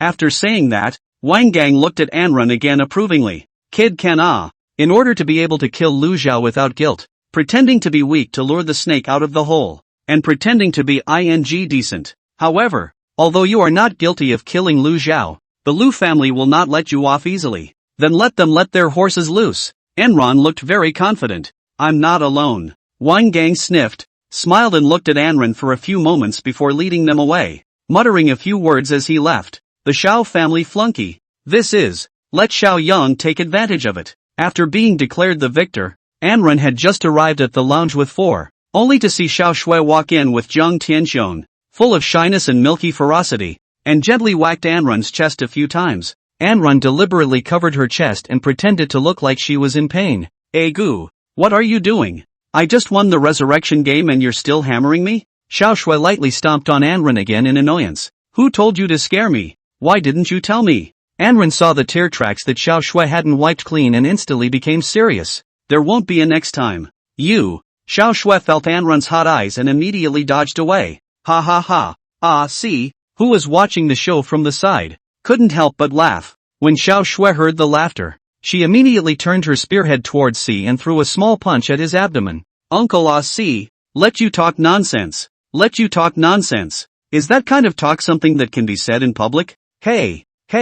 For let out a playful laugh at Xiao Shui. Don't you want to? C then turned to Anren. If you don't want to, I'll introduce my daughter to Anren. It just so happens to be 3 years older than Anren, and Anren can hold the gold. Anren, what do you think? Anren's eyes instantly glazed over at the words, and he hastily waved his hand in rejection. You're dancing on Xiao Shui's minefield. How dare you? Xiao Shui all of a sudden looked like a female cat's milk in heat, first glaring at C and then turning to Anren. You're not allowed to have thoughts either. Anren couldn't help but purse her lips when she saw Xiao Shui's blushing plus milky fierce look. What are you laughing at? Xiao Shui blankly glanced at Anren without any good humor. Anren smiled and pointed down to his cheek. You look kinda cute like this. Phew. Zhang Tianxiong and C both laughed heartily. Lovely? Xiao Shui first looked at Anren in a daze. Then a burst of fire surged through her body, followed by a surge of joy in her heart. Hey, Anren praised me for the first time? He complimented me on my cuteness.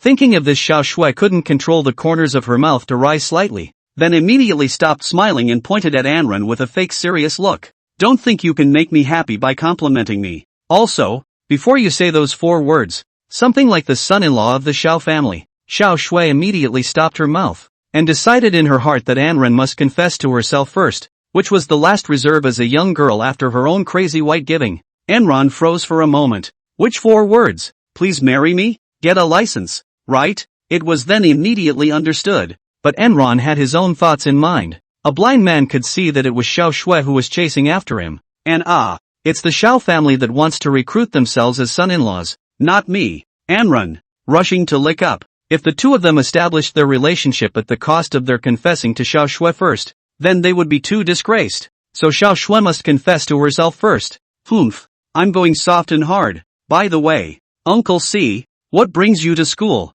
Where's my dad? Xiao Shui suddenly remembered at this time that she almost forgot about her dad. Why didn't he come? For let out a playful laugh. You just remembered to care about your dad now? It would break the family head's heart if he knew he was only second in line in your heart. Don't be making fun of me. Xiao Shui coyly pouted. We came back early in the morning. C laughed. The family master knew that Anrun would be playing in the courtyard tournament today, so he asked me to come and see what became of it. The family head was sneak attacked on his way back, and is now recuperating from his injuries. Speaking of this, C's face became heavy. Who did this? Xiao Shui's body and mind instantly panicked at the words. C had a cautious look on his face. Let's find a secluded place to talk. There will inevitably be eyes and ears here. The radio sounded as Enron tried to follow him over. Will the two players from the comprehensive department know? 5 Anrun and the elemental department know. 5 Aizanen please head to dueling arena no. 8848. The match will begin in 10 minutes. At this time outside the field, Enran killed Lu Zhao and Chen Xian's matter has been rumored. Almost everyone was overwhelmed by Enran's killing of Lu Zhao, and the cold weaponry department's faculty coach fainted outright. Lu Zhao is dead and his coaching career is going to be ruined as well. Wang Fei was silent on the surface, but in his heart, he was incomparably indignant. Fine. Enran, you're too arrogant, aren't you? Out of the 4 great families, are you only giving face to the Xiao family? Is it true that if I accidentally mess with you, you won't give me face as usual? Wang Fei, really want this face. Aizanen, wearing 2 strings of light green twists, stood in the crowd that had gathered around the body. Unlike the others, she gritted her teeth and stared at Chen Xian's corpse. Anrun, are you still a man if you kill women? Chen Xian is wrong in the first place. But leaving aside the facts, are you right to kill Chen Xian? I Zhao Anam. Hate girl hating cancer. Oh, I'm not going to pretend anymore. I'm going to unseal my strength. Using my true strength, the 10th weight of the 5th rank to crush you completely in the gladiatorial arena. Chapter 56, Female Fist Master Aizanen, Anrun, you have no male virtue. Aizanen left the crowd with a cold face and made a call. Sect leader. I've decided not to hide my strength. The voice of the patriarch of the church came from the other end of the line in dismay. Why? The organization purposely changed your age to 10 years younger and let you hide your strength to go lurk in the Magic City High Martial University for 2 years now, in order to secretly erase those male geniuses and teach male virtue. If you liberate your strength, aren't you afraid of exposing yourself? Aizanen was full of disdain and confidence. I met a macho man who had to deal with real strength. Besides, even if I unleash my true strength, it won't cause any suspicion. When the time comes, won't I just say I'm hiding my strength and don't want to make a splash? It's not too much for me, a gifted 20-year-old student, to be at the 10th level of the 5th rank, is it? Speaking of which, Aizanen began to laugh. The sect leader's tone was filled with a murderous aura after he sniffed. Who? Enron, a freshman, is going to be facing me in the house tournament soon. The bishop sucked in a breath of cool air. Hiss, that's outrageous, only a freshman, then this person really can't stay. Will it win? It will win. Aizawa Nan was full of confidence. Enran is only at the 1st or 2nd level of the 5th rank. Isn't it easy for me to beat him at the 10th level of the 5th rank? I'm relieved then. The patriarch gave a goated breath. Alright, I agree. After hanging up the phone, Aizanen reached his right hand into the ravine and rubbed it vigorously to erase the curse mark on it. He then walked into the 8848 dueling arena with a hostile aura, where Anrun was already waiting. As soon as Aizanen got into the ring, he gritted his teeth and pointed at Anrun. Drinking. Anrun, I'll completely break you here. What are you having a fit here? Anrun looked at Aizanen breathlessly. It seems like there's no conflict between me and you, right? Humph. You scum? Xiangzhe Nan coldly laughed. Why did you kill Chen Xin? Enron froze for a moment, then was filled with shock, and the audience followed suit. She's trying to harm me, and I can't kill her? Enron's expression began to grow cold. Can't. Aizanen was adamant. Boys should yield to girls no matter what the situation is. It's traditional male virtue. Anrun, you have no male virtue. This statement directly silenced the entire male dry in the room. Anrun's face sank. I killed Chen Xin. What does it have to do with you? What are you barking at my dog? Aizenin smiled slightly. I can't defend my rights without my rights being harmed? Girls helping girls. Ever heard of that? This statement brought the entire male population of the room to dry silence again. Anran let out a sneer. Dare I say it was a female boxer? Canonical. Canonical. Too canonical. In that case, there's nothing more to say. And the only way to deal with this kind of female boxer is to beat her up hard enough to free her head of all the crap it's filled with. Aizenin couldn't even catch Wu Changnan with this punch. He looked suspiciously at Zhou Guoping next to him. Does this female student have a problem with her head? Zhou Guoping was also confused. He hadn't seen this kind of fight either. Talking down to me? You're not worthy. Anran's tone was tinged with anger. You're nothing but a primary fifth order. Aizenin fumed coldly. What's with pretending to be an expert in front of me? With those words, a blue lightning battle armor emerged from Aizenin's body, while a pair of blue lightning-inducing gloves emerged from his hands. Martial skill, Phoenix Thunder Fist. Aizenin was instantly filled with electricity.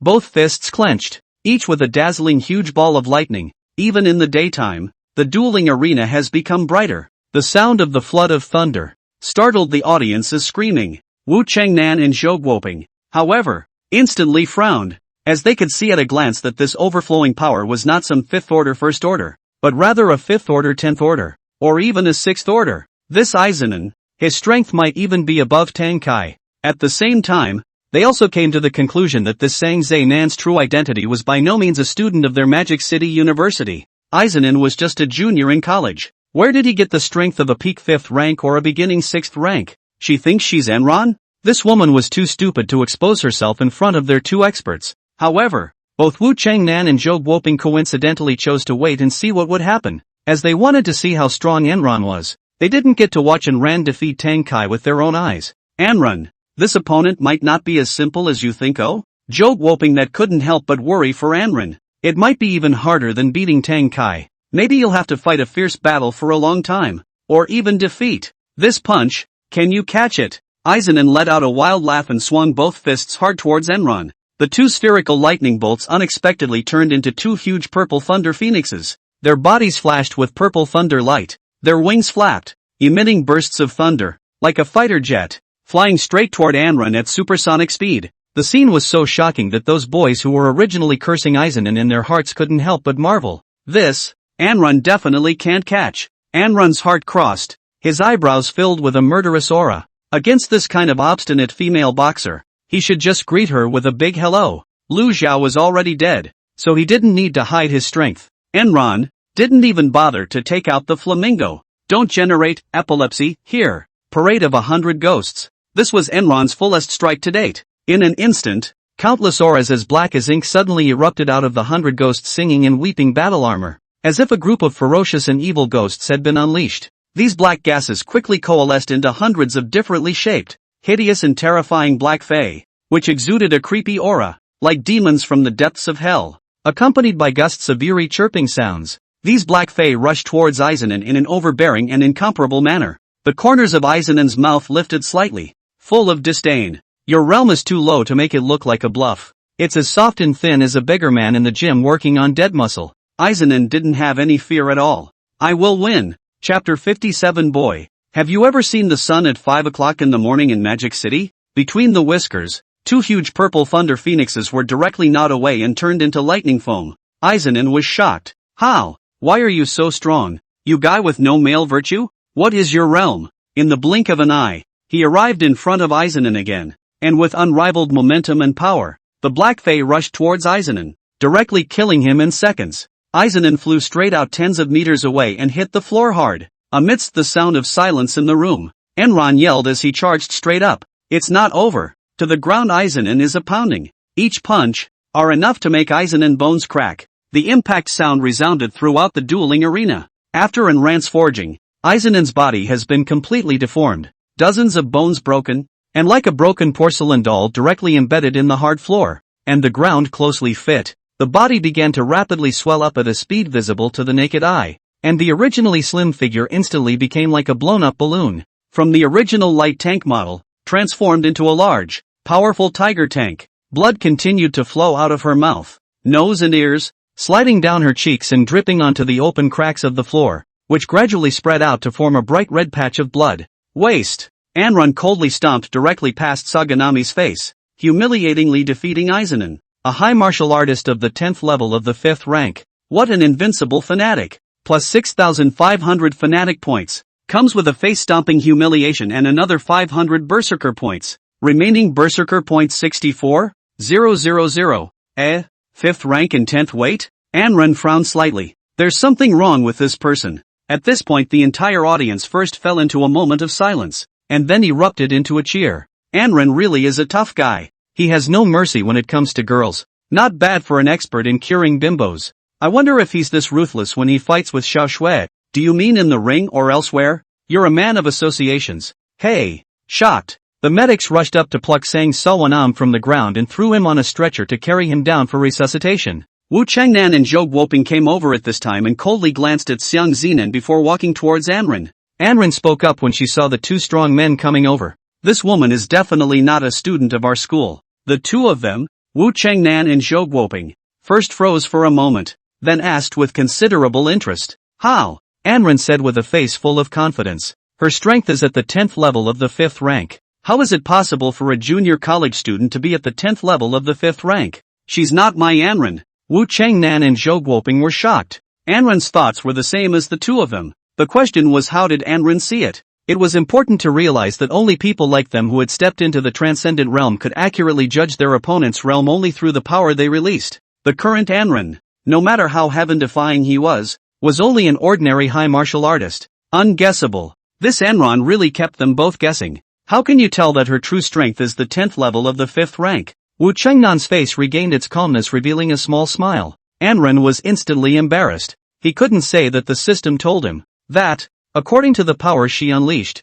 I guess. Wu Changnan and Zhou Guoping smiled at each other, also no longer asked more questions. Zhou Guoping then began to look at Anrun with a grave expression on his face. I have a suspicion that this Aizawa Minami is most likely a member of the GHG, Girls Helping Girls, organization that has infiltrated our school. Anrun was filled with confusion. GHG? Well, a criminal organization made up of all female high martial artists. Zhou Guoping narrated. In the beginning, the purpose was to defend the rights of female high martial artists. The original intent was good, but the execution was bad behind the scenes. It became known as the eradication of macho high martial artists. Of course, that's just my guess. Anrun was directly dumbfounded. When did he become a macho man? Anyone who doesn't get along with him, no matter male or female, will be hanged or killed in seconds. Anrun felt that he could even say that he was the most equal person in the world when it came to treating men and women. Idle as hell. This bunch. Anrun gave a disdainful laugh. Don't you dare laugh.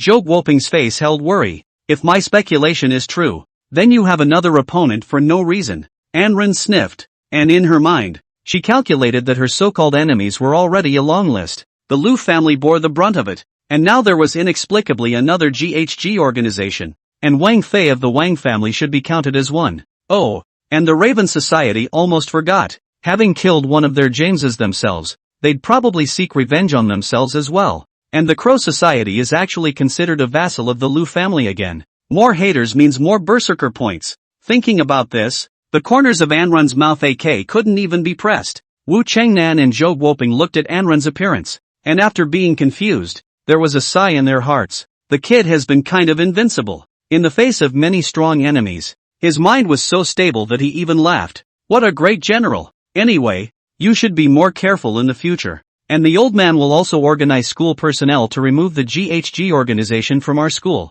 Wu Changnan looked at Anrun with eyes rich in deep meaning. You can't be okay. With those words, Wu Changnan led Zhou Guoping out of the dueling arena. For the next day and a half, the already unconcerned and ran consecutively seconded 10 faculty's number 5 positions. Shaking the high martial arts department. It became the talk of the whole school for a while. Berserker points had also accumulated to a staggering 114,000.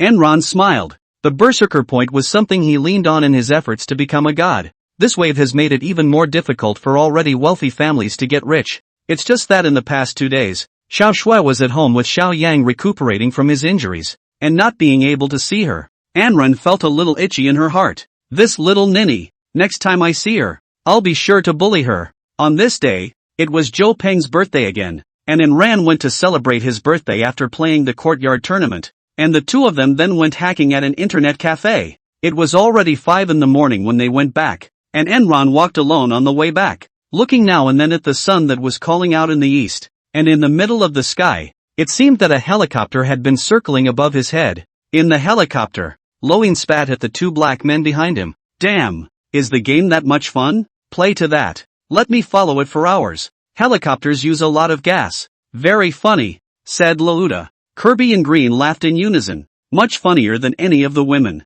Luo-in was speechless, then had changed the topic. Wait, are you too sure about this? It's not convenient for me to move him, in case I leave any traces. I'm going to be torn alive by the Xiao family. Lauda. Kirby took a sip of iced tea, revealing his white teeth. Both of us are at the 5th level of the 6th rank. Beating him is not a piece of cake. And James is our brother, and we're going to avenge him. 2. Strength and vengeful beliefs add up to a win for our pack. Luo Yin's heart was worried for a moment. The Lu family gave him a death order to take Enrant's head within 3 days, and if he couldn't get it, he would use his own head to bury Lu Zhao with him. But it couldn't be seen in plain sight that the Lao family was responsible, so he approached Lauda of the Raven Society. Kirby and Green. Both of them were high martial artists of the reinforcement lineage, specializing in elbow strikes and legwork respectively, and were known as the East Elbow and West Leg. Hey, without further ado, we've reached a place where we can start a fight, so you guys hurry down,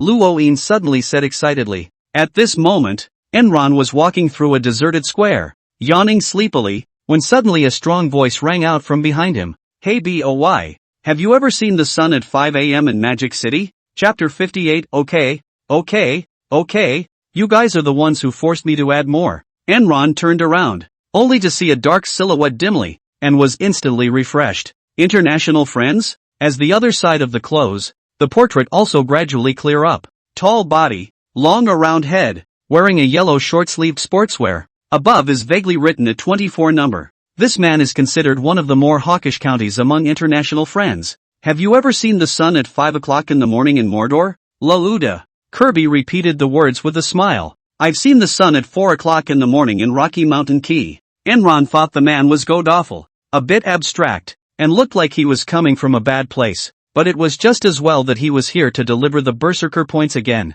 Why did you come to me to die? Enron's tone began to chill. Son, your joke isn't funny. Lauda's face went cold. You have a big mouth. At that moment another voice sounded from behind. Enron twisted his head and looked over. An international friend, vaguely visible in a blue short-sleeved tracksuit with the number 23 on it. Grim clasped his hands to his chest with a look of debauchery. Know who we are? Does James know that? Lauda picked up on Grim's words and his face began to contort. He's our brother. He was killed by you. We want revenge. And things have been dragging on for 10 days. With a grunt and a laugh, Enron held the flaming bird in his right hand and put on the 100 ghosts of sobbing on his body, and immediately turned on the taunt. So it's the Raven Society. Who did I expect? That James dares to come over and challenge me when he's only at the 4th rank level. He's really too much of a rookie. Practice more if you're a vegetable. Are you guys sure you want to challenge me? My strength is at the level of the 6th rank. Enron assumed that these two were only at the 4th rank level like James.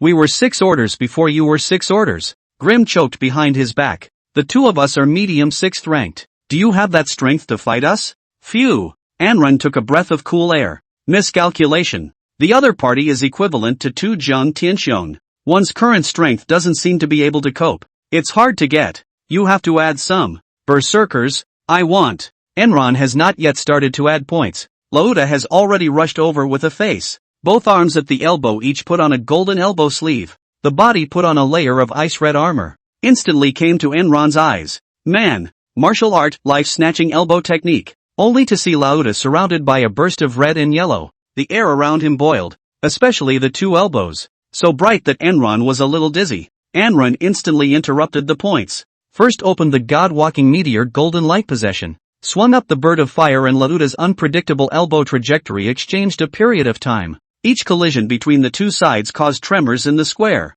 Even Luo-in, who was in the sky, could feel the helicopter being affected by the waves. Good lord, Enron was able to fight Lauda to a draw? Luo-in held his night binoculars and looked shocked. Although he had gotten 2 people to come, it was for insurance purposes, and he had decided in his heart of hearts that Enron was not as good as either Lauda or Grim. Boy, you're a bit invincible, being able to fight me to a draw. Lauda showed his white teeth. surprised with a little smile. Enron didn't want to tangle with him anymore, and her heart went out to him. Parade of 100 ghosts. In an instant, several strings of black breath erupted out of the 100 ghosts' sweeping battle armor, transforming into hundreds of fey-like forms that slammed strongly towards Lauda, directly breaking through his breath protection and battle armor. This time, Enron had a slight advantage. Lauda stepped back a few paces and looked away, his eyes beginning to show a murderous aura.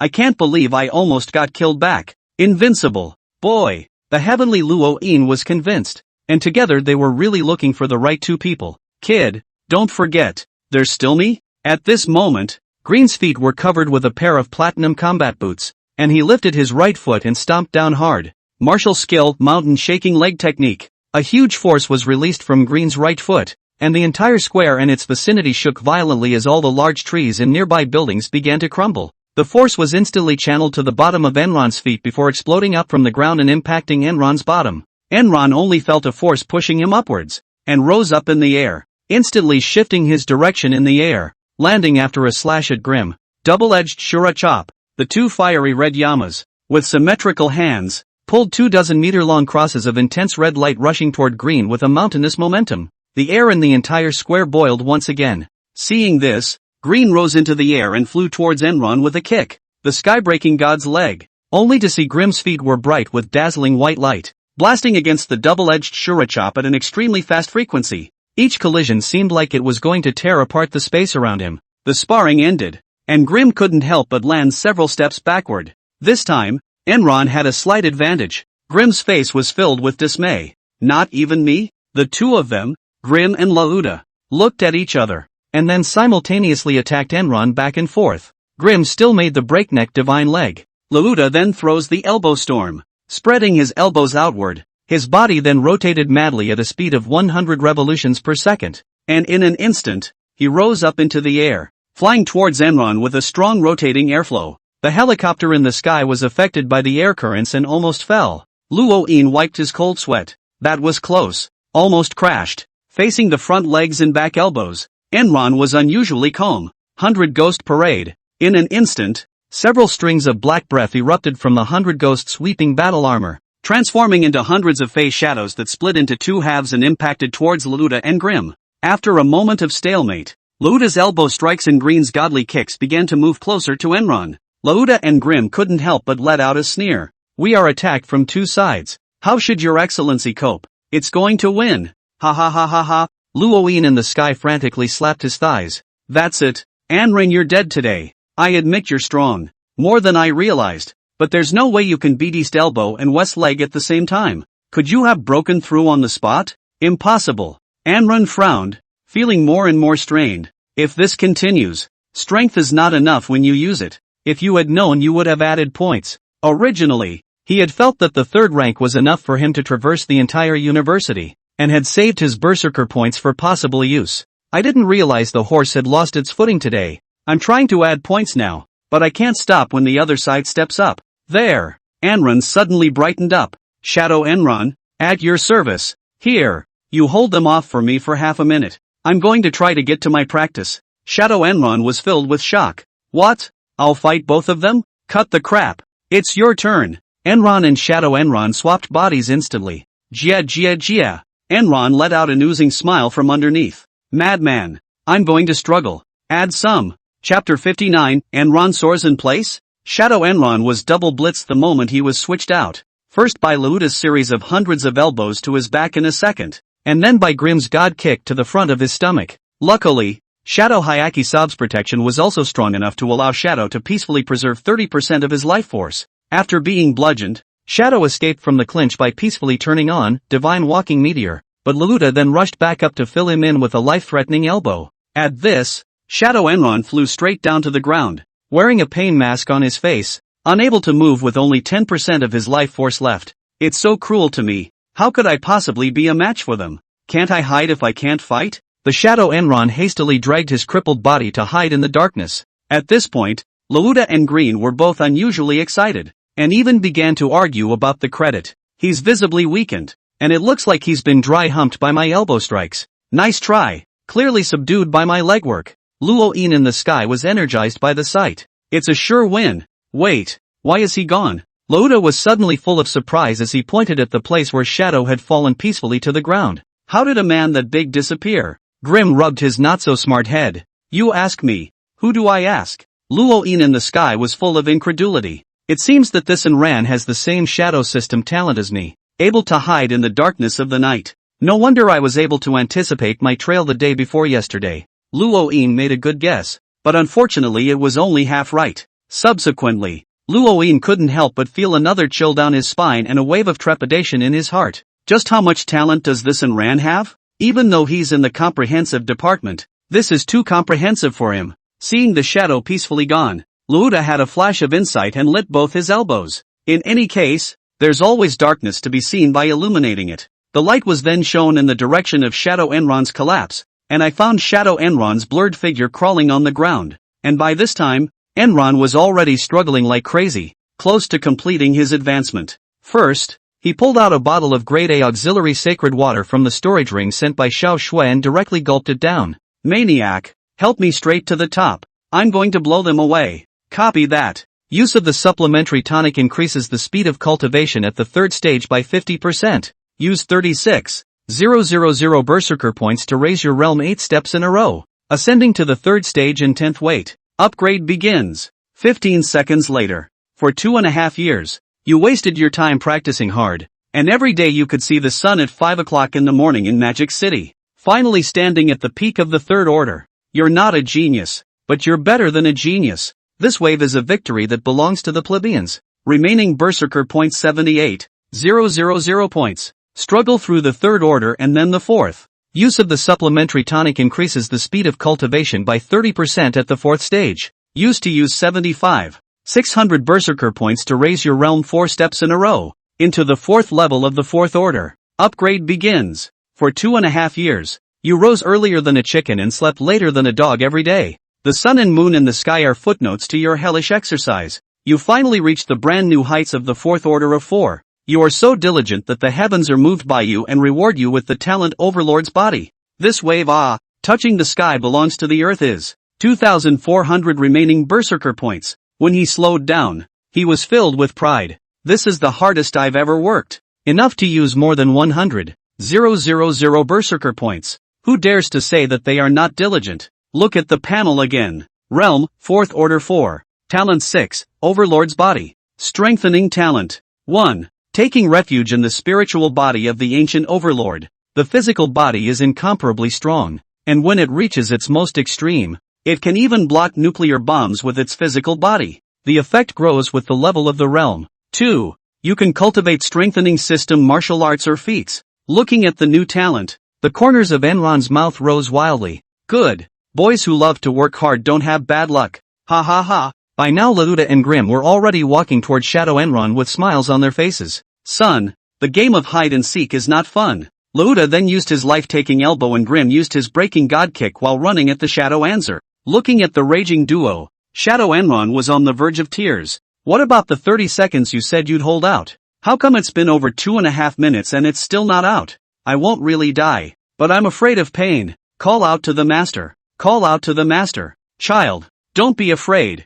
I'm back. Hearing Shadow Anran shout, Anran was filled with smiles and swapped with Shadow Anran while opening the Divine Walking Meteor, Golden Light Protection. I am at peace. Dang resurrection. Lauda and Grim, who were rushing over, were suddenly filled with dismay. He's still in the mood to laugh? The moment the two men's legs and elbows touched Enron's body, they immediately understood why Enron was laughing. God Walking Meteor, plus, 100 ghosts singing and crying, plus, Overlord's body, equals unbreakable. Lauda and Green were directly rebounded back by the huge reaction force, landing several steps backward at the same time, and both of them were shocked. I'll go. What's going on? Grim wrapped his arms around his toes and stared at Enron in fear. Lauda, how come it feels like he's soared in place and is more crash resistant than you? Lauda was also filled with helplessness, covering his elbows. What can I say? People just don't have the same qualifications. At this moment, Luo-in on the helicopter was numbed by Enron. What talent is that again?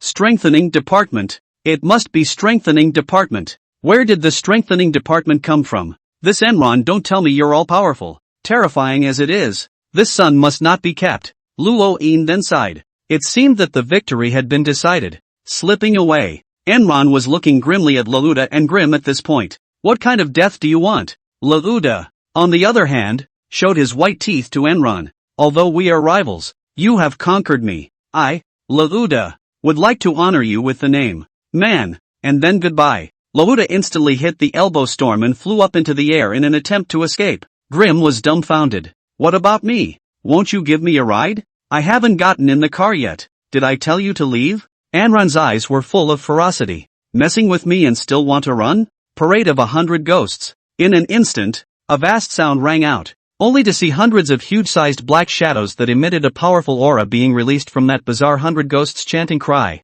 Their appearance filled the entire space with a terrifying and depressing atmosphere. Each of these black shadows exuded a palpitating power that far exceeded the might displayed at the third rank. At this moment, the surroundings became unusually quiet, with only the sound of that lurid ghostly cry echoing in the air. They then rushed at Grim and Laluda respectively. Grim was directly overwhelmed before he had a chance to react. Successfully killed a high martial artist of the 5th level of the 6th order. What an invincible berserker. Berserker points plus 10,000. Remaining berserker points 12,400. A little later, Laluda suffered as well, being shot down in the air directly by the parade of 100 ghosts, leaving only one sentence behind. Man, successfully killed a high martial artist of the 5th level of the 6th order. What an invincible berserker. Berserker points plus 10,000. Remaining berserker points 22,400. The whirlwind from Laluda's elbow storm and the impact of Enron's parade of 100 ghosts on Laluda both rippled into Lo Yin's helicopter.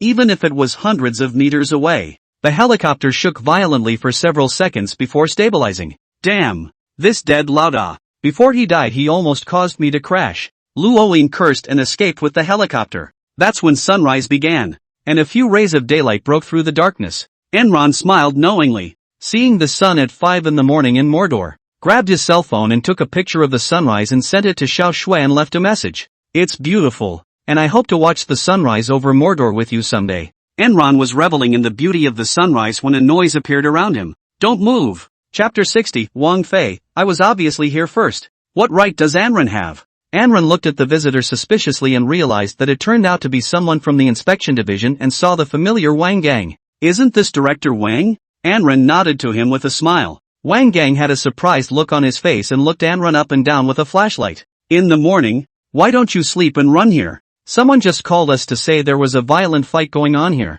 And it was actually you again. Of course the internet cafe hacking until now. Enron's face was full of sleepiness. Then when I came back, I encountered a little trouble. 2 people from the Crow Society. Both of them were killed by me. Wang Gang frowned as he looked at the buildings that were not intact within a few hundred meters. You call this a little trouble? Luckily, it's so sparsely populated that nothing happened. Director, the 2 are Raven Societies No. 24 Laluda and No. 23 Green. Both of them are 6th order 5. Several coroners came over to report to Wang Gang. Wang Gang immediately looked at Enron with a face full of shock when he heard this. 2 6th order 5th level ones were killed by you? Enron nodded naturally. Was it hard? His Wang Gang sucked in a breath of cool air. He really didn't know whether Enron had suddenly upgraded again or had been hiding his strength. Either way though, it's something that seems anticlimactic, but put it on Enron and it makes sense. You can go. Wang Gang swept a glance at Enron. According to the routine you are to go to our place to make a record.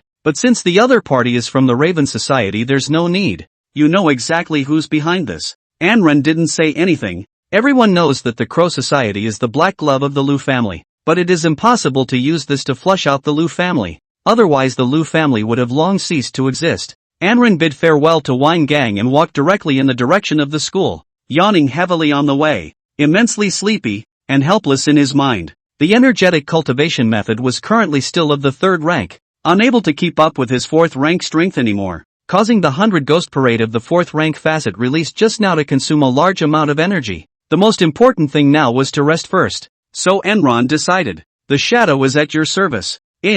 Go sub for me in the morning. I'm going to sleep and I'll be on in the afternoon. Ha! Shadow Enron was filled with helplessness. What? I'm coming to play in the house tournament? What if I can't beat it? Enron, I'm almost equal to a dozen 5s right now. Enron yawned. You have 15% of my strength. A solid win. Just can't page me. Enron instantly switched bodies with Shadow Enron. When the school arrived, Shadow Enron was in a state of battle damage, needing to recover from the brutal beating, so he found a place to rest first. Wang Fei was surrounded by reporters from the school newspaper before the start of the courtyard competition. Student Wang Fei, everyone says that you're definitely the final individual contestant in this house tournament, and the other one is most likely Enron, who's been making a big splash lately. May I ask if you are afraid of Enron? Wang Fei's originally smiling face suddenly became very ugly. I realize that you, a classmate, really can't speak. When have you ever heard of a senior being afraid of a freshman? Don't I want a face? The reporters, however, were unforgiving, but everyone says that Enron is our school's first ever genius, with a strength comparable to the 6th rank, even though it's only the number 5 position. It's all about one move and a second to the opponent. Everyone says he's hiding his strength, and I heard that I once violently beat up Tang Kai. The reporters then pointed to Tang Kai, who happened to be passing by next to them. Ask him if you don't believe me. Tang Kai sniffed slightly, then began to lie without blushing. Rumors, they're all rumors. Enron is strong, but I'm 50-50 with him. I've been practicing with him a lot the last few days, and I've traded blows with him. Wang Fei let out a sigh of relief when he heard Tang Kai's words. Luckily, with the same strength as Tang Kai himself, there was nothing to fear. Wang Fei then put on a poised appearance to criticize the group of reporters. I've realized that you reporters are always trying to make big news and listen to the wind. Identified as specializing in journalism. Drawing diagram. Hey, Enran is here. Let's go interview Enran. The reporters changed their faces at light speed and ran over to surround Enran. Wang Fei's expression was instantly petrified, and a sourness that had never appeared before welled up in his heart. On what grounds? Obviously I was here first. Whether it's the reputation of being the first genius, or the praise of various big shots, or the admiration of classmates, they were all mine, and Enron's presence took them all away. There's a super genius in the school, and I've got another strong opponent to talk to. Two things that clearly make people very happy, intertwined, and yet they make me feel so bad. Wang Fei was a very face-loving person, which could be seen from the fact that he didn't bring his guards with him after he ascended to the 6th rank. He had always had a very high level of confidence in his strength and charisma, but Enron's appearance seemed to have broken all that. In the rest area of the comprehensive department, Huang Shilong looked at Shadow Enron with a worried face. You don't seem to be in the best of spirits, do you? We're biting off more than we can chew with the Cold War College score right now. It may come down to a personal battle with Wang Fei to decide the winner in the end.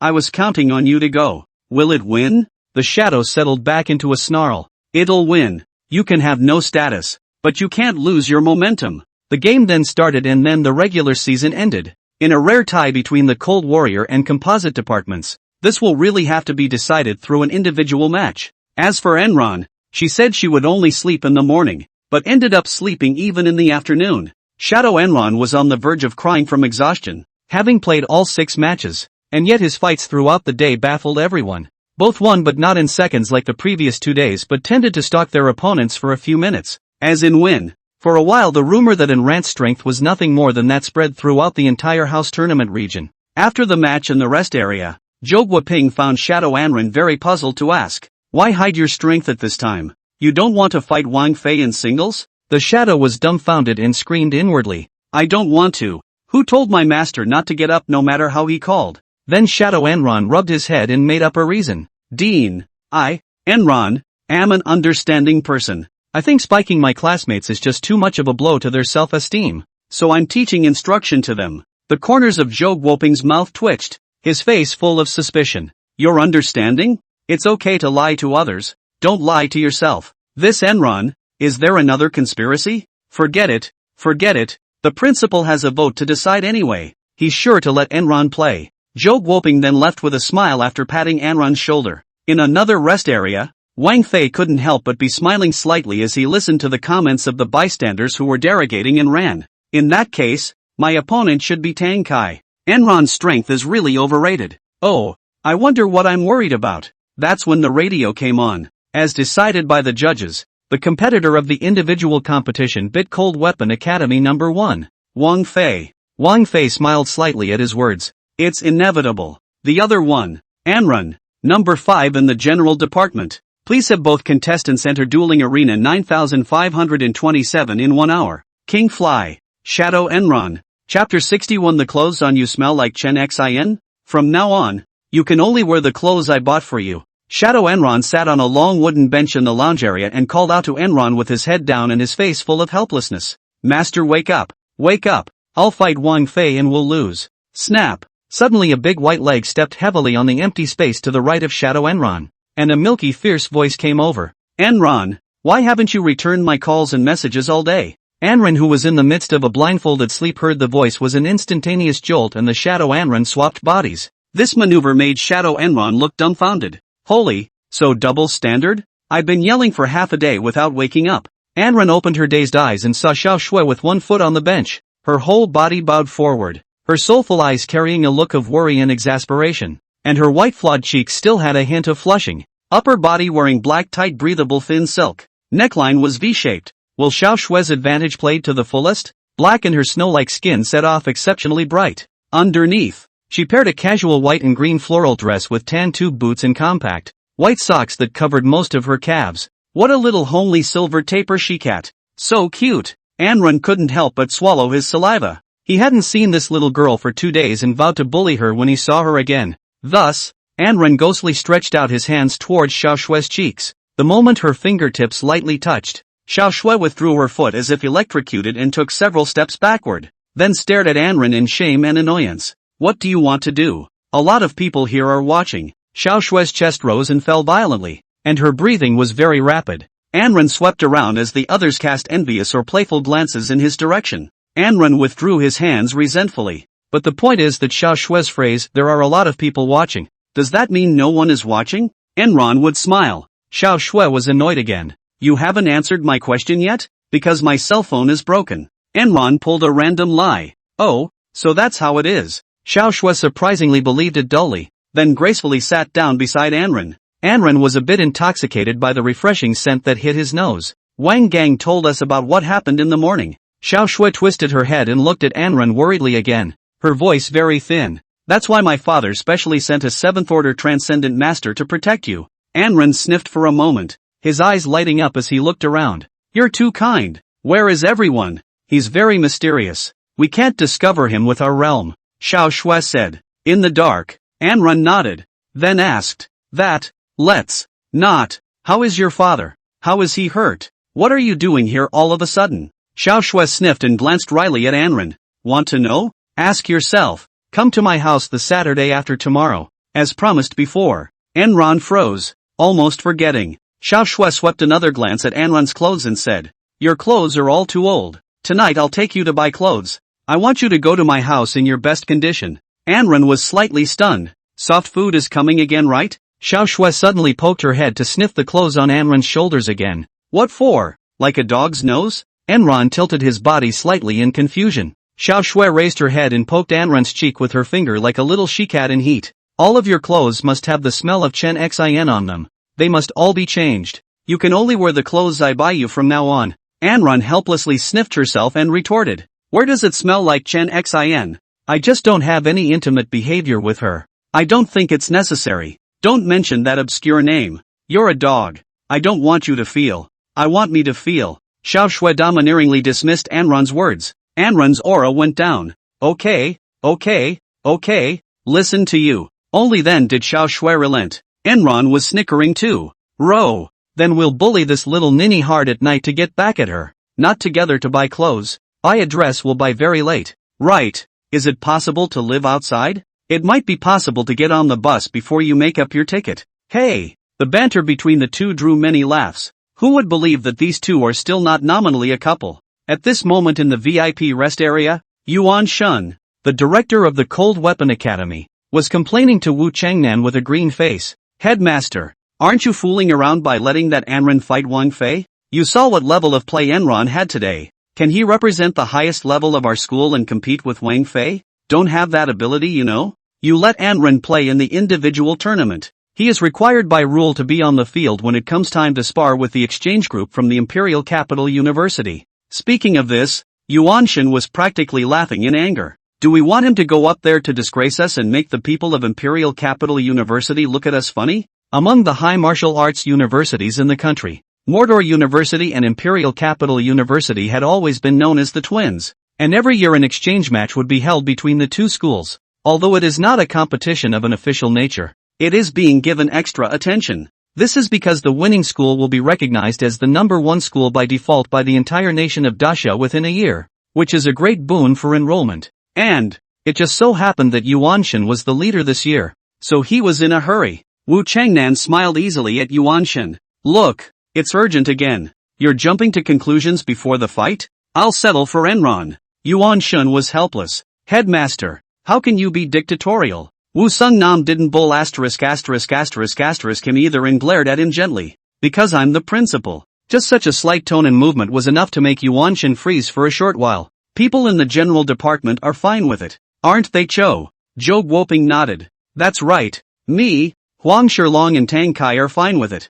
Yuanshanji was as speechless as if he had been holding in fly feces. But in his heart he bemoaned Wu Changnan and Zhou Guoping. In the past few years, Mordor University has gradually been in a disadvantageous position in the competition with the Imperial University, and the exchange matches are fewer wins and more losses. Yuanshan thought that Wu Changnan, as the principal, had to take a lot of responsibility, but whoever called him a ninth-order powerhouse, no one dared to point fingers. Damn, how can you manage a school when you work with such a bugbear? Yuanshan left after cursing hatefully in his heart. Half an hour later, Anren and Wang Fei were already standing on top of Dueling Arena 9527. The entire audience was packed and began to talk. Do you guys think Enron has a chance of winning? 1 point is too little. 5 points is too much. So too. 5 points. That much? Come on. I'm going by percentages. And you didn't look at the Enron played in the regular season today, with flashy moves and empty bigs. It's almost like Quinn playing basketball and the boss shooting 4 tilts into a triple iron. Normally it would have been Tang Kai on it. There must be something shady going on. I heard that it was decided by the principal's 1 vote. And Anron is afraid that he's not the principal's illegitimate son. Maybe there's some kind of hookup deal. Go Wang Fei. Finish off and ran. The backdoor man. Not long after, the field resounded with earth-shattering cheering for Wang Fei. Hearing the voices of the bystanders, Huang Shilong's face was tense and his heart kept praying. And ran. Give it some strength and be majestic. I'm counting on you to get better. I want to get better so bad. And Wang Fei couldn't help but send taunts towards Anren when he heard the crowd cheering for him. See, I'm the one who's wanted. You're not good enough to convince the people. Hurry up and get down there yourself. And Ran AO. On the other hand, was Ran standing upright, hands in pockets, his heart calculating. Since everyone is in favor of Wang Fei, does that mean the berserker points will pop a little more? Then there's nothing more to say. Wang Fei, give me a hard blast of berserker points. Chapter 62, Wang Fei, you've almost got it. I'm in a hurry. What are you barking at? Anren began to verbally attack Wang Fei. But if you have some strength, don't play smart with me. I'm too lazy to bull ******** you. Insulting the popular first person of the whole school on the spot. What an arrogant fanatic. Plus 1000 fanatic points. Remaining berserker points 53. 400. You? Wang Fei raged for a moment in anger, then regained his composure. He was a rational person and knew that Enron was deliberately provoking him. Provoking this is. In fact, Enron simply wanted to scold him. Wang Fei then floated a set of galaxy battle armor on his body, hanging a white cloak, while holding out a galaxy lance in his hand to start spinning around crazily, his face full of confidence. All 3 emitted a dazzling silver-white luster, just like the bright Milky Way in the night sky, leading to a climax for the audience. So handsome, Wang Fei, simply a white-robed general. It's all S-class matching devices. Ah, the dream set. Famous masters and generals don't jail themselves, and thousands of armies avoid white robes. Seeing him in this domineering outfit, I knew that Enran was no match. Enran coldly swept Wang Fei a glance, then easily lit up the 100 ghosts of sobbing and the flaming bird. As soon as Hyaki Naruto appeared in the arena, he radiated an oppressive aura to the entire room, and a large number of people couldn't help but furrow their brows. That battle armor. It seems to be even fiercer than Wang Fei's. What is it? It looks evil. Not at all like Wang Fei's galactic battle armor. Most of the vulgar people did not recognize the horror of the 100 ghosts crying, but the bigwigs, led by Wu Changnan, had a smile on their faces. As for Yuan Shen, it was the first time he watched Enran's match, and when he saw Hyaki sobbing, his eyes couldn't help but glaze over. 100 ghosts crying? That battle armor that no one has been able to wear for 50 years was worn by Enron. Could it be that he really is a genius that comes along once in 100 years? Wang Fei coldly glanced at the 100 ghosts weeping on Enron with a bit of disdain. The thing is good. It was taken by you. Kind of a strange shame. Almost done. Wang Fei. I'm in a hurry. Anren cocked her head and glanced coldly at Wang Fei.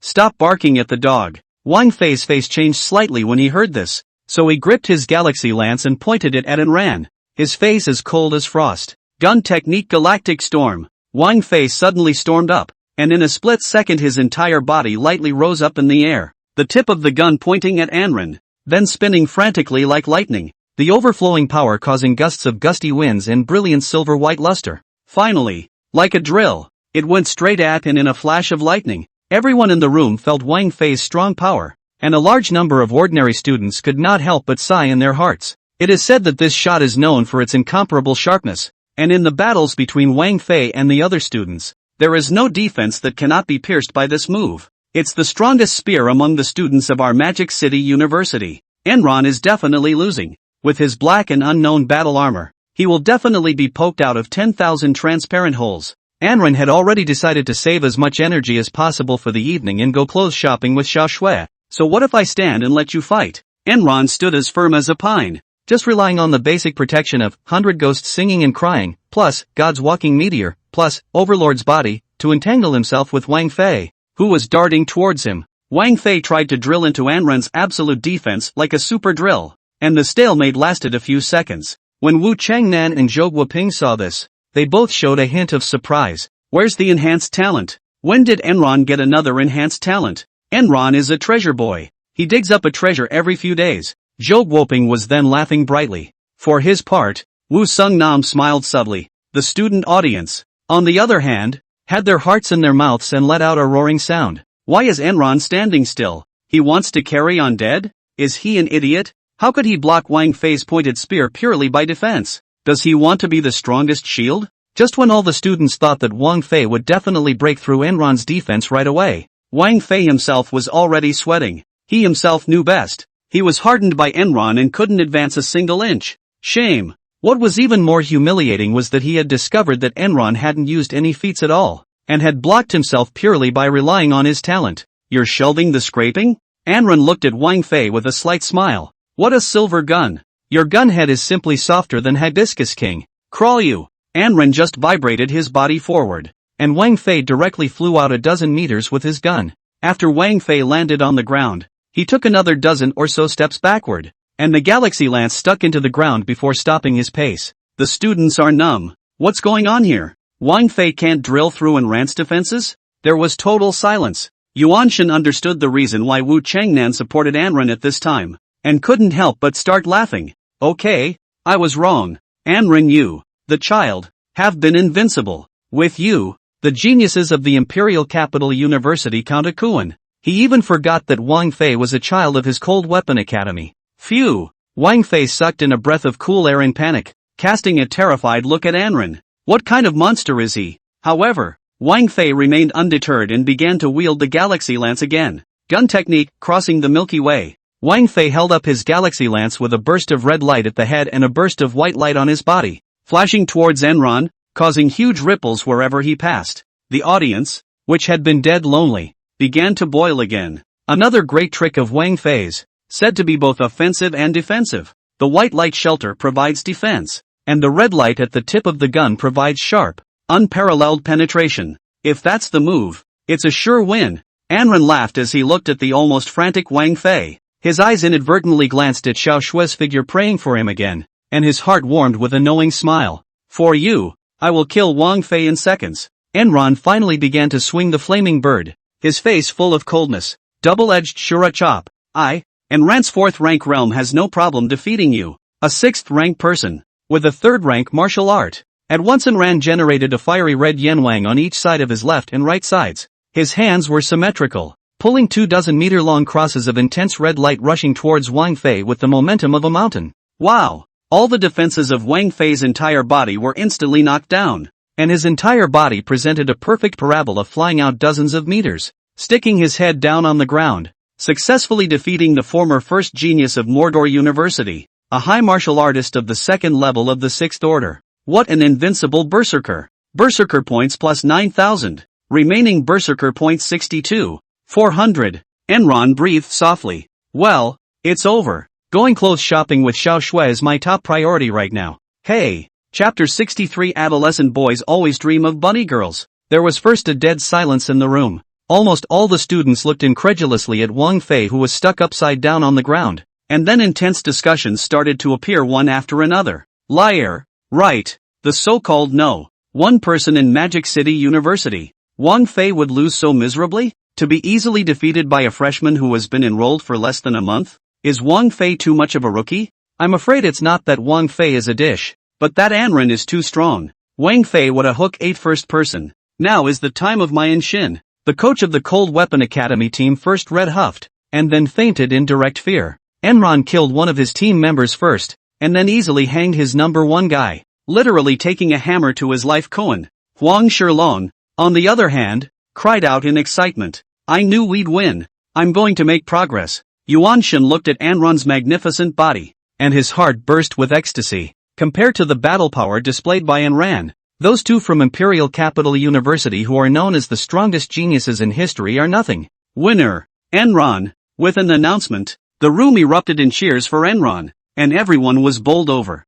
Enron, Enron. Enron looked around the cheering crowd with his hands in his pockets, enjoying the glory that was his. Now, it's safe to say I'm the king of Mordor University. Again, he aimed his gaze at Xiao Shui, who was covering her mouth and laughing in the audience. Well, now she's the queen. Wu Chengnan looked at Anren admiringly, then turned his head to look at Zhou Guoping and smiled. Anren was discovered and recommended by you to enter the academy team. For what purpose did you recommend him? Zhou Guoping scratched his head in some embarrassment. If I'm hard to say, I want to progress too much. You see, that vice principal position of mine? Look, it's urgent again. Wu Sung Nam laughed playfully. No one's even backed down yet. Are you that desperate to get ahead? Zhou Guoping smiled playfully. It's not like I don't want to live up to your expectations. If it wasn't for you personally naming the principal back then, I might still be the principal of the high school. Of course, there's nothing wrong with being a principal at a high school, but the college stage is much more oceanic for me.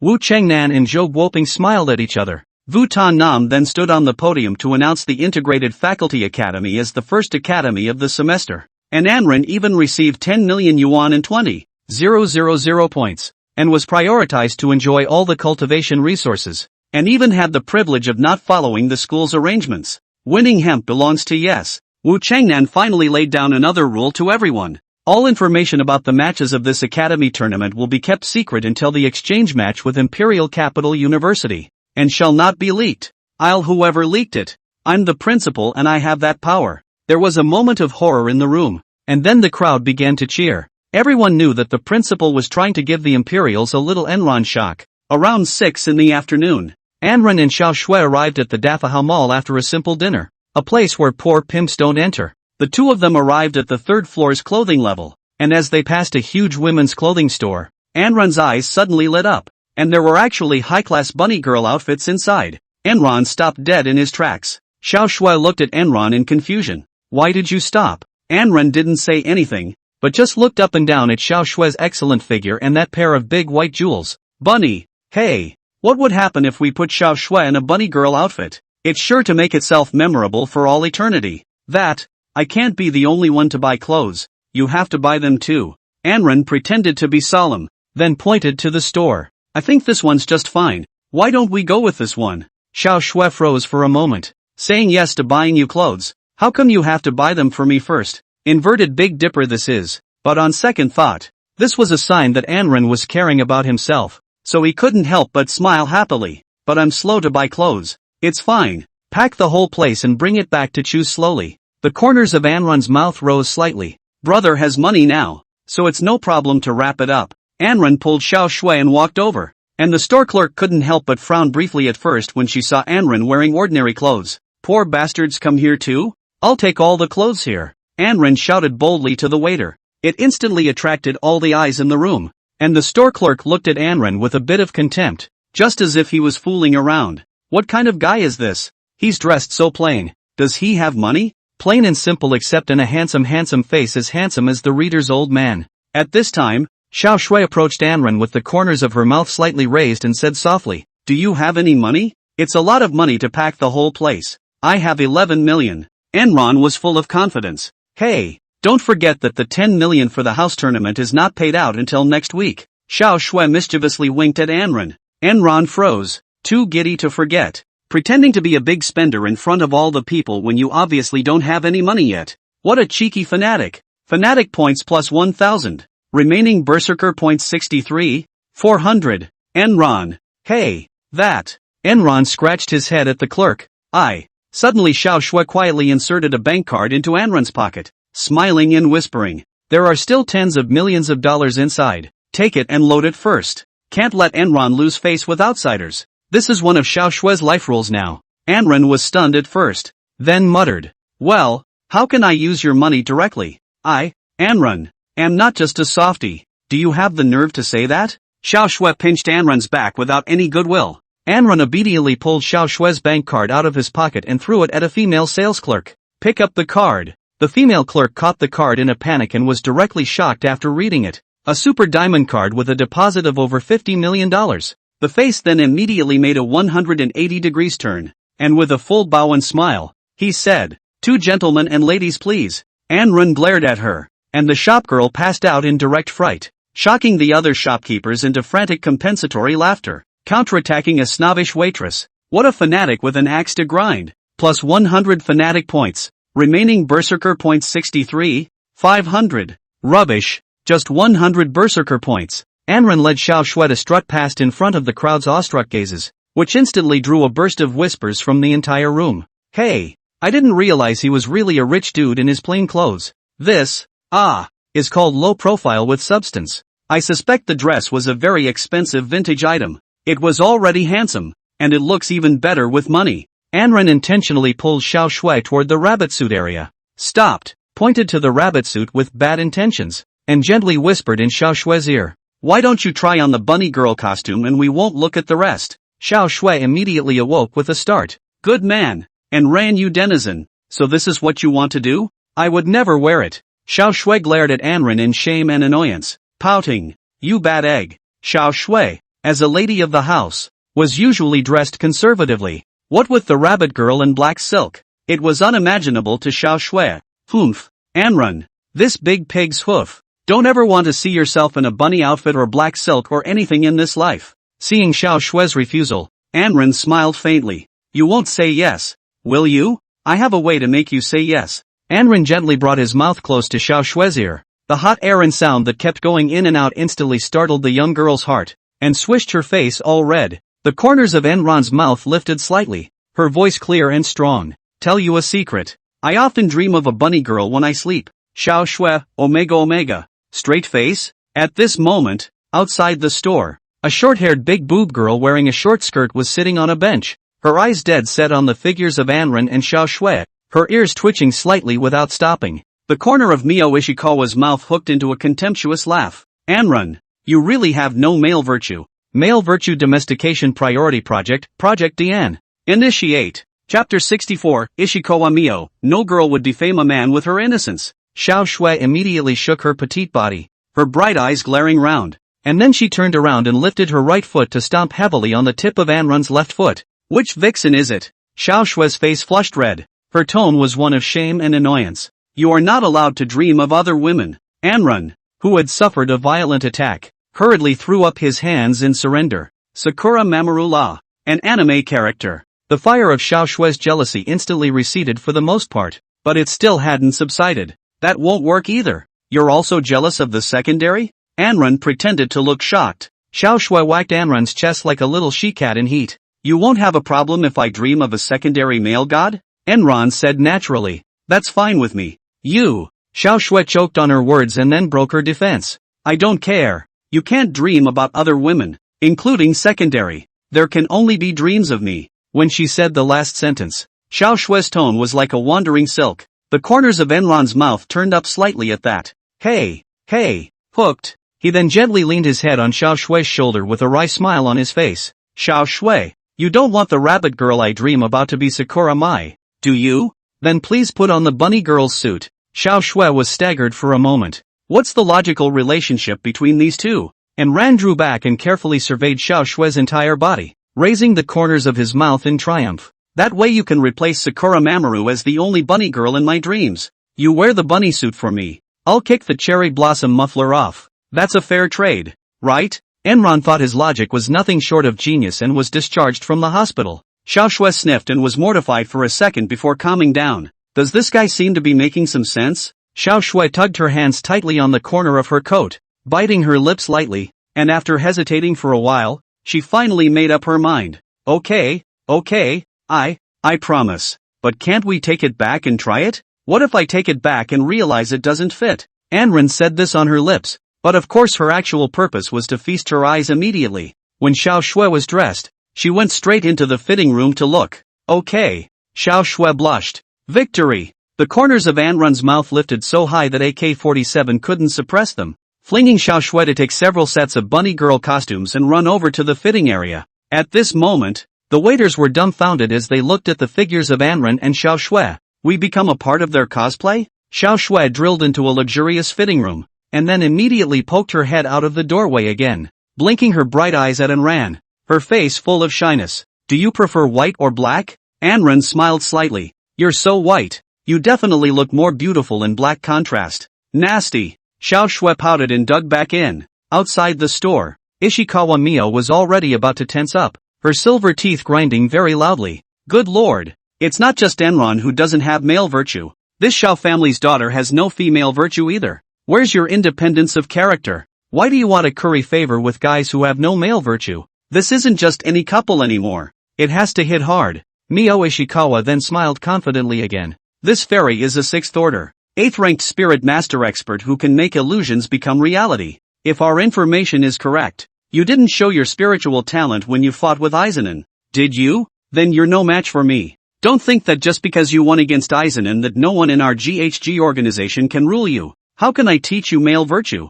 Anrun? Ishikawa Mio gave another grim smile. By the way, I'll let you die socially first. Let you make a fool of yourself in front of your own woman and get Xiao Shui out. Do you again? 10 minutes later, Ishikawa Mio got up and directly strutted in towards the store. I'm sorry, our side is already wrapped up. A few waitresses immediately came over and tried to stop Ishikawa Mio. Ishikawa Mio threw them a cold look. The waitresses immediately froze in spirit and swooned. Come in. What I'm doing can be for your own good. Ishikawa Mio glanced at them before walking towards the fitting area. At this time, Anren was sitting in the lounge next to Xiao Shui, playing with his cell phone while already shouting impatiently. Xiao Shui, still not well? Xiao Shui's unkind voice came from the fitting room. Look, it's urgent again. You've asked 3 times. Do you want me to go in and help you? Enron hemmed and hawed. Xiao Shui pouted. Step aside.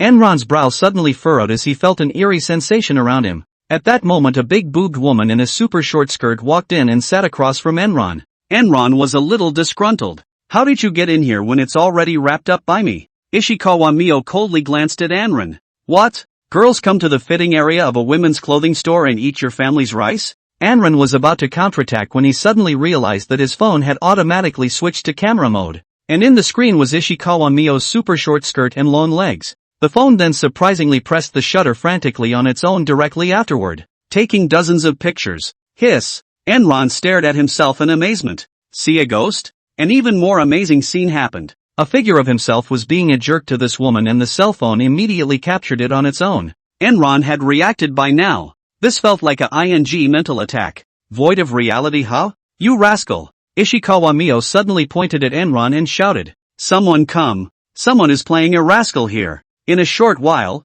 all the sales clerks flocked over and gave a panicked look at Enron and Ishikawa Mio. Mio Ishikawa began her performance, pointing at Enron. He's being a hooligan and stealing pictures. Seriously, with so many of us here, would he be so bold? A few shopkeepers were a bit puzzled. Mio Ishikawa put on a tearful and pitiful look. What's there to be afraid of? The shrimp-headed men of this world have a much lower floor than you think. And he's still one of them. Can't you see how messy my clothes are? Besides, no girl is going to smear a boy with her innocence. Mio Ishikawa's words gained the approval of most of these shopkeepers. Makes sense. Yes, indeed. Just look at his cell phone. Anren let out a sneer as he watched Ishikawa Mio's performance. Canon.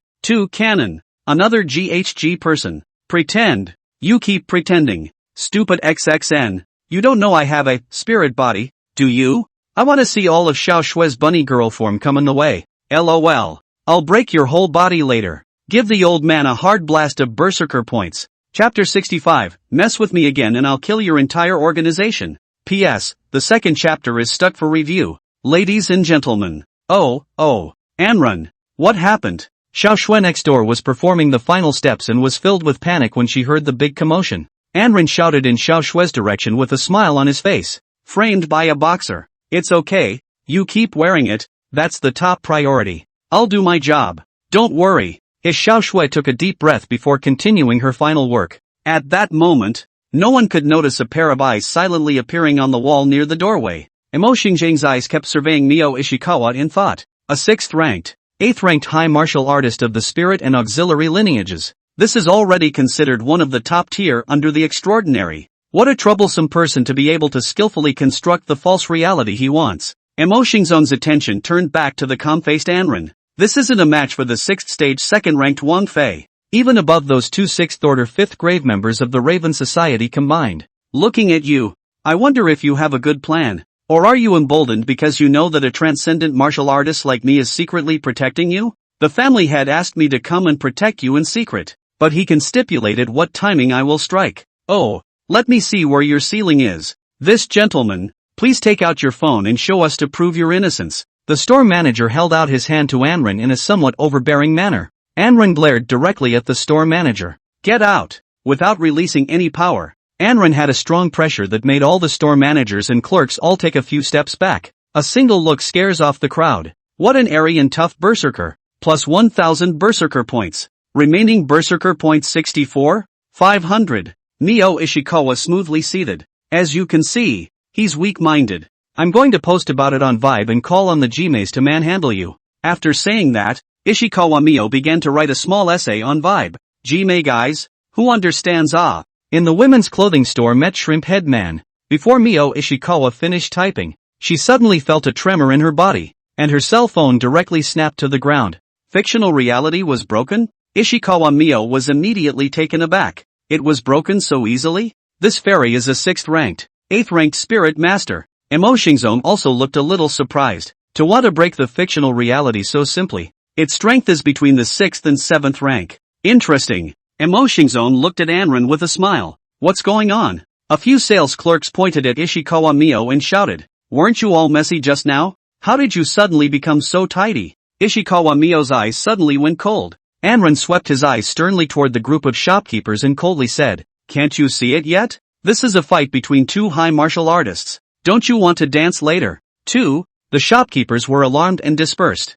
Anrun, it seems that I have underestimated you. Ishikawa Mio let out a sneer at Anrun. However, what comes next won't be that simple. Execution of 1,000 daughters. All of a sudden, Anrun's surroundings turned into an endless netherworld, while he himself was tied to a chair and couldn't move. Suddenly from all around them another group of oddly shaped women appeared, each holding oddly shaped instruments of torture and looking at Anrun with a grim smile. At this moment, Mo Xingzong couldn't help but frown for Anrun. Judging from the sense of oppression produced by this move, it shouldn't be something that Anrun can crack. It looks like I'm going to be needed soon. Ishikawa Mio crossed her legs like a queen, first pulling out a dagger from her pocket and placing it next to and then lighting up a fragile king, laughing after returning the cage to a bite. This is my ace mental attack. You're not getting out of the predicament I've created for you, but if you're willing to bow down and study male virtue with us, maybe I'll consider letting you go. After saying that, Ishikawa Mio pulled out a copy of On the Upbringing of Male Virtue and showing it off to Anrun.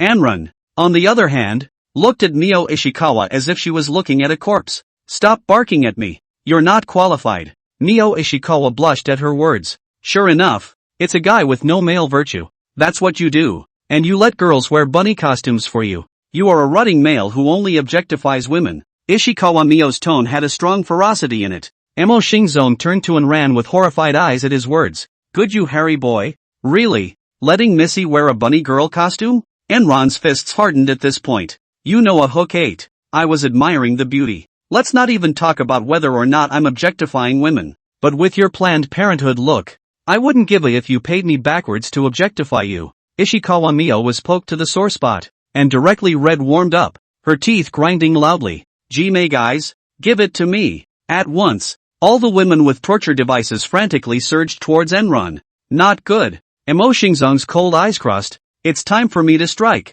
Just as Mo Xingzong was about to make a move, a coldness swept across the entire field. All the women were turned into ashes in an instant, and the underworld dissipated with them. In the end, Ishikawa Mio's entire body was countered by the force, and she smashed heavily directly backward onto the wall, blood slowly flowing down from the corner of her mouth. Hua! Mo Xingzong gave Anran an appreciative look. Looks like I underestimated you after all. Ishikawa Mio looked at Enron in fear, struggling and shrieking. No way! How could my ultimate illusion be broken by you so simply? Anran coldly stood up from his seat and rushed towards Mio Ishikawa with lightning speed with murderous intent. If you come after me again, I'll kill your entire organization. Then he swung his fist and punched Ishikawa Mio. Each punch was enough to deform Ishikawa Mio's body and crack her bones, and the entire room shook up. For 3 whole minutes, Ishikawa Mio was beaten so much that her body swelled up and her entire body embedded into the wall, becoming a mural, maniacally abusing a high martial artist boxer of the 6th order and 8th weight.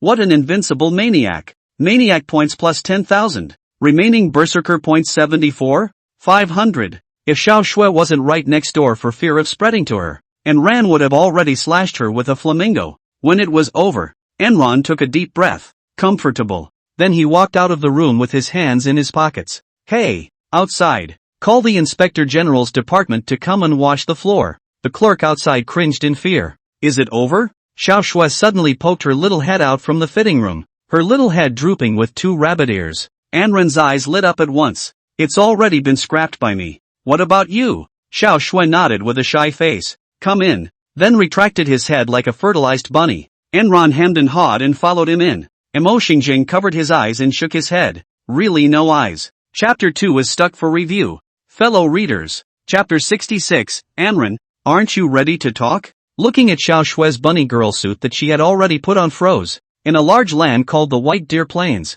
with miles and miles of snow, and with 2 pairs of twin snowy peaks in front and behind, Anran's eyes would have been deeply attracted by this magnificent scene. Unable to extricate themselves, suddenly one day, raised a burst of black fog, like a mysterious veil, around the 2 twin snowy peaks, giving a hidden beauty, as if the nature's skillful hands are gently fiddling with all this. Anran looked stunned for a moment and subconsciously touched his nose to see if he had a nosebleed. There was another growing pang of dryness in his mouth. I can't. It feels like something will go wrong if this keeps up. That one. Does it look good? Xiao Shui parted her body and cast a shy gaze toward Anran. Good looking. Anran nodded frantically. Xiao Shui was more than good looking. It's almost as if the boss had that roar before the crash roar, at its best, to watch. Cute. Cute. The cutest. That, can be the bunny girl of your dreams? Can I replace Sakura Mai? Yes, I swear. From tonight onwards, you are the only one in my dreams. Anran's tone was very certain.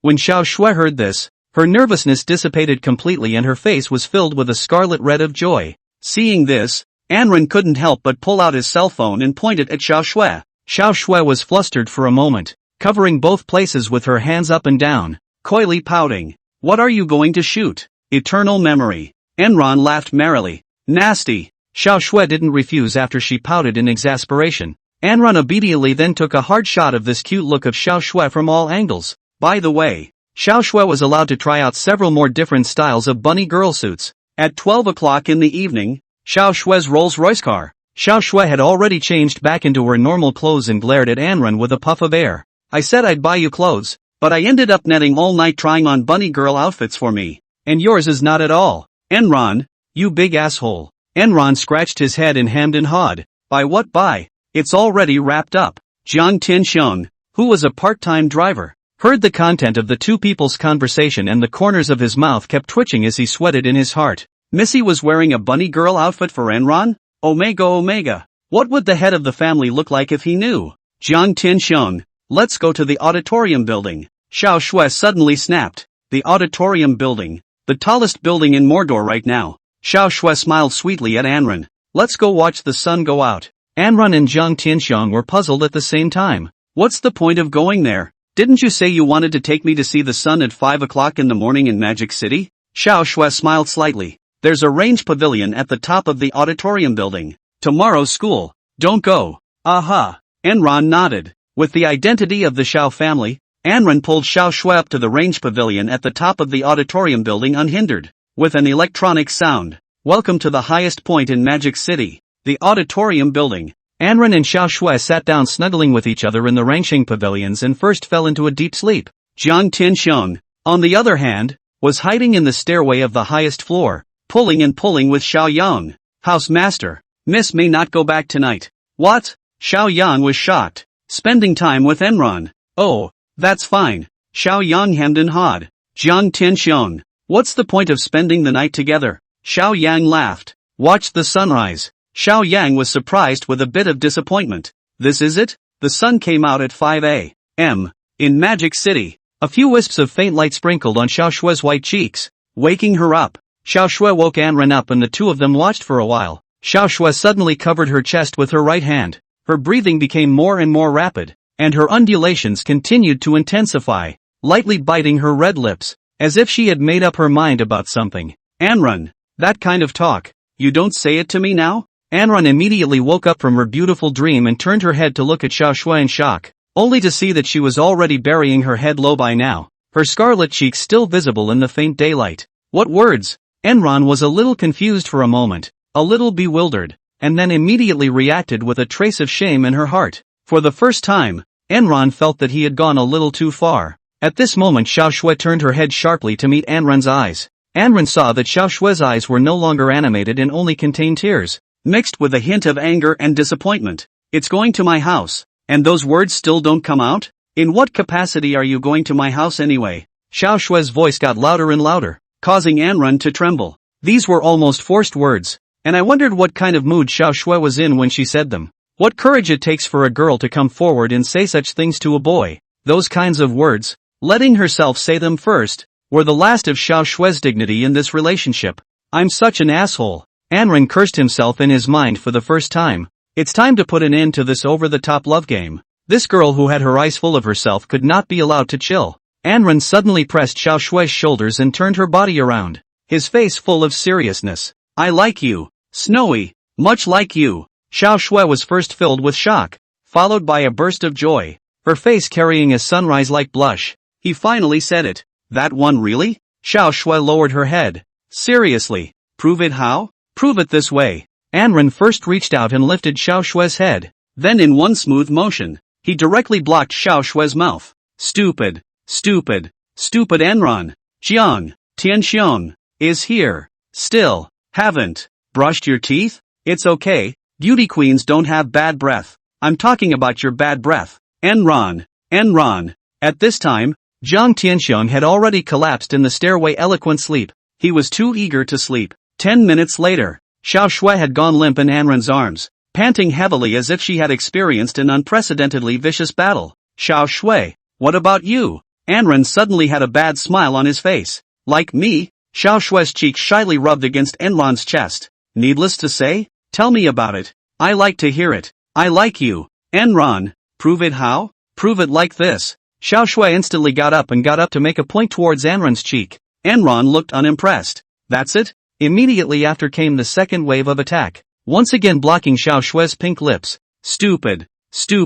Enron, no reaching in. You're the one who reached in first. Xiao Shui, Omega. At 7 o'clock on Saturday morning, Anran pressed off her alarm clock. It was time to go to Zhao's house to meet her old husband. The last time I saw him was last time. At this time, the Xiao family was already bustling with activity. Chapter 67 The dowry I want is you as a person. And Xiao Shui's dowry is the entire Xiao family. Having been busy until 10 o'clock, Anran carefully dressed himself in front of the mirror, looking even more handsome, and the corners of his mouth couldn't help but raise slightly. He. For the Xiao family to have such an excellent son-in-law like me, they really have picked up a treasure. Then went downstairs with a couple of pictures of the former parents' life, in case both parents wanted to meet. Xiao Shui's Rolls Royce had already been waiting below. As soon as Anran opened the door, seeing only Xiao Shui wearing a black and white elegant skirt outfit, living like a dignified lady. But after these 2 days of intense review, Anran's mind was already full of Xiao Shui's appearance in a bunny girl outfit.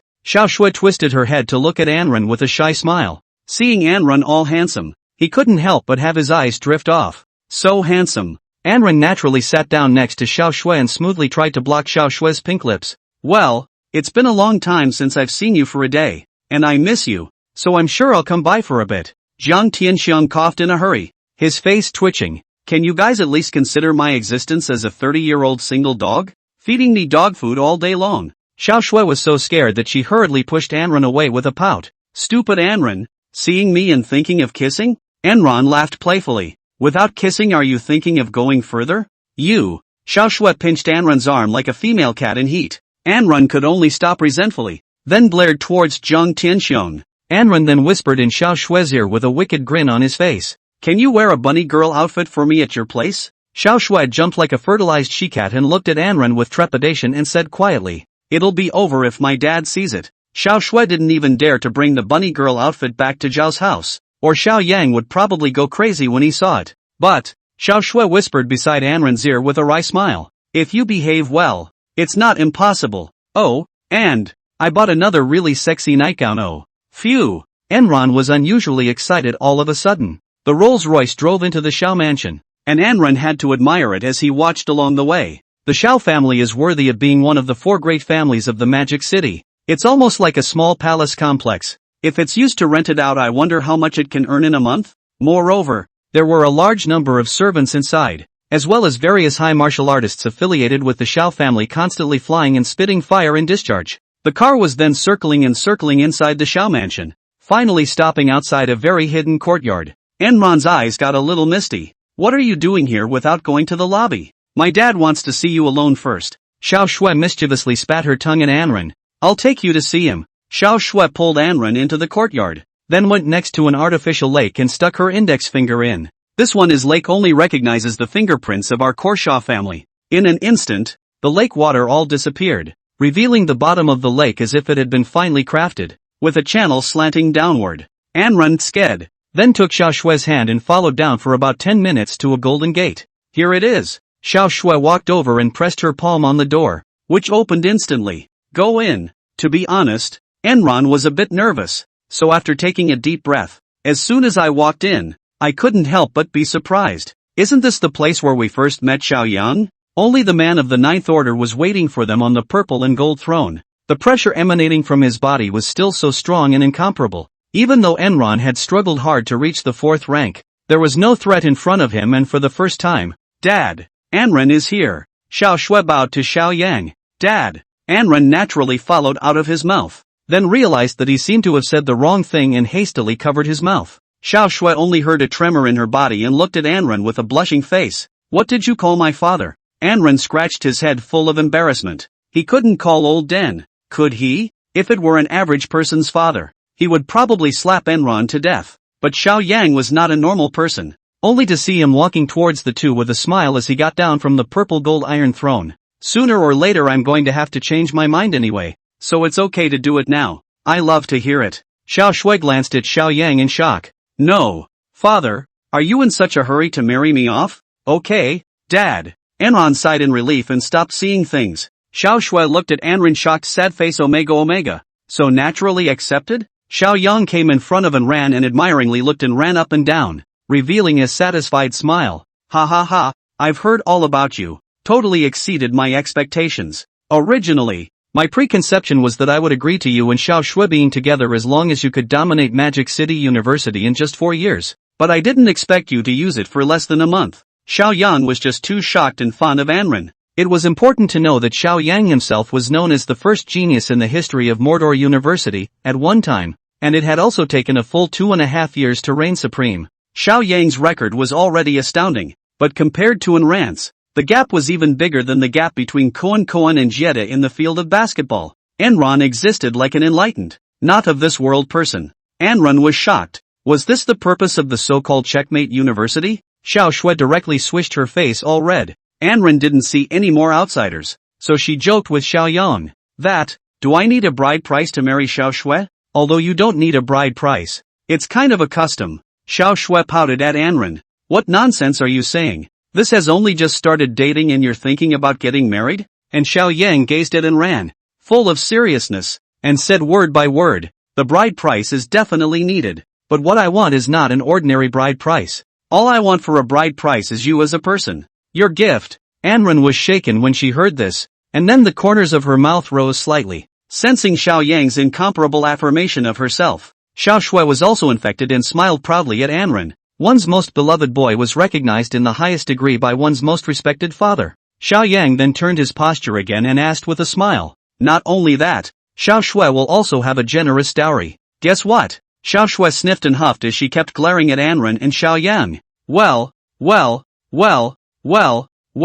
The two most important men in your life want you to get married, don't they? I don't want any dowry either. The corners of Anron's mouth rose slightly, glancing prettily at Xiao Shui by her side. I'll just have a soccer team. At the same time the heart silently added. I'll be the shooter and Xiao Shui will be the goalie. Xiao Yang and Xiao Shui were slightly surprised at the same time. I didn't expect you to like soccer. Ha? What do you need a soccer team for? And I don't play soccer. Xiao Shui looked at Anren with wide eyes, her face full of questions. Seeing that both father and daughter didn't understand what she meant, Anren could only smile awkwardly. I'm just kidding. Don't take it seriously. What more do I need a bicycle for when I can marry Xiao Shui? To me, Xiao Shui is the best dowry. Saying that, Anren smiled back at Xiao Shui. Xiao Shui's teenage heart received a 10,000 point blitz and blushed and whispered, count your blessings. Xiao Yang also looked at and ran with great relief. And in his heart, he called out that this kid could be really considerate.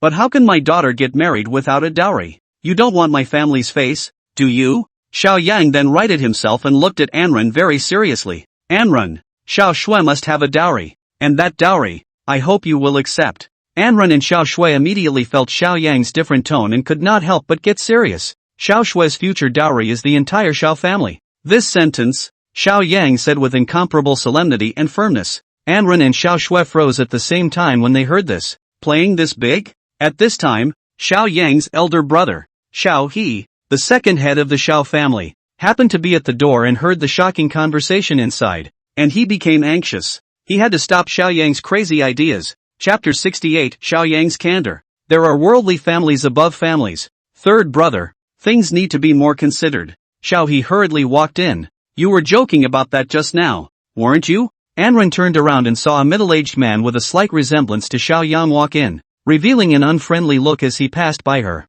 This is my eldest uncle Xiao He, a 7th-rank extraordinary martial artist. Xiao Shui whispered to Anren. When Xiao Yang saw that it was Xiao he first returned a smile, then his face was full of solemnity. Big brother, I'm the head of the family. What I said is definitely not a joke. Didn't you decide that Xiao Shui is the future heir? Xiao He was a bit speechless. What's this all about? Xiao Shui being the next heir in Xiao Yang's heart was a secret known to the entire Xiao family. Who said that the Xiao family can only have one family head? Xiao Yang laughed a little. Xiao Shui and Anren also looked at each other. Third brother, what do you mean? Xiao He's face sank. At the end of the day, will the Xiao family still be named Xiao? Want him to join the family? Xiao He pointed at Anren with a bit of exasperation. Xiao Yang shook his head. It's up to Anren herself. It's fine if she doesn't join the family. When these words came out, Enron was also shocked. What kind of a father-in-law is this? Have you ever met one? Readers? Xiao He is also confused. What the hell is this? Anren's head spun rapidly and smiled. There's no problem. If the final heir is my child, I can make his surname Xiao. Xiao Shui also sang with her husband. I don't have a problem with that. Xiao He looked at Xiao Shui breathlessly. You, Xiao Shui, have your soul been hooked away? Xiao He then coldly looked at Anren again. Third brother why do you think so highly of him? He is only an 18-year-old. Xiao Yang sighed at Xiao He. First of all, this child I really like. And secondly, he has the gift of solving future crises. Xiao He was silent for a moment. Anren and Xiao Shui were both slightly stunned at the words. Anyway, you're not an outsider anymore, so I'll tell you everything. Xiao Yang asked with a bitter smile at Anren. Anren, do you think our Xiao family is powerful? Of course it's awesome. Anren answered without thinking. Many of my crises, your Xiao family easily blocked for me. Xiao Yang's face, however, became heavy. It looks like there's a lot of scenery, but in reality, there's already a lot of crisis. Enron was filled with doubt. What is the solution? Xiao Yang smiled slightly. There are lineages above the 4 great families. Understand? The imperial capital's lineage? Anren began to understand something. Xiao Yang nodded. The operating rights of our 4 great families are granted by the imperial capital's families, and we have to give them a profit share every year. We 8 and they 2. Every year the heads of our 4 great families go to the imperial capital to negotiate with them for the right to operate for the following year. I went to the imperial capital some time ago for this very thing. but now the situation has changed. They're going 70-30. Anran picked up the conversation. A 70-30th split seems acceptable. The four families get 10% less profit. 7 for them and 3 for us. Xiao Yang snorted coldly. Enron stopped talking at once. Xiao Yang's tone grew colder and colder, and declared that if you don't accept it, you are prepared to accept the sanctions of their lineage. They want nothing more than to take back our rights step by step. And they've been planning it a little bit since a couple years ago. Do you know why Luan and I are feuding? Xiao Yang laughed with a bit of anger in his eyes. Because he's ready to surrender with the Lu family. He, Luan, a hallowed 9th-ranked martial artist, has directly served as a dog to the worldly family, even joining forces with the world family to sneak up on me when I returned.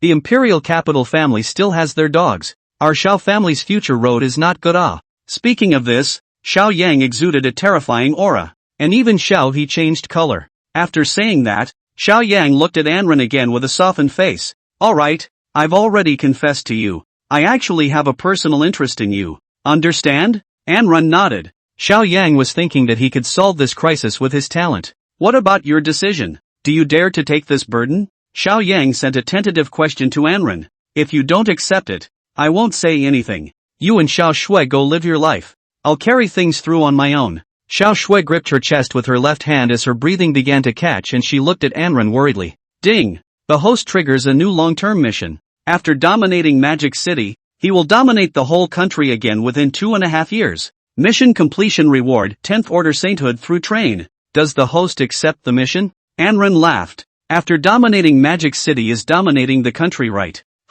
It is getting more and more exciting. Accepted. Enron was calm in her heart. There's no loss anyway, isn't there? And it just so happened that there was a bond between himself and the Lu family, and it was probably not going to end in death. Xiao Yang and Xiao Shui both let out a sigh of relief at the same time. Xiao Yang then turned to Xiao He. What do you think, big brother? Xiao He looked at Anran with a look of incomparable determination, and was silent for a while, his mind complex, then slowly spoke. Third brother, when you say that his talent is high, to what extent is it high? As high as a 100-story building. Enron took the words confidently. Xiao He began to look Anran up and down and raised his palms. It's not that I don't trust you, it's just that I want to see it. How about this? Third brother. Xiao He turned to Xiao Yang. Let Anran show his skills in front of the group and show off his talent that made you all swoon. Let him PK with an expert. That way people can believe it when they see it with their own eyes. Xiao Yang nodded slightly as he heard this. This is also true.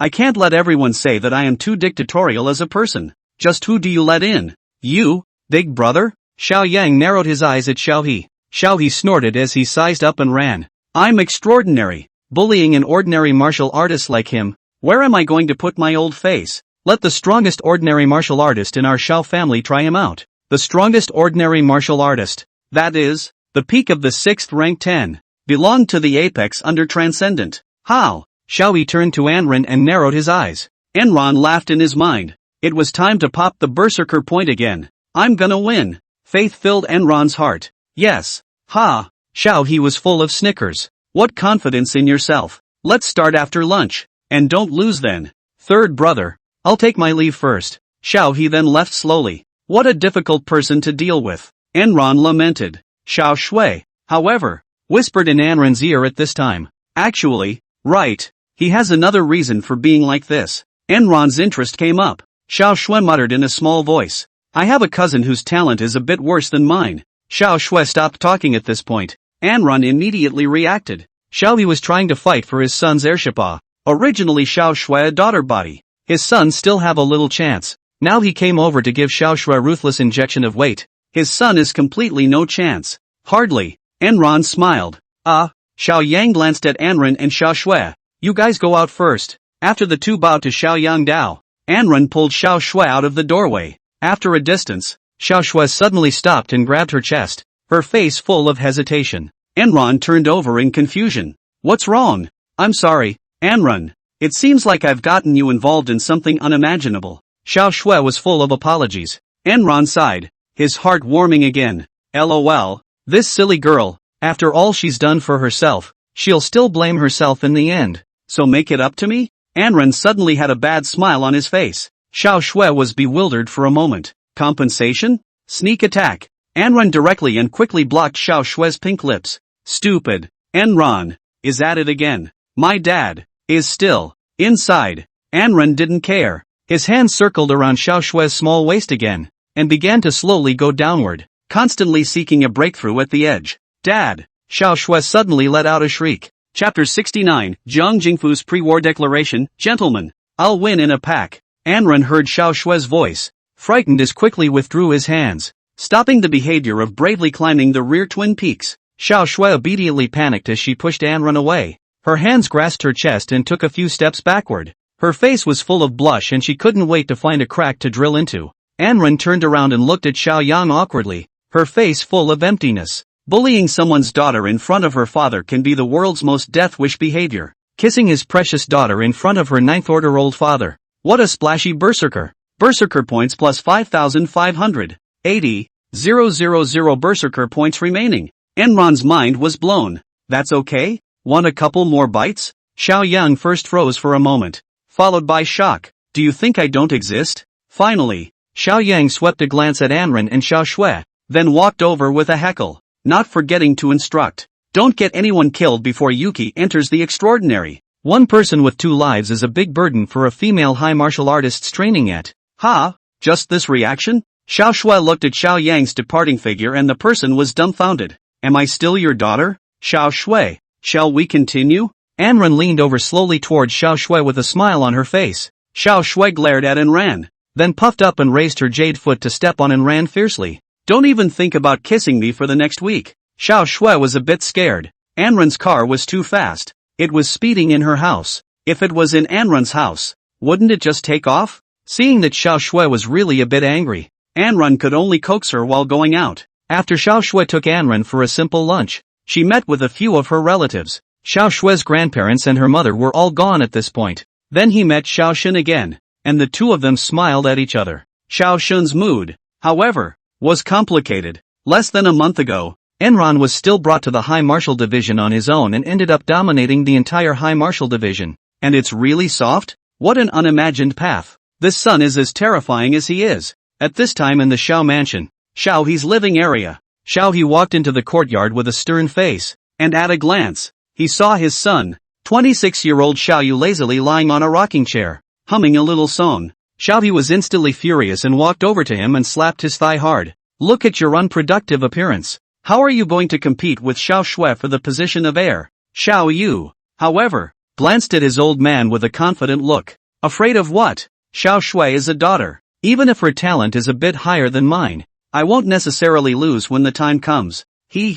Not necessarily now. Xiao He snorted coldly, and then Jiang Xiao Yang's thoughts, as well as Enran's deeds were told to Xiao Yu one by one. Xiao Yu was filled with astonishment at his words and looked at Xiao He nervously. Dad, do you think I still have a chance? What are my chances of winning? 25% there? Xiao He glanced at Xiao Yu and said, as long as Anren doesn't enter the Xiao family, you have a chance of winning. Then hurry up and start messing around. Xiao Yu had an impatient look on his face. I'm still waiting for you guys to progress in 100 years. Xiao He first laughed. Look, another rush. He then reacted by glaring at Xiao Yu. What heartless words did the little brat say? The first step for now is to stop your third uncle's attempt to put the Xiao family in the hands of Anren. Fertilizer flows. Xiao He couldn't help but hum and laugh. Third brother, since you are thinking that Enran's talent is so great that it's worth giving the entire Xiao family to him, I'll let Jiang Jingfu prove that he's not worth it yet. Xiao Yu couldn't help but breathe a sigh of relief after hearing Jiang Jingfu's name.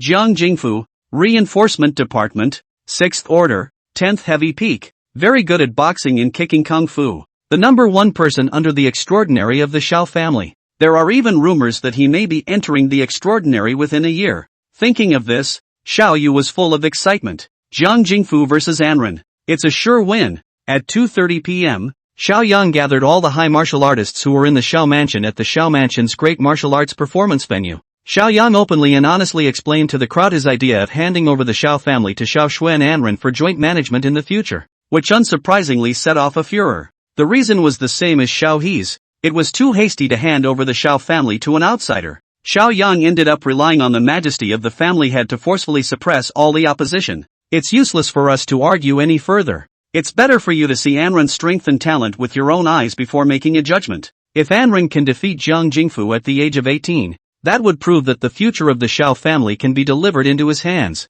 Everyone agreed with this because there was no way Enron was going to win. In fact, Xiao Yang did not have a bottom in his heart, and felt that it was still too reluctant to face Jiang Jingfu in peace. Mo Xingzong, you have been following for 2 days. What is your judgment? Xiao Yang asked quietly to Mo Xingzong, who was beside him. Mo Xingzong pondered for a while and said resentfully, Enran is very strong, able to easily defeat someone at the 8th level of the 6th rank, and is estimated to have the strength of an average 10th level of the 6th rank. But, Mo Xingzong smiled bitterly, Jiang Jingfu is not an ordinary 6th order 10, so hang in peace. Hiss. Xiao Yan was even more bottomless this time. At this moment, Jiang Jingfu, who was on the stage, issued a declaration full of confidence after looking around at the people below the stage. Gentlemen, I'm in the bag to win. If I lose, I won't be able to enter Transcendence for the rest of my life. It brought a crowd of people on the sidelines to a boil. Jiang Jingfu then looked at Anren teasingly,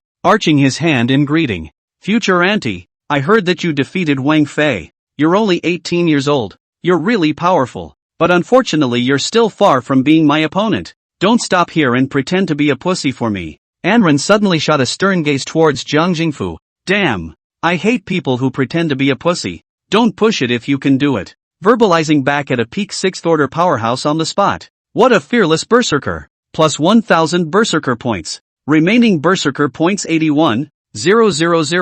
Jiang Jingfu was red warm. Originally wanted to show some mercy, but now immediately changed his mind. The heart is a meal of anger. For the sake of the Xiao family, I will completely defeat you. Arrogant brat. Instantly, a set of silver-white finger tigers emerged from Jiang Jingfu's hands, and his body was clad in a black battle armor. Another powerful aura emanated from his body, instantly spreading throughout the room. All the martial artists below Transcendent had orgasms. What a strong sense of intimidation, giving off a very powerful sense of pressure. So Jiang Jingfu was planning to go all out with fire, not giving any mercy to the future little auntie at all? Future little auntie, this won't work without breaking a few bones. Just as well, for the sake of the future of the Xiao family, we can only condemn the future little auntie. But Enron had his hands in his pockets and was fearless. He had struggled hard to reach the 4th level of the 4th rank, and those of the 6th rank were no match for him. Big deal. Add some on the spot later. Chapter 70, is Anren 18 years old? Enran immediately showed his 100 Ghosts Cried battle armor on his body, and held a fiery red bird in his right hand. The black of Hyaki sobbing and the red of Flamingo were instantly rendering the entire room, and everyone was nonplussed. Isn't that the SS-ranked Hyaki Naruto and the S+ ranked Flaming Bird? I can't believe it's all in Enron's hands. Enron, is this ING 18? But even that doesn't erase the gap between the two. Xiao Yang couldn't help but half rise as well. Although he had already heard that Enron had successfully worn Hyaki Sobu, he was still so shocked when he saw it with his own eyes. As the former first genius of the history of Mordor University, did not take away the 100 Ghosts Crying is the biggest regret of Xiao Yang's university career. Jiang Jingfu saw that the heart of the army was beginning to waver, but still put on an air of calmness.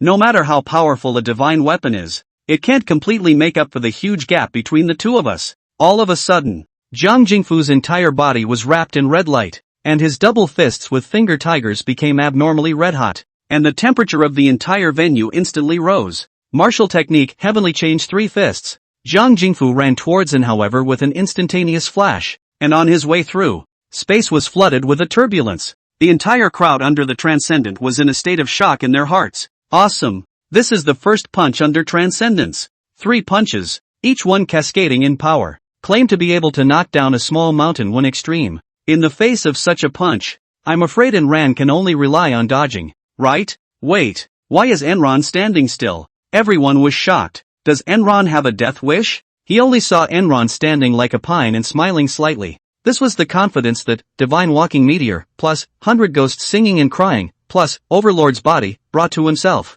Enron wanted to test how much damage he could currently resist. At this point, Jiang Jingfu was already furious. Little auntie, you're insulting me. So he swung a fierce punch at Enron. The power of the two intertwined, causing a slight tremor in the entire room. The first punch, which pierced through the defense of God's Walking Meteor, was blocked by Hyaki Naruto's black aura. Immediately after that, Jiang Jingfu continued to swing an even more powerful second punch, this time piercing through Hyaki Naruto's defense, but it was blocked by the strong physical defense brought about by the Overlord's body. Jiang Jingfu swung a third punch again in great shock, and the third punch went straight through all defenses. Anren took a few steps backward and couldn't help but frown, feeling hurt. However, the reply warlock talent soon healed the wounds. Enron looked as if he wasn't hurt. Enron smiled slightly. Very good test done. Probably have a bottom. And everyone, including Jiang Jingfu, looked dumbfounded. Direct hard resistance to Jiang Jingfu's attack and still be fine.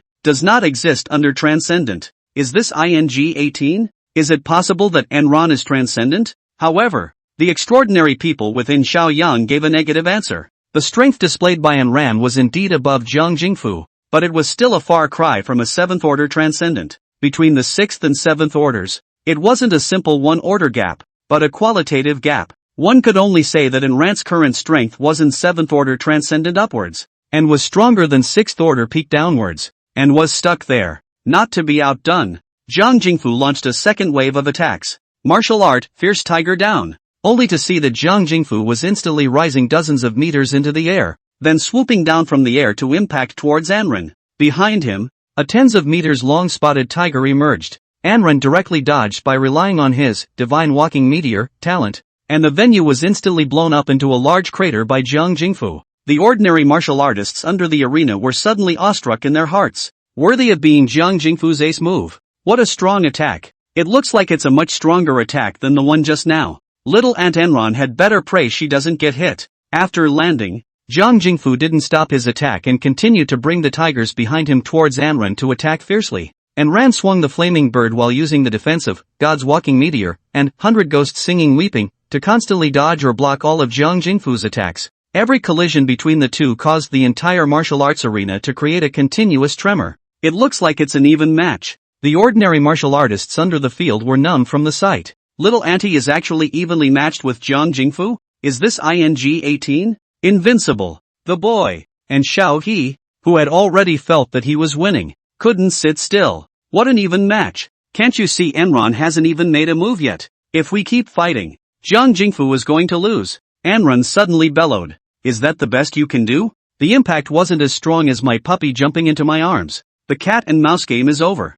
Anren stopped in his tracks at once, his eyes blazing. Double-edged Shura Chop. At once Anren generated a fiery red Yenwang on each side of his left and right sides. His hands were symmetrical, pulling 24 meter-long crosses of intense red light rushing towards Wang Fei with the momentum of a mountain. The double-edged Shura Chop directly charged off against Jiang Jingfu's fierce tiger downhill. Enron then smiled faintly. Parade of 100 ghosts. In an instant, a vast sound rang out, only to see hundreds of huge-sized black shadows that emitted a powerful aura being released from that bizarre 100 ghosts chanting cry. The whole place was suddenly shrouded in terror and depression. The black shadow with a ghostly sobbing sound charged violently towards Jiang Jingfu, who immediately changed his face and shouted, "Come out! My strongest defense! Shield Mountain!" At that moment, Jiang Jingfu's body transformed into a small mountain peak standing on the ground. The arena was abuzz again. It appeared, that's Jiang Jingfu's strongest defense, and Ran actually pushed Jiang Jingfu to this extent.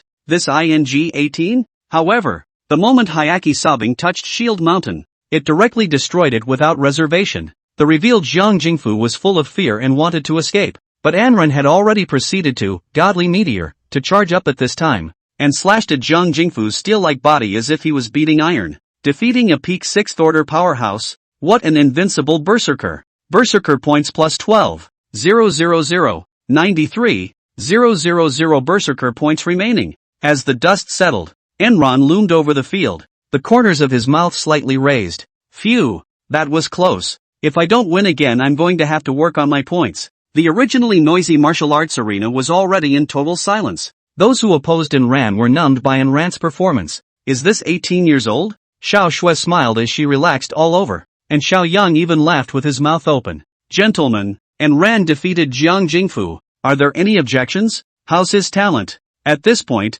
the others nodded their heads in praise as if they were waking up from a dream. They served. It was unknown whether Jiang Jingfu would be able to go up to Transcendent in a year, but the potential that Anren had shown to rival Transcendent in a year was already a fact that was more real than Dingzhen. Wait, I have more to say. An urgent voice rang out. The crowd was surprised. There were still experts? Following the sound, it turned out to be Xiao He popping out again. Xiao Yang's face became a bit ugly, and his hands spread out in a somewhat agitated manner. Big brother, could it be that our Xiao family has a martial artist below transcendent that is stronger than Zhang Jingfu? Xiao Yi swept through the crowd with a face full of calmness before his gaze finally landed on Xiao Shui. Third brother, have you thought about one thing? The way the potential is developing now, the more Anran and Yuki are going to pull away from each other. I'm afraid that when Enron entered Transcendence, Yuki was still spinning around at the 3rd or 4th rank. When the time comes, will Yuki be able to carry it? The room exploded at these words. Everyone knew what it meant and started whispering.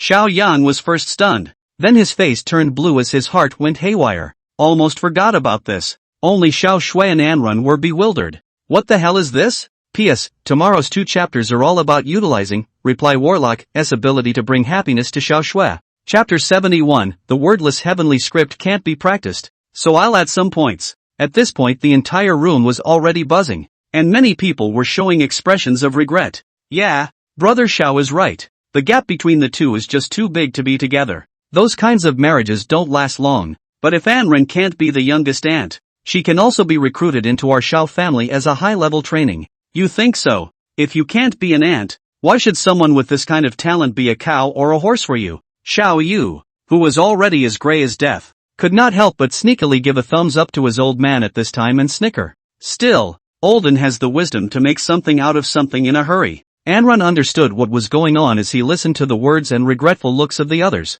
especially the old father-in-law who was also full of embarrassment. So towards the direction of Xiao Shui and the crowd, who was also looking around in a panic at that moment. Xiao Shui first looked at Jiang Tianxiong with a face full of confusion. Jiang Tianxiong scratched his head awkwardly. Miss, I'm a 30-year-old single dog. I don't understand any of this either. Breathless Xiao Shui again grabbed the side of a charming-looking, hot-bodied woman wearing burgundy tights and asked nervously, Sister Yunyu, tell me, what's going on? Zhuang Yunyu first glanced at Anran playfully, then pursed her lips and whispered in Xiao Shui's ear. Well, Missy, let me talk to you. If the gap between couples is too large, the power contained within the stronger party is too immense for the weaker party to take on. So, Xiao Shui sniffing suddenly understood. Shy a face all red. At the same time the heart is very anxious. She got anxious and grabbed Zhuang Yunyu and asked, just how big a gap is considered big? Zhuang Yunyu had a bad smile on his face. If Anran is transcendent, you'll need at least the 5th rank to be safe. Xiao Shui's delicate body shook and trembled. This was too difficult. Seeing this, Zhuang Yunyu teased, how about you let Anran to your sister? Sister me? 35 years old. I like young meat like Anran, and I'm strong enough that it won't be a problem. Xiao Shui sniffed sharply, like a fright female silver gradually pushing Zhuang Yunyu away. No way. At this time, Anran came in front of Xiao Shui and directly grabbed her hand with a serious face. Xiao Shui, leave it to me to fix it. I'll figure it out. Xiao Shui looked at Anran's eyes, mood immediately calmed down. Sweetly smiled. Okay, everything is up to you. The closeness between the two caused a group of people to cast envious glances. Especially Zhuang Yunyu. Her eyes were about to spit out bath fire when she looked at Anran. Xiao He looked around at the crowd's reactions at this moment. A smile that was not easily detectable flashed across the corners of his mouth, and he was quite pleased in his heart. That was close. I almost let that kid get away with it. Luckily I have a flexible head and remembered this crucial issue. As long as this Anran and Xiao Shui couldn't get together, the probability of that stupid son of his succeeding and getting to the top was at least 25%. Win! Xiao He then pretended to look regretful and Xiao Yang said, Third brother, it's not that I'm purposely obstructing, it's just that a marriage like that, would Xiao Shui and Anran be able to accept it? After saying that, Xiao He again put on a look of heartache and looked at Anran and Xiao Shui. Xiao Yangqing looked at his big brother with a cold face, a humming smile in his heart. Not on purpose? Can you bring this kind of thing up for discussion in public if you don't mean to? However, Xiao He's words were indeed correct. I was the one who had neglected this before by getting too caught up in Anran's talent. Xiao Yang was letting out a sigh and looked worriedly at Anran and Xiao Shui. Anran, Xiao Shui, you're all informed as well. So what's your decision? The focus of the entire room was all centered on the two of them, Anran and Xiao Shui. Xiao Shui gritted her teeth and whispered to Anran, no matter what decision you make, I will support you. Anran took a deep breath and pondered in his mind. No, for the sake of Xiao Shui's happiness, one cannot give up. But what is the method? Anran suddenly noticed that, Reply Warlock, talent on his panel, and his head immediately lit up. Anran remembered an anime he had watched before crossing over from Sakura Nation called Reply Warlock something or other that he forgot. In it, the male lead, who is a reparative warlock, is able to automatically increase the strength of his companions in a special way. It's all rep warlocks, so there shouldn't be any difference. Maybe this will work. Enron murmured softly before rejoining. Are there no medical type feats that address this aspect? Or being able to enhance others while enhancing yourself? The Shao family specializes in researching feats, so there might even be one. But everyone was confused by Enron's question and looked at each other for a moment. How in the world can there be such a miraculous technique? If there was, it would have been circulated long ago. Xiao Yan was also filled with difficulty and was silent. Just when the group thought that Enron was joking, a white-haired old man in the VIP area suddenly rose his voice. Rather, there is that one feat. The person who spoke was none other than Nan Huaran, the Shao family's chief of Gongfu manufacturing. The moment Nan Huaran's words came out, they immediately attracted everyone's attention. And everyone was curious. Xiao Shue's brows spread out. Saved? Xiao Yang looked like he had grabbed a life-saving straw. Say? Xiaobi's entire body was shocked and inadvertently cast a complaining gaze towards Nan Huaran. Ha ha ha. Lao Dang. Not speaking can't seem like you can it? Nan Huaran then narrated. A few decades ago, in order to solve this problem, Easy Sun had worked on developing a gong method called dual life source. The crowd sucked in a breath of cold air when they heard this. There was really such a technique? Why haven't I heard of it? Nan Huaran immediately explained. During the final crucial step of infusing the dual life source with words, Easy passed away. So that's a wordless book. Without the text, isn't that just a piece of junk? The crowd was a hush. Then you're talking chicken. The most important thing on the Gongfu scroll was the words, and the so-called cultivation was to absorb those words into the brain. No one can cultivate the wordless heavenly book. Seeing the crowd's reaction, Nan Huaran laughed awkwardly. Anran also only asked if there was one. He didn't ask if he could practice. Xiao Shue's face lost its luster at this time, and the hope that had been so hard to ignite was gone again. Xiao Yang's expression also froze when he heard this. Xiao He, on the other hand, pursed his lips and sneered out. Dare I say it was a false alarm. Instead, Enron smiled slightly. No one can practice? Then add some, please. Grandmaster, take me to the dual lifetime source spring. Enron politely requested Nan Huaran. All of a sudden, everyone was directly confused. Was Enron trying to get ahead so much that it washed over her? You want to practice the Book of Heaven without words? Are you crazy? Are you sure? Nan Huaran looked at Enron in confusion. I just said that casually. Don't take it seriously. No one in history has ever been able to practice the wordless heavenly book. Enron spoke with confidence. Right away. I'm still quite knowledgeable about practicing feats, so maybe I can enlighten myself. 10 minutes later, a group of people came to the Shao family's canonization pavilion in great numbers, and everyone wanted to see Anran's ability to comprehend the Gongfu. In the abandoned area, Nan Huaran pulled a dusty scroll from a cargo container and handed it to Enron. Young man, it's not that I look down on you. It's just that will you really realize it? It will be realized. Enron spoke with confidence, then walked in towards a small room next to him, not forgetting the instructions. I can't be disturbed when I'm practicing, so don't come and call me before dinner and I'll produce results. Enron walked into the cultivation room with the dual life source and closed the door. A confused crowd was left talking. He means he can comprehend this kind of wordless heavenly book in half a day? I think the little ant is mad, by and large. Xiao Yang and Xiao Shui did not have a bottom in their hearts either.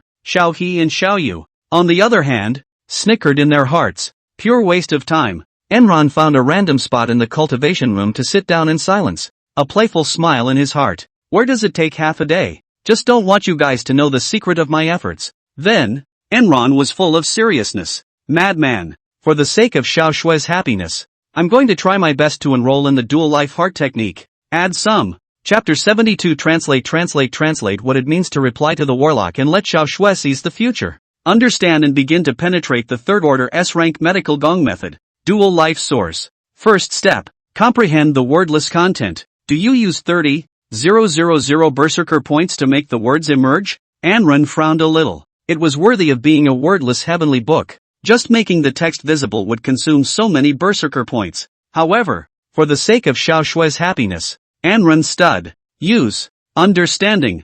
Use 30,000 points to explore the mysteries of the twin sources. 30 seconds later. Within 10 years of constant sleepless drilling, you have become a master maker in the field of Kung Fu. Congratulations on your talent and perspiration in bringing Dual Life Source back to life. 63,000 berserker points remaining. Phew. Enran's face flushed red as he gasped for air, covered in cold sweat. Look. I'm just trying too hard. The floor is wet. Enran wiped the sweat away vigorously, then looked to the scroll. Sure enough, text had appeared on the originally blank scroll. Oh, this is the result of my efforts. Enran smiled faintly. Very well, Berserker. Next I'm going to work hard to cultivate to perfection in one gulp. Understanding. Use 30,000 Berserker points to cultivate the third order S-rank technique. Dual Life Source. 30 seconds later. 3 years to lay the foundation. 5 years to hammer the technique. 8 years. You rise earlier than a chicken.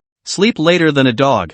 And finally you've realized it. 33,000 Berserker points remaining. Hoo. Anran gasped and sweated again, and had to marvel at how hard he was really trying. Ha. Boys who love to work hard don't have bad luck. Anran looked again at the panel's new feats. Dual Life Source, Third Order S. Complete. Through physical contact, establishes a contract with someone to generate a source of power, and lifts the barrier between the two parties due to their strength, continuously feeding power back to both parties. 70/30th split between the practitioner and the contracted person. With a daily cap, the closer the two sides are, the stronger the source of power becomes, and when the distance exceeds 100 meters, the source of power disappears. Seeing the contents of the panel, the corners of Anran's mouth couldn't be compressed. The person who created this feat in the first place really knew too much. According to the content of this gongfu, the effect was strongest when himself and Xiao Shui were directly attached. Nope, there's negative distance too. Hey, when the time comes, there will be an honorable reason to bully Xiao Shui. Heck, I did it to help you improve your strength. How can you say I'm being a hooligan? Thinking of this, Anran directly and beautifully lay down and sleep in the cultivation room, saying that half a day is half a day. It wasn't until just before dinner that Xiao Shui came to the door of the cultivation room with an apprehensive heart. I wonder how the results of Anran's cultivation are. Will it work? Xiao Shui carefully opened the door and peeked in. Seeing Anran lying on the floor in an eloquent sleep, there were still traces of sweat on the floor, and she couldn't help but have small pearls in her eyes. For my sake, he even worked so hard on his kung fu that he fell asleep from exhaustion. Xiao Shui quietly went over and squatted down to shake Anran's body. Anran suddenly opened his eyes and saw Xiao Shui's appearance and could not help but be tickled. Establish the contract. Anran directly half of his body rose up and blocked Xiao Shui's pink lips while Xiao Shui didn't react. Xiao Shui was so scared that she stood up after directly pushing Anran away. Her face was scarlet and her eyes looked at Anran with shame and annoyance. With a final pout. Told you no more kissing me for a week. You're not keeping your promise again. Anran followed and stood up, putting on an innocent face. I'm wrongly accused. Dual Life Source. I've practiced it. And the requirement for this technique is to first establish a contract through kissing in order for it to take effect. Xiao Shui wiped her lips and looked at Anran dully. Really? Anran nodded seriously. Really? Anran lied and actually held hands. Is that contract established? Xiao Shui couldn't help but ask. Anran shook her head. I don't think so. So there's more to come. Ding. Contract successfully established. Power source generation in progress. Anran's brow furrowed. I'll assume you haven't generated yet. Anran directly and swiftly went over and blocked Xiao Shui's pink red lips again and pushed her against the wall to wallop her. 10 minutes later, Anran was sitting on the floor, his back against the wall, and Xiao Shui's entire body collapsed into his arms, gasping for hot air. At this moment, both Anran and Xiao Shui saw a light source like a small pool in their mind realm, constantly bubbling with points of light, and both of them could feel the realm growing a little bit. Xiao Shui was filled with amazement. It seems to be true. I'm sure it'll scare the hell out of them when I go out later. Anran nodded with satisfaction. This was still the third rank. If he kept bringing it up later, I'm afraid the effect would be even more terrifying. Anran then talked to Xiao Shui about the contents of the gongfu. At this statement, Xiao Shui directly panicked and looked at Anran with a bit of trepidation. Anran's car was going too fast, and with this addition, I'm afraid it's going to take off soon. Don't be afraid. I'm a righteous man. Anran held Xiao Shui's white jade tightly with his hand, his face full of seriousness. In the future, hold on to my hand. It's all about seizing the future. Anran exuded a damned male hormone. Xiao Shui looked mesmerized for a moment, followed by a moment of paralysis and collapsed in Anran's arms. Anran, you're so sweet. After a while, Anran suddenly slyly whispered in Xiao Shui's ear. Did I behave well today? Xiao Shui nodded with a smile. Very good. How about giving me a reward for the night then? Enron began to show his true colors. Xiao Shui looked up at Anran like a fertilized she-cat. Bunny girl outfit. Not in my house. I don't dare to wear it at home. Anran, however, laughed. I don't want to see the bunny girl costume. Didn't you buy a sexy nightgown? And you said you wore it for me because you were good today? Okay? Just for tonight? In Anran softly coerced. Xiao Shui forced to agree. The two then went out to eat. At this moment, the hall of the Xiao family's main house was overcrowded. Xiao Yang sat on the main seat and a shocked voice filled the entire hall. You really comprehended and cultivated the blank text of the dual life source spring in only half a day? Anran nodded as he held Xiao Shui's hand. Xiao Shui also said to the crowd with a shy face. I now feel that the power in my body is constantly growing. The whole room was a sound of amazement. Xiao He, however, swung his hands violently outward a few times in disbelief. Impossible. Absolutely impossible. Manhwa quietly walked over and took the two men's pulse, and he couldn't help but let his eyes light up. Totally possible. I feel the power of that source. Manhwa was the most authoritative in the entire Xiao family when it came to Gongfu, and his affirmation was the final word. So the whole place started to boil over with compliments. Little Auntie is truly the strongest genius ever. Congratulations, family master, on obtaining a supreme treasure. Congratulations to the young lady on getting a good match. I don't know why there's a feeling that our Xiao family seems to be the more advantageous party. Zhuang Yunyu glanced at Anran with a regretful face and sighed in his heart. Little fresh meat, can't eat it anymore. Xiao He's heart was in a trance, and the person was shocked numb by Anran. The chain of moves he set up was broken so easily? Is this Enron still human? Xiao Yu, on the other hand, swept a glance at Xiao He with a bit of annoyance and hatred in his heart. Useless old dang. I'll fight for my position in the back myself. Xiao Yang was very excited and kept everyone for dinner as if he was putting on a wedding banquet. At the dinner table, Xiao Yang enthusiastically took out the collection of 100 years of recluse Maotai health wine to entertain their son-in-law. Anran a cup of down after a drunken unmanned. Xiao Yan laughingly pointed at Anran. This won't work. Men, take your aunt to her room. Xiao Shui hurriedly got up and assisted her over, sending Anran to a guest room with more than 100 square feet of luxurious decoration and placing her on a large soft bed. When the subordinates left and Xiao Shui was organizing for Anran, Anran suddenly came to her senses and directly pulled Xiao Shui into her arms. You're pretending to be drunk? Xiao Shui was startled and tried to break away but couldn't. Chapter 73, Does your Magic City University have such a genius? Enron was a bad joke. If you don't act drunk now, you'll be really drunk later and won't be able to see you in your sexy pajamas for me. Hurry up and bring it over here and put it on for me. I'm going to take a shower and hopefully I'll see it when I get out. Xiao Shui couldn't help but agree with Enran's soft and red face. When Anran came out after taking a shower, the person looked directly dumbfounded and almost couldn't walk. Xiao Shui's so-called pajamas were actually thin silk translucent outfits. Xiao Shui's white as jade skin and inner packaging layers were hidden from view. Anyone with experience knows that it's the feeling of being hidden that's the best. Xiao Shui was a Judas, all dainty. Anran, on the other hand, suddenly picked Xiao Shui up gently in a princess hug. Anran, what do you want? Xiao Shui was so anxious that her face was scarlet, and she pouted a few times. Big bad guy, quickly put me down. The words were said, but Xiao Shui's hands tightly encircled Anran's neck. Anran gently placed Xiao Shui on the big soft bed with a bad smile on his face. I'll sleep with you tonight and give you a boost of experience. Want experience? Xiao Shui knew that Anran's drunken intent was not to drink, but still ghostly nodded her head. Anran obediently lay down beside Xiao Shui, put a single cover on the quilt, and then a sideways turn to put his right arm on Xiao Shui's belly. You sleep on your side too. To cuddle. Xiao Shui panicked and stammered a little. I am afraid. I'm a decent man. Anran smiled slightly. Don't believe me, wait until you get up in the morning and see if anything happens. So the two of them fell asleep in each other's arms. At this moment, at Huangqiao Airport in Mordor, Yuan Shen led a group of teachers from Mordor University to wait for the exchange group from Imperial University by pulling a banner at the exit. This year's exchange game was a visit from Imperial University to Mordor University. Not long after, dozens of groups from the Imperial Capital University came through the exit in great numbers, led by a middle-aged man with a white shirt. Zheng Zhuang. Yuan Shen hurriedly greeted him with his men and extended his right hand to Zheng Zhuang with a smile. Welcome the teachers and students of Imperial University to Magic City. Zheng Zhuang glanced at Yuan Shen and stuck his hands in his pockets. Which one are you? Where's Wu Changnan? How come he didn't come to greet us? The corners of Yuan Shen's mouth twitched, forcing down the anger in his heart and putting on a fake smile. Our principal has a lot of time on his hands during the day and can't get away. Zhang Zhuang immediately turned green and pointed at Yuan Shen's nose. Your local university is also too ignorant of the rules. Shouldn't welcoming our Imperial University delegation be the top priority?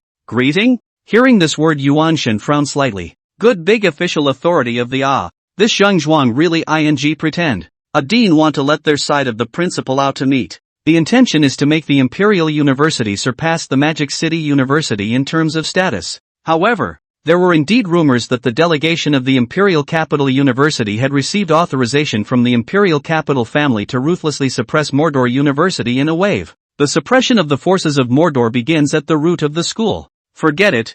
Zhang Zhuang gave Yuan Shen a smile full of hypocrisy. We don't engage in this kind of formalism either. We'll see the real thing at the exchange tournament then. But this time, I think we don't need to compete for our Imperial Capital University to win.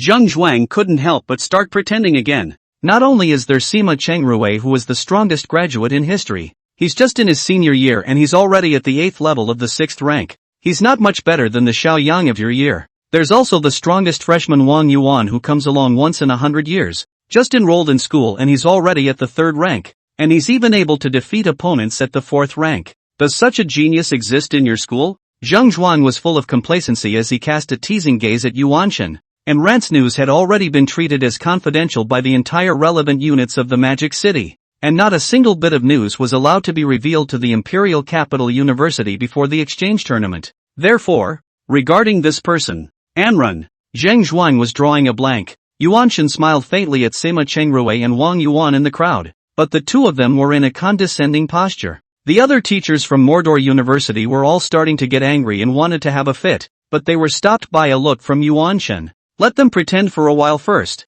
then Enron would be happy to punch them in the face. Afterward, Zhang Zhuang waved his hand at the people from Imperial Capital University. Go eat and rest first, and take a day off tomorrow. It's all about mentoring the MU students from Monday onward. After saying that, Zhang Zhuang led the people from Imperial University in a 6-fold pace, and even played the music of Gone with the Wind Superstar. Yuan Shen couldn't help but let out a cold laugh as he looked at the arrogant and domineering figure of the Imperial Capital University Exchange Group. The so-called genius of your Imperial Capital University counts as a koan in front of Anrun, right? Thinking of Anrun, Yuan Shen smiled with his hands clasped over his chest. That kid is not only exceptionally talented, but rumor has it that he is also exceptionally diligent. It's said that it's only terribly strong when you're secretly practicing 16 hours a day. Don't be afraid of a genius with a high level of talent, but be afraid of a genius who is more rolled up than you are. Enron must be sweating hard right now too, preparing to deal with you satyrs.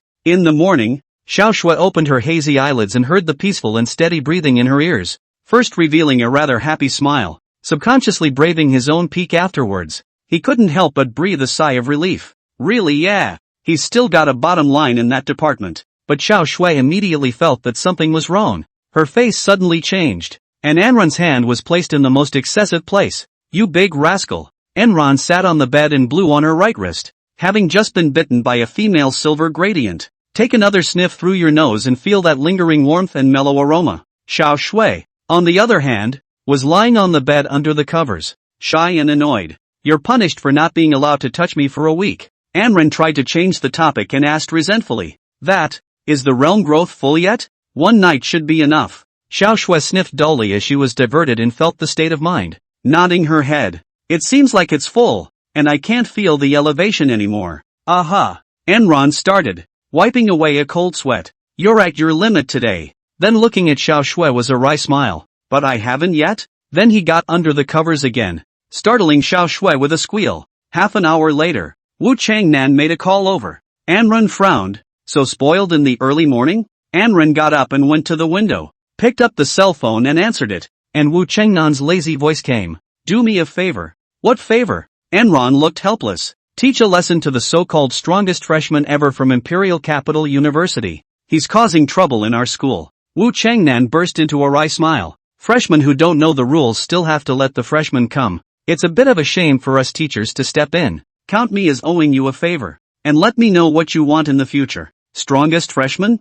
Enron sneered. I'll take it. Enron's favorite thing was to berserk those guys who claimed to be geniuses. watching their humiliated expressions and wildly earning berserker points now. However, Anren glanced back at Xiao Shui, who was sound asleep again, a little reluctant to leave, and suddenly had another bright idea. Shadow Enron, step forward. Here's an assignment for you. Chapter 74 Poison Dragon to Wang Yuan. I'm the strongest freshman ever. Half an hour ago, Mordor University High Martial Arts Department. Freshman Jean Shudo Hall. Our old friend, Ding Jin, is sitting on a bench by the door. Since the end of the qualifying rounds, Ding Jin had once hid from Lu Zhao's liquidation by hiding from his animal friends, various wild animal nests, and didn't dare to run back until Lu Zhao was dead. Ding Jin took out a Rick V inside after taking a bite back. It still feels a little better to be a Viking. After this cool bite, go inside and practice. Even Anren is working so hard. What reason is there for a mediocre person like me to be lazy? Each grade in the High Martial Arts Department has a specialized Jinsho dojo for those of average family background to engage in independent sparring and training in their free time.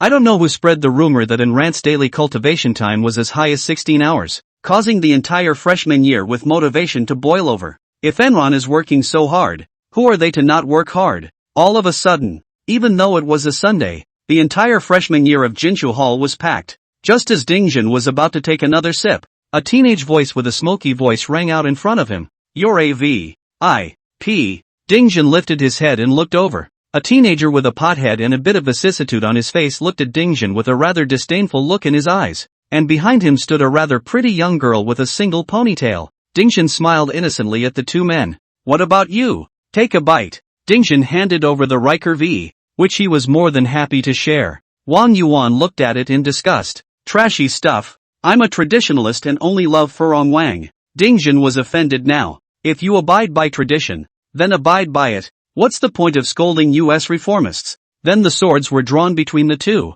and their eyes were on the verge of letting off fireworks. Mei Lizhi slapped Wang Yuan's shoulder, a little displeased. Getting down to business. We'll talk about this kind of conceptual dispute later. Wang Yuan stopped when he heard this, and then his eyes sharply shot over towards the plaque at the main entrance with a light hum. Humph. Garbage. Subsequently, Wang Yuan's face gradually turned cold as he slightly opened his mouth, and a turbid black smoke instantly emerged from Wang Yuan's mouth and nose, surprisingly transforming into a dragon. It drew a gasp from the passing Mordor University students. Wow! An extremely rare smoke elemental high martial artist. Which class of high martial artist is this? So brave? Ding Jin also looked at Wang Yuan in amazement. A very simple smoke. No wonder you like the restorationists. Just when everyone was still applauding Wang Yuan's magical maneuver, they only saw that he was giving a light gulp and the smoke dragon flew directly towards the plaque. Boom! The plaque broke into pieces and fell in front of the door. Now, this directly pissed off all the Magic City University students present. Where are the pussies from? I take it you're here on purpose to pick a fight, aren't you? Are you still a student at our school? Ding Jin was also full of confusion. This smoking friend? Cigarettes are for smoking, not smashing people's signboards. What is your reason? In the midst of the burst of crusading voices from the Magic City students, Wang Yuan had a condescending look on his face. You guys are really right. I'm not a student of Magic City University. I am the strongest freshman in the history of Imperial Capital University, Poison Dragon Diamond. Wang Yuan. Wang Yuan's powerful voice shocked the entire room, followed by a boil. Wang Yuan, that's the Jibei provincial scholar? I heard that the scores of the college entrance exams dangled the sum of the 2nd through 10th places in Jibei province, and I heard that you defeated a 4th-ranked Daisan master a few days ago? He followed the people from Imperial University here too? Wang Yuan's name was a resounding presence in the group of freshmen, and he would undoubtedly be the strongest freshman if it weren't for the presence of Enran. Of course, Wang Yuan now kept thinking that he was the strongest freshman ever. Even if you are Wang Yuan, this behavior of yours is an insult to our school. Ding Jin stood angrily. You must not be forgiven. Wang Yuan clasped his hands on his chest with a scornful expression. With this move, I am declaring that you, Mordor University, can't do it. Which freshman has the guts to fight me? And if I win, I'll perform a handstand and eat Shun on the spot. If you don't dare, it means that all of you freshmen at Mordor University are cowards. There was another mass of excitement in the room. Damn, too much bravado for this kid. But it does seem like no one can cure him if Enron isn't there, right? It feels like no one in the room is a match for him, and it's a loss of face to fight in a group or call a teacher. The two of them, Wang Yuan and Mei Lizhi, looked at each other and smiled. Humph, a bunch of goons from Mordor University. I'll meet the battle. Dingjin's eyes stared dead at Wang Yuan. Right now here, I'm the strongest. I'm the third freshman in our magic city. You and I have a battle between the schools and a battle between tradition and renewal. And we couldn't be better as opponents. Wang Yuan disdainfully sized up Dingjin. Just you. It's okay. Not long after, in the dojo sparring area, Dingjin and Wang Yuan stood opposite each other in the center of the stage, and the audience was already filled to capacity. It even alarmed some of the freshman teachers to come over and watch. Wang Yuan didn't forget to taunt Dingjin. You'd better go straight down and call your first place finisher over, lest I hurt you. Cut the crap. Dingjin's voice was no longer innocent, but a bit stoic. Watch the move. At once, Dingjin summoned his snow leopard friend, Pearl, and a purple vestment emerged from his body, holding a staff in his right hand and a spell book in his left. Go, my pearls! The snow leopard Pearl charged towards Wang Yuan with a puff of green smoke and open teeth. At the same time, Dingjin opened the spellbook and dictionary and recited the spell under his breath.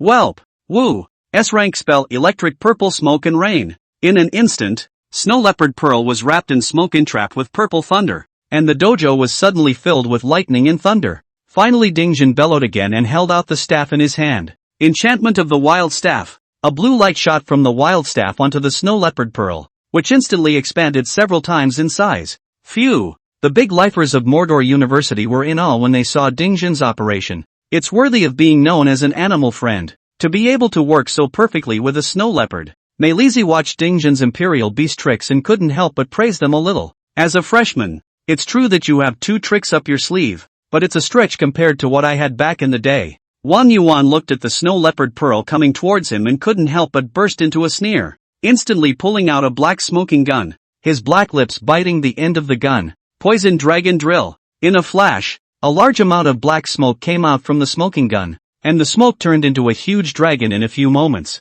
and the whole field was covered in black smoke. Afterwards, the black smoke dragon began to spin wildly in a straight direction while charging straight towards Dingjin. 2.5 seconds later, it directly engulfed the snow leopard Pearl with a sweeping momentum and headed towards Dingjin again. Dingjin couldn't flip through his spellbook and dictionary in time, and his entire body was sent flying into the audience. There was instant silence in the room.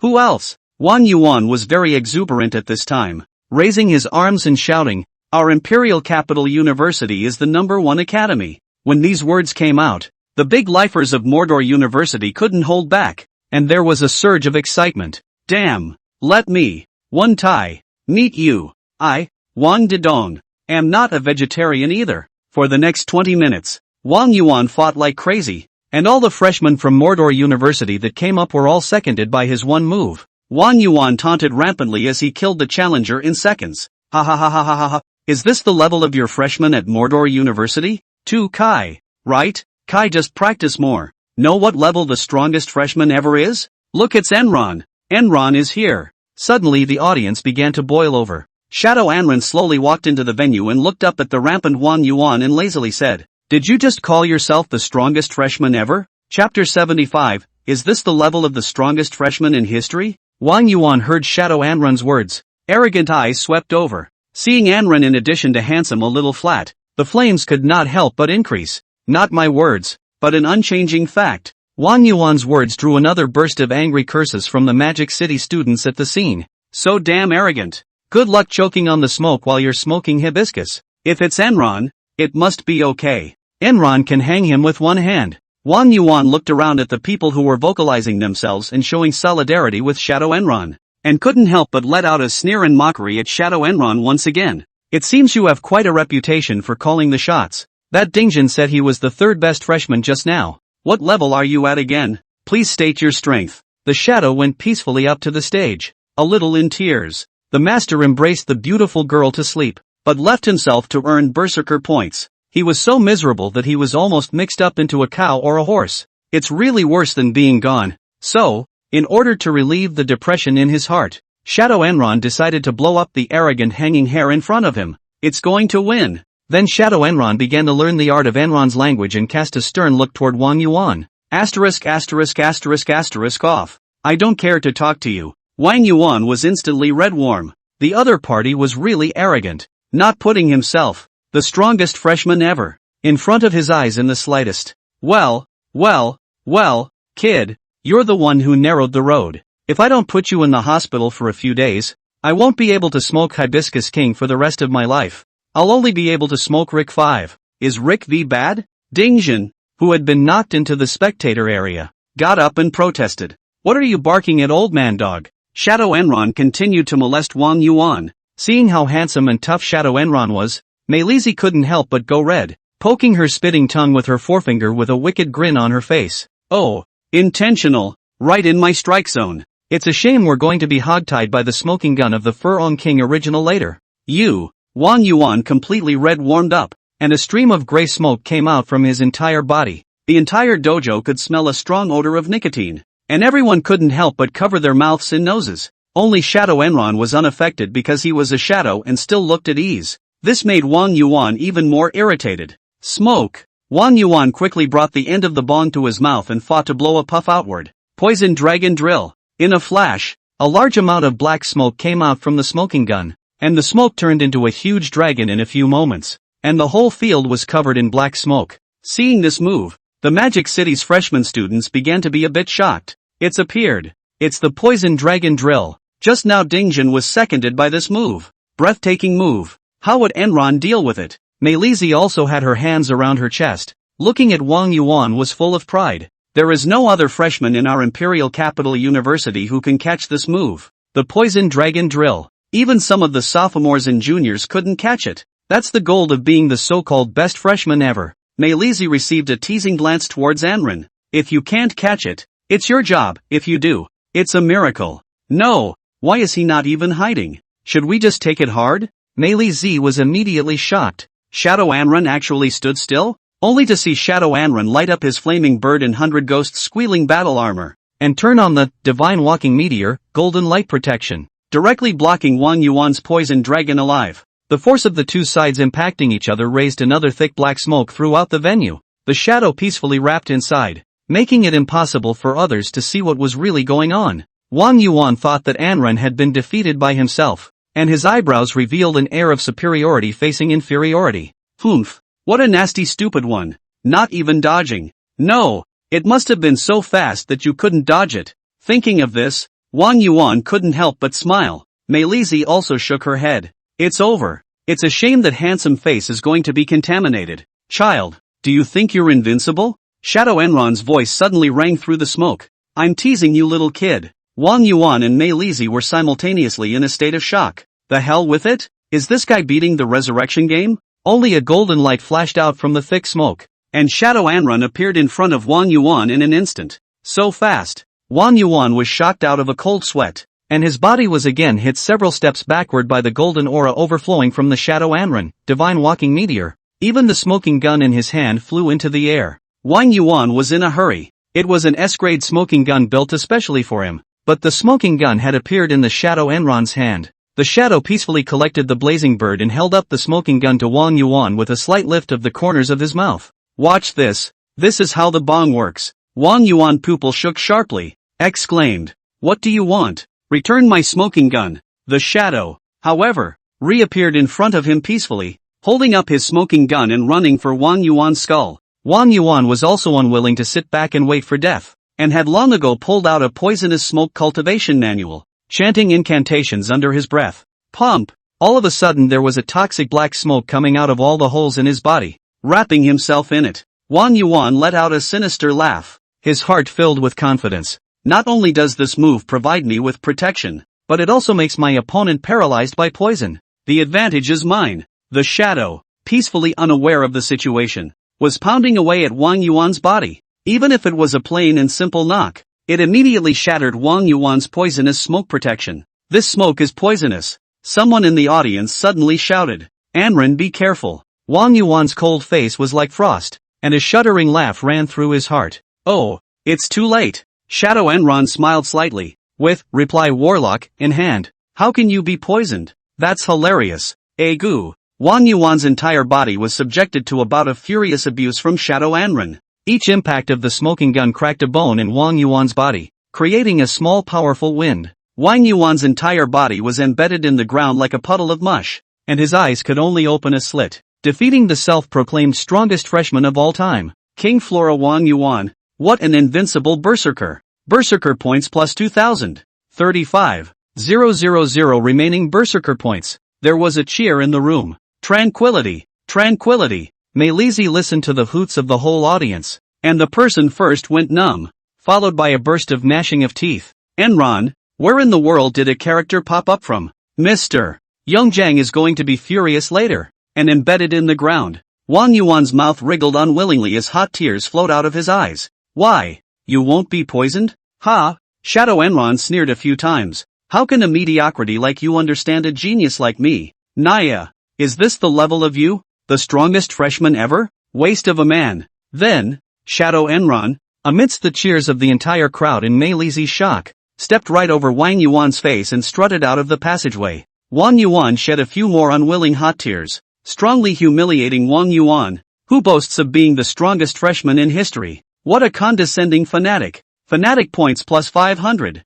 500 berserker points remaining. Meilizi slowly walked into the martial arts stage with a cold face and crouched down to pluck Wang Yuan from the ground. Wang Yuan, who had been beaten into a mess of rotten meat, tried to open his eyes aslit. Sister Rizzy, must get justice for me. Do me justice with your singing pigeon. I so want to have one more smoke before I pass out. Wang Yuan shakily took out another pack of Hibiscus King and forcefully took one in his mouth. Meilizi gave Wang Yuan a pitying look and lit a fire for him. You've done well. Leave the back to us. Chapter 76, Emergency Meeting of the Delegation of the Imperial University, and Meilizi's declaration that she will win. 1 hour later, in a presidential suite of the Magic City's Grand Fortune 7-star hotel, the delegation of Imperial University was urgently conducting a meeting. The LCD screen played Wang Yuan's tragic situation, and it was shocking to see everyone. The whole atmosphere was unusually depressing, and Zheng Zhuan put on a Sima face and then started to freak out.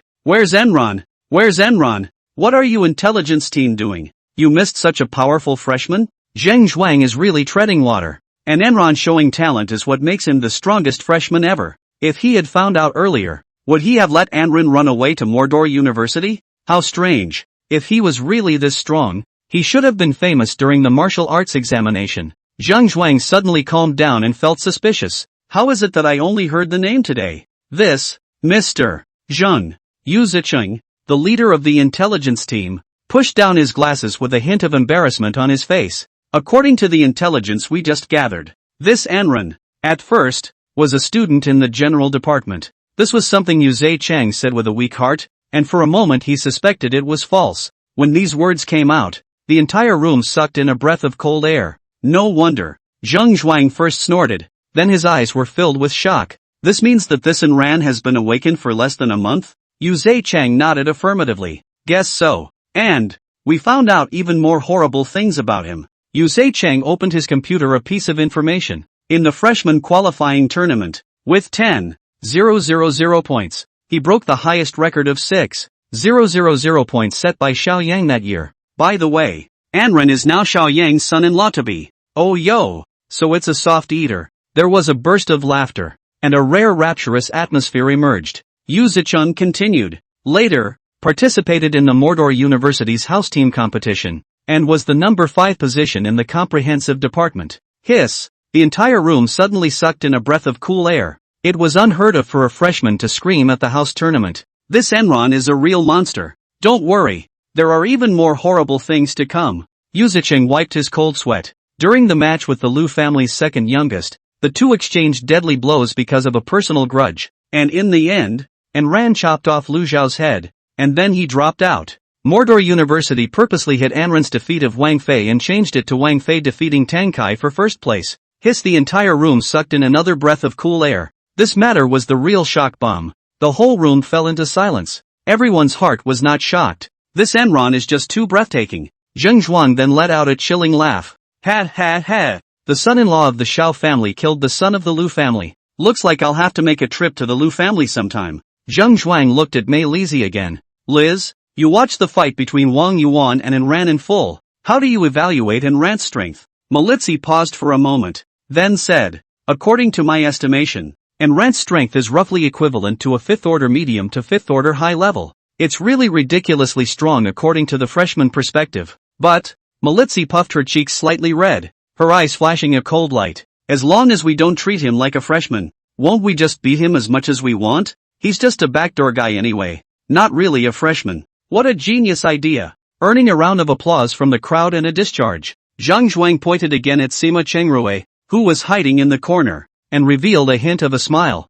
as our trump card. What are your thoughts? Sima Chengrui indifferently and coldly said, it's not my turn to make a move at Enran's level. I just need to defeat Wang Fei. He'll be left to the others. I'll do it. Mei Lizhi stepped forward again, her eyebrows revealing a flirtatiousness. I'm the one who brought Wang Yuan to kick the bucket. It's only right that I take this revenge for him. I have a 6th rank level. Beating him with a 5th rank strength is as simple as eating and drinking. I will win. The corners of Mei Lizhi's mouth rose slightly, full of confidence. In fact, Mei Lizhi has other ideas in her heart. At this time, Enran, who was hugging Xiao Shui and sleeping, was slightly displeased after receiving the berserker point and cursed in his heart. ******ing trash. How dare you call yourself the strongest freshman ever with just a few berserker points? Then, Anran inadvertently pinched Xiao Shui's small belly with his right hand inadvertently. Xiao Shui's puffy brows knitted slightly and her face blushed slightly. Are you full yet? Time to get up. Full. Enran happily lifted the covers, which had actually been full for 2 hours. Anran sat on the bed again and sniffed the clothes, which were covered in Xiao Shui's aroma. The two then came out of the room together, and the underlings all looked at the two with a munching attitude, full of laughter. Xiao Shui was generous and boldly took Anran's hand, which was almost in the shape of Anran anyway. Instead, Anran felt a pang of weakness. It was fortunate that the old father-in-law was not in the Xiao family at this time.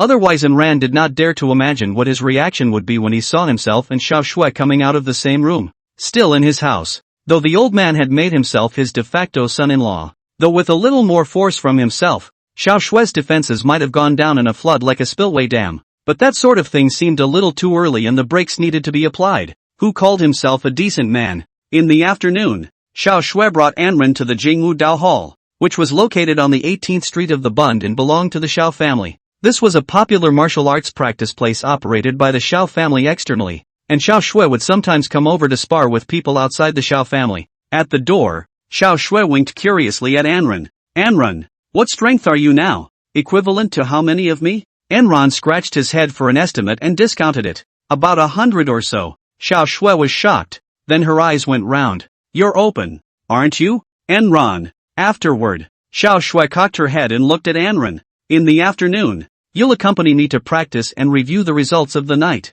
We haven't fought in a while. Anran pursed her lips and laughed a little. I'm afraid of striking too hard and accidentally beating you badly or killing you. I can't afford to give it up. You. Xiao Shui stepped on Anran's toes in shame.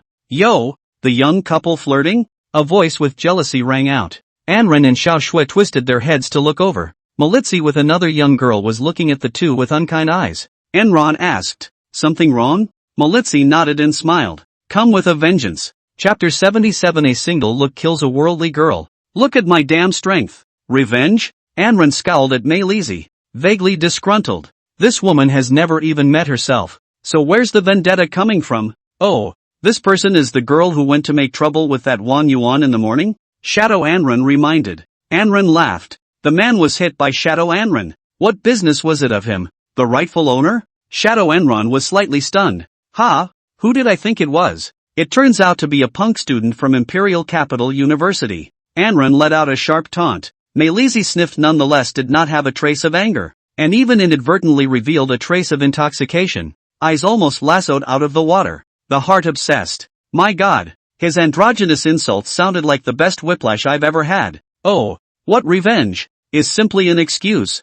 Mei Lizhi just want to take the opportunity to get close to Anran. I'm sorry, Wang Yuan, but my sister's happiness is more important than avenging you. Xiao Shui saw Mei Lizhi looking at Anran's eyes are going to pull silk, feeling that there is a ghost. Anxious, and even ignored the key issue of when Anran and the people of the Imperial University to produce a spear. Only Xiao Shui's brows tightened slightly as she chided softly at Mei Lizhi. This is the Xiao family's place. Know who I am? Xiao Shui. The short-haired girl in Lolita attire beside Mei Lizhi let out a clear and cold tone. The future heir of the Xiao family, a famous martial arts family in Magic City. Genius and schoolgirl used to be your most famous labels. Of course, your most famous label now would be Enron's girlfriend. Bai Bing pointed at Xiao Shui with a white and tender thin finger. Her cold as ice face slightly changed in mockery, and her icy eyes seemed as if they were going to freeze Xiao Shui. What a pathetic woman. The tone in which you speak is really inflaming. Xiao Shue's face began to grimace as she could feel the other party's hostility towards her hidden under the ice. Xiao Shui coldly said again. Since you know I'm Xiao Shui, how dare you come to pick a fight? Even if you are students of the Imperial Capital University, you have to pay a price for spreading your wildness in our Xiao family's territory. Xiao Shui was usually not too fond of taking the name of the Xiao family to press others, but except for those like the other party who knew they were the Xiao family and still came to touch the porcelain, the way to take their deaths is what they find for themselves. White Eye sniffed but let out a chilling laugh, unclipping a crystal token from his waist and flashing it out. A conspicuous white character engraved on the top of the token. Let me introduce myself. My name is Bai Bing, and my first identity is one of this year's outstanding freshmen at the Imperial Capital University. My other identity is the daughter of the Imperial White family. Afterward, Bai Bing retrieved the token and the corners of his mouth rose slightly, revealing a teasing smile at Xiao Shui. How about it? How would it be with my status and you guys spreading your wildness in your territory? Bai family? Xiao Shui was slightly stunned. The Bai family? One of the three great families of the Imperial Capital? The three great families of the Imperial Capital. That was an existence of a higher level than the four great families of the Magic Capital. Xiao Shue's face was starting to look serious. While Anren sniffed, he swept his stern gaze directly toward Bai Bingbing. Dare to be sarcastic about my Anren's girlfriend. You little with a narrow road. White Ice originally wanted to show a smug smile, but was directly interrupted by Anren's eyes. Feeling a terrifying majesty all over his body, an excruciating twinge then began to spread, and Bai Bing couldn't help but grab her own peaks with her left hand, before her entire body ended up kneeling down in humiliation. Bai Bing raised his head in fear and looked at Anren's magnificent and solemn figure, and said in disgust in his heart, Damn it, this Anren is so strongly spiritually oppressive. How big is the gap between me and him? White Ice and Anren were defeated before they even fought. But of course her original target was only Xiao Shui. A single glance defeats a high martial arts girl of the second order and fifth level. What a flower-destroying fanatic. Plus 1,000 fanatic points. 36. 500 berserker points remaining. Enron smiled faintly in satisfaction, having already entered the fourth stage. His spiritual body, talent was also frighteningly strong. Such second-order goods were like ants in front of him. Of course Xiao Shui was not included. Hitting them himself was like Tyson charging into a kindergarten and turning on no doubt. A look was enough. It happened so suddenly that Xiao Shui, Mei Lizzie and the customers coming in and out were all shocked by Bai Bing's actions. No, sister, what are you doing kneeling down to Enron for good reason? Anren looked down at Bai Bing as cold as ice, his voice steady and slow. Remember, no matter if you're the white family or the black family, if you make trouble in the Xiao family's territory, you're not a good family. Here, it is the dragon that must be coiled, and the tiger that must lie down. Don't pull out the worldly family routine in front of me. You worldly trash. Stop wooing and barking in front of me. Anren herself was not afraid of power and nobility. Plus from yesterday's conversation with Xiao Yang, it was clear that the probability was that the latter was going to fight against the lineage, so there would be no pressure to deal with this kind of Puxin's lineage daughter. White Ice had been trying his best to maintain restraint, but when he heard the word waste, he completely broke his defenses. As the genius girl of the Bai family, she had lived a life where she was touted by millions of people. When had she ever suffered this kind of humiliation? In a fit of rage White Ice raged for a moment, then his stomach rumbled. Hey! She puked up blood and fainted. Good. The people passing by immediately applauded and cheered for Enron. That's the way to do it. When reacting to the fact that it was Enran's doing, Xiao Shui held her breath and looked adoringly at her boyfriend. Hey! He, of his own accord, stood up for himself and the Xiao family. It means that he has already taken the Xiao family as his own. And Mei Lizzie saw Bai Bing's dilemma, did not have the slightest time to feel sad for Bai Bing, looked at Anren's eyes more out of focus. A climax in his heart. I didn't realize that this Enran even has a spiritual talent. He's kind of on the same page as me. This man. Wait a minute, sis wants it. I'm going to perform life ex-criminal later. Mei Lizzie thought that Enron had used a mental attack on Bai Bing. According to her projections, it was very normal for a fifth rank to use a mental attack on a second rank and kill in seconds. But she could never have imagined that Anren had second-guessed Bai Bing with just a single look. Anren. Mei Lizzie put on a righteous look and pointed at Anren. You hit Wang Yuan first and then Bai Bing. I'm going to challenge you for the honor of our Imperial University. Ha!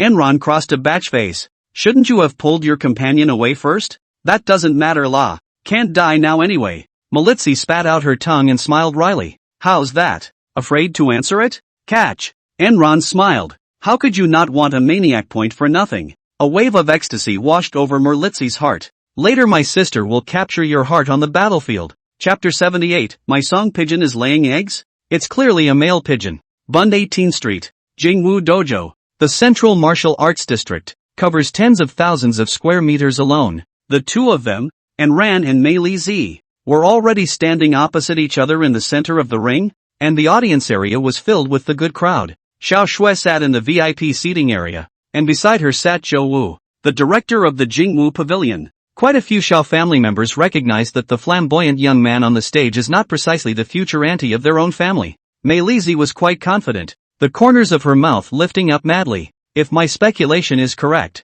his strength is 5th order medium to high, and my strength is the first rank of the 6th order. This strength is only second to Wang Fei when placed in Mordor University. So, I'm going to win. Then, Mei Li Zi began to reveal her true purpose, almost cheerfully pointing at Enron. Enron, add one more condition. If you lose, be my boyfriend. If I lose, I'll be your girlfriend. I'm 3 years older than you, just in time for you to hold the gold. How? When these words came out, it shocked the 4 seats. The Xiao family members at the scene were giggling and laughing, then curiously looked at Xiao Shui in the VIP seat. Snowman Xiao was directly confused, and then his eyes cast a cold murderous aura towards Mei Li Zi as he began to gnash his teeth for a while. Good you vixen, I just felt that the way you were looking at Anren was not right, and sure enough, you were hitting on this idea. Oh, dare to steal my man, wait to be cast into the Heipu River to feed the fish. Xiao Shui rarely showed anger. Ha ha ha. Zhou Wu laughed playfully a few times. Doesn't it just show that little auntie is popular? Xiao Shui was silent. At this point, Enron got a little impatient. I'm too lazy to talk nonsense with you. Hurry up and start fighting. This was a common declaration that Enron used before a battle, but it gave the wrong signal to Mei Li Zi. Hey, looks like he said yes, but even if he doesn't agree, I have the means to make him agree. Looking unusually exuberant, Marizi hastily flashed her battle equipment, a pink goldfish costume that intermittently revealed a few flakes of snowy white, and in her right hand, she held a peculiar branch that emitted a black and white glow. Mei Li Zi's strange battle outfit opened eyes and caused a cheer from the men. Xiao Shui scornfully swept the frantic men around her, then looked worriedly at Anrun on the field. Luckily, he wasn't affected. Anrun looked at it coldly, a little puzzled in his heart, unable to see what faction this crazy woman actually belonged to. Come out, my most loyal servant. Melitzi flushed, then raised her arms. Singing dove. All of a sudden a whirlwind arose on the field, and to the amazement of others, a huge black and white dove leapt out of Mei Li Zi's heart. It hovered in the air a few times before settling on Mei Li Zi's right shoulder. It seems to be from the Imperial Beasts Department, but why is it not at all the same drawing style as Dingjin? Anren gazed at the singing pigeon. It was seen to be black in color, but had 2 distinct bands of white feathers extending from the shoulders to the tail. What an amazing pigeon! Enron couldn't help but spit out, then lit up the flaming bird and Hayaki sob. When Mei Li Zi saw Enran's look of uncertainty, she couldn't help but raise the corner of her mouth slightly. This pigeon in one's hand was very special, belonging to the spirit system spirit beasts, the ability to emit a pleasant singing voice, and then spreading damaging mental attacks through it. That's why it's called a singing dove. If it was coupled with his own playing command with the marvelous tree branches, and the enhancement of the spiritual attacks by the 100 songs of neon on his body, it would be overwhelming. Not to mention that Enran's strength was only of the 5th rank. Even if it was of the 6th rank, hearing the voice of a singing dove under complete coordination, he would fall instantly. Perfect. Melitzi was already popping champagne in her mind before the fight even started. I'll win. At the VIP seat, Zhou Wu recognized the singing pigeon and let out a cold smile. The stuff is good, but there is a big hidden danger. Is this little girl stubborn or uninformed? On it, singing dove. Marathon fought her way forward and extended her right hand. Fantasy concerto. With that, the singing dove began to lift its wings and flew overhead to show off its song. At the same time, Mirais began waving the magical branch in her hand, directing the singing pigeon's every move like a symphony conductor. It's a pigeon's coo, but the throwback rhythm of 25 beats makes that voice clearly audible. GNI is so beautiful. The audience then began to boil over again. Look, that girl is dancing. What a Jedi son. It's so aesthetically pleasing. This move. I saw Mei Li Zi raise the branch high above her head, then gently tiptoed on her right toe, stepped on her left toe on her right foot, and began to spin around leisurely. All of a sudden, everyone in the room felt a magnificent power spreading rapidly throughout the room, while their own bodies instantly became floating, and with another moment of inattention, they found themselves in the middle of a beautiful scene. Those who were hit couldn't help themselves, snickering madly and stirring again and again. The room was thrown into an atmosphere of extravagance. Xiao Shui was also hit, only to see her desperately covering her face, because in her dream scene, she and Anren were in. When Mei Lizhi saw this scene, the corners of her mouth couldn't be suppressed. In the scenes I make, I am the master. I can give everyone a nice dream and then slowly drain them of their energy. And during the scene, I can control the mind of the person who is struck. Hey, Mirai's let out a demented girl's laugh. When the time comes, I'll let you be my boyfriend. The few masters on the scene who hadn't been hit all cast appreciative glances at Mei Lizhi. No matter what, to be able to play with sound spirit attacks and imperial beasts to such a 6, Mei Lizhi was extremely talented. Seeing Anren standing still, Mei Lizhi felt as if he had been hit, and jumped in front of him full of joy. I win! You're going to be my boyfriend. Have you played enough? Anren suddenly said coldly. The voice, then, shattered Mei Lizhi's beautiful dream, and she took a few steps backward in fear, only to see Anren directly full of ferocity, holding a sandbag-sized fist and swinging it plainly at her face. Wow! Mei Lizhi instantly sprayed blood and flew out a dozen meters to the ground. Instantly everyone woke up from their ecstasy and looked at each other. Who spoiled us? Finally the crowd turned their attention back to the martial arts stage, and a magical scene occurred as the singing pigeon slowly landed directly on the ground, half squatting and pouting. Goo goo goo goo. Everyone is silent. What's going on here? With an agonized expression, Mirai slowly got up and wiped the blood from her lips, then looked over towards Songdove. Only something seemed to come out of the singing pigeon's ass, and Mei Lizhi cried out as if she had seen a ghost. Why is my Songdove about to lay an egg? It's obviously a male pigeon. Chapter 79, Letting Songdoves Lay Eggs in Peace. The king of gifted beast harnessing arrives. My Songdove is obviously a male. Why is he laying eggs? Melitzi kept repeating the words mournfully, her hands covering her cheeks and her body trembling. The others were also confused when they heard Mei Lizhi's words. They had never heard of a male pigeon laying eggs, unless it was a female pigeon. Xiao Shui pursed her lips in the seat and smiled. Seeing Mei Lizhi break her defense made her happy. Let you and steel men. Humph. Anren also stopped and watched with interest. After all, a male pigeon laying an egg is still quite interesting. Curator Zhou Wu suddenly stood up and snapped at Mei Lizhi. How can you assume its gender? You don't know your Songdoves. The crowd looked at Zhou Wu in unison at his words. What? There are still experts? Mei Lizhi first froze for a moment, then looked at Zhou Wu with anger in her eyes and gritted her teeth. What are you babbling about? How could I not know my singing pigeon? You are insulting me as an imperial beast master. Humph. Zhou Wu gave Mei Lizhi a disdainful look. There is a small probability that both males and females of Songdoves have a small probability of circumstances to lay eggs in an emergency to perpetuate themselves when they feel their lives are threatened, in order to preserve the population. Technically speaking, the singing pigeon is a hermaphrodite spirit beast. You open your mouth to be an imperial beastmaster, yet you don't even know such things. I see you're either unqualified or haven't had your singing pigeon long. Everyone who heard Zhou Wu's words instantly was understanding.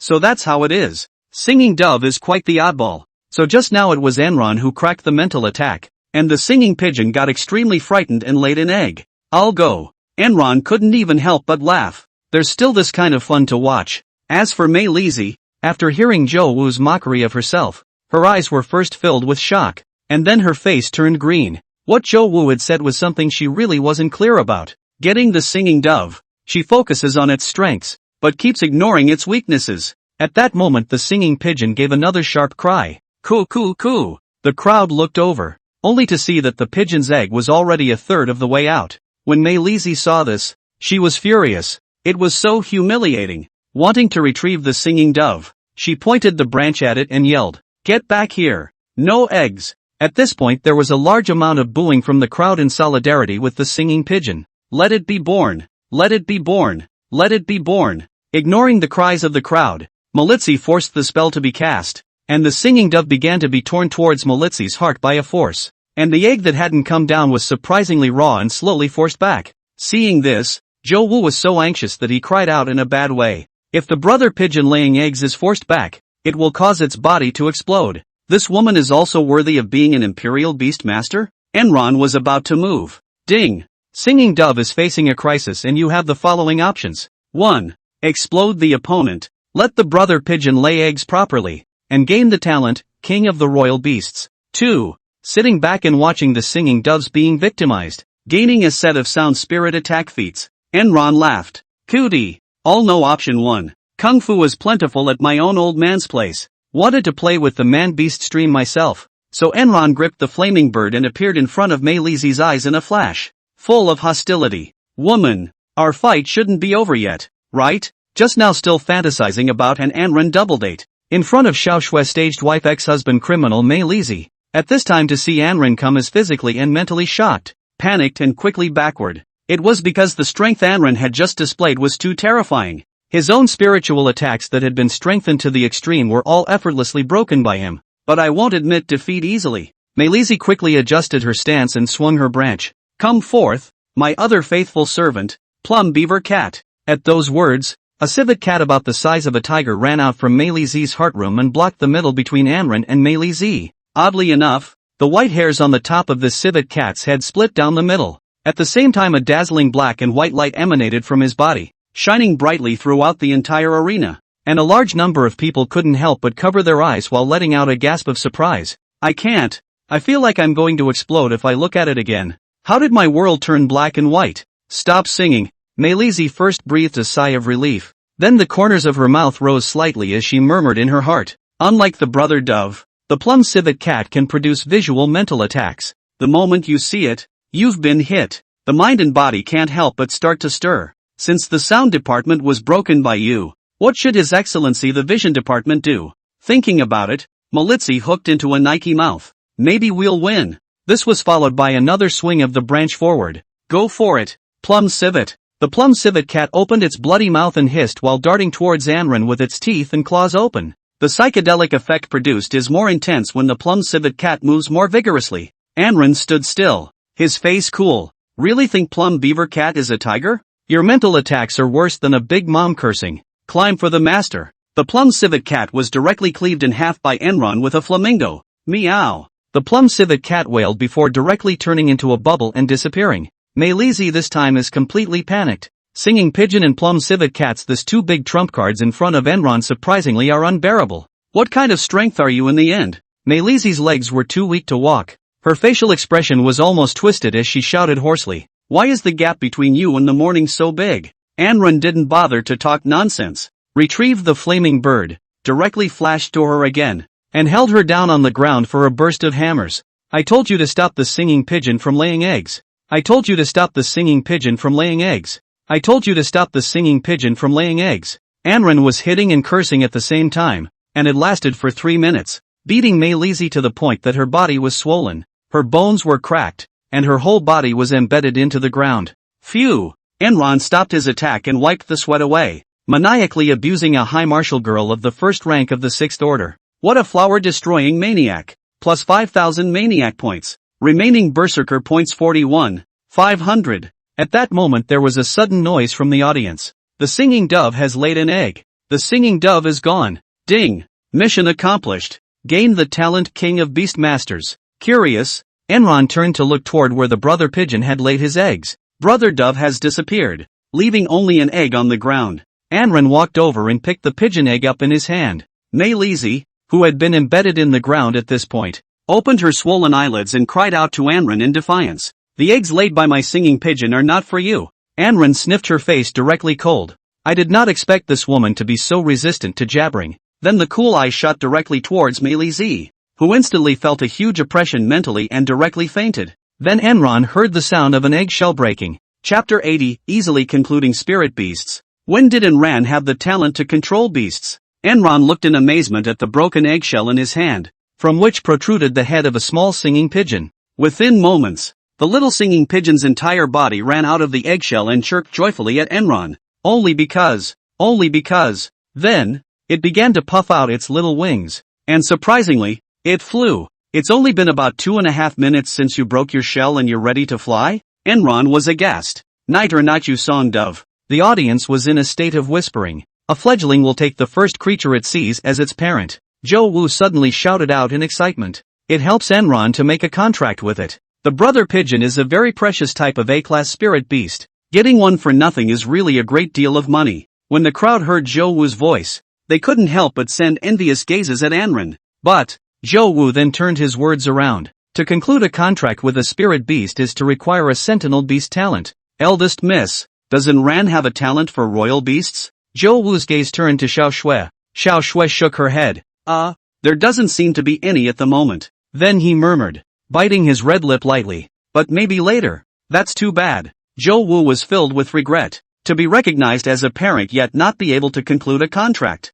And recognizing Anran as a parent will make it difficult for it to make a contract with anyone else. It's almost a smash in the hand. The others sniffed and sighed again. I thought to myself, Anran, if you can't contract yourself, you can't even contract anyone else? Anran heard some of Zhou Wu's words and couldn't help but look at the new talent on the panel. Talent 7, the King of Beast Handlers. When you were born, the whole of nature was calling your name Anran. You are the maddest of beasts, the lord of all beasts, the king of beasts. 1. You can easily make a contract with any spirit animal whose strength is not greater than yours, even those that have already contracted with other beast masters. 2. Perfectly utilize the strength of the contracted spirit beasts and even break through their strength ceiling. Look at this. If I become the Beast King, then what am I with Xiao Shui?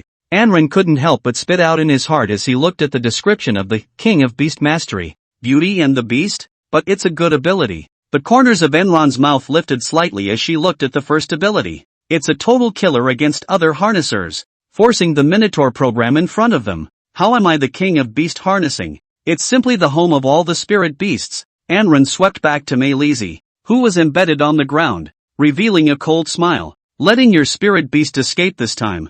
Next time you dance in front of me, I'll just perform an in-your-face betting. Enran then turned his gaze back to the little singing pigeon who was performing frantically in front of him. With the help of the singing pigeon, this would make one's spiritual attacks even stronger. Might as well put it away for now. However, Anran was in trouble. How to make a contract with a spirit beast? Just when Anran was in distress, the little singing dove suddenly transformed into a bright black and white light that shot directly into Anran's heart. Anran only felt that his heart was a burst of warmth. And then another message from Brother Dove appeared on the panel. Singing Dove, Grade A, Juvenile, in extreme growth. It specializes in sound-based mental attacks. And through its beautiful singing and dancing movements and rhythmic rap rhythms, it causes those who hear it to fall into ecstasy. So, am I successfully concluding a contract with Brother Dove? Enran himself was confused, followed by a burst of ecstasy. No, so easy?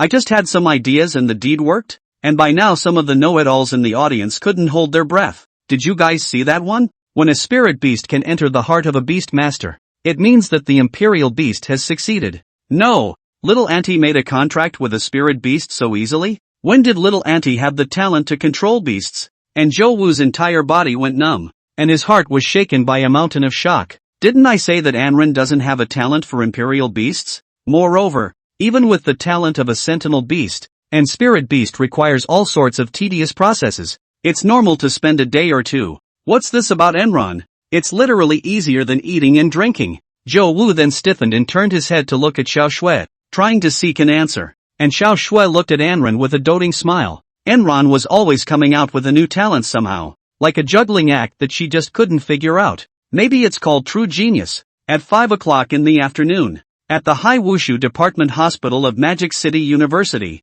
Mei Lizzie and Bai Bing were rushed to the intensive care room. Before going in, Melitzi woke up for a short while, her lips twitching frantically, trying to say something. A group of people from the Imperial University surrounded the teachers and students anxiously. Say, you, want to say what? Don't. Anran. Before the words were finished, Mei Lizzie fainted again. What Melitzi is trying to say is don't bother with Enran. He's more powerful than any of us. But, teacher, what did Mei Lizzie mean by what she just said? A white-haired teenager, his face flushed red, looked at Zheng Zhuang. Zheng Zhuang thought about it and pondered for a while, then nodded affirmatively. Don't spare Enran. That's what Melitzi must have said. He wants us to avenge her. Zheng Zhuang couldn't help but laugh maniacally. Ha ha ha, this Enran. He really doesn't give face to our imperial capital university, not even giving face to the Bai family. Sima Chengrue added coldly from the side. Poof. Zheng Zhuang snorted coldly. This Enran is indeed an unearthly genius. But unfortunately, he is really too young and impetuous. He must be made to suffer a little, to know that there are people beyond the sky in this world. Otherwise, Where will we put the face of the Imperial Capital University and the three great families? Do you need me to make a move? Sima Chengrui clasped his hands to his chest, his cold eyes twinkling slightly. Malitzi can come third in our place. And she's losing. Sima Chengrui was starting to get very interested in Anren. No need. There's no need for you to make a move yet. Zheng Zhuang shook his head. Then his stern gaze swept over the white-haired teenager from earlier. Guan Yun. This Enrance strength is estimated to be second only to Wang Fei in Magic City University. So for the exchange match in the back, you'll be the one to deal with Enron. Yes, sir. Guan Yin spat out his tongue and stirred his lips. My white tiger tore into his viciously. From the chambers of his heart, a horrifying sound of a tiger's roar emanated. Chapter 81, Attack and Defense Exercise with Xiao Shui. At this time, at the Jingwu Hall, the dust had settled. Xiao Shui pulled Anren quietly into a small secret room and closed the door. There are only the two of us here now. Xiao Shui's soft razor kept soothing Anren's palm, full of sweet smiles. Stay with me for one game of offense and defense. And when it's over we'll go home. Okay? Yeah. Anren freed a hand to pinch Xiao Shui's nose. The purpose of coming here was originally to accompany Xiao Shui in her attack and defense drills, to test her results. It was only halfway through that the plan was disrupted by two Pushin women. It's just that I'm too strong now, so I can't be blamed for making you cry later. Anren showed another hint of distress. Any more watering down of my techniques in martial arts? It feels like you won't be able to catch it. Xiao Shui playfully pouted. Of course I have that self-awareness. So, we'll only rehearse purely offensive sets. Xiao Shui winked wryly at Anren. And you can't use a flamingo or wear battle armor. Anren chortled at Xiao Shui. You're so thoughtful. Why don't you just say I'm standing and letting you plan it? That's fine. Xiao Shui suddenly got excited. Enron. That's just it. Anren casually drew a long stick from a nearby weapon rack and pointed it at Xiao Shui. Begin. Seeing this, the corners of Xiao Shui's mouth rose slightly. And she also immediately lit up her cold moon blade in cold moon armor. Don't underestimate me. When we first met I was at the 3rd level of the 2nd rank. And now I'm at the 4th level of the 2nd rank. And it feels like it's about to enter the 5th level of the 2nd rank. Xiao Shui even had the illusion that maybe she really did have a chance of winning. We'll win. Xiao Shui silently cheered for herself. Enron smiled knowingly at that. In less than a month's time, it was about to rise 2 weights. Xiao Shui's talent was actually not bad. And if it developed normally, it might be even better than Wang Fei. Unfortunately, things were afraid of comparisons, and with the existence of a monster like himself, all geniuses were indistinguishable from ants. Shortly after, the offense and defense drill began. Anren was the first to attack, holding a long stick and running at Xiao Shui's soft underbelly. The tempo was slow and fast. Sometimes it is so rapid and forceful that it is like a rocket going up into the sky. Sometimes it is as gentle and whispered as a small spring into a pool. It's all about attention. Xiao Shui was also not willing to show weakness. Holding the protective gear, Cold Moon Blade, was left blocking and right covering, not wanting to let Anren break through the defense line so quickly, especially that soft spot. As a teenage high martial artist, is it something that can be attacked by just anyone? But the gap between the two was too large, and even though Enron was frantically letting in water, Xiao Shui still lost quickly. Xiao Shui's hands and feet were very flustered. Her body began to tremble uncontrollably, and her breathing began to intensify rapidly. Anren's strength was too great, and even if he blocked his attack, it made Xiao Shui take a few steps backward. Xiao Shui kept making grunting noises. Finally, Anren seized the moment and poked at Xiao Shui's belly a few times. Xiao Shui was in so much pain that she directly sat on her butt on the ground, covering her stomach, and a few small drops of pearls began to slip from the corners of her eyes in a pitiful manner, easily winning the offensive and defensive maneuvers with the high martial arts girl. What a flower-destroying fanatic. Plus 500 fanatic points. 42,000 berserker points remaining. Damn Anren. Xiao Shui was shy and annoyed, glaring at Anren with teary eyes. You're still really hitting? Anren dropped his weapon helplessly and paced gently toward Xiao Shui, bending down and reaching out his right hand to pull Xiao Shui up with one hand. I only used a little bit of my strength. Xiao Shui obediently huffed and puffed and lifted her right foot toward Anren's toes.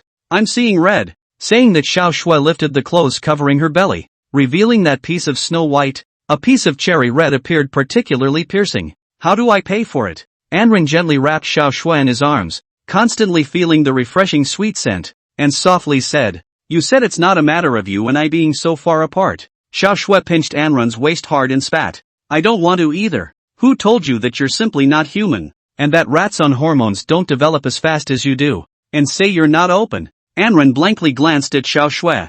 Is there any way for you to talk about your man like that? I don't care. Xiao Shui rubbed herself in Anren's arms. Suddenly, Anren pushed Xiao Shui out of her arms and stared very seriously into her eyes and said, Xiao Shui, let's cohabitate, and stay at my place from today. Living together? Xiao Shui was instantly cheeks burning, eyes mesmerized, and a few points shy. Would it be too soon? We just confirmed our relationship 3 days ago. Are you in that much of a hurry? Ahem. Enron fist pumped his lips a few times, his head spinning rapidly. I'm doing it so I can improve you as quickly as possible. With the dual life source, the two of us now have to stick together for roughly 12 hours a day to get our realm gains full. You can't do that if you don't cohabitate. My thoughts are absolutely pure and nothing else bad. Enron said such words without the slightest hint of a blush. Xiao Shui was amused by Enron, but still nodded her head shyly. Good. The morning's "don't touch me for a week" was long gone. The reason I agreed to him was simply to grow in strength, and definitely not because I wanted to live with him.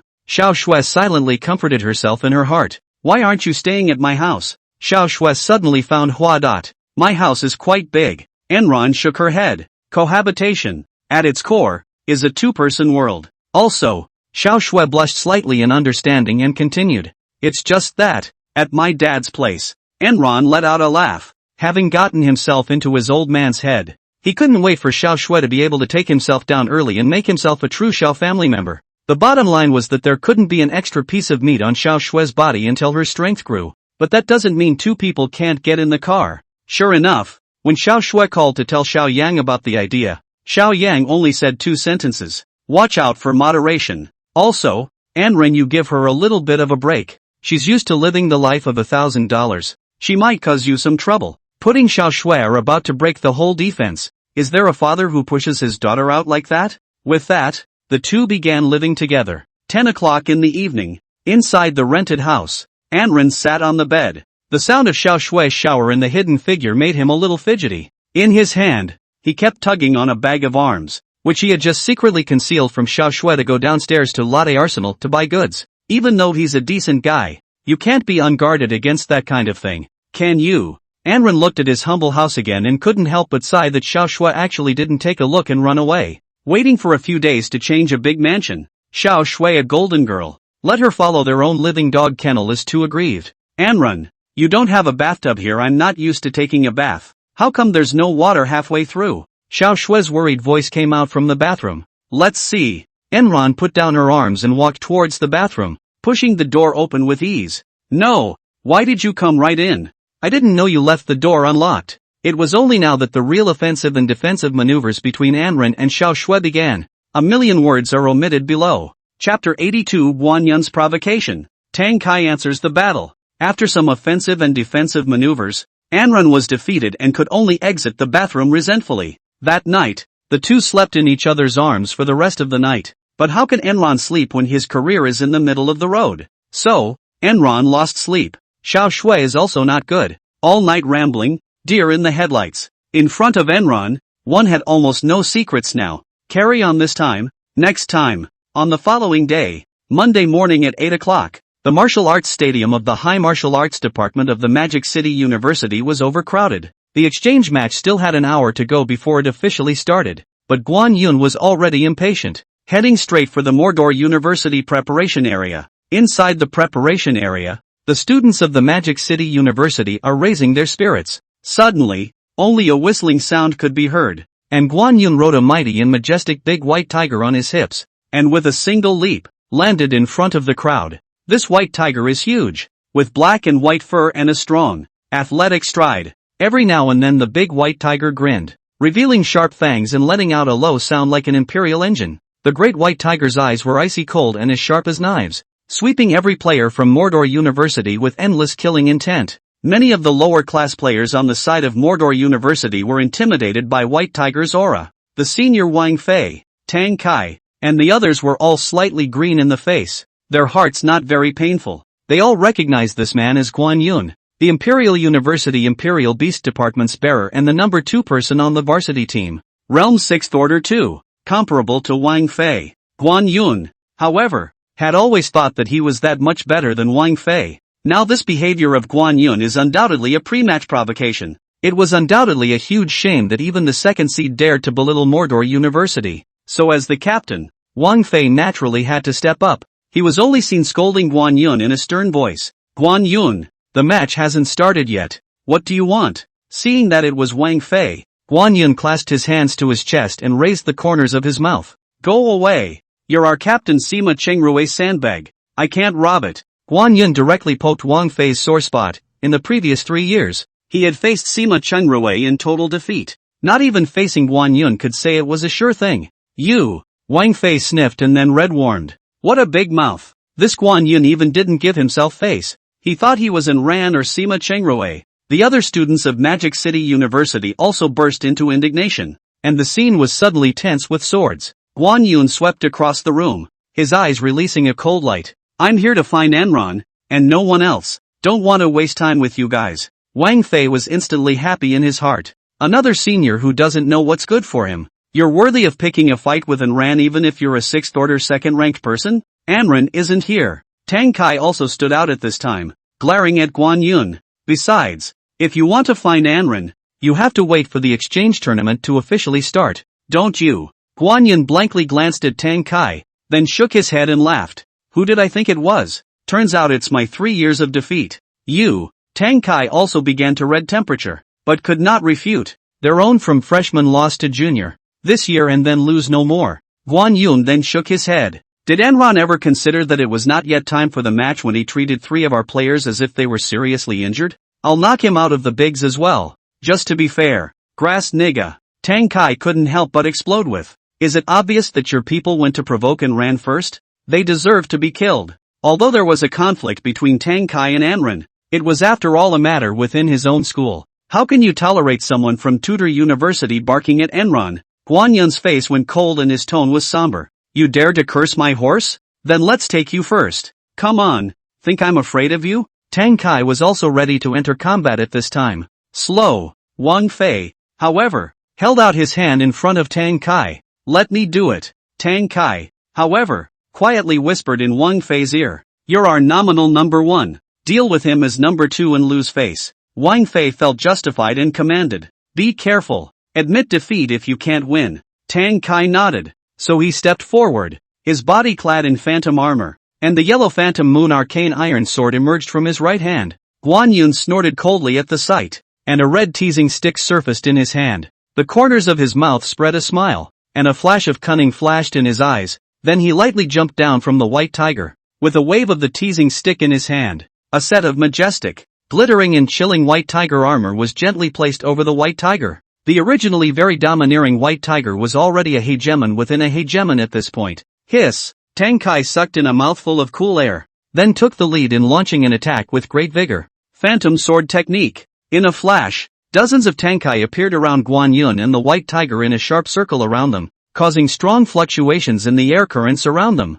Guess which one is me? Tang Kai issued a threat to Guan Yun. I'm going to stab down. With those words, dozens of Tang Kai raised their swords with strong air currents and charged straight towards Guan Yun and its white tiger. Ha ha ha. Guan Yun, however, couldn't help but laugh. 3 years have come and gone, and you're still engaging in the same old thing.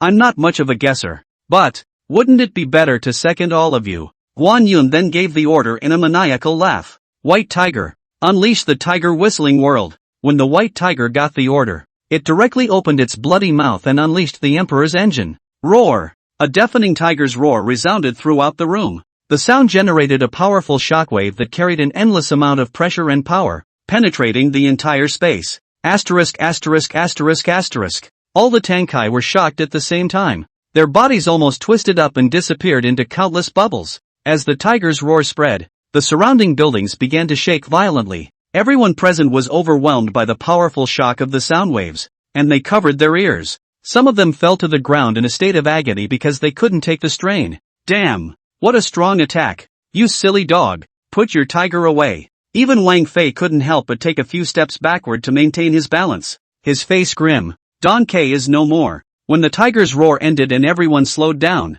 they were horrified to find that Tang Kai was already sprawled on the ground. Squirming slightly, Tang Kai raised his head tremblingly and gritted his teeth at Guan Yun in the distance. Damn it! I Don't even have a chance to admit defeat? Humph. Guan Yun took another arrow step and mounted the white tiger, then swung his teasing stick forward. King's trample. After saying that, the white tiger got the order and directly leapt up high with a vertical leap, and in the crowd's shocked gazes, directly stomped on Tang Kai's head with a tiger's paw. Tang Kai raged a bit in anger and then fainted. Anyone else? Guan Yun, who was riding on the white tiger, was barking madly. Are all of you Mordor University students vegetable chuns? The scene immediately boiled over with anger, and the students of Mordor University were each gritting their teeth, their eyes about to spit out fire. At this time, Wang Fei could no longer sit still and his face was grave. Regardless of the face, let's get the scene back first. Suddenly from the entrance came a lazy but domineering voice. I heard that someone was barking at my dog again? Anren and Xiao Shui walked in holding hands. P.S. These 2 chapters are from last night. Today's will be posted as usual tonight. Chapter 83 Your white tiger is fine. It'll be mine later. When the Magic City students saw that it was Anren and Xiao Shui, they were all cheering and boiling. Hiss. It's Enron. Enron is finally here. Hey, and come in holding hands with your own little Stepford wife. Seeing Anren arrive, Wang Fei was first slightly embarrassed, followed by a sigh of relief. If it's Enron, it's no problem. To be honest, he was pretty unsure about going up against Guan Yun as well. At this time, Anren and Xiao Shui looked like they were in a state of weakness due to their insomnia, causing the others to be a burst of speculation. Why don't both he and Xiao Shui look in good spirits? Did they rehearse last night? Hey! Guan Yun confirmed from the others that the visitor was none other than An then, curiously sizing up the man who was plainly nothing but handsome, and couldn't help but grow a little contemptuous. You're Enron? It doesn't look like much. That kind of thing has to be done in moderation. After saying that, Guan Yun's eyes glanced unkindly toward Xiao Shui, turning on the mockery. This is the Xiao Shui who was eaten softly by Anren, right? Anren, your reputation as a soft eater is known to no one in this school. Xiao Shui was instantly energized, her cold eyes casting towards Guan Yun as her body moved forward slightly. Anren pulled Xiao Shui back gently and said with a calm expression, just wait and see him being furiously abused by me. Xiao Shui nodded her head slightly shyly, then walked towards the rest area for the Magic City students. The crowd didn't know if it was an illusion or not, but it felt that Xiao Shui looked less naive as a young girl and more flirtatious. Could it be that Enron had already begun to ripen the fruit named Xiao Shui and was ready to pick it? After Xiao Shui left, Anren turned his gaze to the rampant Guan Yun. This pussy brat, dare to my woman open taunting. The road is narrow, right? The more he jumped now, the harder Enron was going to punch him later. Anren kept looking at Sekagun's white tiger again and couldn't help but praise it. Pretty white tiger then. A joyful thought ensued in his mind. If I take it in, I'll have 2 white tigers. As for why there are 2 of them, we all get it. Guan Yun's face changed slightly. How can you describe white tiger as beautiful? It's dominance. Anren glanced at Xiao Shui in the distance, the corner of her mouth slightly raised. How can I put it? It's just beautiful. Anren ignored Guan Yun's protests and gazed at Tang Kai, who was being stepped on by the white tiger, the corner of her mouth slightly raised. At least he was the nominal number 2 of Mordor University, and now he was being humiliated like this. It shows that Guan Yun is not a bad powerhouse and is a walking berserker point bank. Enron got a little excited. Get away from Tang Kai first. Enron's tone began to terrorize they. Guan Yun glanced down at Tang Kai disdainfully. Pull back. The weak are only worthy of being ruthlessly humiliated by the strong. Unless you can prove I'm weak. Anren sniffed, and a wry smile flashed across his icy face. He liked nothing more than to see the shock and broken defenses of this kind of unseen genius dancing in front of him, and then the shock and broken defenses after being viciously insulted by himself. Listening to you bark a few times was my biggest mistake of the day. Enron lit up the blazing bird in his hand. You called me a dog? Guan Yunhong warmed up. What are you barking at? Enron continued to curse, continuously insulting a 6th-order second-ranked Imperial Beast genius. What an open-minded fanatic. Fanatic points plus 500. 42. 500 remaining Berserker points. Anren, you insulted me. Guan Yun had a Guangong face and, my white tiger has been wanting to tear into you for a long time. Go, my white tiger. Guan Yun moved swiftly and extended his teasing stick toward Anren. Soul-scattering tiger claw. The white tiger received the signal and immediately leapt forward, bringing Guan Yun with him as he darted towards Anren in a furious manner. Again, the air lit up with glittering silver steel tiger claws. As the saying goes, clouds follow dragons, wind follows tigers. A silver-white stream of wind emanated from the white tiger's steel claws, seeing the white tiger coming towards him head-on. Enron was looming over him, and then lightly swung out the live bird, directly blocking the white tiger's steel claws. The two sides stalemated, and the overflowing power formed a stormy wave that continued to erode the others on the sidelines, eliciting a frenzy of screams. What a strong power! I can't carry it anymore. If this goes down, Enron will be in danger too. Why doesn't Enron make a move though? It's not like his style. Guan Yun saw that the two parties were at a standstill, and his face was a bit displeased. You've still got some skills. No wonder you can win against Mei Lizzie. Unfortunately, you are certainly no match for me. Enron gave him a wry smile. Your white tiger is great, but unfortunately it will be mine later. Guan Yun sniffed with a face full of questions. What nonsense are you talking about? Suddenly, a bridge of power flow appeared between Enron and the white tiger. The bridge was only visible to Enron and Guan Yun. No! Guan Yun seemed to understand what was going on. Stop it! Enron ruffled her bangs. Bring it on you, white tiger. The white tiger that was originally still showing its teeth at Enron. Its eyes suddenly dinged true. Then he puckered his ass and pushed his body up again, threw Sekigun straight out and kicked him hard with his back foot again. Guan Yun rolled dozens of meters directly on the ground. The Magic City students on the sidelines were aghast. I'll go. What happened? White tiger regicide? Hey, which is better, me or your previous owner? Enron playfully stroked the tiger's head. The white tiger scraped his large faceplate against Enron like a little woman, chirping merrily and low. You give me back my white tiger. Guan Yun slumped to the ground and raised his head, his face very twisted and blue. That expression, it was like being a victim of the Minotaur. It was his white tiger and had never shown him such a little womanly look before. At this point, the others instantly understood that Enron had crossed the line and directly bullied Guan Yun. I'm going to go. Enron, this Operation 6A. Snatching away the Beastmaster's spirit beast is even more insulting than snatching away his woman. Ha ha ha ha ha. Wang Fei also looked dumbfounded, then smiled slightly. 6. What the hell did you use to coerce it? Guan Yun was going to be furious and continued to growl as he lay on the ground. Enron sniffed and looked at Guan Yun with a trashy look. Oh, coercion? Don't be funny. Don't blame White Tiger for running away with me if you can't do it yourself. You. Guan Yun gritted his teeth, his hands constantly clawing at the ground. Damn it, don't underestimate us Imperial Beastmasters. Guan Yun roared. I'll fight you. Guan Yun was ready to get up and put up a fight. He didn't dare to summon another spirit beast in case he got bullied again. But the Beastmaster has his own combat power. 2. There was another gasp from the sidelines. Guan Yun is getting up. Guan Yun is going to be majestic again. Enron looked at Guan Yun, who was acting as a trapped animal, in disgust. Not dead yet. Then I'll let you die. Watch this. This is how the white tiger is used. Snap. Enron slapped the white tiger's ass violently. Trample him and then nourish him with a faceful of tiger piss. The white tiger got the order. First with a big red face, then with a ferocious face made a tiger pounce towards its old love. 2 steel claws trampled heavily on Guan Yun's large faceplate and, ah! Guan Yun screamed miserably, his entire head embedded into the ground. My chow! Guan Yun got seconded. There was a hush on the sidelines. The white tiger rose and opened up, swiveled a bit, and unleashed a burst of military fire into Guan Yun's face. The holy water poured over Guan Yun's face like a waterfall. The whole room was first confused for a moment, and then laughed out loud. Guan Yun smelled that urine smell and seemed to resign himself to his fate. His face miserable. Please be gentle with it in the future. Then rolled his eyes and fainted directly. Easily hanged the 6th-ranked 2nd-ranked Imperial Beast Genius. What an open-minded fanatic. Fanatic points plus 7,000. Remaining Berserker points 49. 500. Phew.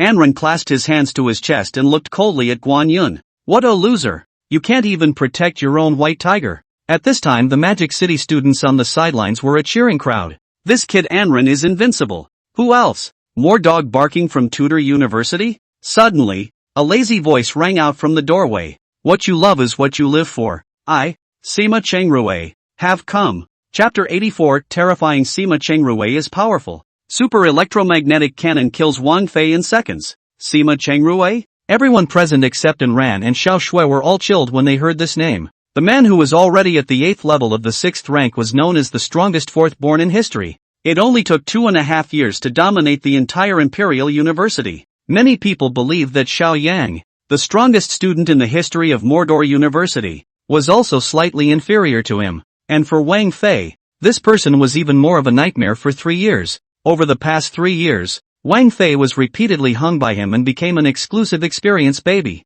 Anren didn't have much of a feeling for the name, only that it was somewhat similar to the name of the old boss of Station P. The crowd turned their attention to the doorway, only to see the students of the Imperial Capital University walk in great numbers, full of resentment, most of them with a Sima face, while Sima Chengrui, who was leading the charge, was full of springtime. The students of the Imperial Capital University's faces suddenly changed when they saw Guan Yun's tragic condition. Holy, how did Guan Yun get beaten so badly? He's the second best in our school. Hurry up, they're all beat up. A group of people rushed over to pull Guan Yun's head out of the ground for emergency treatment. Sima Chengrui calmly swept a glance at Anren, his lips moving slightly. You're Enron? Did you beat up Guan Yun? Get this straight. He's the one who came and asked me to fight, Anren said as she sized up Sima Chengrui. Sima Chengrui sniffed but issued a taunt at Wang Fei. Wang Fei, I see that you're not living up to your name as the one person in Magic City University. This Enron is obviously much better than you. To Sima Chengrui's surprise, Wang Fei laughed, and the other Mordor University students followed suit. Sima Chengrui frowned slightly, feeling vaguely uneasy. What a strange reaction. Is there a conspiracy here? Another glance at the white tiger, which had transformed into a peaceful licking tiger, was slightly surprised. Isn't this Guan Yun's spirit beast? You also have a talent for beast royalty, and you still managed to snatch his white tiger?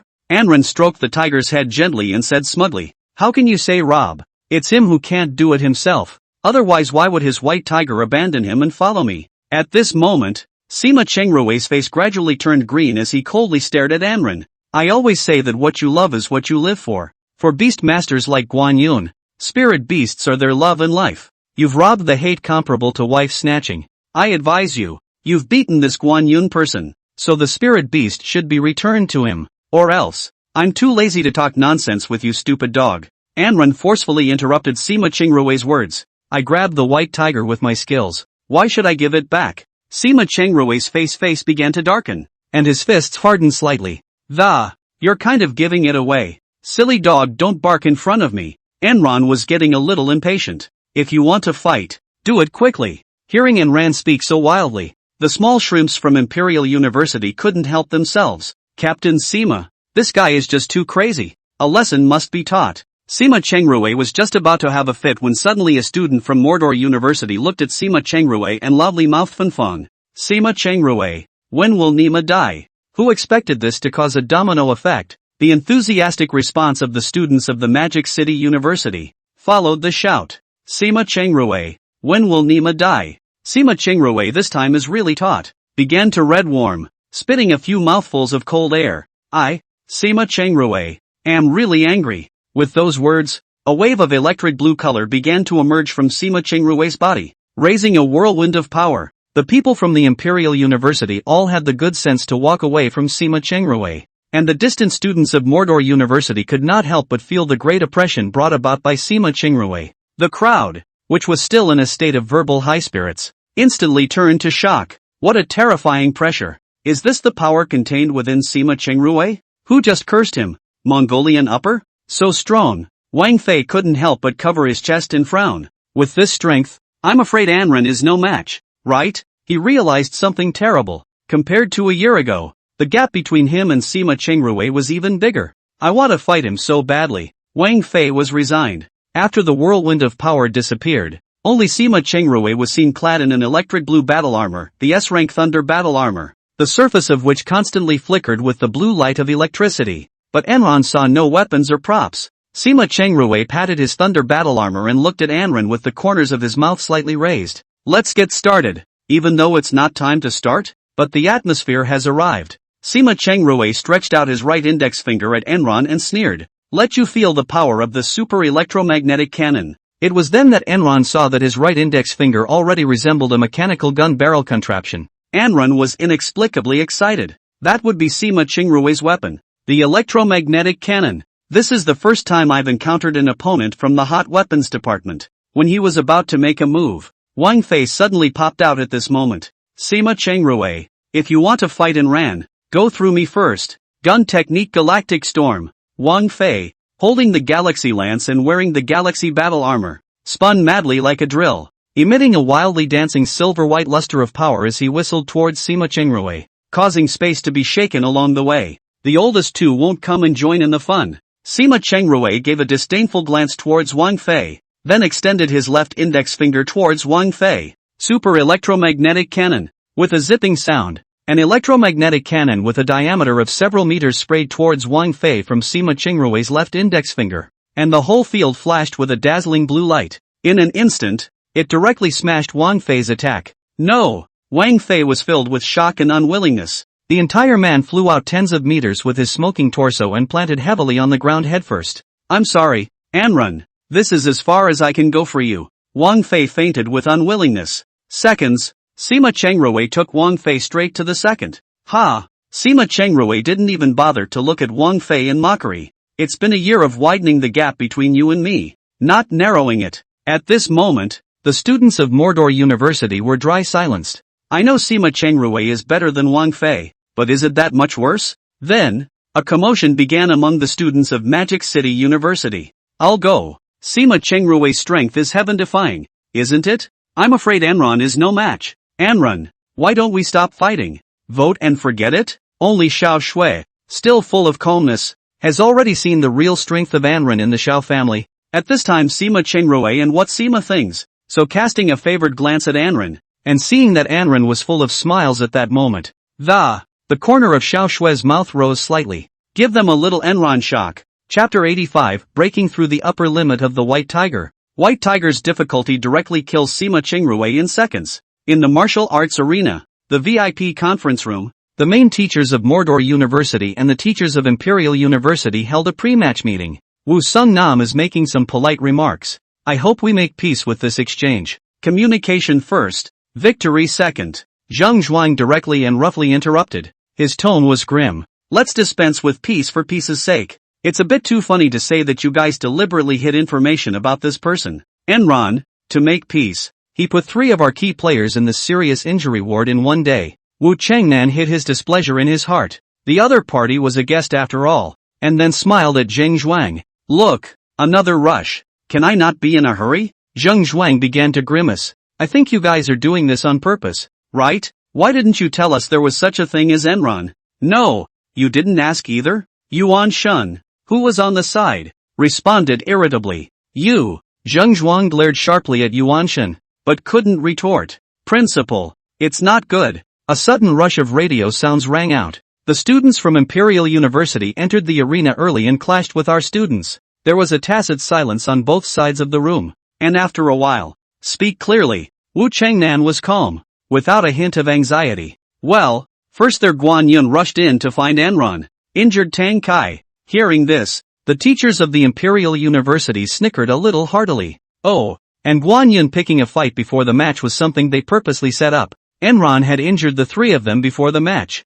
So naturally, Guan Yun wanted to get it back. Oh, Guan Yun is the king of Imperial beasts at Imperial University. However, the thing that surprised them was that the teachers of Mordor University were not the least bit flustered. Why? Is Enron strong? And then, what about Anran? Wu Chengnan asked calmly. Enran came behind him and directly bullied away Guan Yun's white tiger, and even seriously injured him. I'll go. When Zheng Zhuang heard this, he was in 2 minds and his body couldn't help but tremble. It's not. It's reversed. Against. How is it that Enran violently beat Guan Yun? A billion points off from what was imagined. Zheng Zhuang's face flashed a trace of trepidation. Looking at the face of the opposite family that was not panicked in the slightest, could not help but nascent a thought. It can't be that Anran is the boss of Mordor University, right? The radio voice then continued. Just now Sima Chengrui went in with all the students from Imperial Capital University. Then Sima Chengrui severely injured Wang Fei with one move.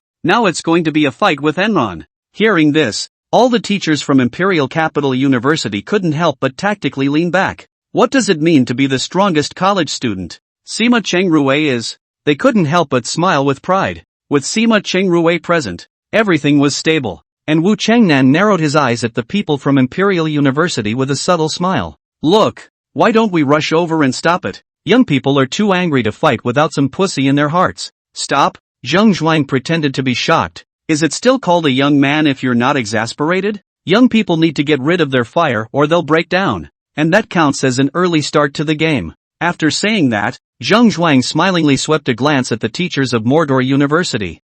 Finally, he landed his gaze on Wu Changnan, his heart ecstatic. Ha ha ha, old Biden, don't think I don't know what you're playing at. If we go over there, Sima Chengrui won't be able to hit hard enough, and Anren will be fine. No way. The other teachers from Imperial University chimed in. Then, Wu Changnan pretended to be in a difficult situation. Just don't care. Wu Changnan and Yuan Shen exchanged subtle glances, both of them with the same sentence in their hearts. Oh, young Zhang, the stupid one. At this time, the martial arts arena, the Magic City University preparation area, the atmosphere had arrived. Sima Chengrui turned his gaze to Anren with a bit of fury in his eyes. Okay, now it's your turn. A smug smile followed. I think I understand why I hadn't heard of your character before coming here. I think it's also a plot by your school to hide you on purpose. Let you catch us off guard again. Am I right? Anren was impatient. Get lost. I'm too lazy to talk to you. Don't waste my time.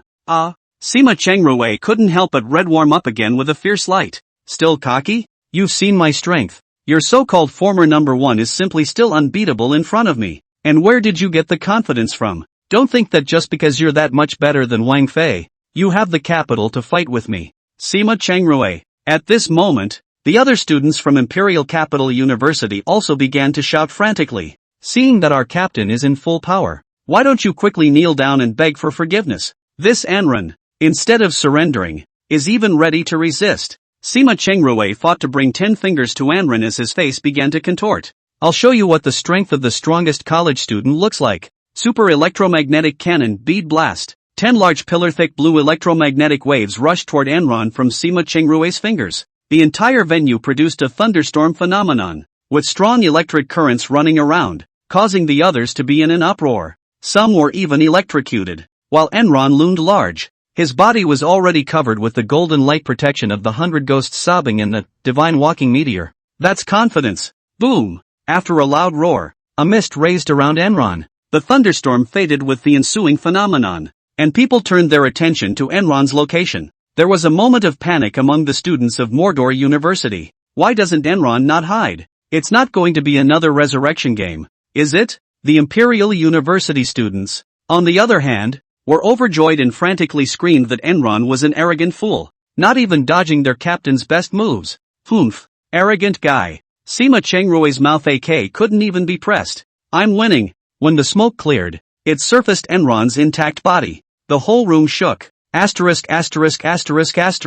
Did it fail to impress, or did Enron win the resurrection match? No. Our captain's attack didn't work? The corner of Xiao Shue's mouth rose slightly. This was Enran. Sima Chengrui saw the defense broken. No way. He hissed and growled, his body shuddering as he took 2 steps backward. Why can't you hit him? Enron's face was solemn, the corners of his mouth slightly raised, and his heart was flying with pleasure. It's simply ridiculous. Zhang Jingfu can't even beat me at the 6th rank and 10th weight. You, a 6th order 8th heavy, is far from being a match for my Anran 4th order 4th heavy. It's time for me to perform. Anren ordered the White Tiger. Use your strongest attack to second him. With the talent of the King of Beast Mastery, Anren could allow spirit beasts to break through the upper limit. Anren wanted to know how far the White Tiger would go in his own hands, and Sima Chengrui just happened to be the test guinea pig. The White Tiger, who had been ordered to do so, began to get hyper, stood upright on its feet, and let out a tiger's roar. In a blink of an eye, a mass of highly concentrated white transparent energy surrounded the White Tiger, and in an instant it transformed back into a huge illusory white tiger about a dozen meters tall. The White Tiger's difficulty. The entire room felt the pressure brought by the White Tiger and could not help but marvel. What's that? White Tiger. Guan Yun didn't even use it that well. Enron is invincible. That boy. Not only can you cow someone's spirit animal, you can use it better. Sima Chengrui hurriedly fired 10 rounds of electromagnetic cannons over toward the White Tiger. Without exception, they were directly blocked by the White Tiger's difficulty. Sima Chengrui was already dumbfounded and kept murmuring,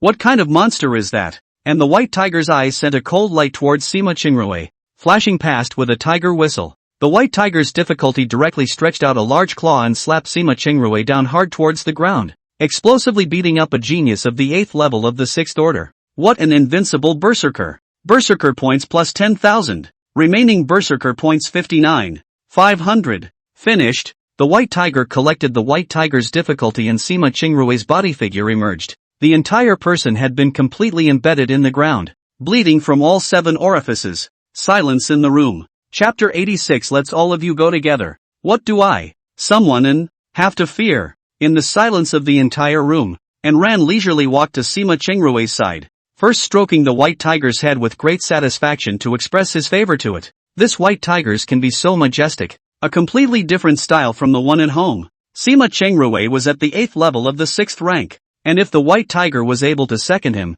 he was at least at the 10th level of the 6th rank, perhaps only a little lower than yourself. In that case, summoning the white tiger out to fight alongside him in future battles would make him even more invincible. Alas, the hang is on. A little too big. Unfortunately, summoning spirit beasts to fight also requires a lot of energy, and will weaken to their own body strength, and at this stage there is no way to summon more than one spirit beast. Otherwise, when the time comes, have both Singing Dove and White Tiger on the field at the same time, giving the enemy a ninefold ice and fire attack from both physical and mental. And Ran indifferently glanced downward at Sima Chengrue, who was embedded in the ground. When people thought he was going to pull Sima Chengrue out of the ground by hand, Anran directly took a heavy step, stepped heavily on Sima Chengrue's pig head and walked towards Xiao Shue's direction, stomping on the head to humiliate a genius of the 8th level of the 6th order. What a fearless berserker! Berserker points plus 1,560. 000 berserker points remaining.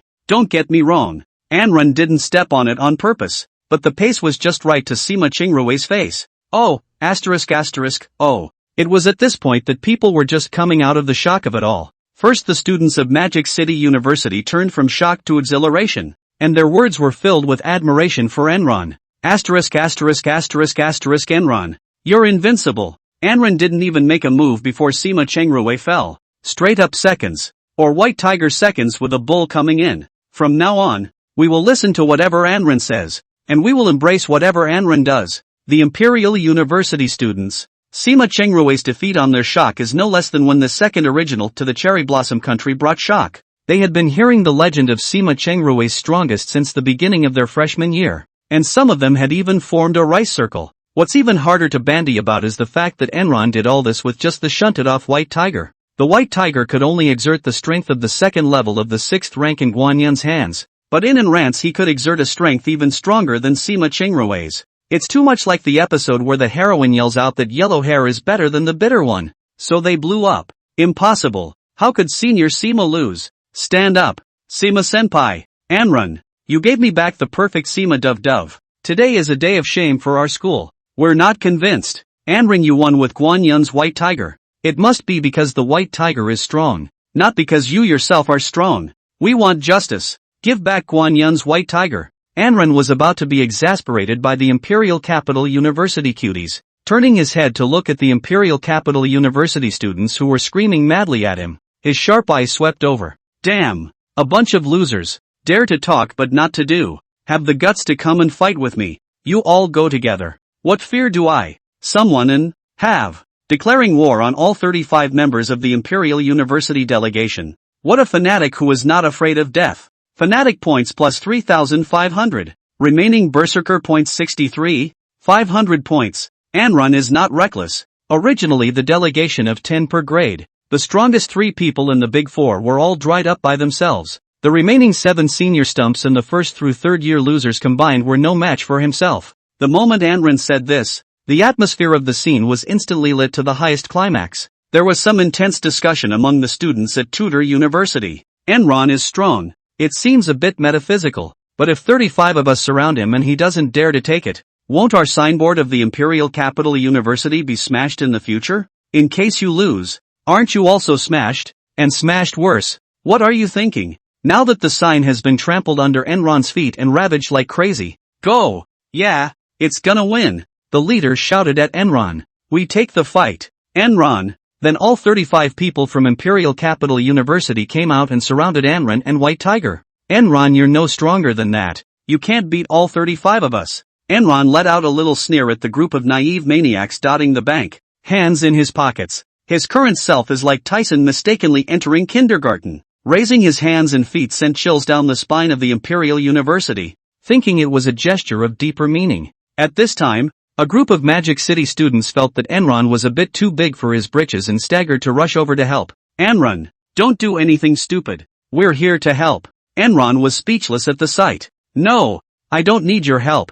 Don't come and take berserker points from me. There's no way around it. Preemptive strike. Enron bellowed angrily. Parade of 100 ghosts. A great sound rang out, only to see hundreds of black shadows of enormous size and emitting a powerful aura being released from the 100 ghosts sweeping. The entire space was filled with a terrifying and depressing atmosphere, and a horrifying ghostly cry echoed through the air. The black shadow then ran at all of his opponents. At the same time, the white tiger was given the command to start mutating. The white tiger roared, once again opening the white tiger's difficulty. The huge white tiger's claws framed and smashed towards the other party, showing no mercy, being able to be served by both Anran and White Tiger's two greatest tricks at the same time. This group of students from the Imperial Capital University were too blessed. Whoa! Holy, what the hell? Before the people from Imperial Capital University could react, they were directly swept away by the two great moves. By the time the Mordor University students arrived, the people from the Imperial Capital University were all lying crookedly across the ground passed out, directly killing all 35 members of the Imperial University delegation. What an invincible berserker! Berserker points plus 70, 000, 133, 500 berserker points remaining. Anran's eyes swept over the members of the other side who had already fallen asleep, and he cursed in his heart with hatred. A bunch of losers. So many people for 70, 000 points. And the students who came to help froze in place. Omega. How dare we doubt Anjin? What a clown! At this time the martial arts arena, the VIP conference room, students from both sides clashed after Sima Chengrue and Anran fought. The urgent voice of the radio sounded again. All the students from Imperial University have been seriously injured. The room exploded at this statement. What? Zheng Zhuang sniffed and immediately jumped up, his veins popping out as he pointed at Wu Changnan and roared. It must be your students who are dissatisfied with Anran losing to Sima Chengrue, so they're relying on their home field advantage to surround our students. Outrageous! And the local students are so unmartialized. Have you not taught your students about martial virtues? Is this your idea of hospitality? Zheng Zhuang was getting more and more angry. His face was blackened into an international friend. And the other teachers of the Imperial University also followed the agitation. And there was a tendency to want to do a fight on the spot. You shut up! Wu Changnan suddenly thundered. And the entire space of the conference room distorted and shook. As the only one present at the 9th rank, Wu Changnan was able to A off all of those present, including his own school's teachers combined. Everyone was silent, and Zheng Zhuang slowly sat down with trepidation after trembling for a moment. The radio voice continued. Actually, it was Sima Chengrue who lost to, and then the students of Imperial University were not convinced. And then Enron beat them all up.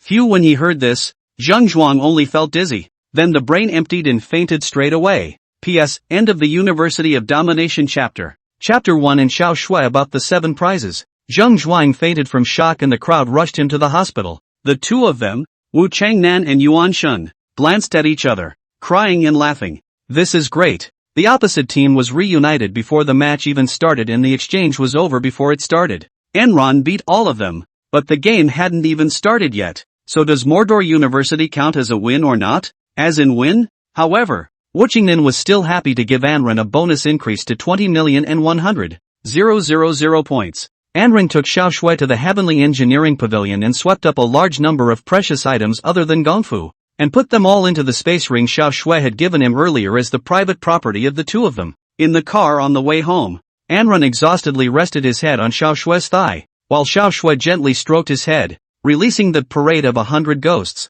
which resonated with the fourth order, consumed a lot of Anran's energy. Anran remembered that his energy feats were still of the third order without advancement, and now that he had mastered more than 100,000 berserker points, it was time to find a time to fight hard. For the flirting of the two young lovers, the driver Jiang Tianxiong said that he had already watched Numbness, and cheerfully said, "You've dominated the whole college now. According to the head of the family, you can get a license. In this world, you can get a license to marry at 18. Hearing about the license, Anran and Xiao Shui were both startled. 18 seems a little early to be getting married. The old man was a little anxious, and Enron laughed. What he and Xiao Shui are missing now is not the certificate, but the ceremony of boarding Duan Lang. At night, inside Enron's rental house, Xiao Shui stood in front of the fitting mirror in her sexy pajamas, constantly twisting her body lightly. Anran suddenly encircled her small waist from behind, his head gently resting on her small puffy shoulders,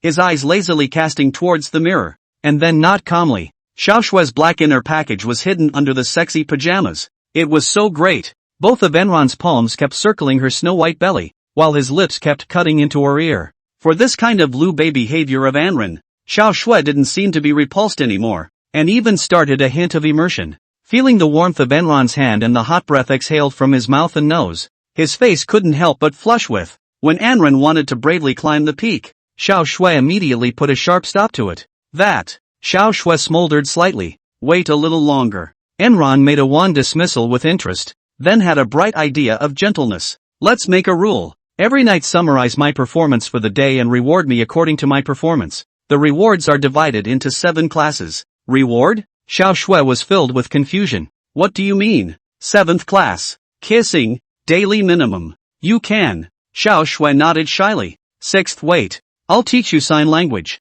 Xiao Shui was confused. Why would I learn sign language from you? You still know sign language? Any questions? Wait until I'm done talking. Enron continued. 5th wait. You teach me sign language. 4th class. I'll teach you to speak. 3rd class. You teach me spoken language. 2nd class. Water fights together. 1st class. Attack and defense drills with me. Each first prize includes all the previous prizes. Well, you can ask any questions you have. Enron gave a wry smile. Xiao Shui from the 6th and so on began to listen to the clouds, and sign language and spoken language, not to mention learning or not, the two will not how to teach? So Anren began to quietly explain to Xiao Shui. Xiao Shui was blushing more and more the more she heard, and finally simply stepped hard on Anren's big toes with her heel with a pout. Anren, why do you have so many bad thoughts? Anren happily hugged her waist and shook her. Just say yes or no. Xiao Shui lowered her head and pondered for a long time before finally biting her pink lips fiercely. Good. Anren's eyes lit up. So, how many ranks can I rank my performance today? Anren asked gently in Xiao Shui's ear. Xiao Shui thought for a moment with a red face, then gritted her teeth. 7th class. Enron was shocked. No, this is only the 7th rank? For what? Xiao Shui pretended to be angry. Because you beat up all the guys from Tudor University, and I would have fought them all my life. It's because of you that I didn't get to perform. The wind is out of your sails. Anren was amused by Xiao Shui's reason. This reason? You're unloading. Then with a crossed heart, he directly hugged Xiao Shui's small waist and lifted it up. Anren, what are you doing? Xiao Shui shyly used her small pink fist to gently hit Anren's palm. Anren cheerfully carried Xiao Shui to the bedside. How can I say that tonight is at least the 6th prize? God can't stop it when he comes. Then he gently placed Xiao Shui on the bed and made her turn over. Then immediately gagged her and sign language instruction began. Overnight, Xiao Shui and Anren learned a lot of sign language. At this time, the Lu family, the secret underground cavern and ice secret room. The floor and walls were thick layers of ice. 2 men stood next to an ice coffin at the center, inside which lay the body of Lu Zhao, with his head still sewn on. Yes, the Lu family has not yet given Lu Zhao a funeral and does not intend to do so. Lu Wen, who was already 60 years old, had a vicissitude of face and looked at Lu Zhao in the coffin with some tears in his eyes. His eldest son Lu Xian, who was almost 40 years old and stood beside him with an air of dignity, relieved Lu Wen. Father Sama, you'll have to come over and watch for 2 hours in the evenings for the next few days, so be careful with your health. Lu Wen, however, hated it. Body? Their Xiao family is joyfully welcoming their son-in-law, while our Lu family has lost their son. Originally, Xiao Yang and I had already torn our faces apart in the imperial capital, and sooner or later we were going to go to war. This is going to accelerate. I came to see it every night just to tell myself that this shame must not be forgotten and must be avenged. Lu Wen's eyes that were laced with hostility and grief turned to Lu Xian. Xianer, you are the same. If you can't avenge this shame, you won't be able to think about your position as the head of the family. Lu Xian took a deep breath and solemnly said, I promise. Lu Wen nodded his head in relief and then asked, how are our combat preparations going? To finish ahead of the Xiao family, it's expected to be done within a week. Lu Xian said. Lu Wen nodded in satisfaction and continued. There's also the Wang family and the Lin family, which are still watching. Fight for it. We can't let them fall to the Xiao family, and they can't be neutral, and the snipers don't want it. If necessary, we can also invite the imperial capital's lineage to enter. After all, we're working for them. Lu Xian is the more he listens, the more his head feels big, and in the end, he can only nod his head stiffly and repeat the words in his heart. Xiao Yang, and Ran, Jingling, Luan's cell phone suddenly rang. Family Master. Teacher Zhang Zhuang from Imperial Capital University seeks an audience. What is he doing here? Luan was a bit puzzled. He said he came with guidance from the tutor family. Chapter 2 Art is explosive. Lu family, Luan residence living room. Zhang Zhuang sat on the sofa leisurely crossing his legs and humming a little song, out of place in the sad atmosphere of the Lu family. He was saving himself, and after suffering a big defeat there at the Magic City University today, he was looking for it back here at the Lu family. Luan saw Zhang Zhuang's appearance at the door. His heart was very upset and he said indignantly, "Even if you don't show sadness, you still look like you're seeking our happiness. You've gone too far, haven't you?" Zhang Zhuang saw that it was Luan who had come and grunted, "It's not like I died my son. Why am I sad?" "You." Luan instantly warmed up. His brows locked. "Come on people." Lu Xian on the side hurriedly stopped Luan. "Dad, don't be impulsive. He's someone sent by the Imperial Capital family." Hearing the words Imperial family, Luan swallowed his anger hard. Zhang Zhuang, a 7th order one, dared to be so rude in front of Luan, a 9th order one. On the one hand, there was a lineage behind him that was endorsing it, but that wasn't enough. For example, he was a wimp in front of Wu Sung Nam. The other side of the coin is that Luan has already chosen to be a dog to the worldly family, and naturally has no backbone in the face of the people of the worldly family. Being a dog requires a dog's awareness. Luan eased his face and shouted, "Men, bring out the best tea. Forget about drinking tea. Let's make it quick." Zhang Zhuang waved his hand. "I have to go to the bun to learn a foreign language later." Lu Xian and Luan sat down opposite Zhang Zhuang, both carrying grievances in their hearts. "How is your Lu family going to deal with the Xiao family?" Zhang Zhuang asked as he opened his mouth, with a condescending demeanor. "All-out war. Try to get all the forces to isolate the Xiao family as much as possible," Lu Xian faintly said. Zhang Zhuang snorted and said, "How do you fight for it? Do you think your family runs a face factory and all the other forces sell your face? It's good that the Wang and Lin families in particular remain neutral. So what do you have in mind?" Luan coldly looked at Zhang Zhuang. "I urge you to be pragmatic and figure out the isolation concept first." Young Zhang Tactical leaned back a bit. "Are the Wang and Lin families for you to pull them together just because you say so? Don't have the power to know that, do you? Start with simple but effective forces. Ants tripping over elephants." The Lu family's father and son looked at each other in dismay. "Where is this kind of power? Please point out." The corners of Zhang Zhuang's mouth rose slightly. He liked this feeling of being above everyone else. "Don't keep thinking about outside forces." "Xiao Yi's father and son?" Lu Xian asked tentatively. Zhang Zhuang gave Lu Xian a smile. "Congratulations, you've learned to snatch the answer. Xiao He and his son Xiao Yu. That's not a small ambition for the Xiao family's family head position. Provoke them and try to disintegrate the Xiao family from within. Their biggest obstacle is Xiao Shui, and Xiao Shui's biggest guarantee is Enron. With Enron, they have no chance. So Enron is a thorn in their side." Zhang Zhuang paused and then said, "There's a GHG organization out there, and there's a conflict between them and Enron, and they want to get rid of them. First, let these two forces combine their efforts and take care of Enron, and Xiao Yangpi will lose all his backbone." The whole afternoon after he was discharged from the hospital, Zhang Zhuang was collecting useful information, and it really let him find these 2 points that could be utilized, and also accurately judged that Enron was the key to the future of the Xiao family. Xiao Yang's bottom card. The Lu family's father and son came to a realization. Zhang Zhuang continued, "Also, before preparing for war, why don't you guys invite the major forces in Magic City to have a Hongmen banquet on the grounds of reconciliation? If the Xiao family doesn't go, it's destroying unity. There you go. To initiate weakness is to show his cowardice. If the Xiao family reacts strongly, then it's best to take them down on the spot. You guys don't lose anyway. Triple win." Luan and Lu Xian looked at each other and felt justified. Then Luan turned to Zhang Zhuang. "We'll take this opinion of the imperial family into consideration." "Consider?" Zhang Zhuang got up. "My purpose here is not to advise, but to inform. Let's go. I'm going to learn a foreign language." After saying that, Zhang Zhuang left without saying hello. Looking at Zhang Zhuang's arrogant back, Luan was a bit annoyed and hated it. The dogs. It's all about being a dog. He doesn't just get closer and dare to boss us around. Learn a foreign language? Xianer, let him learn the eagle language from his buddies at the Raven Club. Yes, father. 2 days later in the afternoon, in the Jiangnan Villa area, Anren brought Xiao Shui over to see the small villa. Can't let Xiao Shui follow him to live in the doghouse again. She doesn't mind, but he does mind. Xiao Shui had originally thought about going to school, but Anren felt that at the current stage, ordinary university teaching was simply no match for his own, warlock, conditioning. Under Anren's tutelage, Xiao Shue's strength had grown quite fast, having come to the 5th level of the second order, and her figure looked a little more rounded. So this school is not going to happen. The only teaching that made sense was the combat teaching in the back that was dedicated to going to the Forbidden Zone and fighting the Fae. That was the true essence of teaching at High Martial University. When the time comes, he will bring Xiao Shui together to Gaga messy killing. He is responsible for messy killing. Xiao Shui is responsible for Gaga. This time the housing agent was a 30-year-old man named Deidara. A rather gentle-looking man. He used to be a member of the Xiao family, working under Xiao He, martial artists of the 6th order and the 10th heaviness who were proficient in all kinds of demolition, all kinds of violence to demolish the opponent's home. It's a bit of an abstraction to quit the Xiao family 2 years ago but work as a housing agent.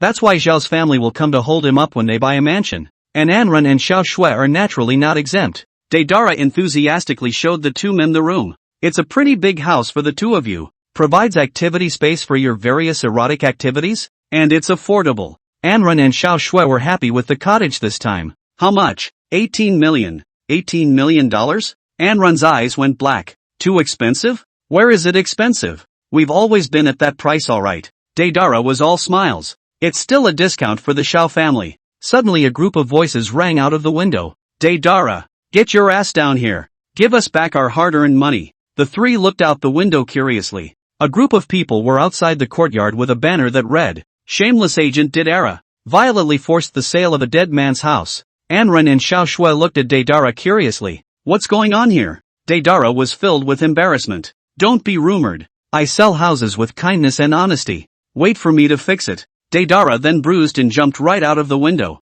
charging the protesting crowd in a frenzy. Anren and Xiao Shui looked directly dumbfounded. This is his solution? The protesting crowd saw Deidara charging and ran away in direct fear, and Deidara chased him all the way out of the courtyard before stopping. Damn! It's affecting my money. Deidara looked like she was cursing when suddenly her face suddenly changed and the corners of her mouth lifted slightly. Art is an explosion. Boom! There was a loud bang and fire behind Deidara. P.S. Sorry, readers, I'm stuck today. Only one chapter. 3 chapters tomorrow. Chapter 3 Deidara, my explosion is unrivaled. No, it's okay? The huge explosion blew the entire cottage to smithereens, and the resulting shock even destroyed several surrounding cottages along with it. The flames in the sky were like crazy monsters, screaming in all directions with their teeth and claws, and the black, thick smoke was like a rolling dragon, roaming wildly. Boss, get up here. Several men landed beside Deidara in a huge eagle. Deidara hesitated,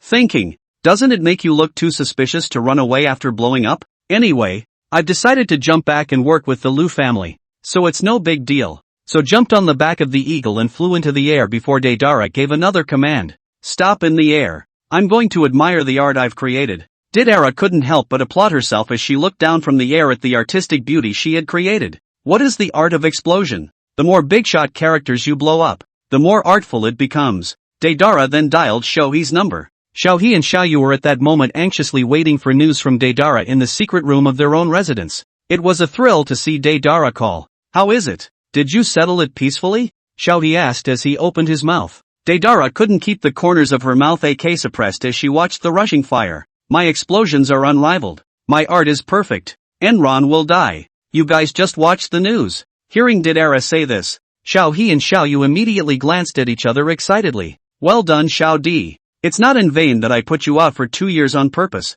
Xiaohe was so excited that his hands began to tremble. 2 years ago, Xiaohe found Deidara and asked him to go out and develop his forces to prepare for a possible dispute over the throne in the future. But the 4 great families all had a rule that those who went out to make their own way were not allowed to develop martial arts. So Deidara secretly developed her own explosive arts group under the guise of real estate. The group that just pulled the banner in protest was played by Deidara's men. Xiaohe then asked, Are your hands clean? I'm worried it'll check up on you and be bad for you. Deidara smiled slightly. Was Xiaohe worried about himself? It was clearly worried about involving him from himself. Don't worry. The bomb was placed by someone from the Raven Society. Things will end up being blamed on the Crow Society and the Liu family. The Liu family found Xiaohe's father and son yesterday, and quickly reached a plan to get rid of him. Xiaohe nodded with satisfaction and promised. Don't worry. If it ends up being you or who becomes the heir, and you go back to the Xiao family, I'll do my best to train you to transcendent. Daedara first held the phone away from her with a dismissive snort, followed by a sinister smile. So in order for young master you to succeed, I'm going straight to the end of a good deed. What do to the end? I'll blow up Xiao Shui with it. Xiao He was petrified, and Xiao Yu was also shaken by a tiger. What did you blow her up for? Xiao He, who reacted, let out a cry of anger. Xiao He is ruthless, but not ruthless to the end. Xiao Shui, how to say, is also his own niece. Enron is not related to himself by blood. It doesn't matter if he lives or dies. Idle. It's your choice. The corners of Daidara's mouth lifted slightly. And you guys are competing with Xiao Shui for the position. Aren't I just cutting the source off for you? You. Xiao Yi's entire body shook as a wave of fear ran through his heart. It's not just that Xiao Shui is dead. It's also that Daidara's ambitions are out of her control. Xiao He wanted to continue his attack when Xiao Yu came out to stop it. Dad, it's done. Accept it. Unlike Xiao He, Xiao Yu immediately slowed down and was even a little happy. What kind of bull **** blood kinship is as important as your future position as head of the family? Xiao He looked at his son, who was on the verge of laughing out loud, and raged for a moment before his mood calmed down. It's just. Xiao He accepted the fact that he couldn't go and turn himself in to his third brother. Could he? At this time, Mo Xingzong, who was secretly escorting the guards, was also slightly injured, and looking at the flames rushing into the sky in front of him, the person was numb. The power is too great. The lady and the ant are in a bad way. How was he going to explain himself to the head of the family as their secret guard? And who actually set the bomb on purpose? The Lu family? Or was it Daedara? There's no time to lose. At least get the bodies of the two men out of there. So Mo Xingzong, with grief, squatted down, pressed his hands to the ground, and gritted his teeth. The field unfolds, the field of dust. A grayish-colored area was formed within a circle of several hundred meters with Mo Xingzong as the center.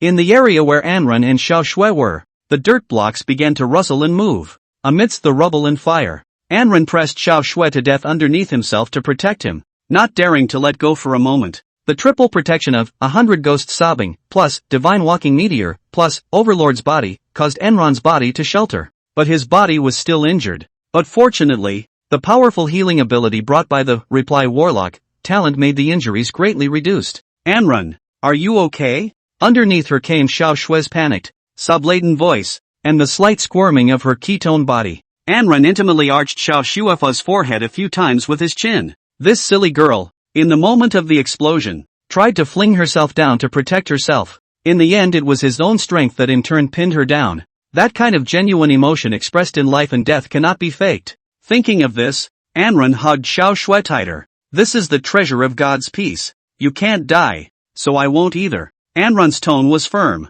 Hearing Anren's words, Xiao Shui instantly laughed and then said, "How do we get out? When the fire is out, I'll take you out." Anren was calm. This fire can't burn me anyway. At that moment, Enron felt the thing that was pressing down on him being moved away. Xiao Shui below sensed the commotion and poked out an eye, instantly becoming excited. Sunshine, sunshine. Enron, we can go out now. Enron sniffed and slowly raised his head, realizing that the surrounding ruins and flames had indeed cleared out. Who is it? It's Uncle Mo, isn't it? Only then did Enron remember that he secretly had a 7th-ranked elemental earth expert protecting him. Anren quickly got up and pulled Xiao Shui up, only to realize that her face was bloody. Still smiling to himself. Damn! Anren cursed inwardly and vowed to go out and liquidate ruthlessly, then couldn't wait to drag her out of the fire. At this time, Daedara looked at Mo Xingzong from afar, rather disdainfully, as he performed his skill. Mo Xingzong,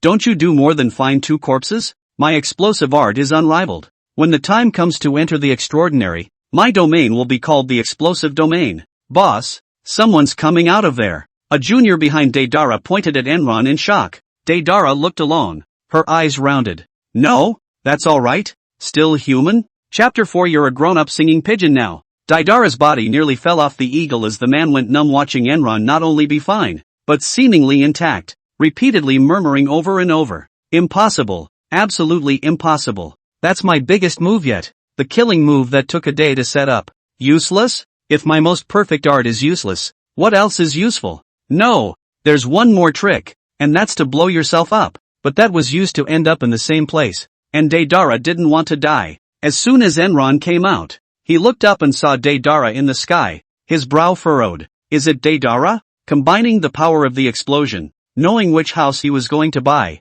the fact that the explosion happened just as he ran out of the yard, and the fact that he was now hiding in the air to judge. Daedara is the most suspicious. But what about the motive? It suddenly occurred to Enron that Daedara used to be Xiaohe's man. So all this was Xiaohe's instruction? This means that Daedara has not withdrawn from the Xiao family at all, and is actually working silently for Xiaohe. You go to a safe place and I'll go fight, with Daedara. After taking Xiao Shue's hand and commanding it, Anrun walked in the direction of Daedara. At this time, Imo Xingzong slowly grew out of the ground and was filled with joy upon seeing Xiao Shue. Thank God. I'm glad you guys are okay. We all underestimated the boy Enron. He protected you well. Xiao Shue was surprised to see Imo Xingzong. I knew it was you, Uncle Mo. Miss, should I go help? Imo Xingzong looked over to Daedara in the distant air. I can just second Daedara if I come on. Xiao Shue shook her head. Anren seems to like taking on enemies alone. As long as it's not something he can't handle, we don't need to care. And Enron can spike Daedara too. Enron looked up and beckoned to Daedara in the sky, shouting with a cold smile. Did you do this? Daedara couldn't hear well and had the altitude lowered. Say, did you blow it up? Enron repeated. You didn't blow it up. Come down here and talk about it. Daedara had a moment of weakness. If she went down, would she just get spiked? Enron's strength. Daedara actually understood. His own 6th rank and 10th weight. It seems that he is not his opponent, but one can escape. Daedara suddenly remembered her advantage. His own eagle is capable of supersonic flight. So what else is he afraid of? Daedara was instantly godlike. I'm the one who blew it up. So what? Enron smiled, liking this kind of brash person, and asked bluntly, did Xiaohe tell you to blow it up? Daedara laughed disdainfully when she heard Xiaohe's name. You are also too low on my style. I'm an artist. I'm in it for the art. Art is an explosion. You are the protagonists of this art. Daedara grew more and more arrogant on the strength of his supersonic flying eagle. The eagle under my seat is flying at supersonic speeds. No matter how capable you are, you won't be able to catch up with it in an attack. Will you? If you've got the guts, you can fly up to the sky and stand shoulder to shoulder with the sun. Enron looked at the eagle and thought about taking it in, but when he unleashed the King of Imperial Beasts talent, the eagle wobbled just a few times, but it was those few times that made Daedara and his little brothers almost crash. Go, go, go, go, go, go, go, go, go, go, go, go, go, go, go, go, go, go. Daedara, who had almost become the boss, stammered in panic. It seems like a mental attack. As Enron watched the failed attempt to collect the eagles, he couldn't help but have a thought in his mind. It was unlikely that the eagle was stronger than himself, so the only explanation was the distance. Looks like the hang-ups still aren't big enough. Seeing the other party trying to escape, Enron immediately lit up the flaming bird and swung it hard at them. Double-edged Shura chop, both sides of the fiery red Yenwang, hands symmetrical, pulling 2 more than 10 meters long cross-intense red light in a mountainous momentum rushed towards the eagle. But the eagle dodged Enron's attack with a big drift in the air. Hiss! Enron was rarely surprised. The bird flew really fast. Be sure to cow it over. This would also make up for the fact that you can't fly. Daedara tightened her grip on the bird's head and looked down at the ground, raising the corners of her mouth in triumph. Once high in the air, Daedara thought she was high and dry, and was suddenly bold again. Ha! If I fly high into the sky and bomb you, how should your excellency respond? I'm not running away. I'm going to shell Enron. So Daedara removed both of her palms, revealing one of the gun ports, and lifted her shirt to reveal one of the gun ports on her abdomen.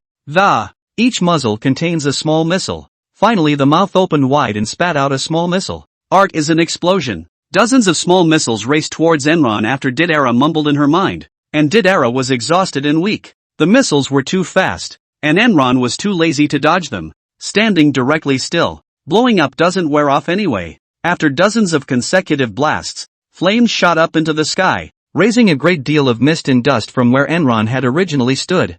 Daedara's little old men were full of exhilaration. Boss will do it this time. I just don't believe he's really the king of bomb resistance. When the smoke cleared, the Daedaras were dumbfounded that Enron was unharmed and smiling and waving at them. How dare you slander my art? Daedara looked like she was gritting her teeth. He even thought of blowing himself up with Enron and letting it go. Enron retracted his smile and directly released the singing pigeon, only to see that it was black in color, with 2 distinct bands of white feathers extending from its shoulders to its tail. After the last few days of feeding, the song pigeon has grown. Enron smiled at Song Dove. You're a full-fledged Song Dove, ready to fight and become the man of Song Doves. On it, Singing Dove. Enron turned to the eagle above him. Only let them get hit. The characteristic of the Singing Dove is that it can put the object that hears the sound into a phantasmagoric state. Although the eagle's flight was supersonic, Deidara didn't know the underbelly of the brother pigeon. The singing doves were seen to start lifting their wings and flying overhead to show off their songs. It's a pigeon's coo, but the throwback rhythm of 25 beats makes that voice clearly audible. GNI is so beautiful. When the voice reached the air, Deidara and his little old men were first stunned. Where's the music? Then lost. Even the eagles are getting confused. Chapter 5, Snow. What's the grade for today's performance? Deidara is immersed in a world of exploding art where some cherry-blossomed island nation is constantly being bombarded with mushroom clouds. Deidara looked so mesmerized that she couldn't help but exclaim, "This is the most perfect art I could ever want." And the eagle heard the music and immediately fell into tenderness. In the dream, surrounded by a large number of female eagles and young kuns, as the saying goes, full of. In reality, the eagle begins to crash and its body begins to spiral downward. Enron was physically and mentally exhilarated when he felt that the eagle was at a distance that could be tamed, and that he could begin to cow over. Singing Dove, put away your divine power. The singing dove stopped chirping all of a sudden and flew back to the peace of mind. The illusion lifted, and Deidara, his minions, and the eagle were full of spoilers. That just now? Deidara touched her forehead regretfully, then looked down and was creeped out. Already I could see Enron's cocky grin. When did drop so low? Deidara understood immediately and hissed. That bird call just now was a mental attack. Hurry up. Keep flying up. But it was too late. Instead of flying upward on command, the eagle continued to descend. Seeing that it was getting closer to the ground, Deidara was in a hurry. You stinking bird. Believe it or not, I'll transform into a bird-burning fairy and barbecue you. Deidara slapped the eagle's head angrily. That one pissed the eagle off, and it shook right off. Deidara and his little old men were unsteady and crashed. The minions passed out straight away. Defeated 5 4th-ranked martial artists. What an invincible berserker. Berserker points plus 10. 000. Remaining berserker points 143. 500 points. Deidara rolled on the ground a few times before getting up in a heap, and was then met with a scene of shame. Only the eagle flew to Anran's side and turned to Anran with a respectful look, transforming into a licking bird. Your big bird is great. Now it's mine. Enron gave a grin at Deidara. It's the minotaurs who are the real art. Deidara gritted her teeth and glared at Enron. What kind of devious ways do you practice? Unmoved, Enron instead carried the blazing bird in a relentless stride toward Deidara. Vote. You're at the end of your rope. Enron wants Deidara to confess the mastermind, although it is presumed that Xiaoyi's father and son are the most suspicious. But there must be evidence, isn't it? A nameless fire ignited in Deidara's heart when she saw Enron's condescending demeanor. Oh, did you think I was out of tricks? Deidara decided to give her life to art and grunted. The art is to blow yourself up. Deidara's body began to swell rapidly. Enron himself was a big fan of Kiba Samurai before he crossed over, and instantly realized what was going on, and became outright angry. Don't give a. I told you to blow yourself up. Enron threw an icy glare at Deidara, who was about to blow himself up. Yumi Buchi. All of a sudden, Deidara felt a weird force surging towards her, and in the next moment, yanking herself straight downwards. Deidara stopped the self-detonation, suddenly found himself in an abyss, desperately trying to break free upwards, but all the body's powerlessness, constantly the abyss swallowed. In reality, Deidara was already dazed and unconscious, her body slowly returning to its original shape before she wobbled and collapsed, defeating an explosive artist of the 6th order and the 10th heavyweight. What an invincible berserker. Berserker points plus 10. 000. Remaining berserker points 153. 500. A few minutes later, the Inspector General's department came over.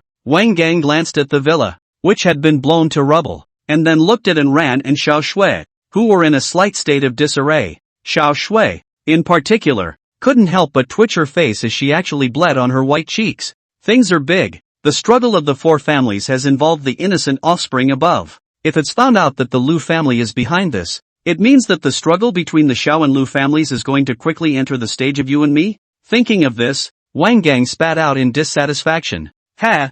Have you people of the High Martial family already forgotten that there are Fae in this world? It's only in the past few years, when fewer Fae have appeared, that you've had this free time to mess around. Anran, Xiao Shui and Mo Xingzong could only laugh helplessly. Who says it isn't? But the trees want to be quiet. But the wind won't stop. Wang Gang patted Anrun's shoulder. Be quick about it. Recently Fae have been appearing more and more frequently all around Magic City. Take a few of them to the Gao Wu Hospital, and immediately interrogate them with the Xiao family when they wake up. Wang Gang greeted his men and pulled Didera and the others into the car and then left, not forgetting to instruct Anrun before leaving. Kid, hurry up and fix your wife's facial injuries or she won't be pretty anymore. Wife. When Xiao Shui heard this, she was immediately flushed with shame. Mo Xingzong knowingly walked away. He had to report today's events to the family head immediately. Having already extended his demonic claws to Xiao Shui, the family head must be going crazy. When no one was around, Anrun worriedly caressed Xiao Shui's cheek.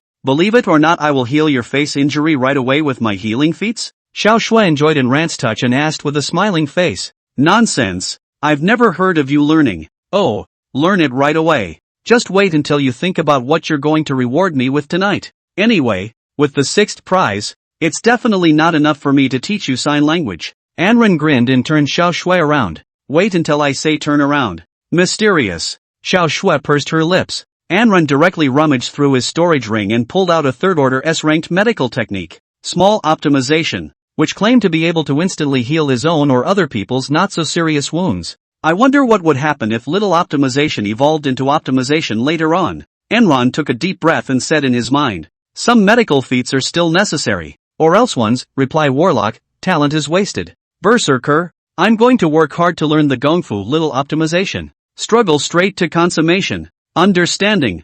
Use 30,000 Berserker points to cultivate the third-order S-rank technique small optimization to perfection.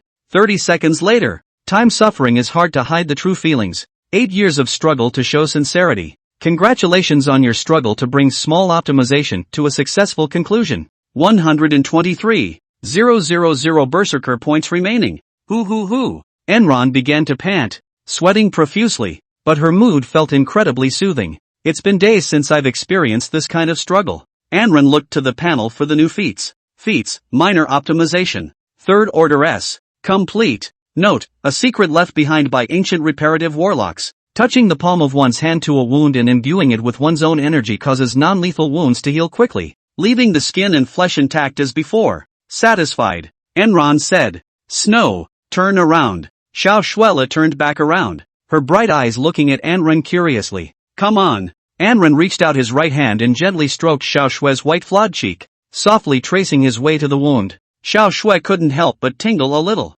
Little optimization. Enron droned softly. A warm current instantly poured softly from Anron's right palm onto Xiao Shui's face. Sumaru. The blood dissipated and the slightly broken white surface was perfectly bridged. It even looks more dynamic than before. The corners of Enron's mouth lifted slightly. There. Xiao Shui touched the original wound. Red color jumped out. Couldn't help but hug Anron and kissed his cheeks. Anron. You're invincible. Anything. Anron wrapped an arm around her small waist and cheerfully said. Go back immediately. Halfway through, Xiao Yang called and frantically asked about Xiao Shui. Xiao Yang was in a state of extreme rage, vowing to break the person behind the instruction into pieces. It took Xiao Shui 3 whole hours and a final sentence of I'm safe with Anron to calm Xiao Yang down. In the evening, as soon as he returned to the rental house, Anron couldn't wait to hug Xiao Shui from behind and asked Eily, Snow, what grade did I get for my performance today? Can it be first prize? Offense and defense drills?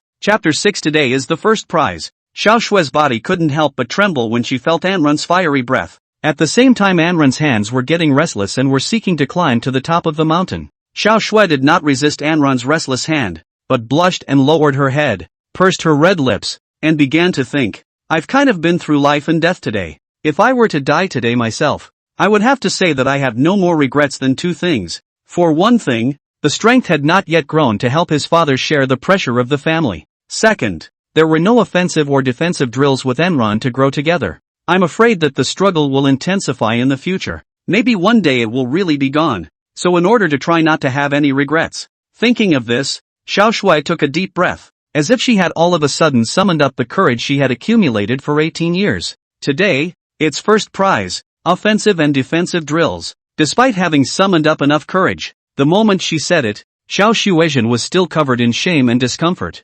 Anron sniffed. The whole person was extremely aroused. and directly intercepted the waist to pick up Princess Xiao Shui, and gently laid across the large soft bed. He couldn't help but pacify his family and then blocked Xiao Shui's pink lips. After a while, Xiao Shui suddenly pushed Anran away and said sharply, "That, and I'd like to see your sword first, flaming bird." Flamingo? Enron felt a bit puzzled. "Why are you looking at my sword for a good reason?" Xiao Shui gave him a blank look. "You're a pig. An S+ grade divine weapon. I haven't gotten a good look at it yet. Can I try to look at it now?" Anran seemed to understand and immediately surfaced his knife and handed it to Xiao Shui to play with. However, Xiao Shui was not the owner of her own blade after all, and could not manage it. Her hand was scalded several times by the heat from it. Halfway through, the hot air above the knife still blew off onto Xiao Shui's body, making her feel uncomfortable. "Had enough fun yet? Let's get started." Enron had pressed on. Uncomfortable. Xiao Shui resentfully let go of the flamingos,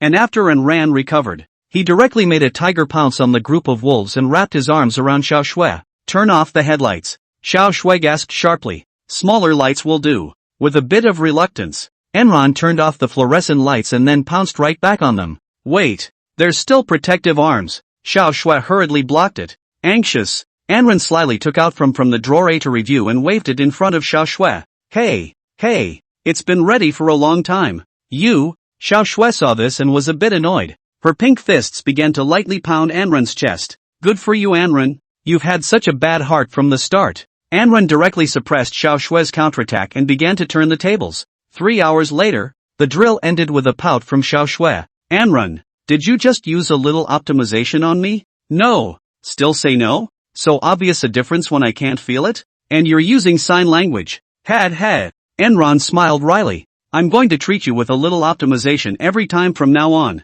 Xiao Shui was so angry that she bit Enron's palm. "Don't bite your hand or I won't be able to treat you later." Late at night, the first high martial arts hospital in Mordor, the intensive psychiatric ward. Enron's mental attack was so violent that Deidara remained unconscious in her hospital bed. His little old man had woken up, but didn't know any secrets at all, and did whatever Deidara told them to do. The only witness is Deidara. Outside the ward and around the entire hospital, a large number of Xiao family martial artists and a small number of Inspector General's department personnel were scattered to prevent anyone from taking advantage of the opportunity to take Deidara captive. Zhao Ding, a 6th Order, 10th heavy powerhouse of the Xiao family who was in charge of security outside the ward, was yawning on a bench in boredom. At that moment, there was a sound of wheels going by in the hallway.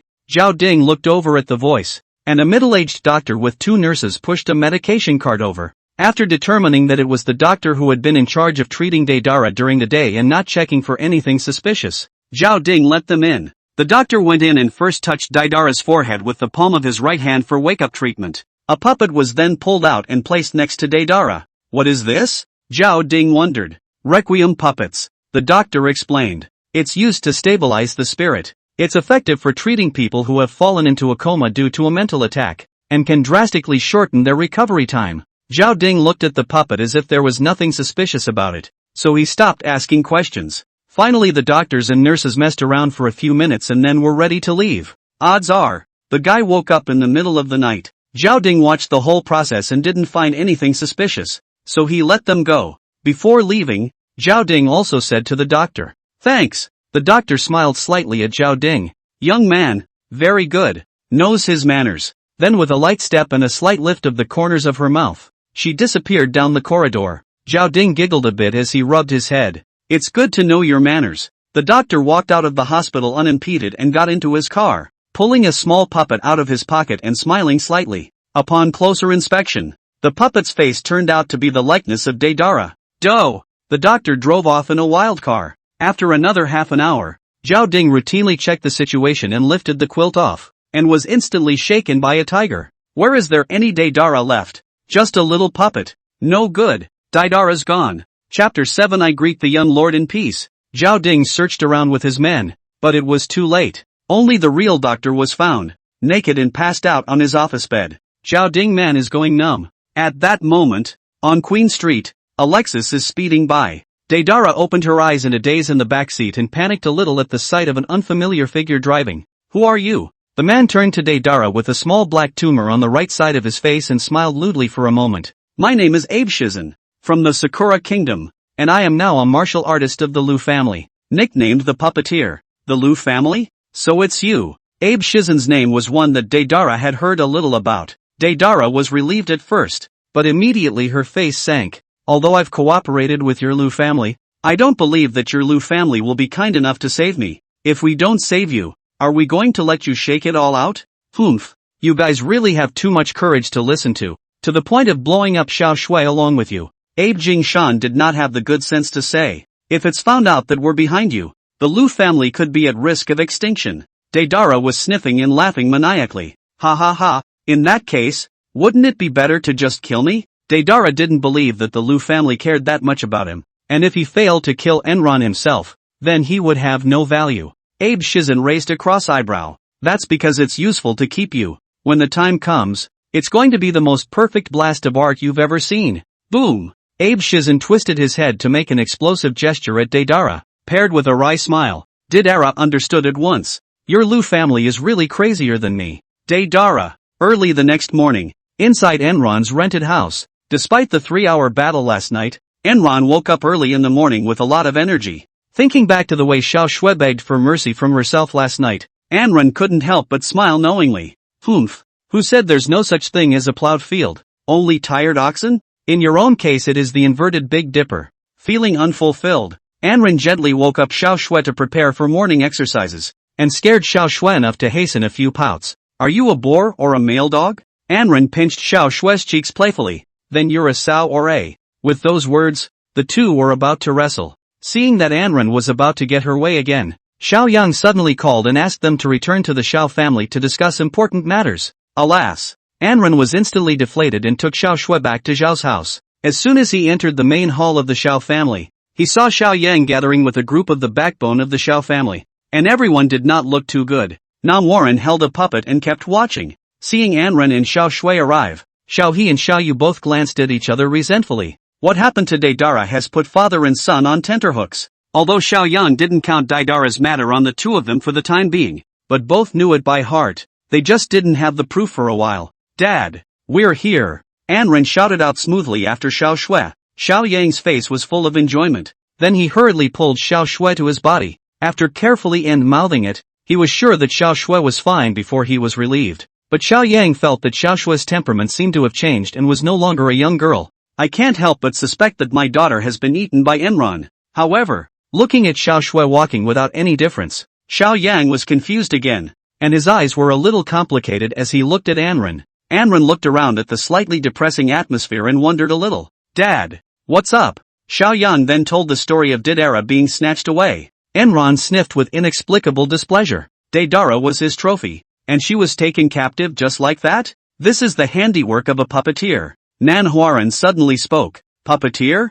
Enron looked at Manhwa suspiciously, not having heard of it. Manhwa began to pontificate. Puppeteer, a special and bizarre martial artist commonly found in the Sakura country. They made their own special puppets and then infused them with their own special energies. The most common are two. Cursed puppet, by torturing the puppet, transmits pain to the cursed. A substitute puppet, swapping the puppet with this real person's physical body. A prerequisite for puppets to be effective is the need to obtain the blood of the object of action. Last night it was presumably the double puppet that was used to steal Deidara out of the hospital. Enron sniffed and had only one thought in his mind. The little life is really perverted. And Xiao Yang meditated for a moment and said, could it be that islander Abe Shizen that the Liu family recruited half a year ago? Manhwa was silent for a moment and said, can't be sure. Puppet masters are few, but there are a certain number of them among the millions of martial artists in the magic capital anyways. He's not the only one who can reach that level. Abe Shizen. Even if the Liu family did it, we have no proof. Xiao Yang, however, let out a laugh. It doesn't matter if it's him or not. What's important is that the Liu family just has him as a person. Everyone understood that Xiao Yang was trying to take Abe Jingshan to task. At this time, Xiao Yang looked at Enron a bit awkwardly. A large number of Fae appeared in the southern mountainous region last night, which is an important production base for our feats. Most of the Xiao family's martial artists are going to the southern mountainous region today. All transcendent martial artists, including me, could be gone for days. The Xiao family's economic base was the production, trafficking and repair of gongfu, and the production base in the southern mountainous region was the top priority. Xiao Yang glanced at and ran with a bit of trepidation. Manpower is tight. It's always felt unsure of this side of the operation during this period of time without a transcendence sitting in on it. Your strength is now between the peak of the 6th order and transcendence. I'll call it semi-super strength for now. So, Anrun had already heard her old husband's meaning. It was to let herself start taking over the Shao family's affairs. Enron remembered that he still had a system quest, long-term mission, to dominate the Magic City within 2.5 years, rewarding a 9th-ranked high martial artist with a through train. Participating in the affairs of the Shao family was moving towards the goal of dominating the Magic City. To dominate on one's own is also domination. And to help the Shao family dominate the Magic City is also domination. The system doesn't say you can't be a soft-touch bully, does it? By that time, he would be directly at the 9th rank himself. Enron sometimes thought it was a genius idea to get out of the hospital. So Enron said calmly, "I'll take it." "Ah, you knew before I finished?" Xiao Yan was a bit shocked. I originally thought that Anrun would be very torn, but I did not expect to agree so quickly, and I could not help but smile brightly. "Ha ha ha, from today onwards, you'll be considered the young master of our Xiao family." At that moment, all the martial artists in the entire main hall of the Xiao family were chanting, "I greet the young lord in peace." Anrun raised his arms and shouted, "For the sake of the Xiao family, loyalty." The others followed and shouted, "For the sake of the Xiao family, loyalty." The whole hall was filled with a joyful atmosphere. Anrun was only 18 years old, had heaven-defying strength, and was so in love with Xiao Shui. And Ran, a Xiao family member lurking in the Yin family, who has been a Xiao family member for a long time. That's why everyone was convinced when he was the young master. Except for Xiao He and Xiao Yu. The two men's faces instantly turned blue as a wave of anger burned in their hearts. Xiao He quickly calmed down, converted into a blessed face, but Xiao Yu felt incomparably shivering cold. Anrun is the young master. What does that make him? Xiao Yu? Xiao Yu immediately felt like he had been bullheaded by Enron, his teeth grinding loudly. Fine. Xiao Yang Lao Deng and Enran Xiao Deng, you guys forced me to take desperate measures. In the morning, Xiao Yang was going to rush to the production base in the South Mountain District with a large number of Xiao family martial artists. And Anrun, as the young master, the first fire of a new officer. Arrest Abe Shizukuyama. Chapter 8, Domesticated. I want to learn cherry blossom language. Before leaving, Anrun quietly pressed against Xiao Shui's ear and said, "Just stay at your house for a while, and don't go to school. It's too dangerous out there. Get ready to make it up to me tonight." "Nope, come back tonight and we'll raise the realm together." Getting more and more immodest. Xiao Shui let out a pout and gently pushed Anrun away, and Ran went out with the remaining Xiao family experts with a smile on his face. Looking at Anrun's departing figure, Xiao Shui was a bit despondent. When would his own strength be able to keep up with Enron's pace and share the risk with him? Obviously he is the real child of the Xiao family. Xiao Shui stroked her chest to feel the power within. Last night's offensive and defensive drills had significantly raised her realm again, vaguely seeming to show signs of impacting the 6th level of the 2nd rank. The kind of thing that would seem to punch through the upper limit of what the twin source offers on a daily basis? From now on, it'll be daily offensive and defensive drills with Enron.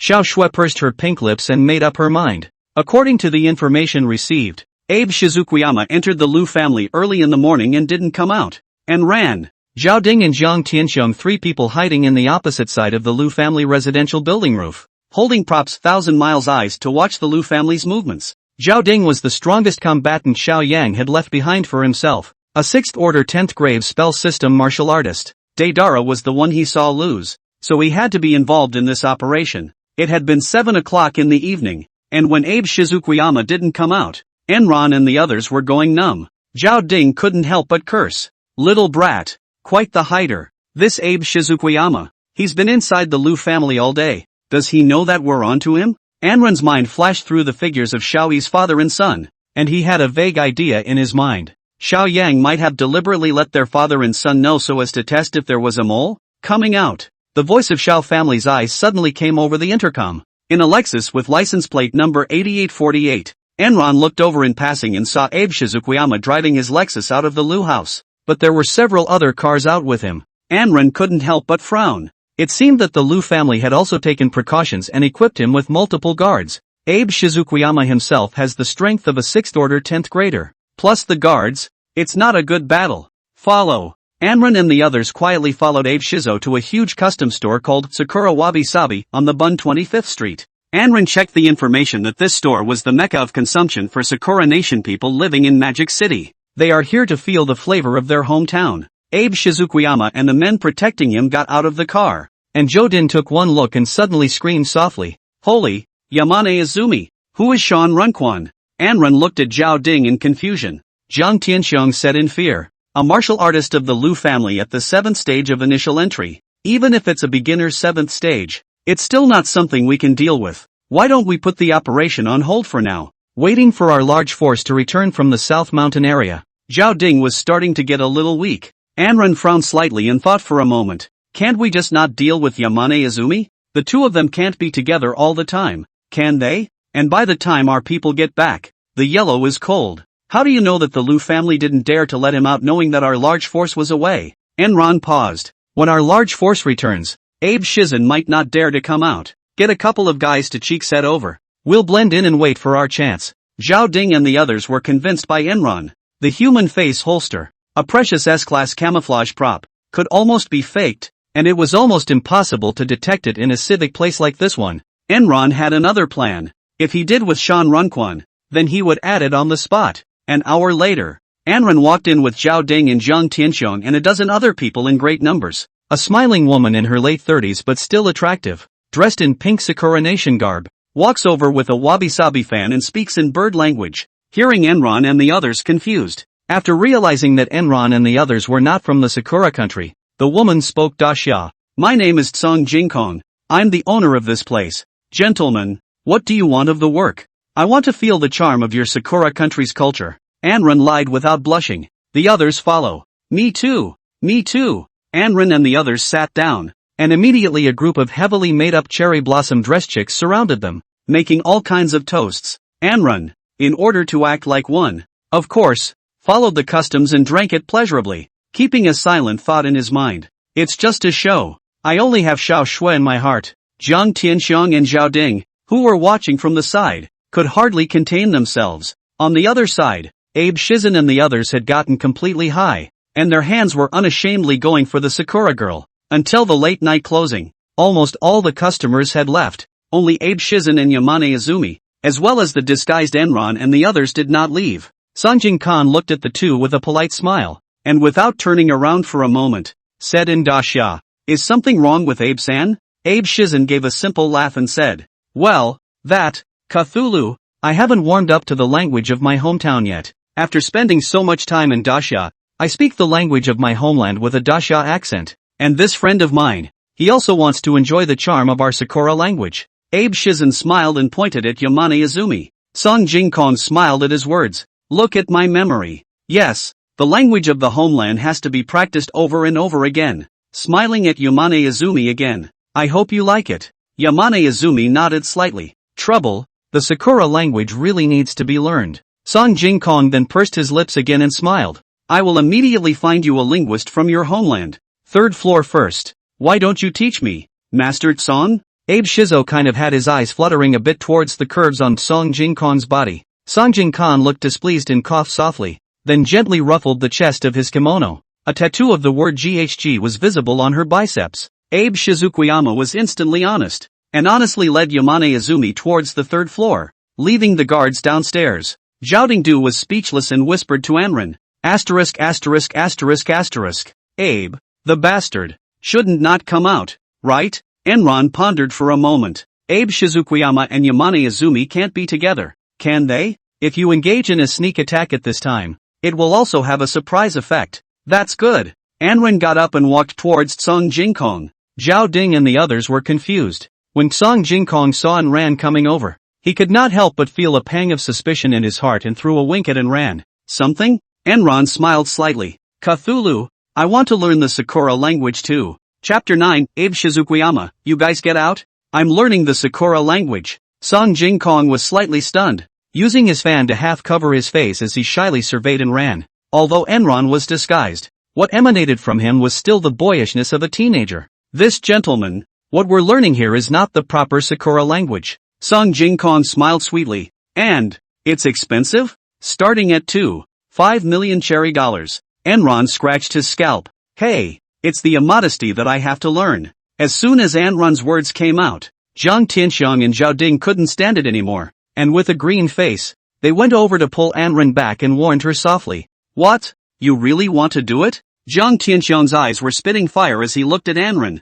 Don't forget you're a married man now. Dare to apologize to the lady. We will. Anren blankly glanced at the two men and kept winking upstairs. Then softly said, You two are going up with us later. Jiang Tianxiang and Zhao Ding instantly understood Anren's intentions and immediately switched their mouths. I'll be damned. You're a bad guy. I want to learn Sakura language too. At this moment, Song Jingkong was looking at Anren and the others suspiciously, the corners of his mouth slightly raised. Anren could see Song Jingkong's skepticism and began to chime in. Yes, it's my problem. Elder Song. These two friends of mine also want to learn. Jiang Tianxiang and Zhao Ding also turned back to Song Jingkong and feigned a smile at him. Cthulhu, we want to learn too. Saying that, Jiang Tianxiang pulled out a diamond bank card and threw it towards Song Laosher. Song Jingkong hastily took it. His eyes lit up. Diamond card. At least 1,000 dasha coins deposit. Then pursed her lips. Learn, all of it. Third floor,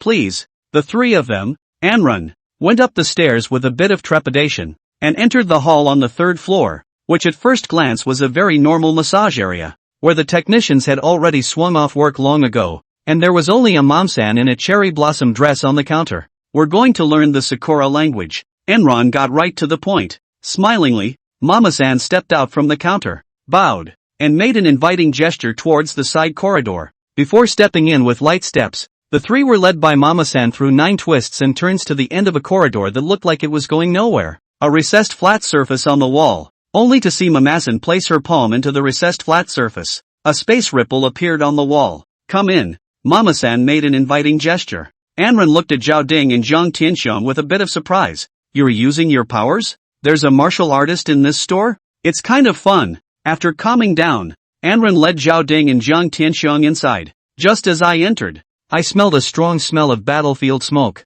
Inside, there was first a hall, and in the dim light, a group of Sakura-speaking teachers in kimono were seen standing at the center of the hall. At this time, Abe Shizen Kawama Runquan was carefully selecting a Sakura language teacher, heard the commotion, turned around, and was slightly surprised to see someone. Here to learn too? Enron nodded. Come in admiration. Abe Shizen raised an eyebrow. First come, first served, and you can choose when we're done. Shan Runquan looked at the disguised Jiang Tianxiang and Zhao Ding and always felt a bit familiar, but he couldn't remember, so he let it go. Anren walked over with Zhao Ding and Jiang Tianxiang and looked at these cherry blossom language teachers, each of them youthful and beautiful. They carry a code sign with various animal names as their code names. Zhao Ding and Jiang Tianxiang couldn't help but swallow their saliva, thinking could they wait to really learn? Enron, being a decent man, was unmoved. These Sakura language teachers are still too much worse than Xiao Shui. Doesn't it smell good to go back and study with Xiao Shui in the middle of the night?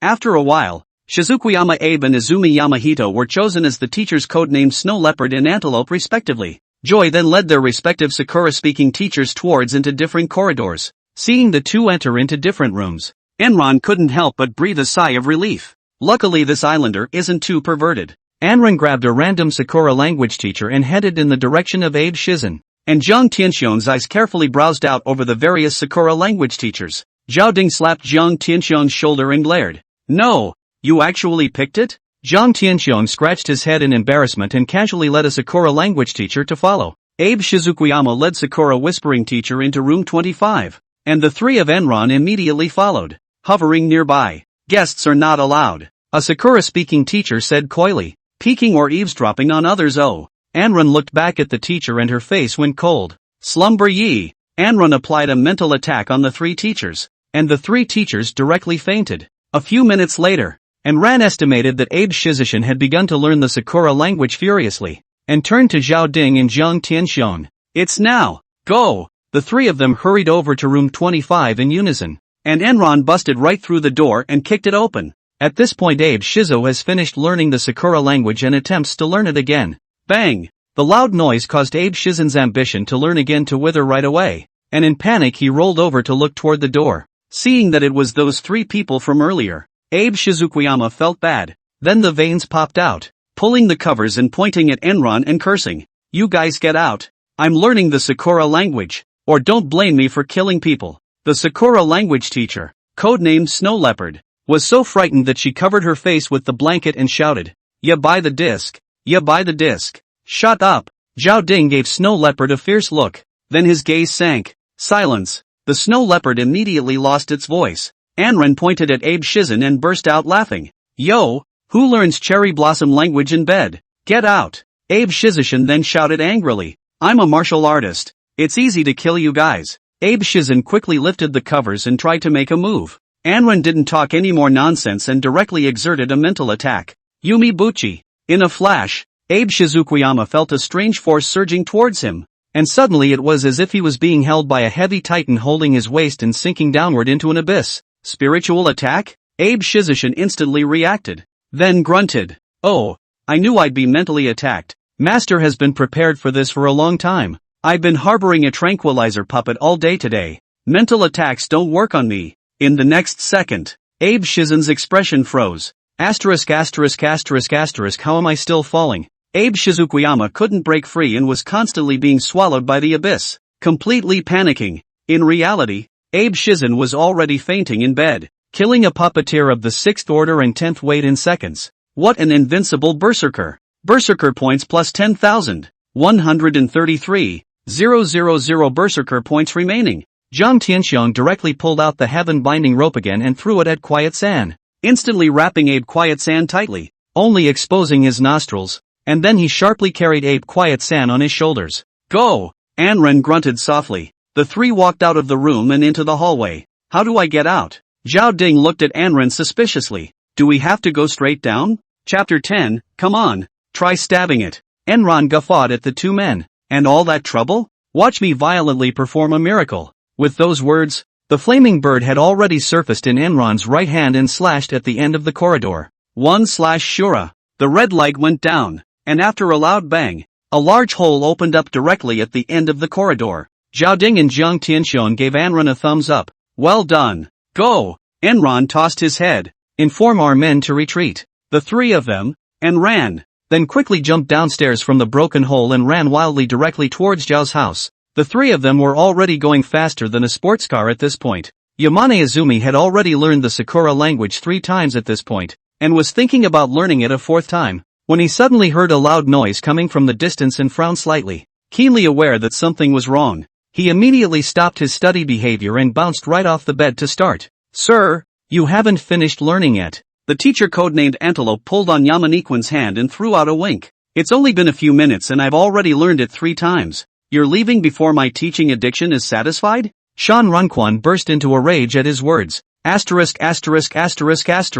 How dare you humiliate me? Women only detract from my victory. With those words, Yamane Izumi raised his right hand and slapped it directly at the teacher's head. Ah! After the gazelle teacher let out a miserable cry, he instantly turned into blood. After getting dressed, Yamane Izumi pulled a small puppet out of his pocket, the corners of his mouth slightly raised. Oh, it's just a little carving trick. Think I can't find it if I abduct him, do you? This is a tracking puppet that Abe Shizen left for Yamane Izumi, and with his blood stained on it, Yamane Izumi will be able to track Abe Shizen. It was an insurance policy that Abe Shizukuyama had left for himself. The tracking doll began to emit a red light, pointing in the direction of Abe Shizen. At this time, the three of them, Anren, ran wildly all the way to Zhao's house, taking a shortcut and running into an alley. Late at night, there was silence. Suddenly, the package on Zhang Tianxiong's shoulder was trembling slightly. Abe Shizen woke up in a daze, first praising himself in his mind.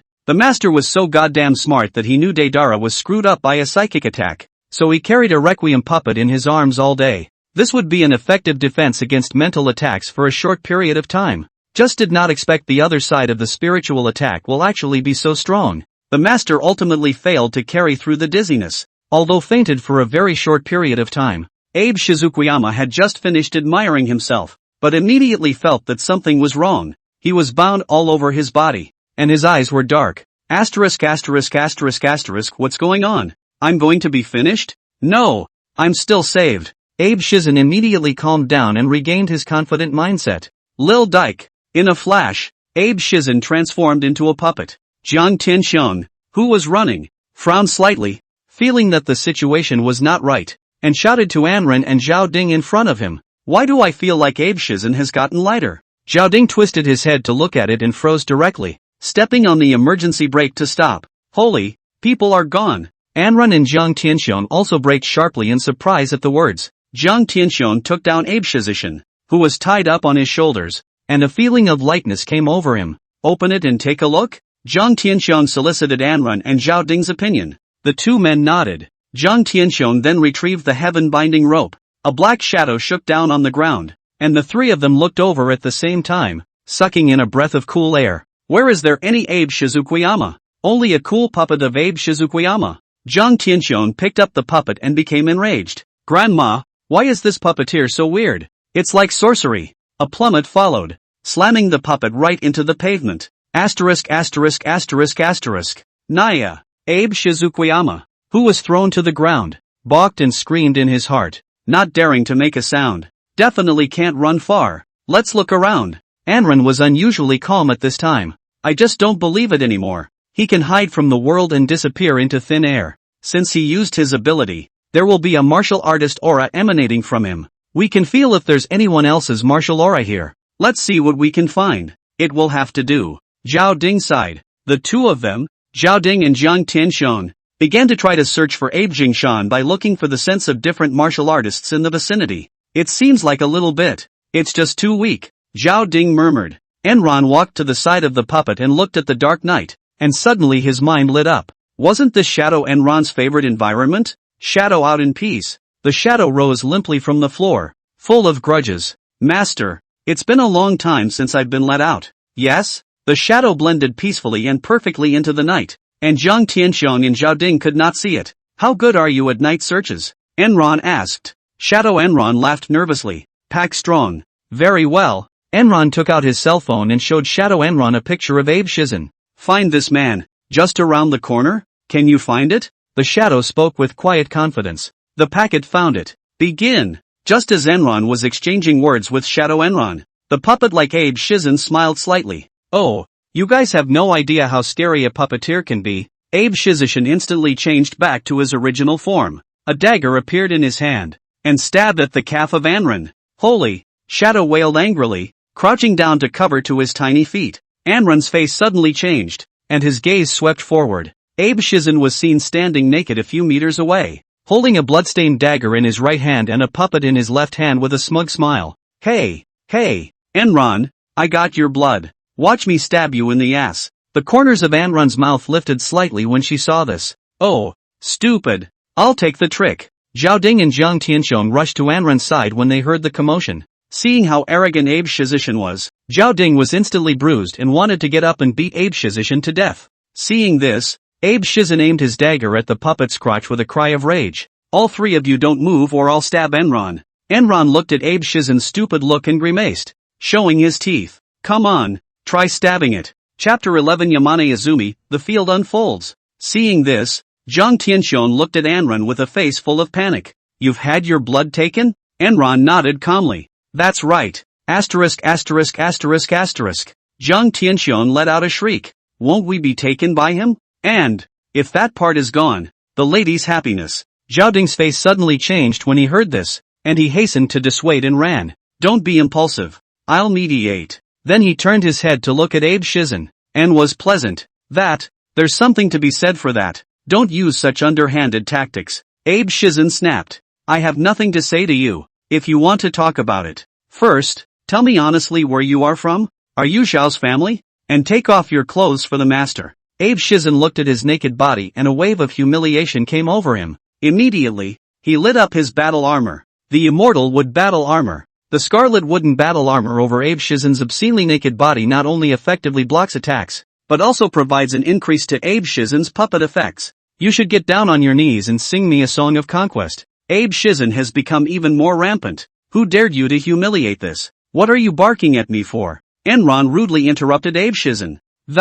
You fast guy. I don't care to talk to you. If you're going to stab it, do it quickly, and don't make a whole lot of incompetence like your little old brother. Practicing personal insults on a puppeteer of the 6th order and 10th gravity. What a fanatic who does whatever he wants. Fanatic points plus 1,134. 000 remaining berserker points. Zhang Tianxiong and Zhao Ding both went numb when they heard Anran's words. No, young master, you are really holding out. And Abe Shizen, clearly irritated by Enron, went completely red warm. Bakayalu, I'll castrate you. With those words, he lifted his dagger and stabbed at the puppet's crotch. accompanied by a maniacal laugh. Ha ha ha, I'll make you a eunuch first. Let you mock me. A teasing glance was then cast toward Enron's crotch, and Jiang Tianxiong and Zhao Ding couldn't help but glance toward Enron's place. However, Enron stood still, immovable as a mountain, without the slightest sign of injury. So what's the cost? The shadow at the bottom was going numb in peace.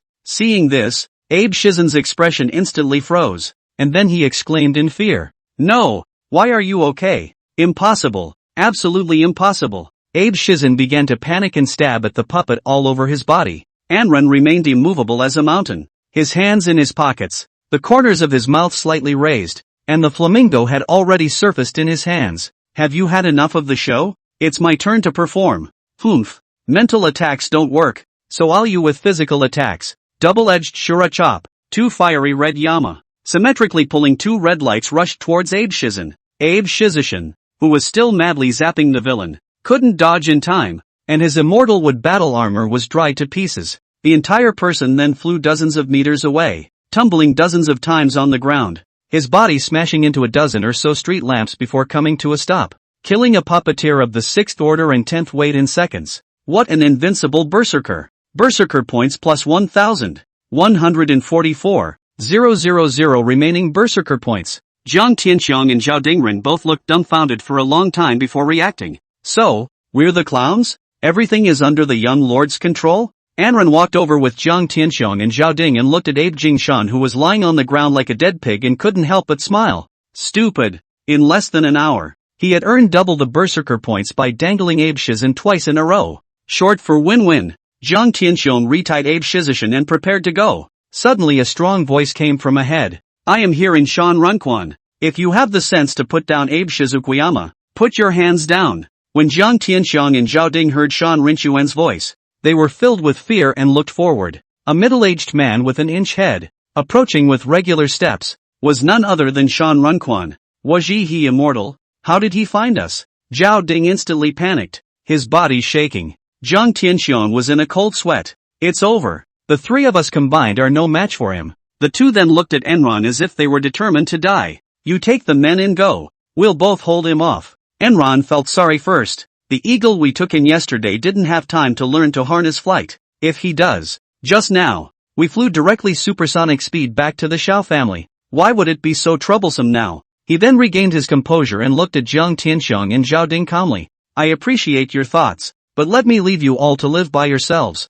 That's not my code of life for Enron. I brought you guys out. We're in this together. Besides, how long can you 2 alone stall? Might as well have 3 people fighting for their lives on this. When Jiang Tianxiong and Zhao Ding heard this, they glanced at each other and then smiled at Anren. Okay, we'll listen to you. With those words, the 2 of them flashed their battle armor and Jiang Tianxiong took back the heaven-binding rope again, while Zhao Ding took out a blue staff. Enron also flashed Hayaki sobbing. All 3 were ready to fight. At that moment, Shan Runquan had already approached, and his stern gaze swept the 3 of them at Anren. What a way to live and die together. Under the Lord. But not to mention the 3 of you. Even if you added 3 more, you wouldn't be my match. With those words, Shan Rinchuan's body began to emit a thick red mist. Shan Runquan is a very rare blood mist element in the elemental system. Zhao Ding gritted his teeth and said, it's all over if you dip into it. He's stepping into transcendence again now. We must preempt him and defeat him before he unleashes the blood mist domain. Otherwise we have no chance of winning. As soon as the words left his mouth, Zhao Ding extended his staff and pointed it at Shan Runquan, mouthing an incantation. Draw the ground. It's all about surprise. In a blink of an eye, a cylindrical cell made of dazzling red light was formed with Shan Runquan as the center of the circle, and then the range was constantly shrinking. This move is my binding stance. It's able to stall him for a few seconds. You guys go! Zhao Ding shouted. Anren and Jiang Tianxiong sniffed and were just about to make their move when they heard a cracking sound. The red light that made up the cell had dissipated without a trace. The blood mist around Shan Runquan was churning wildly. Zhao Ding was appalled in his heart. How is that possible? Shan Rinchuan's icy voice came over. Ha ha, what the hell are you talking about? And too much of yourself. The field unfolds, blood mist field. As soon as the words fell, the blood mist on Shan Rinchuan's body suddenly spread outward at lightning speed with his body as the center. Like ignited gunpowder. Enron's tiger shook. So strong and oppressive. Chapter 12, Backwater. Adding points in place. When Enron's mind returned to normal, he suddenly realized that the world around him had turned into a world made up of blood mist. Even in the dead of night, the scarlet color of the blood mist was so conspicuous, the body could feel an inexplicable heaviness. Is this the transcendent realm? Enron couldn't help but ask.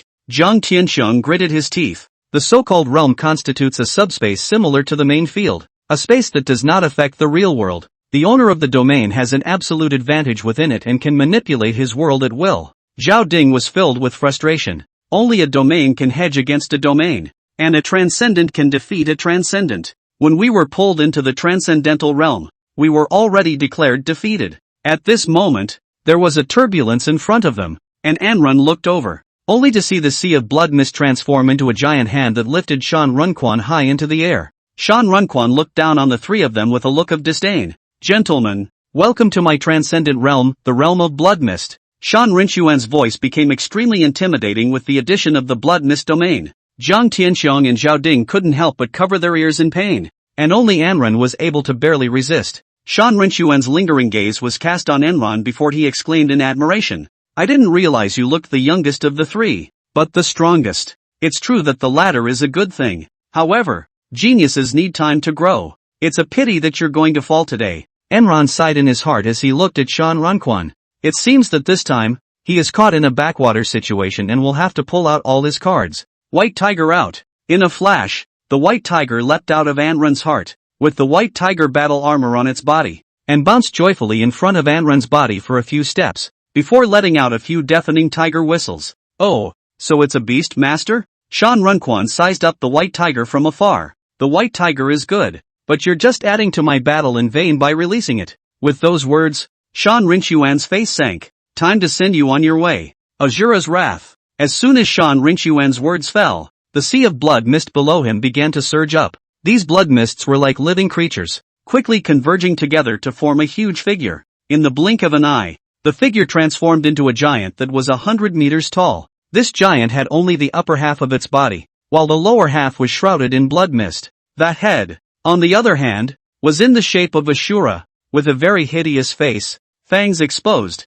and eyes flashing red, giving off a lurid aura. How about this thing? Shan Renquin stood looking at the Azura giant complacently from his giant hand. Zhao Ding couldn't help but shiver. What kind of monster is this? Jiang Tianxiong, on the other hand, was dumbfounded and terrified. How can this be fought? And Anrun was ready to struggle to cultivate while Shan Runquan was still showing off. Now that we're at the point where we've got our backs up against the wall, what's the time to wait if we don't add some upgrades at this point? Anrun pulled out a bottle of S-ranked supplementary holy water from his storage ring and gulped it down. The heart drank loudly. Madman, I'm going to carry the water and help me struggle right to the top. Copy that. Use of the supplemental tonic increases the speed of stage 4 cultivation by 40%. Use 200 berserker points to raise your realm 6 steps in a row, ascending to the 10th level of the 4th order. Start practicing. 15 seconds later. For 5 years, you have been moving 25 hours a day in a row with the belief that if you don't die from practicing, you will continue to practice. Hellish workouts have caused you to finally stand at the pinnacle of the 4th order. You work so hard. Who dares to say you're not as good as a genius? This is a game for those who struggle. Victory. 46. 800 berserker points remaining. Keep struggling for the 5th rank. Enron droned. 81. 000 berserker points are needed for each of the 5 levels, and there are currently insufficient berserker points. Enron could only stop. Who? Anrun was panting frantically and sweating profusely, as if he had really gone through 5 years of grueling cultivation. Quickly regaining his normalcy, he lamented in his mind. It's already in an extreme state. The rest can only be fought. Kill them. Shan Runquan suddenly gave the order coldly. As the order was given, the Shura giant's right hand tightly clenched into a fist and violently slammed in the direction of the 3 Anran people. The fist comes with Carrie's unrivaled power and might around it. Damn it! Don't look down on us ordinary martial artists. Zhao Ding straightened his body, his face full of solemnity, and his hand raised his staff and stretched it out with vigor. Spell, Gate of Heaven. With those words, a huge door tens of meters high made of dazzling white light appeared in the middle of the 2 sides. However, in front of the Azura giant's massive body and immense power, the Gate of Heaven appeared incomparably small. Under one punch, the entire space trembled, and the Gate of Heaven instantly shattered open like fragile glass. In less than a second, the Gate of Heaven was shattered and reduced to nothing. The Azura giant's fist, however, didn't pause for a second and continued to slam toward the front. Whoa! Zhao Ding instantly foamed at the mouth as his body continuously retreated backward. Seeing this, Jiang Tianxiong also pulled himself together and threw the heaven-binding rope forward with vigor. Rower! The heaven-binding rope instantly transformed into a huge net, appearing in front of the Shura giant's fist in an attempt to firmly block it. However, in an instant, the Ashura giant's huge fist broke through the blockage of the Luo net and continued to advance with a strong force. Wow! Jiang Tianxiong was affected by the wave, and his entire body flew backward a dozen meters. Anren quickly drank at the white tiger. The tribulation of the white tiger. In a flash, the white tiger jumped in front of Ashura's huge fist. A mass of highly concentrated white transparent energy surrounded the white tiger, and in an instant it transformed back into a huge illusory white tiger about a dozen meters tall. The white tiger's difficulty solidly blocked the Ashura's giant fist's attack, and the two sides stalemated. Yamane Izumi was slightly surprised. That's incredible. Seconds later, the giant fist once again shattered the white tiger's difficulty and continued on its way. But the momentum had obviously diminished considerably. Anren took the white tiger back into his heart in time to avoid its death. And seeing that Ashura's fist was about to slam over, Enron didn't hesitate to jump straight over and fire straight up. Does God walking meteor, plus 100 ghosts singing and crying, plus Overlord's body, plus reply warlock, equate to indestructible? The giant fist slammed over, intertwined with Enron's protective layers. Enron felt the strongest impact ever. A powerful repulsive force pushing him backward wildly, but never take half a step back. In the end, the giant fist was directly blocked hard by Enron and began to retract. Yamane Izumi's mouth opened wide in shock. What the hell? He's just a tiny ordinary martial artist. The corners of Enron's mouth lifted slightly. Yamane Izumi. From now on, it's the real fight. Chapter 13, is this a regular ING martial artist?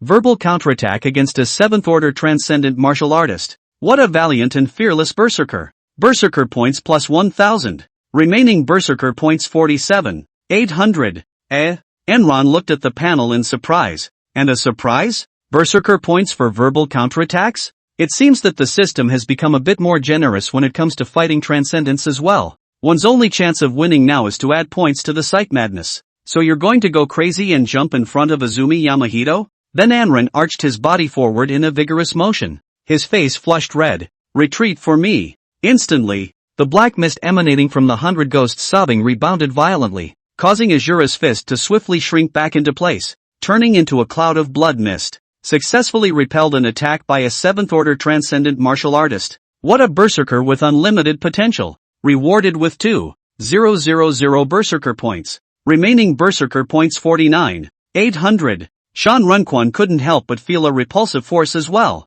and had a tendency to move backward. His Shan Rinchuan's face suddenly changed as he sucked in a breath of cool air. I actually had a tendency to back up just now? Although it was just a trend, it was important to realize that the other party was just an ordinary martial artist. The gap between ordinary martial artists and transcendent martial artists was like a heavenly rift, even if he was only a beginner to transcendence. Facing someone at the peak of an ordinary martial artist like a 6th rank 10th level should be an instantaneous second, just like the other two. Shan Runquan threw a surprised look at Anren. This kid, what kind of god is he? Kid, what kind of big words were you talking to me just now? Shan Runquan pretended to be calm and had a fake smile on his face. Say it again. Anren looked up at Shan Runquan, the corners of his mouth slightly raised. I say the real war starts now. Verbal counterattack against a 7th order transcendent martial artist. What a valiant and fearless berserker. Berserker points plus 1000. Remaining berserker points 50. 800. Shan Runquan was instantly enraged at his words, and angrily rebuked at Anren. Oh, what ignorance. You're just a mere ordinary martial artist in the district, and you dare to try to challenge me. A transcendent? Don't think that just because you blocked my strike that you have the capital to fight me. What are you barking at me, dog? Anren rudely interrupted Shan Runquan. I'm too lazy to listen to you boasting about yourself. Verbal counterattack against a 7th order transcendent martial artist. What a valiant and fearless berserker. Berserker points plus 1000. Remaining berserker points 51. 800. You. Shan Rinchuan's face suddenly sank and red-warmed. It seems to be bent on seeking death. See me fulfill you. That move just now was nothing but a small one. So I'm going to give you a big one just for you. Yama Inquin gave Enron a big wave. Annihilation. After saying that, The surrounding blood mist suddenly winded up and turned into a torrent of water surging towards Anran from all directions. Enron, there's nowhere to run. Then face it honestly and stand firm as a pine. This majestic torrent of blood mist began to frantically crash against the first line of defense constructed by the golden light of the divine walking meteor, and the black aura of the 100 ghosts singing and weeping. Each violent impact was as rough as a shocking wave, and Enron's body shook involuntarily. Enron frowned slightly as she felt the protection disintegrating and straightened her body with effort. What a strong impact. Is this the power of a transcendent martial artist? If we keep this up, sooner or later we're going to get washed out. We need to find a way to break the game. At first, Enron thought of letting Shadow Enron enjoy instead of himself. Shadow Enron, but figuring that the onslaught would last a long time, and that Shadow Enron would be spiked as soon as he came out, he gave up on the idea. Deadlocked? Enron suddenly noticed the panel's feats column and was overjoyed. No! I'm still saved. Why did I forget about this feat? Feat 3, Death Pact. Third Order S. Perfection, in a state of near death. Make a pact with the god of death to ensure that you maintain signs of life for at least a period of time. The whole time is based on the strength of your opponent compared to yours. If your opponent is far stronger than you, this time is 0. This was the technique that was cultivated in order to design Lu Zhao, and now it could come in handy again. If it was coupled with the Reply Warlock's super recovery ability, it would be overwhelming. By this time, the torrent of blood mist had already broken through all of Enron's defenses. Enron immediately felt a wave of sourness all over his body, and he couldn't help but cross his eyes. Death Pact, unleashed. 30 seconds later, Shan Runquan looked down from his perch at the spectacle of the torrent attacking Enron's feet with a little regret in his elation. It's a pity. You unearthly genius. At the end of the day I don't even know who you are. When you reincarnate into your next life, remember not to be stupid enough to mess with us transcendent martial artists again. The torrent of blood mist began to dissipate, and gradually a figure emerged. Shan Runquan took an offhand look at it and was stunned. It was no other than Enron. Holy, he managed to win the resurrection match? Why isn't he dead? What crushed Yamaniquan even more was that Enron was resurrected unharmed. Enron looked up at Yamaniquan and grinned with his teeth bared. Yamane Izumi, I've been resurrected. Surprise, surprise, surprise? Surviving an all-out attack by a 7th order transcendent martial artist. What a berserker with unlimited potential. Berserker points plus 8. 000 points. Remaining berserker points 59. 800. The Shan Renquan man went numb, his teeth grinding with a roar. Is this a normal ING martial artist? Is this the extent of your so-called big move? Enron took the opportunity to turn on the taunt. How come it's not even as strong as a baby's hammer blow? Verbal counterattack against a 7th order transcendent martial artist. What a valiant and fearless berserker. Berserker points plus 1000. 60. 800 berserker points remaining. Enron knew that it was only a temporary escape now. It didn't mean he was safe. So it wasn't enough. One had to earn berserker points like crazy and struggle to the point where one could at least be an even match with Shan Runquan. You little brat. Don't be too outrageous. Shan Runquan was already completely enraged.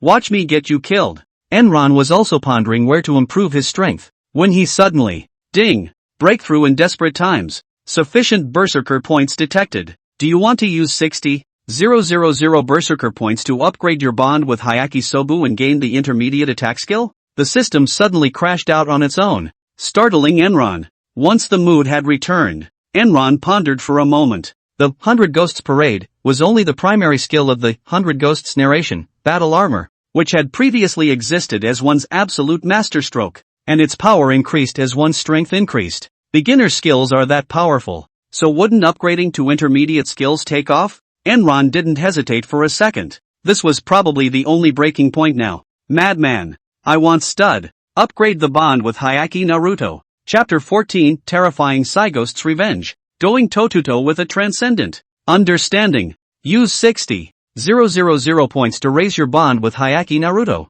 3 seconds later. After 50 years of practicing day and night, you have taken your bond with Hyaki Sobu to the next level and gained a new refuge in Hyaki Sobu. Acquired Hyaki Sobbing intermediate attack skill, Spectral Ghost Robbery. Remaining berserker points 800.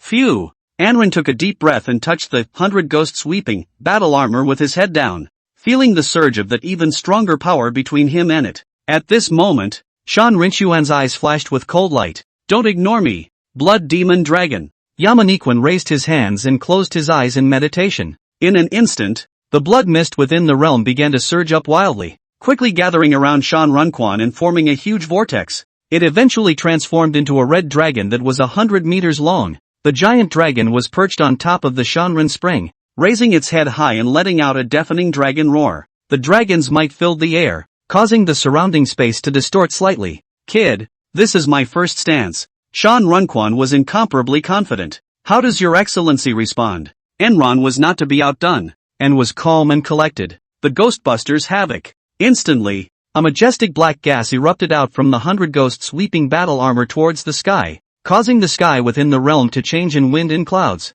In an instant, above the field, a huge black shadow emerged from the broken air. What is that thing? Filled with doubt and fear, Shan Rinchuan's eyes widened and he couldn't help but look up into the sky. One could only see a huge, 100-meter-high stern ghost suddenly appearing above the clouds, its body as black as ink, emanating an endless aura of terror. This aura swept over like a storm, and Shan Renquan could not help but break out in a few drops of cold sweat as he felt a great sense of fear and oppression. It's amazing.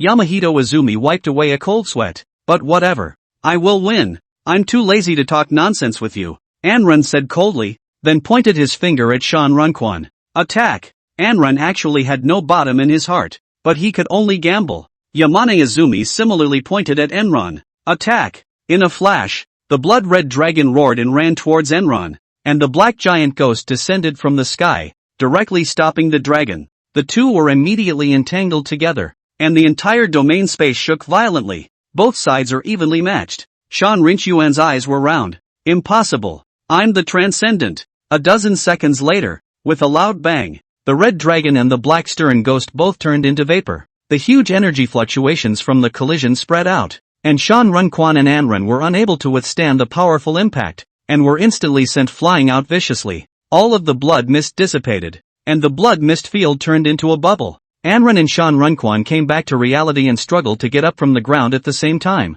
both of them extremely wretched and staring at each other indignantly. Shan Runquan at this moment was beyond remorseful that he hadn't taken out his battle armor and weapons. Originally thought that their transcendent hit their ordinary martial artists. As simple as killing koan and slaughtering ducks. No need for battle armor and weapons at all. But who would have expected to fall on his face at a brat? There's no power to take it out now if you want to.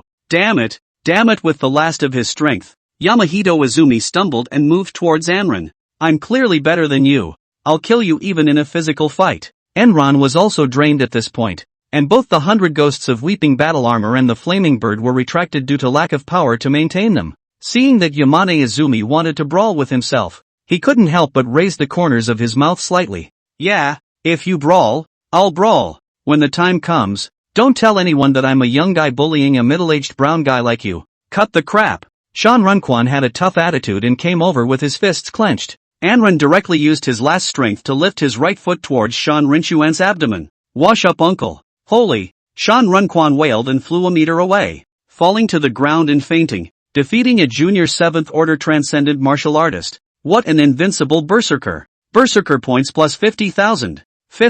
800 berserker points remaining. I'll let you pretend. Enron wobbled and stomped past Yamane Izumi's face. Then, completely drained of energy, fell asleep as well.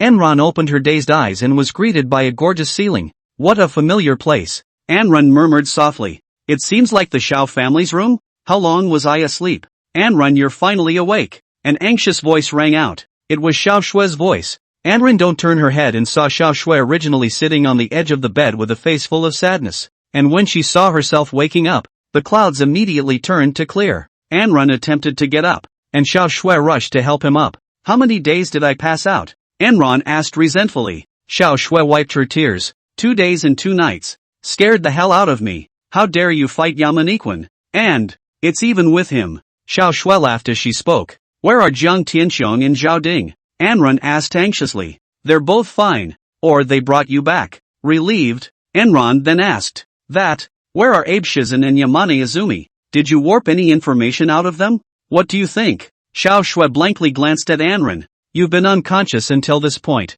let alone them? Enron laughed a little joyfully. Also, he then couldn't help but start sizing up Xiao Shue. The atmosphere began to grow silent and anxious. Looking at Xiao Shue's sweet smile, cute and adorable, coupled with the fact that today she was wearing a tight-fitting clothes horse, She showed off her perfect figure to the fullest. Anrun reacted instantly, his eyes blazing as he surveyed Xiao Shui, his mouth dry. Xiao Shui felt Anran's gaze, and was instantly shamed into a tender blush that radiated heat all over her body. Don't! It's outrageous. Just woke up from a serious injury. The corners of Anrun's mouth lifted slightly. It's been 2 or 3 days. Things that are still commonly used. Humph. The talent, reply Warlock, is not for show. Anrun bounced right off the start. Energized early on. Xiao Shui let out a pout. Take a shower and change your clothes first. 3 hours later, it was almost dark before the attack and defense drill ended. The two of them, Anrun and Xiao Shui, walked out of the room, holding onto the wall as they walked through the corridor. Their faces darkened. All the underlings who saw them pursed their lips in understanding. The whole thing was incredibly awkward for both of them. At this time, Xiao Shui's cell phone rang. After receiving the call, Xiao Shui sighed and turned to Anrun. There's news from Abe Shizen. The other party has designated you to go over there. Chapter 15, Anrun's unique interrogation style. Half an hour ago, in the interrogation room underneath the Xiao family, Zhao Ding and Zheng Tianxiong were interrogating Abe Shizen. Abe Shizen was tied to a stake by Zheng Tianxiong's heaven-binding rope, his face full of stubbornness. Zhao Ding was holding a dagger in his hand with a grim smile on his face, and next to him was a fireplace and iron brand. Tell me, did you rescue Deidara? Is he being paid by you? Unexpectedly, Abe Shizen was full of arrogance. Sure enough, it's someone from the Xiao family. What? Do you want to start a war? Hurry up and release me, then apologize to me, and I can still forgive you and avoid a war between the two families. Asterisk. All in this position and still so arrogant. Zheng Tianxiong cursed as he went over and threw an iron fist at Abe Jingshan's abdomen. Say no! Woohoo! Abe Shizen screamed miserably and spewed out a mouthful of blood. Bakayalu! Force me! No way! Asterisk. Little bastard! Your mouth is still quite hard. Zhao Ding snorted and took the dagger and placed it on his face. Let's see if it's your mouth that's tough. Or my sword. Trying to scratch my handsome face? Abe Shizen glanced at the dagger with disdain and, men, it's never about the face. Zhao Ding's face went cold. You're still quite narcissistic with this bee-face of yours. Who said I was going to scratch your face? You like learning the Sakura language so much? I'll make sure you can't learn it later. I'm going to leave you without a quin. With those words, Zhao Ding quickly slashed his dagger towards Koen. Abe Shizukuyama's chrysanthemums tightened and he closed his eyes. A few drops of false sweat on his forehead. I say. Zhao Ding immediately stopped the dagger, less than 1 centimeter away from Koen. Ha. Fooled you guys. Abe Shizen gave a playful laugh. Pitbull. Dare to lie to me. Zhao Ding was enraged and stabbed directly at Koen. Puffing. There was no screaming sound as expected. It felt rooted into the wood. Take a good look, guys. Does this work? Abe Shizen knocked his teeth together and laughed out loud. GGG. Zhao Ding and Zheng Tianxiong were both filled with surprise as they looked over and sucked in a breath of cool air. Abe Shizen was now disguised as a grayish-brown puppet with a wry smile on his face. Ha. Abe Shizen, however, laughed again without slowing down, instantly reverting back into his physical body. The dagger was squeezed right out of the wound, and even the gaping hole at the kunai was restored. Zhao Ding and Zheng Tianxiong were both shocked. Asterisk. Can that? So that's the bottom line, that Abe Shizukuyama has a backbone. Zhao Ding didn't believe it and directly picked up the red-hot iron brand and burned it into Abe Shizen's chest. Abe Shizukuyama immediately transformed into a puppet again, black smoke rising from his chest, leaving a black pit. Zhao Ding removed the iron brand, and Abe Shizen immediately regained his original form, and his chest was intact. Abe Shizen was full of arrogance. Jia. You have no idea of the subtleties of our puppeteers. Zhao Ding and Zheng Tianxiong once again sucked in a breath of cool air. It seemed that this ghost was indeed not afraid of torture. Abe Shizukuyama. Get it? You don't deserve to hear what I have to say. You two losers. Zhao Ding and Zheng Tianxiong looked at each other in dismay. When did we become his underlings? Zhao Ding compared the knife to Abe Shizen's face. His face unpleasant. Says who's defeated? It's not like we lost to you. Yamazumi is my brother. You guys losing to him is losing to me. Abe Shizen was full of dejection. Ha. Zhao Ding and Zheng Tianxiong both laughed. Then Anrun is still our brother. You and Shan Runquan were both defeated by Anrun. That makes both you and Yamane Izumi our underdogs. Abe Shizen sniffed. Anrun, is that your son-in-law who was only 18? Exactly. His Abe Shizen immediately sucked in a breath of cold air. Impossible. Does he have that strength to spar with Yamane Izumi? Zhao Ding and Jiang Tianxian snorted.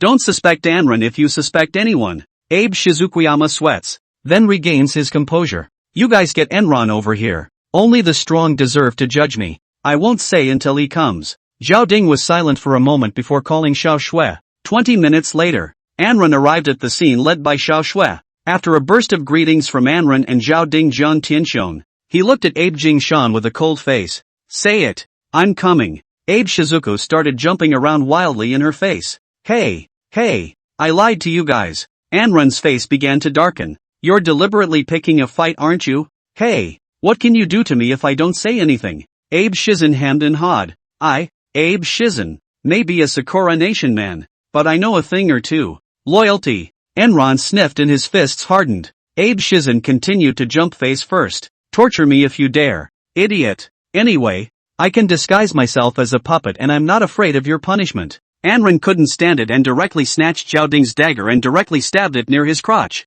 What for? Xiao Shui couldn't stand covering her face. Abe Shizen instantly transformed into a puppet and looked at Enron with a playful smile on his face. It's no use. Don't waste your breath. We stabbed the brawl several times uselessly. Zhao Ding sweated on the sidelines. As soon as he reverts to being a puppet, the wounds are all recovered. Recovery? Enron's head suddenly lit up at his words. Maybe try it. Look at me. Enron smiled wryly and put his hand to Abe Shizen's kunai. Little optimization. Instantly, the puppet's wounds recovered. With a click, the dagger snapped in two. The exposed part falls to the ground and the insertion stays directly inside the puppet. Zhao Ding and Jiang Tianxian both froze, their faces full of questions. You try again? Enron was full of wry smiles. Just try it. Abe Shizen smiled playfully. It then resumed its original form and immediately became a tiger. Abe Shizukuyama only felt that something was stabbing and scratching inside the kunai, and it was incredibly painful. Impossible. Abe Shizishan's expression was unusually twisted as he howled. Absolutely not. I'll go. This isn't Rant's interrogation style? Zhao Ding and Jiang Tianxian directly gave a thumbs up. Enron drew the red-hot iron brand again and let out an oozing laugh. Again. At the sight of the iron brand, Abe Shizen went numb and begged for mercy. I'll say it all. You have to promise to get the blades out. Defeating a puppeteer of the 6th order and 10th weight. What an invincible berserker. Berserker points plus 10,000. 800 berserker points remaining. Enron laughed. Told you so. Your brother will be saved. It's okay. I'll take it out for you when I say so. But say it until I'm satisfied. Abe Shizen sighed. Deidara was the one we rescued. Then silence. Enron drew the red-hot iron brand directly. He is ostensibly following the orders of Xiaohe's father and son. Abe Shizishan hastened to add. But he actually defected to us. Silence again. Enron stretched the iron over the slow brand. Abe Shizishan hurriedly added. Xiaohe's father and son have also defected to us. Everyone froze. Everyone was not surprised that Xiaohe's father and son would stir up trouble. After all, Xiaohe's desire to rise to power was well known. However, none of them could have imagined that they would be so heartless as to go and collude with the Lu family. Several of the Enron people looked at each other with great concern. This matter, let my father decide. Xiao Shui grabbed in Rant's coat corner. Her tone was sad. It just so happens that Uncle Big and the others are at my dad's. Enron nodded, calming down, then coldly extended the iron brand again. And, not yet? Abe Shizukuyama panicked. Deidara should be at Lu's Factory 25 in the northeast suburbs by now. It's gone. It's really gone. Enron stopped moving and put the iron brand back. Let's go. Chapter 16. What's the point of investigating? Watch me blow them up straight away. Anran was about to leave with Xiao Shui and the others when Abe Shizishan became anxious. Ugh, don't go away. Help me get the blade out. Enron turned around and smiled. Are you stupid? Taking it out is going to require an operation. After making a clicking motion, Abe Shizen felt a chill down there. Enron smiled and twisted his head. Abe Shizen went numb, then roared with a facial contortion. Asterisk. Anran, you're not human. 8 o'clock in the evening. In the northeastern suburb of the Magic City, the Lu family's Factory No. 25, the spirit or storage area. A warehouse with an open door was filled with spirit ore that shone with a yellow light. Lu Oyin pointed at the spirit mine, his face quite smug. I just bought 100 tons of spirit ore from the Lin family, at a cost of $1 billion. That's enough spirit ore for you to make big art. Deidara looked mesmerized. As an explosive artist, The explosives used by Deidara are high martial explosives made with energy, which have a special killing effect on martial artists. But Deidara has limited energy to make a super bomb out of it. And fortunately, spirit mines can also make high martial bombs. What's the request? Deidara exclaimed. Roin gave 3 fingers to Deidara. Just 3 simple requests. First, it is powerful enough to directly blow up Xiaoyang. Second, when the time comes, only the Xiao family will be bombed. Third, in 3 days. The corner of Deidara's mouth twitched coldly. You call that a simple ING request? Loin laughed. Can't even do that? So what's all this talk about the world's greatest explosion artist? Forget it. Lower the requirements a bit. Blowing up Xiaoyang is fine. As soon as he's injured, our family head can win him. Deidara looked at Roin with slight displeasure. I just said it wasn't easy. Did I say it couldn't be done? Only one that can blow up Xiaoyang can be called the perfect art of explosion. Good. Very spirited. Roin gave Deidara a sly look. When it's done, immediately let boost you into transcendence. After receiving assurances, Deidara was a little concerned. I can't be disturbed while I'm making explosives. What if the Xiao family calls? What are you afraid of with this? Luo Yin raised an eyebrow. The Lu family and the Crow Society have a total of 12 sixth-order martial artists here. And there's the oldest of the Ravens Club, Garrett. Sitting here? Luo Yin pointed to a black man beside him and smiled. He's a primary 7th-order transcendent martial artist. Garwet flashed his white teeth at Deidara. Hello, Mr. Deidara. You act much like the great beautiful and simple people of my homeland. Makes me doubly happy. Deidara nodded toward Garrett. Luo Yin then said with full confidence. Unless their Xiao family sends a transcendent over, we don't bring fear. But, as far as I know, all of their Xiao family's transcendents have gone to the southern mountainous region to clear out the Fey. Deidara was still worried. Your Shan Runquan, a beginner of the 7th order, is missing. There must be another person with transcendent strength in the Xiao family. Rohan smiled vaguely. That, and we've been targeting for a long time. Huang Chang, the man who left the Xiao family a year ago. We have a reasonable suspicion that he has not substantially broken away from the Xiao family, but has been working in secret. Presumably, Shan Runquan fell into his hands. But don't worry, we've got people keeping a close eye on him. Did you count Enron? Deidara blushed a little in panic. What if he comes? Luo Yin paused for a moment. Enron, this person, his strength is indeed very strong. But he's also just a little bit stronger than those of us at the peak of the 6th rank. It's still within the range of an ordinary martial artist. Luo Yin spoke with rich confidence. If he dares to come, I will definitely tell him to have no return. A few hundred meters to the south outside the factory, a wooded area on a hillside was heavily populated with people. Zhao Ding looked at Anren with a slightly flustered expression. During the 2 days you were in a coma, we tracked and traced, and there are at least 10 or more 6th order martial Lu clan coming in this direction. Think it's all here, and don't rule out a transcendent martial artist sitting in on it. Speaking of this, Zhao Ding was a bit scared in his heart. This time, the remaining 6th order experts of the Xiao family all came. Only 10 of them. Even if you counted Enron as a quasi-transcendent, it was no match against the other side's possible transcendents who had cashed in. Let alone the fact that Enron couldn't even cash in yet. How much? Enron's eyes lit up when she heard Zhao Ding's words, and she muttered in her heart that, so many berserker points. Zhao Ding thought that Enron was afraid, and his tone increased for emphasis. 12. There may also be a transcendent martial artist.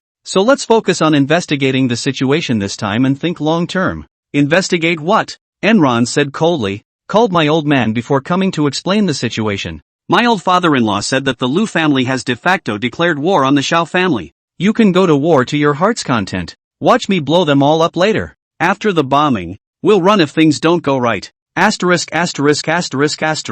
Zhao Ding and Jiang Tianxiong were not calm. Young lord, you're crazy. How do you blow up? Enron flashed the 100 ghosts of weeping battle armor out. You guys watch, it's blowing up like this. The Ghostbusters Havoc. At those words, a black gas erupted out from the 100 ghosts weeping battle armor towards the sky. A huge black shadow floated from the vault of the sky through the clouds, and for a moment the winds and clouds changed. Huge stern ghosts up to 100 meters tall suddenly appeared above the clouds, their bodies as black as ink. It even blocked out the bright moon, and the sky and earth became dimmer. What's this? The scene was shocked. A black giant. 2 days ago, Zhao Ding and Jiang Tianxiong were knocked unconscious and didn't see it, and now they were overwhelmed and trembling. And inside the factory, Luo Yin and the others suddenly realized that it was getting darker and couldn't help but look up at the moon. What the hell? The knight's direct head darted violently toward the factory. The Luo-in and the others haven't had time to react. Boom! With a loud bang,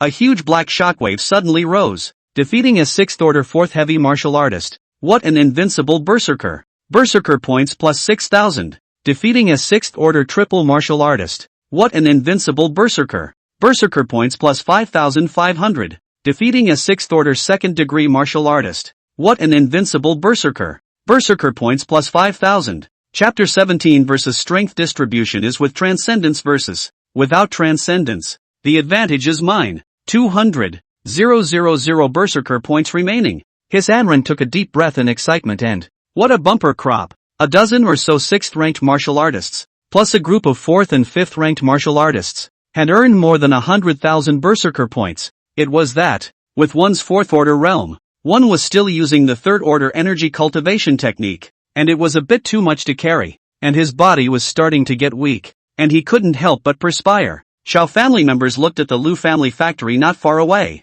which was already in flames, and all of them were dumbfounded. Young lord, was that your work just now? Enron smiled at them. How's that? That shot just now. Pretty cool, huh? At this moment everyone's eyes were filled with admiration for Anran. More than handsome, it's 6 flying. It was out of this world. No, it's a flying ghost from the sky. Zhao Ding and General Tianxiong were both convinced and said, young lord, what's the next move? Give the order. That goes without saying? Enron braced himself. Their main force has been wiped out by me. Charge straight in after me. Tear down the whole factory. And Deidara, live and let live. Young lord, how did you determine that the main force had been wiped out from such a distance? Zhao Ding was a bit confused. Anran was momentarily stumped by the question. He couldn't say that he was able to see it from the system. Could he? Dare I say that no one else would dare to believe it. Anran thought for a moment and put on a disappointed look at Zhao Ding. I feel like you guys never quite believe me. I'm so disappointed. How else am I going to lead you guys from now on? Zhao Ding and Jiang Tianxiong were embarrassed watching Anran's performance and could only comply. Seeing that there were no more objections from the crowd, Anran turned around and shouted at the Xiao family. All men, on your mark, chant with me. For the sake of the Xiao family. Loyalty, loyalty, depart. At this time, in the Lu family's factory No. 25, the spirit or storage area, the storehouse had been completely blown up, and the ground was littered with spirit ore that had been damaged and lost its luster. A golden shroud of light slowly receded, revealing 3 figures. Didara pinched her nose and looked around at the fire, and couldn't help but be demented for a moment before suddenly clapping her hands together. It's perfect. It's fantastic. I'd rate this blast 97. 5 out of 10. The 5 points were deducted because it was directed at us. Roin patted away the smoke in front of him and gasped at Daidara's words. You guys? Which side are you on? I stand for the art of explosions. Daidara hemmed and hawed. Luo-in quipped up a leather face. Art my ass. Now the spirit mines are destroyed. Daidara's face turned green as she sniffed. Asterisk. Luo-in. You hanging hair. Just now you were talking big words to me, saying what safety is incomparable? Now that it's all blown up, what am I going to create art with? Roin glared at Daidara. What are you yelling so loud for? Then muttered indignantly. The Xiao family. It must be the Xiao family that did this. Who in the Xiao family is that capable now? Daidara angrily rebuked Luo-in. You said it yourself. None of the Xiao family's transcendent martial artists are in Magic City anymore. This scale of destruction. Does it look like it was done by an ordinary martial artist? If it hadn't been for Garrett, we'd have been all screwed just now. I don't build it. There must be something wrong somewhere. Luo-in scratched his head frantically, unable to figure out how to think. Garrett stood silently watching the 2 cuties. Were arguing. Stop. I'm not talking to cutie. Quarrel. Luo-in was anxious. The first priority is to find the one who started the trouble. You don't have to look. We're here. A voice suddenly sounded from the side, and all 3 turned around at the same time. Luo-in and Daidara couldn't help but feel a tiger's shock. It was Enron who had arrived with a large army. Enron laughed. It was almost too easy to find you guys. They were the only 3 living people left in the entire factory. Thanks to the sound of Roin and Daidara arguing, Rohypnol Red warmed up. Asterisk.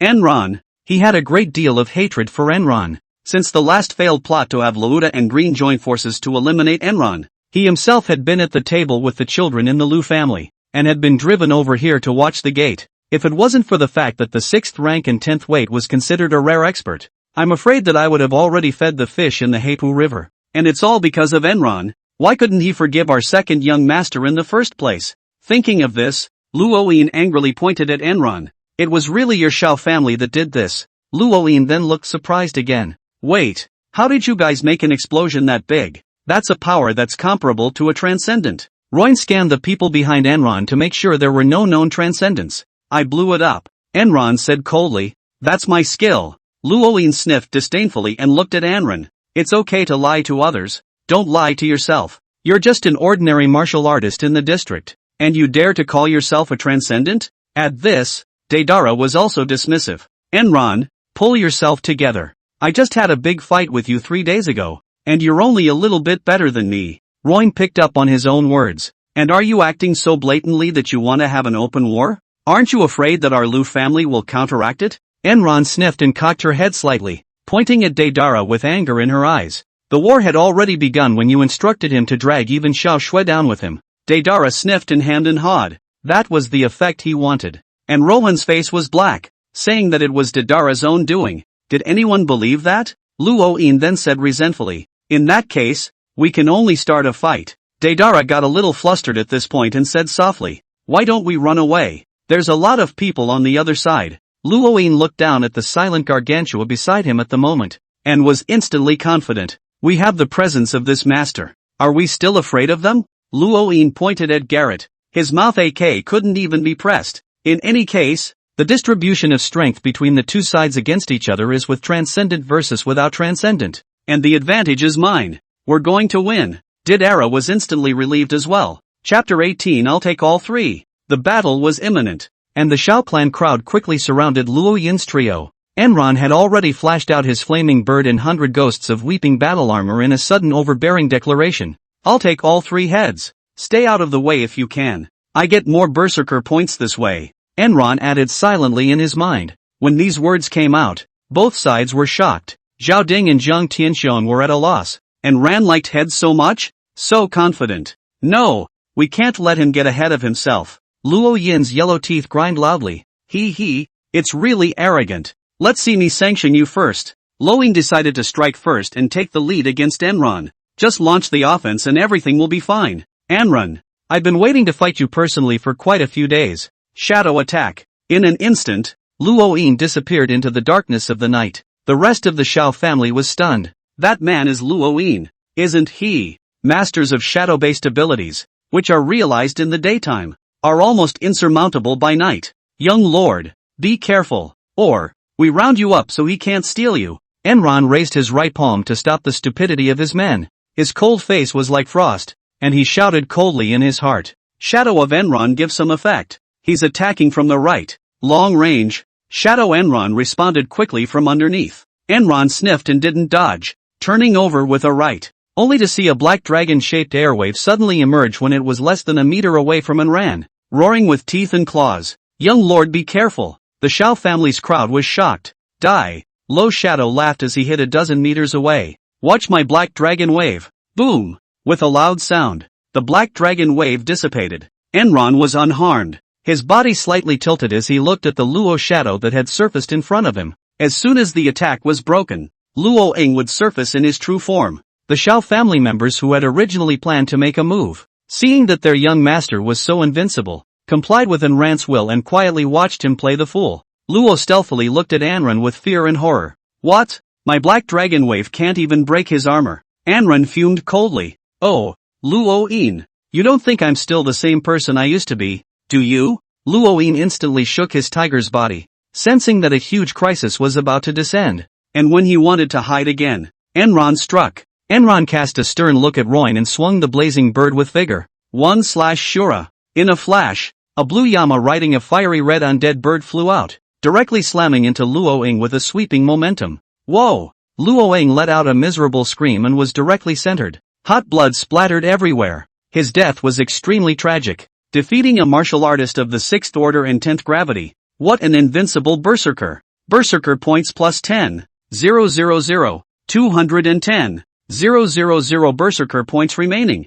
Enron looked coldly at Luo Yin's corpse. then smiled slightly. His own realm at the peak of the 4th rank, paired with a 2nd rank S-ranked martial skill. There was nothing wrong with killing him. A person at the peak of the 6th rank. Phew! At this time, the entire audience was solemn. Xiao family members were silent for a while before looking at each other, their hearts incomparably shocked. A knife? A single/kill Luoyin? Our young master is already powerful to this extent? Deidara glanced first at the mid-scored Roin, then looked at Enron in trepidation. Enron, why are you so much stronger than the last time I saw you? Did you really make that explosion just now? Enron turned and stared at Deidara. Just now? Deidara took a panicked step back, and then looked at Garwent with displeasure. Why are you watching the show? Just watch and die? Aren't you the vassals of their Lu family? Garouette said coldly. Luoyin, the hanging hair, deserves to die. Thinking that just because you're a member of the Lu family you can pretend to be a bully in front of me. The Daidaras were once again numb,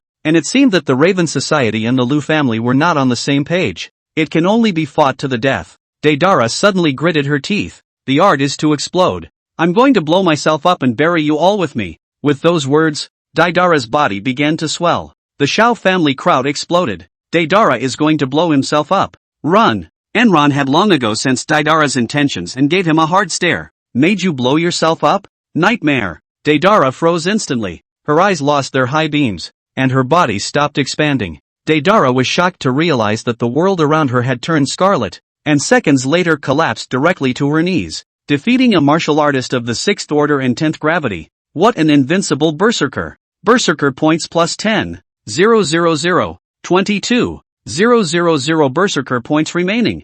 Enron also needed Deidara as a second witness against the Xiuhua father and son. The Xiao family congregation was once again shocked. Did Era just got a second? That was an expert of the 10th rank of the 6th order. Could it be that the young lord has already entered transcendence? The crowd couldn't help but suck in a breath of cold air as they looked at Enron. At that moment, Enron locked his eyes on Garwent. Your turn, last one. Garwalt took a long look at Enron and smiled, showing his white teeth. My name is Garrett. What is your honor's name? The whole room was creeped out when Garouette's name came out. The what? The oldest of the ravens? A transcendent martial artist of the 2nd level of the 7th rank. Young lord. You can't fight him. Enron, let's retreat quickly. Garwalt couldn't help but be proud of himself when he saw the crowd's reaction. You have an old Chinese saying that those who know what's good for them know what's good for them. Now that you've seen me, a transcendent, shouldn't you take the initiative to kneel down and apologize? And take your people and get the hell out of here? Instead, Enron's face sank and he coldly said, Sons and daughters of Daxia never kneel to foreigners. Then he shouted to the others. All of you retreat. Leave this man for me to deal with. No, we're staying to help you. Zhao Ding roared. Zhang Tianxiang followed.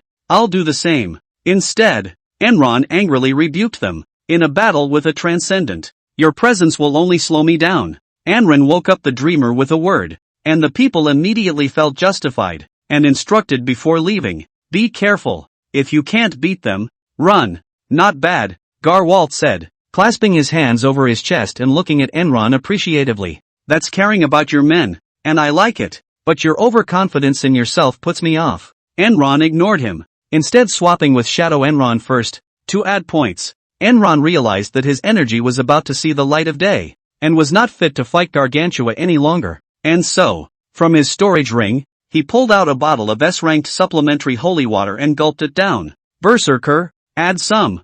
I'm going to upgrade my 3rd order energy cultivation method to a 4th order energy cultivation method. Copy that. Use of the supplemental tonic increases the speed of stage 4 cultivation by 40%. Use 36,000 berserker points to upgrade the 3rd order S-rank feat Voidborn. Upgrade begins. 15 seconds later. A true energy cultivation method is not as simple as only providing energy. After 2.5 years of round-the-clock research, you have finally caused the Voidborn spirit to metamorphose into the 4th order S-rank technique. Nature's spirit. Unrivaled speed. A genius. Remaining berserker points 184,000. Then look to the panel description. Feat 2, Spirit of Nature. 4th order S rank. Proficiency, perfect. Main function, drawing energy from nature to turn it into one's own energy. Attachment, all damage dealt by energy has its power increased by 20%. His Anran sucked in a breath of cool air, a little dismayed. The energetic cultivation method has gotten to the point where it can provide a power bonus?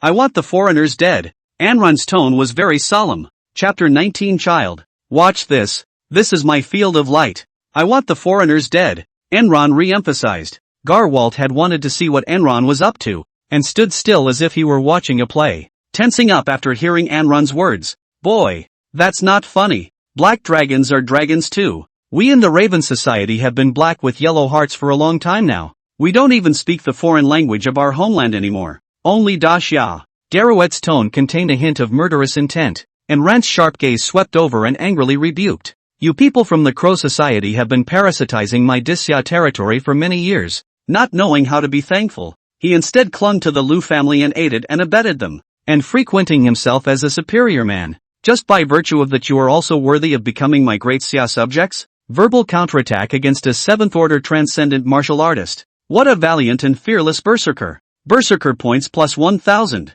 185. 000 berserker points remaining. Garouette's face was suddenly grim, his dark eyes glazed with ice. You're a tiny ordinary martial artist and you dare to run wild in front of me? Who on earth gave you the courage to do that? Don't think that you can fight me just because you've killed 2 people of the 6th rank 10th in seconds. Sparring with me, a transcendent martial artist. You have that. What are you barking at? Enron impatiently interrupted him. If you keep nagging, I'll send you back to picking cotton and gnawing on watermelons. Verbal counterattack against a 7th order transcendent martial artist. What a valiant and fearless berserker. Berserker points plus 1,000. 185. 000 berserker points remaining. Enron considered himself a gentle person who didn't like cursing, but the system gave just too much. Adding points for sparring with a transcendent martial artist, Enron was happy to just spar with Gargantua. Fuck, said Garouette, completely red-warmed and pointing angrily at Enron. You scalawag.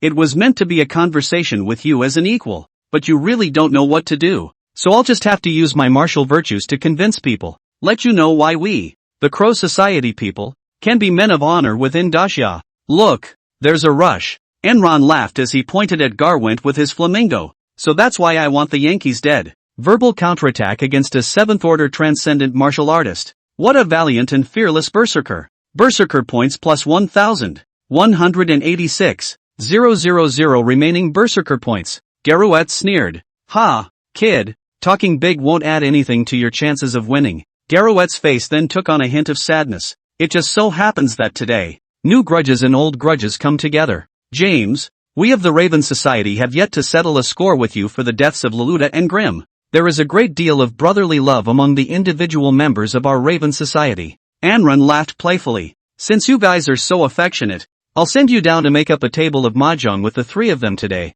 Verbal counterattack against a 7th order transcendent martial artist. What a valiant and fearless berserker. Berserker points plus 1,000. 187. 000 berserker points remaining. Garouette's face was already incomparably cold. You're no longer your average arrogant brat and ordinary martial artist. It has to be hit hard. There's nothing more to say. I already want to abuse you to my heart's content. After saying that, a dazzling 7-colored light began to emanate from Garwalt's body, and then a set of black dragon battle armor emerged on his body, with a golden baseball bat in his right hand. Kid, watch this. My battle armor and weapons are S-stuff. How dare an S-rank trash disgrace himself in front of me? Enron waved the flaming bird. Have you ever heard of the name of the flamingo and the 100 ghosts of weeping? Verbal counterattack against a 7th order transcendent martial artist. What a valiant and fearless berserker. Berserker points plus 1,000. Remaining berserker points 188. 000. Who understands what you're saying?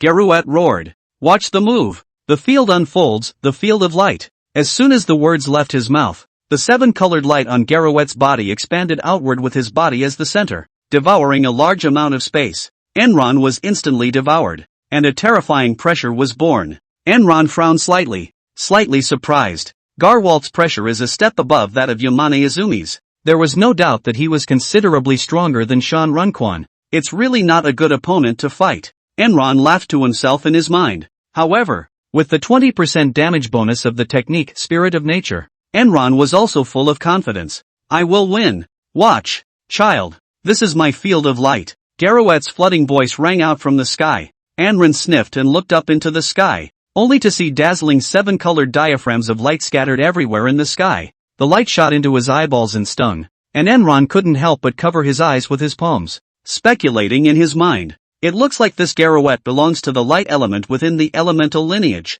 So bright that the opening is going to ruin my vision, isn't it? Garwalt's figure beneath the dome of the sky looked down coldly at Enron with a torrent of sound. It's about time. The time it takes for my attack to fall later is the time you'll still be alive. Garwalt swung a golden baseball bat hard at Enron. Heavenly punishment, falling red. In a flash, a huge red pillar of light fell from the red ripple area in the sky, then turned into a chain of fire and surged towards Enron. Enron was slightly stunned. Then his eyes were filled with cold chill. The Ghostbusters havoc. Immediately, a raging black gas erupted from the 100 ghosts mingling leaping battle armor, transforming into a 100-meter-tall black ghost that directly collided with the oncoming fire chain. The two sides held a stalemate for several seconds as the entire field shook. Garwalt couldn't help but fizzle slightly. This kid, what's going on? Shouldn't I, a transcendent martial artist, just kill him in seconds? Unforgivable. Garrowette raged. I'm capable of sending down 3 heavenly punishments at once.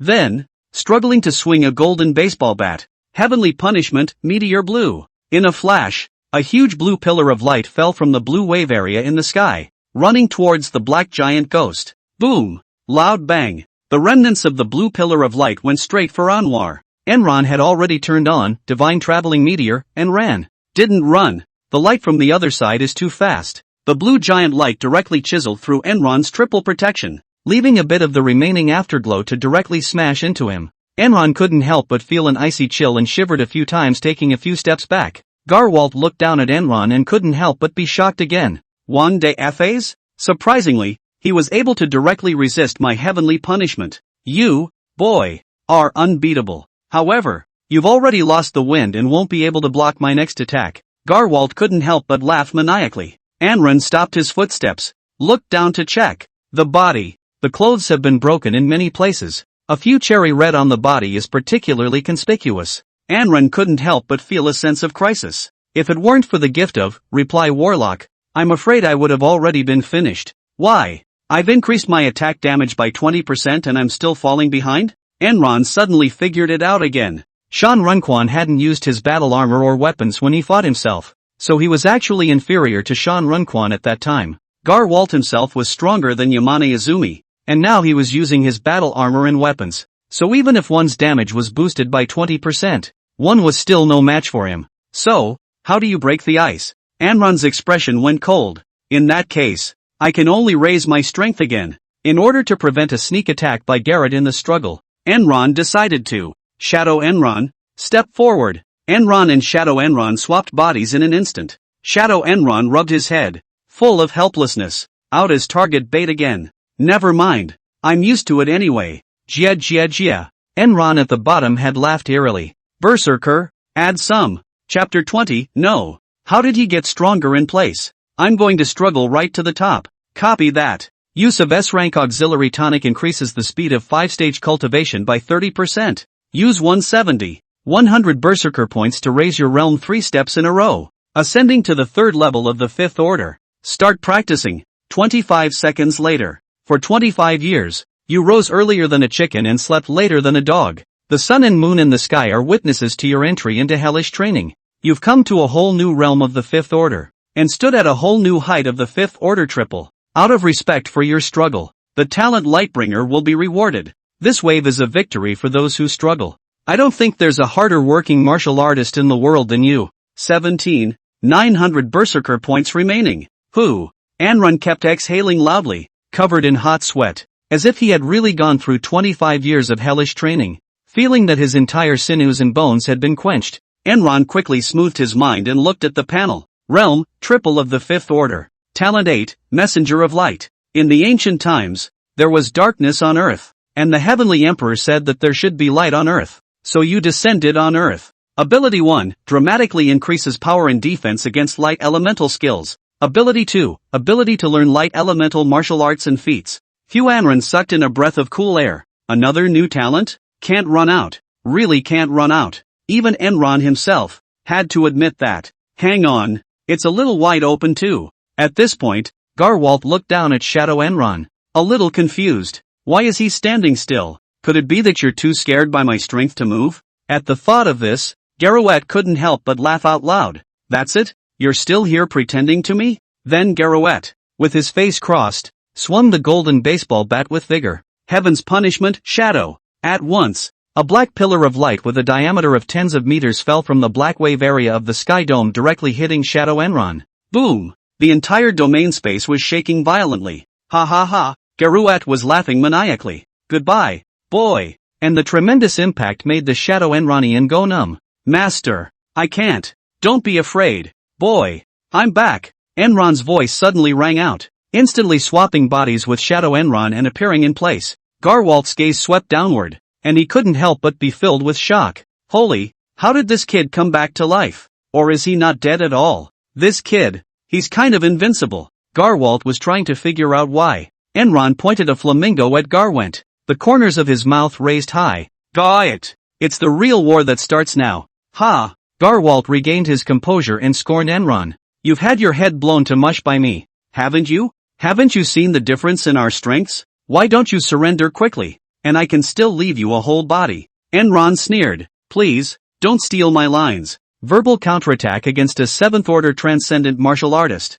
What a valiant and fearless berserker. Berserker points plus 1000. 18. 900 berserker points remaining. Garouette sniffed and Red warmed up, wanting to have a seizure. Suddenly seeing the sweat on Enron's cheeks, he couldn't help but grunt. Why are you sweating? Boy, are you scared and holding on for dear life? Enron wiped the sweat off his face and looked over at Garrett, the corners of his mouth lifting slightly. What are you excited about? I'm just a little tinkering. Garwalt flinched slightly at first, then grunted and laughed. Boy, that joke isn't funny. It's only been a minute. What can you practice? I don't understand. Enron looked at Garrett like he was trash. And you don't need to understand that you have no future anyway. Verbal counterattack against a 7th order transcendent martial artist. What a valiant and fearless berserker. Berserker points plus 1000. 19. 900 berserker points remaining. Garwalt sniffed and was furious. What a nice thing to say to a ghost who wants to die. The time it takes for my attack to fall later is the time you'll still be alive. You little. Watch the move. Garwalt swung a golden baseball bat hard at Enron. Heavenly punishment, falling red. In a flash, from the red ripple zone above the sky, a dazzling red light descended from the sky, then transformed into a chain of fire, raging towards Enron. Enron showed no weakness, his eyes full of cold chill. The Ghostbusters' havoc. Immediately, a raging black gas gushed out from the 100 ghosts mingling weeping battle armor, transforming into a 200-meter-tall black ghost that directly collided with the oncoming fire chain. In an instant, a majestic black gas erupted like a volcano from the 100 ghosts' sobbing battle armor, instantly coalescing into a huge black stern ghost that was 200 meters tall. It roared with open teeth and claws, carrying endless grievances and killing intent as it charged straight at the oncoming fire chain. Hit it! In less than a second, the Black Lich overpowered Garouette's red light and ran at him, successfully counterattacking a 7th order transcendent martial artist. What a valiant and fearless berserker. Berserker points plus 10. 000. Remaining berserker points 29. 900. Garouette's tigerish body shook, full of shock and panic. No, the kid really upgraded in place? Invincible. This kid. In a panic, Garrett swung the golden baseball bat 3 times in a row. Heavenly punishment, falling red. Heavenly punishment, meteor blue. Heaven's punishment, shadow. In a flash, 3 giant pillars of light fell one after another from the red, blue and black ripple zones of the sky, heading towards the giant black stern ghost. It's a stalemate as the two fighters clinch. Enron frowned at the sky, his mind calculating. His own realm had now risen to the 5th rank, while the energy feats were only of the 4th rank. Extrapolating from the previous situation, you can only unleash the Spectre's Ghostbusters once. So, this time, one can only kill in seconds. One hit. Chapter 21 Young Lord wins Gargantua? At this time, the Shao family congregation was already at the factory gate when Jiang Tianxiang suddenly stopped. The crowd looked at him quizzically. What? What are you stopping for? Jiang Tianxiang swept an indignant glance at the crowd. Those on the outside can enter the transcendent realm through an interface. What do you mean? Do you want to? Zhao Ding looked at Jiang Tianxiang resentfully. The young lord told us to leave. I just pretended to agree with him first. Jiang Tianxiang said angrily. As a result, you guys are really leaving? Zhao Ding was silent for a moment, then said resentfully, but the young lord's words make sense, and we can't help. The odds are that it's also exhausting. Yeah, the others chimed in. Jiang Tianxiang glared at Zhao Ding and said worriedly, what kind of character is Garrett? That's the Crow Society's number 3. A 7th-ranked second-ranked transcendent martial artist. The strength is a cut above even Shan Runquan. The young lord is definitely no match for him. Maybe, the young lord will even die in battle. Zhang Tianxiong spoke with agitation. He died breaking our back while we survived. Won't your consciences hurt when the time comes? Among this group of people, only Zhang Tianxiong had followed Anren from the beginning and had the deepest feelings for Anren. Zhao Ding and the others couldn't help but feel ashamed after hearing Zhang Tianxiong's words. Zhang Tianxiong continued. How about 10 or so of us of the 6th order going together? We can make the young lord's chances of survival a little higher. Those who have a bit of conscience will go back with me to help the young lord. If you don't go, I'll go alone by myself. Zhang Tianxiong's face was very grim. Then he turned around and walked further towards the way back. The Shao family's crowd was infected and killed their way in. We'll lay down our lives for young Lord Anren today. At this moment, Anran's psionic ghost's revenge and Gawait's heaven's punishment attack continued to be in a stalemate. Garwalt's face was very somber. Wang Defa, I've already shot 3 pillars of light and I still can't? It's already my limit. This kid has been invincible. What can I say? Enron looked over at Garouette and smiled confidently. You think the two of us are evenly matched right now? Garwalt couldn't help but start to panic when he saw Enron's confident demeanor. What? Do you still have an ace in the hole? Enron pondered in his mind. It's evenly matched now. And all it takes is one small gesture to distract the other and it's a split. So Enron's cold eyes crossed. I promised to let you pick cotton and eat watermelon. And I said I would. Nightmare. In an instant, an invisible force surged towards Garwent. Garwalt was in a state of tigerish shock. Suddenly felt that the world around him had turned scarlet, and that he was on a cotton plantation. Hard at work picking cotton. And that several of the farmers waved their whips at him, cursing as they did so. Asterisk. It was the last scene Garwent wanted to disregard. So why did it come out of nowhere? Garouette instantly reacted to the fact that it was an illusion and couldn't help but let out a light laugh. It's just a sculpture. Scraping here. Break. It was broken in an instant. And the whole thing took less than a second. Sobering up, Garwalt looked sharply at Enron. Kid, do you think this kind of petty mental attack can have an effect on me? It's simply, what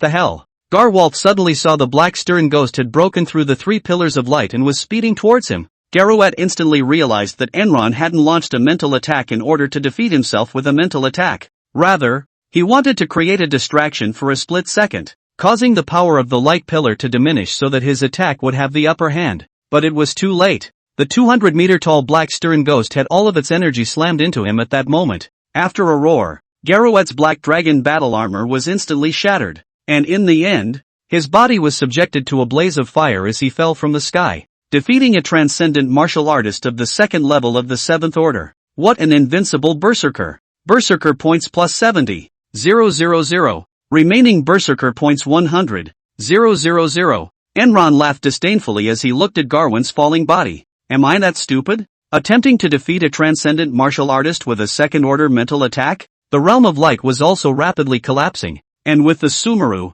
Enron returned to the real world. Hoo. Enron couldn't help but gasp for air, her face reddening. It was then that I felt my body had reached its limits and my energy was depleted. Barely straightening, Enron's eyes swept forward, searching for Garwalt, only to see that Garouette had been transformed into a charred corpse, completely dead. Huhuanan breathed a sigh of relief, shrinking both the 100 Ghosts' famous weapon battle armor and the flaming bird. Young Lord Anren. Suddenly a voice came from behind. We're here to help.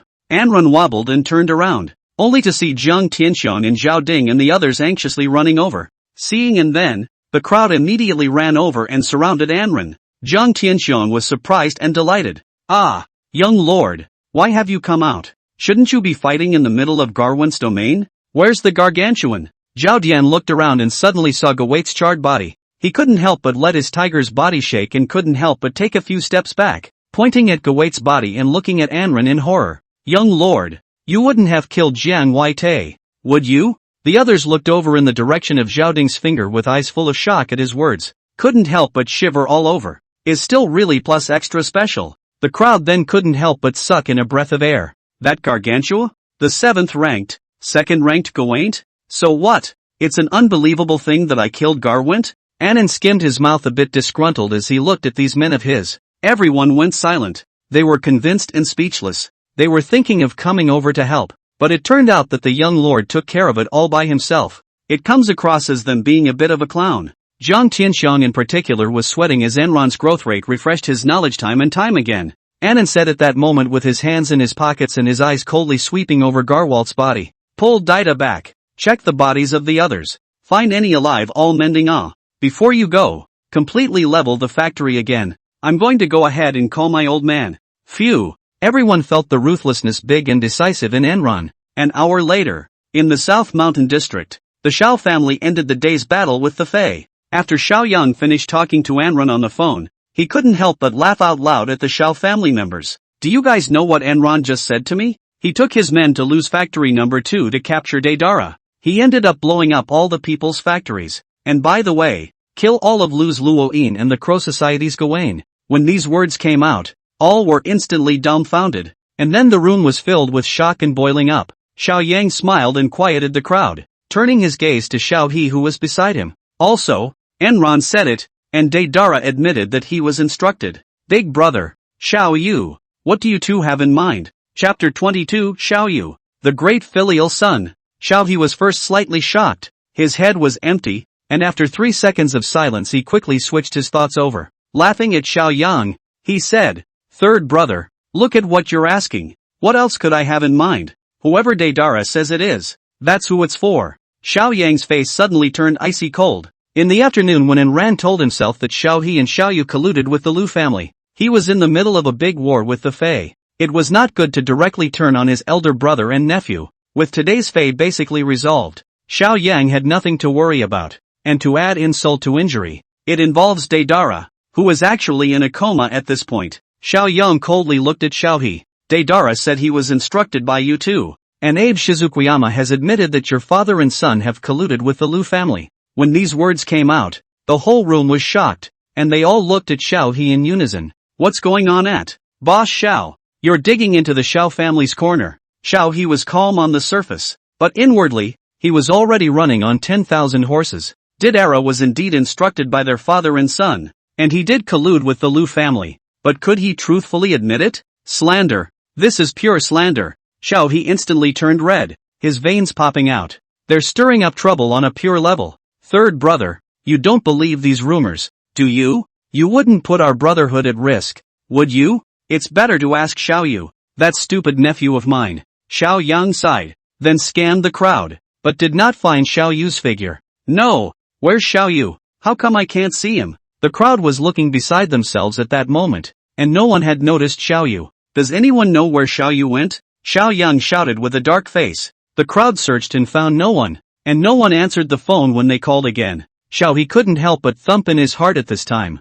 This asshole won't leave me alone and run away, will he? When Abe Shizish and Mayama Runquan was kidnapped by others 2 days ago, the Lu family reminded Xiao He and Xiao Yu. At that time, Xiao Yu had the intention of running away, but in the end, he was stopped by Xiao He. Staying may still have a chance of survival, if Xiao Yang takes into account his family's feelings. Xiao He cursed his stupid son in his heart. If you run away, you won't be able to explain everything, and it'll be all over. At that moment someone shouted. This afternoon Xiao Yu said he was going to buy a Likun cigarette, and I never saw him again after that. At this time, the scene booed. Xiao Yu, this is known in advance of the news.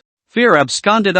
What's even funnier is that he hasn't brought his old dad along for the run. Because Xiao He was a transcendent martial artist, running away would attract attention. This Xiao Yu was really a son with filial piety. Xiao He was dumbfounded. This mother he's really in runnin'. How did I give birth to such a filial son? Xiao Yang once again looked coldly at Xiao He at this time. Xiao He looked at Xiao Yang in fear, thinking that he could only admit that it was useless to go on like this. Third brother, do you think I have a chance? The atmosphere of the scene entered an endless dead silence as everyone was looking forward to what kind of decision Xiao Yang would make. Xiao Yang's expression was very painful, and after a few seconds of entanglement, he said hatefully, Brother, give me a reason. Reason? Xiao He sneered. Do I need to ask for reasons? Is it really because of the family's inheritance problem? Xiao Yang looked up to the sky and sighed. Yuki is at least your own niece. Is her being the heir that unacceptable to you? Xiao He had the courage to refute Xiao Yang at this time. Humph. Third brother, do you think it's Yuki we're against? If it ends up being inherited by Yuki, we can barely accept it. But you clearly ended up giving it to Enron, a foreigner. You made a decision against your ancestors. There's no way I'm going to let you succeed in this decision.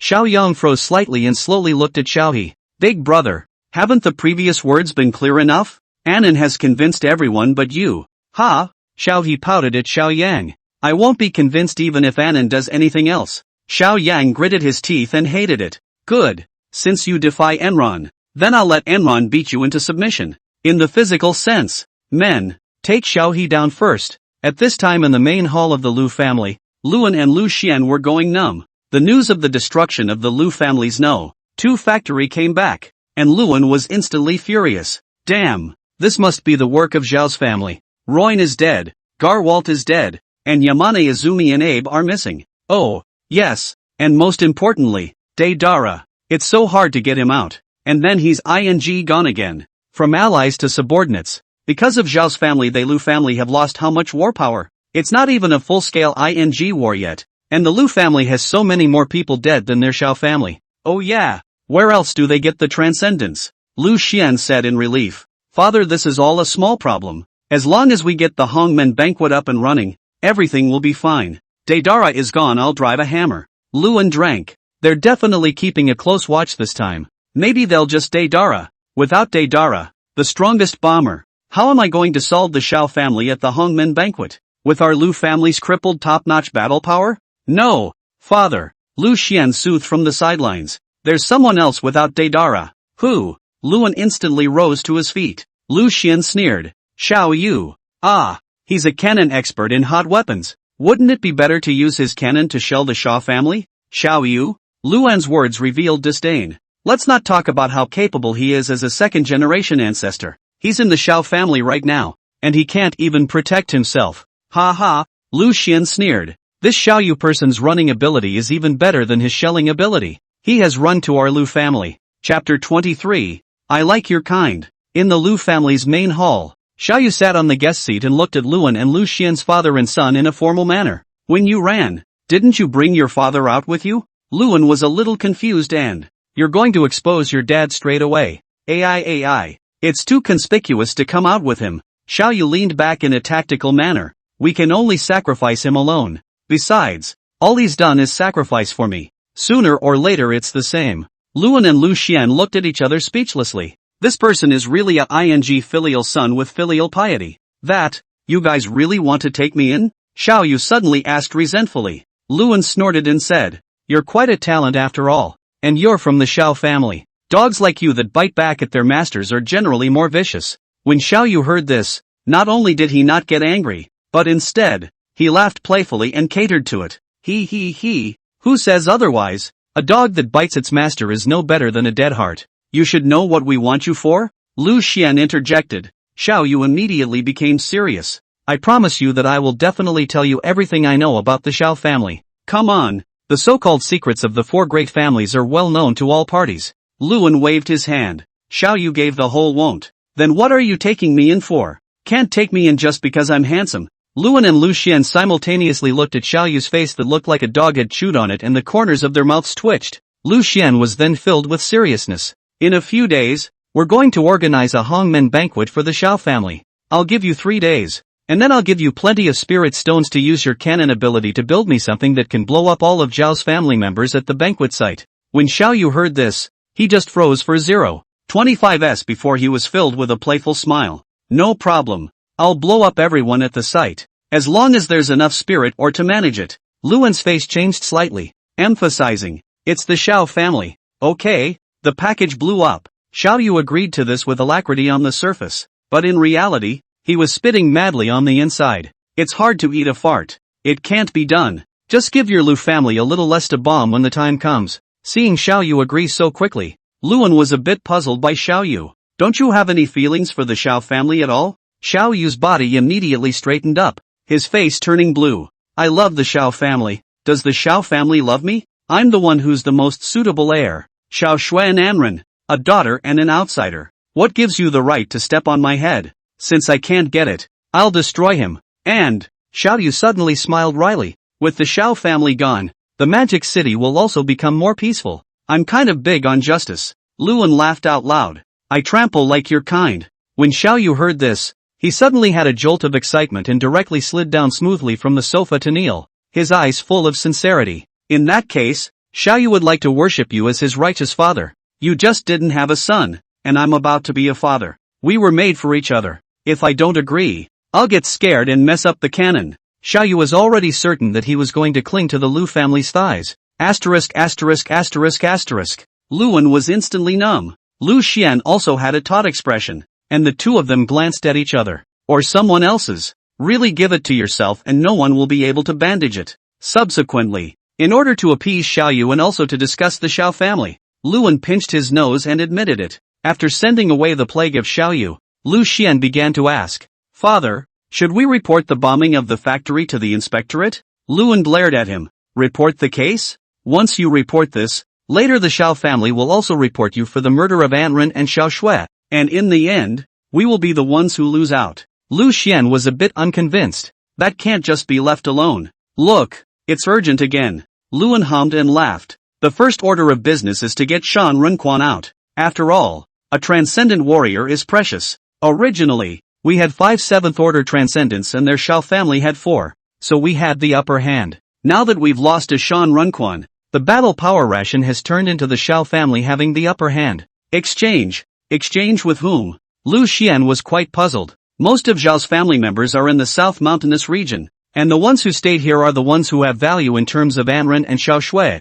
but they stayed in the Xiao family and didn't come out. Luan blankly glanced at Lu Xian. "It's okay, isn't there another Huang Chang? Tie him up as a hostage exchange." Luan then assumed a posture of being in control. "Moreover, it's also a good way to test whether this Huang Chang has really broken away from the Xiao family or not. During this period of time, who exactly is that transcendent master who frequently strikes for the Xiao family? It's like a plan to kill 2 birds with 1 stone." Lu Xian sniffed and was instantly enlightened. Father Divine Reckoning. At 11 o'clock in the evening, the Xiao family, and Ran came back in a flurry of wind. At this time, Xiao Shui was already waiting in the boudoir. Enran, freshly drained of energy after a big battle, is desperate to get into another big battle to soothe his soul. After cleaning his body in a fiery hurry, he directly entered Xiao Shui's room, and a unique female aroma came from him. Xiao Shui heard the commotion and got up, rubbing her eyes and looking at Anren with a happy face. "Great, I'm glad you're okay." Xiao Shui was wearing transparent pajamas, and her hidden appearance directly made Enran unable to tense up. Enran started to get on fire and pounced, starting to make Xiao Shui submit. Xiao Shui panicked and was so anxious that she punched Enran's chest. "Didn't you just eat during the day? I have a big appetite." Enran scoffed, then began to get on with it. "I can eat 3 meals a day. Besides, I made a great achievement today, killing a 7th order transcendent of the Raven Society. To the first prize." Xiao Shui's eyes went round as she heard this. "A 7th order transcendent? You killed it. You've gotten this far? Hey, what about you?" Enran pinched her nose. I'm only at the 8th level of the 2nd rank." Xiao Shui was already embarrassed. "It's growing fast, but it still sucks compared to you. So cook more with me and eat enough to seize the future." Anran's pair of skillful hands began to show their cooking skills continuously. Xiao Shui sensed Anran's superior cooking skills and soon started cooking together. The two of them then ate a full 3 hours of late-night snacks before falling asleep. The next day, when Deidara was still awake, Enran had nothing to do but cook 3 meals with Xiao Shui. Let Xiao Shui is well fed. It wasn't until noon the day after that Xiao Shui patted the bedridden Anran's chest and said, "Remember Uncle Wang Kong?" Remember." Enran was a little confused. "Used to be your family, now the owner of the amusement park. Saw him a month or so ago. What happened to him?" Xiao Shui sighed deeply. "He was kidnapped by the Lu family." Chapter 24 Huang Chang's reason for quitting the Xiao family. When Anren heard this, she was naked and got up, looking at Xiao Shui in surprise. "No way. He's a 7th order powerhouse." Xiao Shui frowned. "There are several 7th order transcendents in the Lu family. What is the Lu family's purpose in kidnapping him?" Anren asked. Xiao Shui smiled bitterly. "People named our Xiao family to hand over Shan Renquan and Abe Shizishan. Tonight at 8 o'clock in the evening, the 10,000 Ghosts district in the southern suburb of Magic City. But Uncle Huang is no longer our Xiao family now." Xiao Shui's eyes are full of confusion. How can he be certain that our Xiao family will sacrifice its interests for someone who is not a member of the Xiao family? Anren sniffed and slapped his thigh. "Luan, this old dang, really knows how to think." Xiao Shui looked at Anren confused. "How so?" Anren paused and said, "By agreeing to this, We are admitting that both the Shan Renquen incident and the Lu family factory incident were our doing. Moreover, it can also serve to test whether or not Uncle Huang has really broken away from our Xiao family. This old thief Luan must be very suspicious that another transcendent martial artist has recently appeared out of nowhere in the Xiao family. It's like killing 3 birds with 1 stone. At those words, Anren sucked in a breath of cold air. This is really bad. Anren then looked at Xiao Shui very solemnly. Shui, to be honest, do you still consider Uncle Huang to be a member of Zhao's family? Xiao Shui nodded her head affirmatively. Of course, he's been with my dad for 20 years. How can he be broken in a year? After receiving an affirmative answer, Enron nodded in satisfaction and then said, Did you tell Dad? What did he say? People informed our dad the first time. Xiao Shui was full of hurt feelings. He agreed, and it says that 3 7th order transcendents will be sent over urgently. Enron smiled a little in satisfaction that his old husband hadn't let himself down.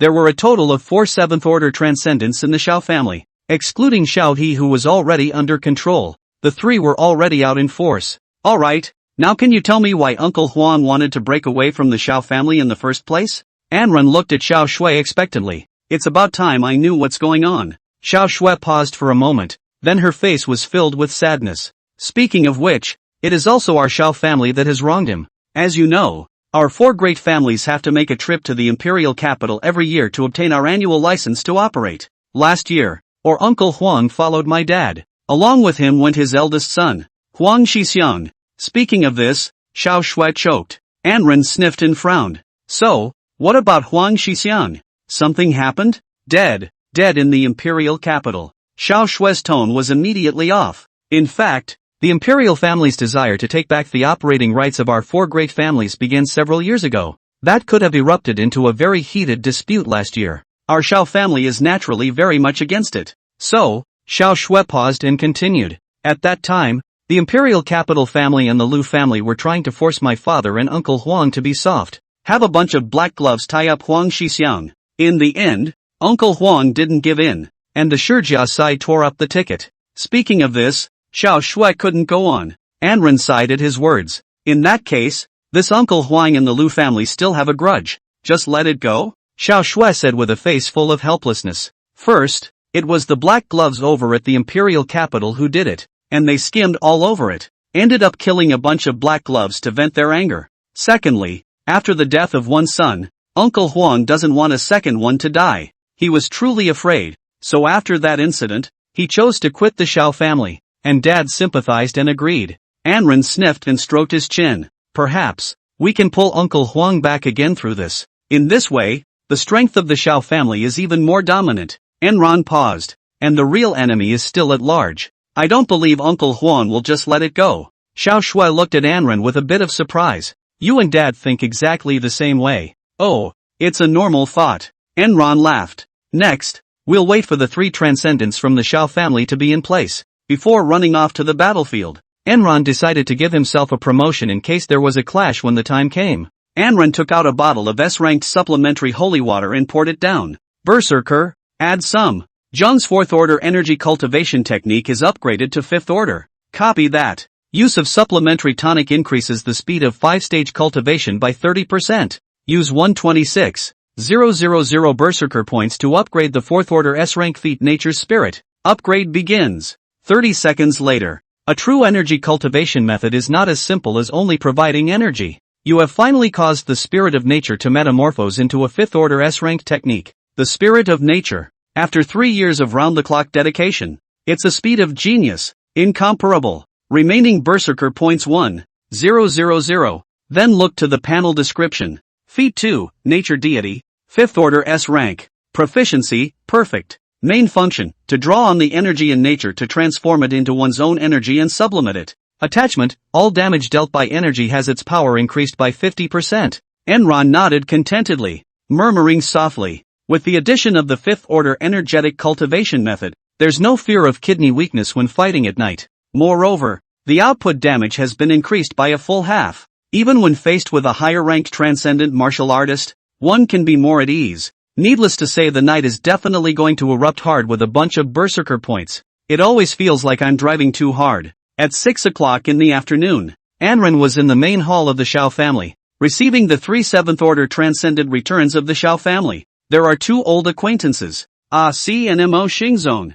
The two were thrilled to see Enron. Good boy. For exclaimed as he slapped Enron's shoulder hard. We've only been gone a couple days. That's all the great things you've done. Your strength alone is already comparable to a transcendent. Mo Xingzone was also so excited that he was speechless. Not long ago, Enron was still the one who needed his protection. But the other one was a bit unexpected from Enron. Zhuang Yunyu, the 35-year-old big-breasted sister with a charming look and a hot body, wore a tight burgundy color that showed off her body perfectly. As soon as he did, Zhuang Yunyu wrapped Enron in his arms, sniffing furiously at the odor. Hey, awesome lad. It's a shame the name word has a name. Enron awkwardly tried to push Zhuang Yunyu away. Don't be like this, sis. Xiao Shui will misunderstand if she sees it. Only then did Zhuang Yunyu release her hand with a wan interest. Enron then smiled and swept a glance at the three. Okay, let's go. Chapter 25. Another transcendent strength person from the Xiao family was in Ran, the southern outskirts of the Devil's capital,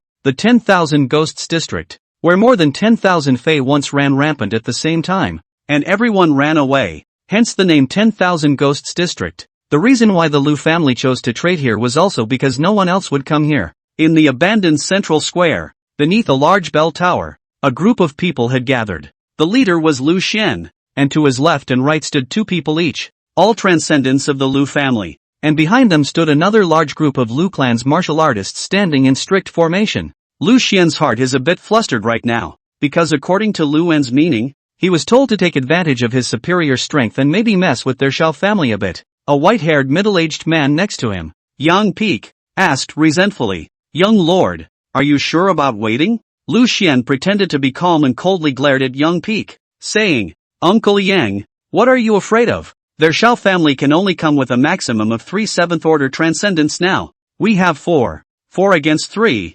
advantage to me. Mr. Lu Xian made a confident statement. It's going to win. Yang Peak sniffed and slowly looked ahead, saying, Let's hope so. Lu Xian looked back at Huang Chang, who was being held by 2 of his men behind him. Huang Chang fell into a coma as a golden chain pierced through his collarbone and out the back of his shoulders, binding him firmly. Dragon Chain, a tool specifically designed to lock down the power of a transcendent. Lu Xian glared at 2 of his men. Let him talk. The 2 henchmen then loosened the dragon chain a bit, and after a short while, Huang Chang opened his eyes in a daze. Huang Chang saw Lu Xian for the first time and glared at him indignantly. Oh, give me an explanation. I don't even know what you're kidnapping me for. In order to deal with the Xiao family, you involve me, a person who has already broken away from the Xiao family. In this again? You've already broken the rules, you know? Huang Chang was also speechless. He had been running his business for a good while. As a result, in the early hours of the morning, a group of Lu family members appeared and knocked themselves out without saying a word. Lu Xian sized up Huang Chang and said in a cool voice, Huang Chang, stop pretending. You broke away from the Xiao family? What kind of international joke is this? Huang Chang froze for a moment, his face full of confusion. I help the Xiao family? When did I help the Xiao family? Alright, brother, it's okay to lie to others, don't lie to yourself. The corner of Lu Xian's mouth twitched. If you hadn't been helping the Xiao family out these past few days, where would they have gotten the transcendent experts to capture Shan Runquan and kill Gawait? All of their Xiao family's transcendent masters have already gone over to the South Mountain. Huang Chang's face was full of shock at his words. Are you saying that the Xiao family has a new transcendent? Don't you put aside your pretenses. Lu Xian coldly said, Isn't it you?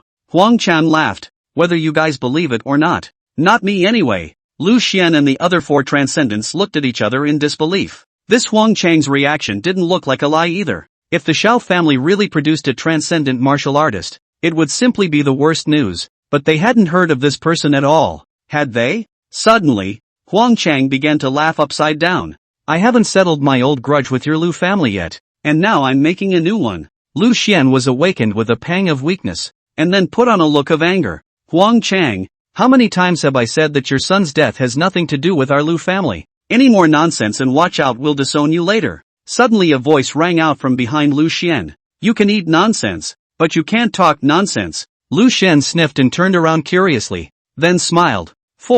You did come. It seems that Huang Chang really hasn't broken away from your Xiao family. Huang Chang couldn't help but feel a little sour in his nose when he heard that it was the Xiao family that had come. It seemed that the Xiao family still considered him as one of their own. Although his own this undeserved disaster is also due to the Xiao family. only to see Anran and Asi with dozens of Xiao family members, vastly escorting the unconscious Shan Runquan and Abe Jing Shan over. Stopping about a dozen meters away from Lu Xian, Enron pushed Yamane Izumi and Abe Shizen to the forefront. The man you asked for has been brought. Quickly release my uncle Huang. Huang Chang was a bit confused when he heard the voice. This voice, why is it so familiar and unfamiliar? The Lu family members were all surprised to see that the person in charge of the Xiao family was a teenager. Lu Xian, in particular, sized up Enron and suddenly had anger in his eyes. You're Enron? It was followed by a hint of disdain. Does the Xiao family have no one now? Letting a flunky who just turned 18 lead the way? Enran swept a glance at Lu Xian and said coldly,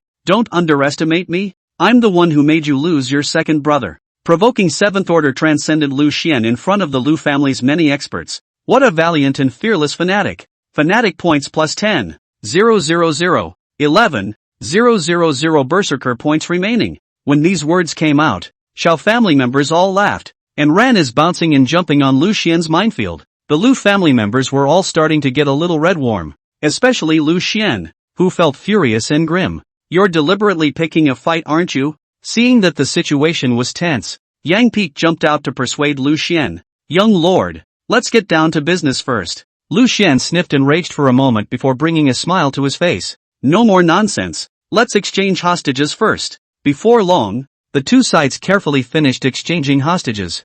Si and the others hurriedly removed the dragon chains from Huang Chang's body and gave him a warm welcome. Huang Chang looked at the familiar Xiao family crowd with an indescribable feeling, and was suddenly silent and speechless. Finally, Huang Chang landed his gaze on Anran and said in amazement, The last time we met, I felt that you weren't simple. Now, it's already the young master of the Xiao family, isn't it? Enron nodded with a smile. We'll talk about the details when we get back. Wait, in such a hurry to leave? Lu Xian's gloomy voice suddenly came from behind. Just stay and talk. And Ran turned back with the Xiao family crowd and sneered at Lu Xian. Young Lu, are you trying to start a war? Lu Xian clasped his hands on his chest with a winning look. New grudges and old grudges together. Just so happens that there are all the people. At this time, just woke up Shan Runquan saw Lu Xian to engage in action.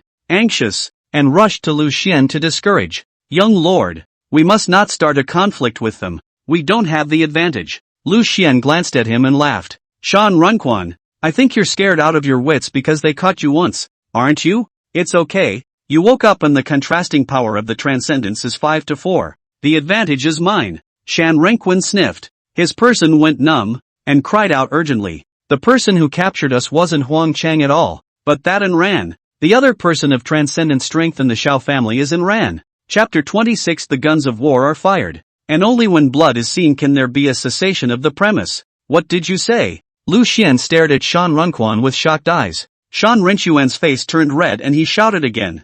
I mean, the Xiao family's so-called new transcendent is actually that Anran. Phew, not only Lu Xian. All the Lu family members sucked in a breath of cold air at the words as panic began to spread. Enran? How could that be? You're kidding me, right? He's only 18. Lu Xian yelled hysterically at Shan Runquan. Impossible. Absolutely impossible. It was only a month or so ago that he was at about the same level as my brother. Now you're telling me he's at the level of a transcendent? Did he turn it on? It's entirely possible. Yamane Izumi was decisive. That's who I fought with and ended up getting caught. No, he also killed Goaint. Lu Xian roared. How is it possible that it was just a tie with you? Now Yamaninquan is also confused. Gawat is better than himself. And Enron was supposed to be a little worse than himself when he fought against himself. In the end, Yamane Izumi could only explain to helplessly. When he fought me, he wasn't even a match for me. And he also got stronger all of a sudden. So, Lu Xian sniffed and his person went numb.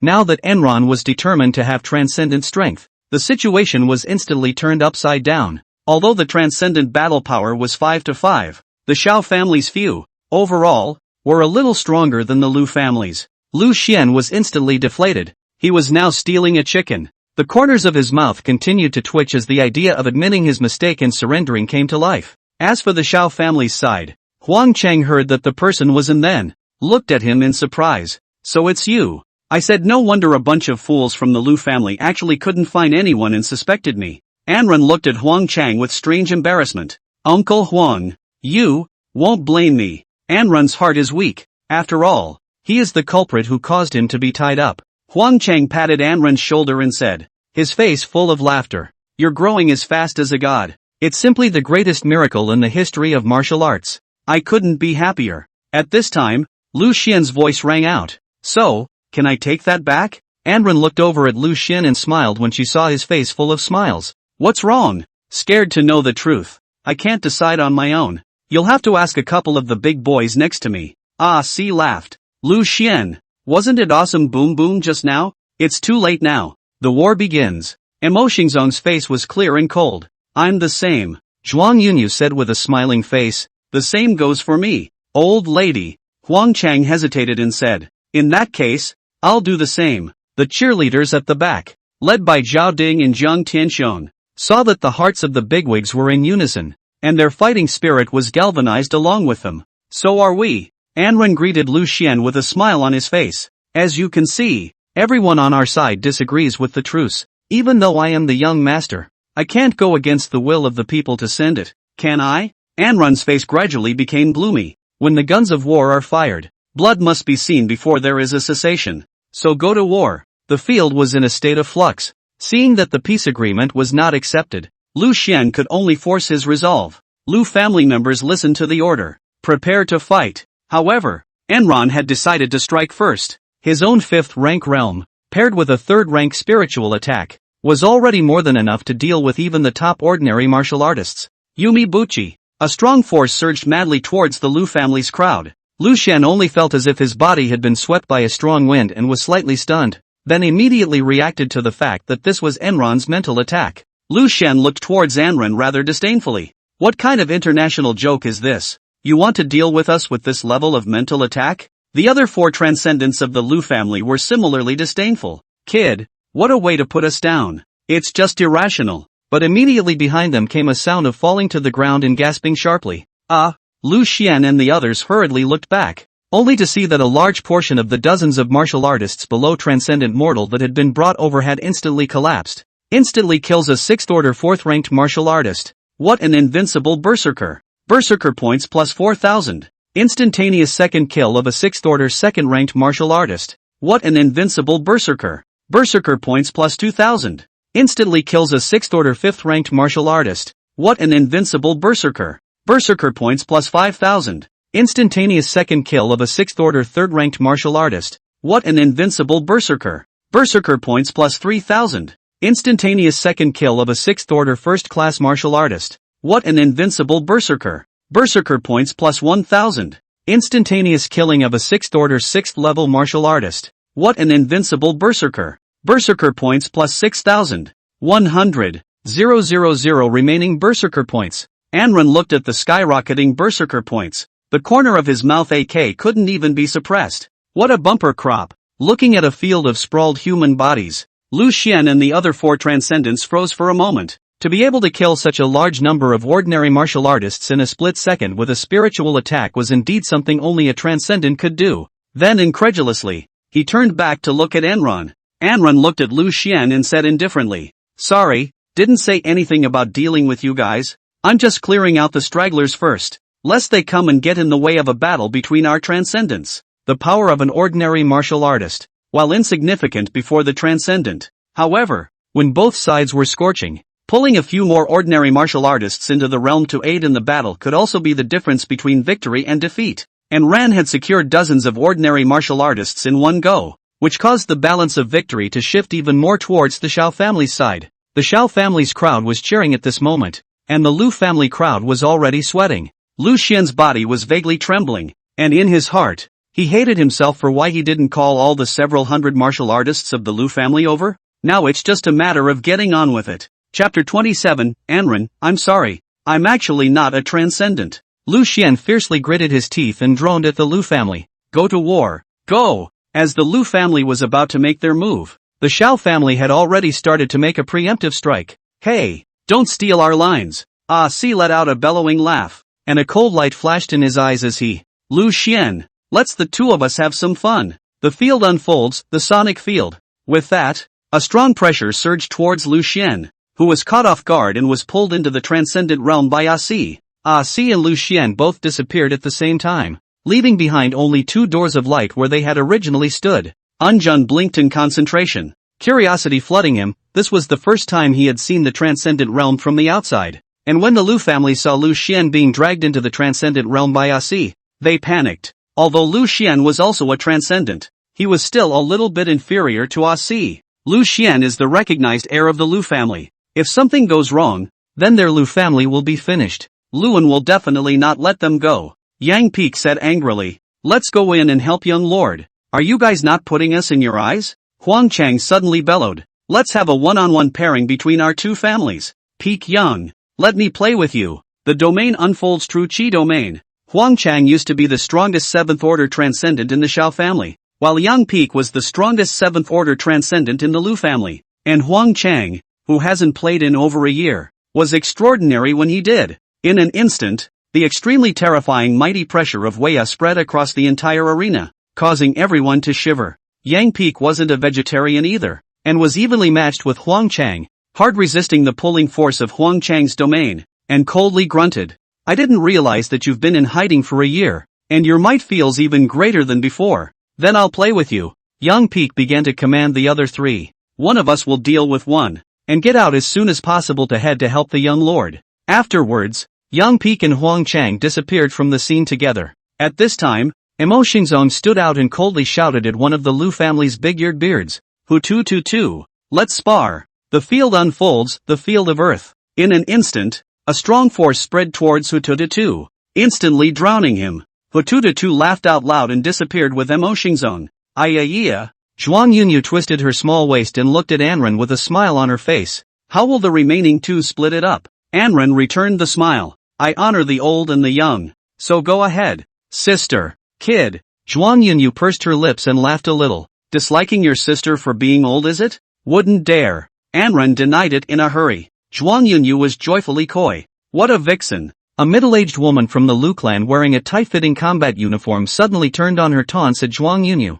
All hooked up with a white boy. What a ing disgrace to us women. Zhuang Yunyu instantly red-warmed and glared at her. Old Mrs. Jiangqin, you can't be a vixen if you want to. Let me slap you in the mouth. After saying that, Zhuang Yunyu was instantly in full aura, and an oppressive feeling of wafting floral scent surged towards Jiangqin. The field unfolds, charming field. In an instant, Zhuang Yunyu with Jiangqin disappeared in place, and the scene was suddenly cold. Phew! Enron took a deep breath and looked back behind him. You guys just stay and deal with the ordinary martial artists of the Lu family. Stay out of the fight between our transcendents. Zhao Ding and Jiang Tianxiong, who had been watching the show behind Anren for a long time, were in a trance. Young Lord Anren's figure grew taller and taller in their eyes. Anren then looked over to Yamane Izumi, showing his teeth and smiling. Well, that leaves the two of us. Shan Runquan couldn't help but shiver, his heart panicking a batch. What? I'll fight Enron? However,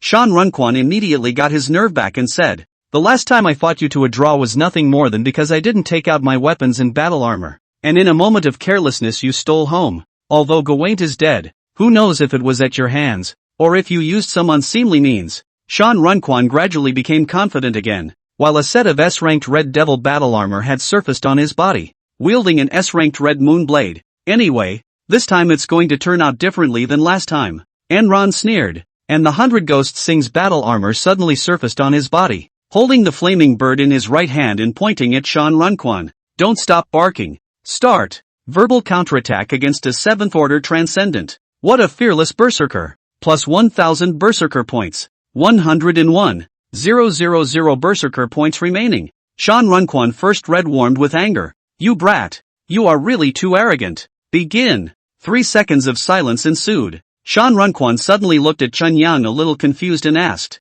what about you? It was all your people who took the lead in unfolding the field. Won't you unfold your field?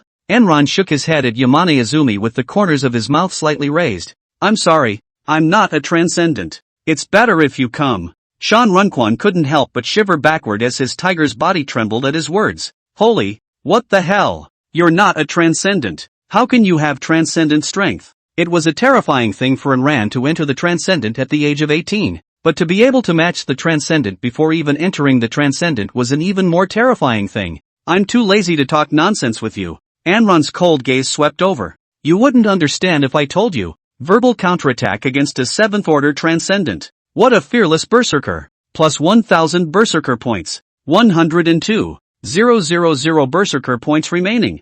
Yamanekwan was instantly enraged. The field unfolds, blood mist field. As soon as the words fell, a spray of blood rose from Shan Rinchuan's body. The blood mist instantly centered on his body and spread towards Anran like lightning. After Anran's body felt a wave of heaviness, it came back to that scarlet blood mist world, only to see that not far away, the sea of blood mist transformed into a giant hand that lifted Shan Runquan high into the air. Shan Runquan looked down at Anran and said, "Before, both families stayed decent and would not easily kill the other's own family's transcendent. But, today has already torn the skin, so it's time to kill. So, in this fight, only one person can leave alive. Immortality." Enron flicked a flamingo and let out a disdainful chuckle at Yamahitazumi. "Needless to say, it can only be you. In my eyes, you're already a dry bone in the mound." Verbal counterattack against a 7th order transcendent. What a fearless berserker. Plus 1000 berserker points.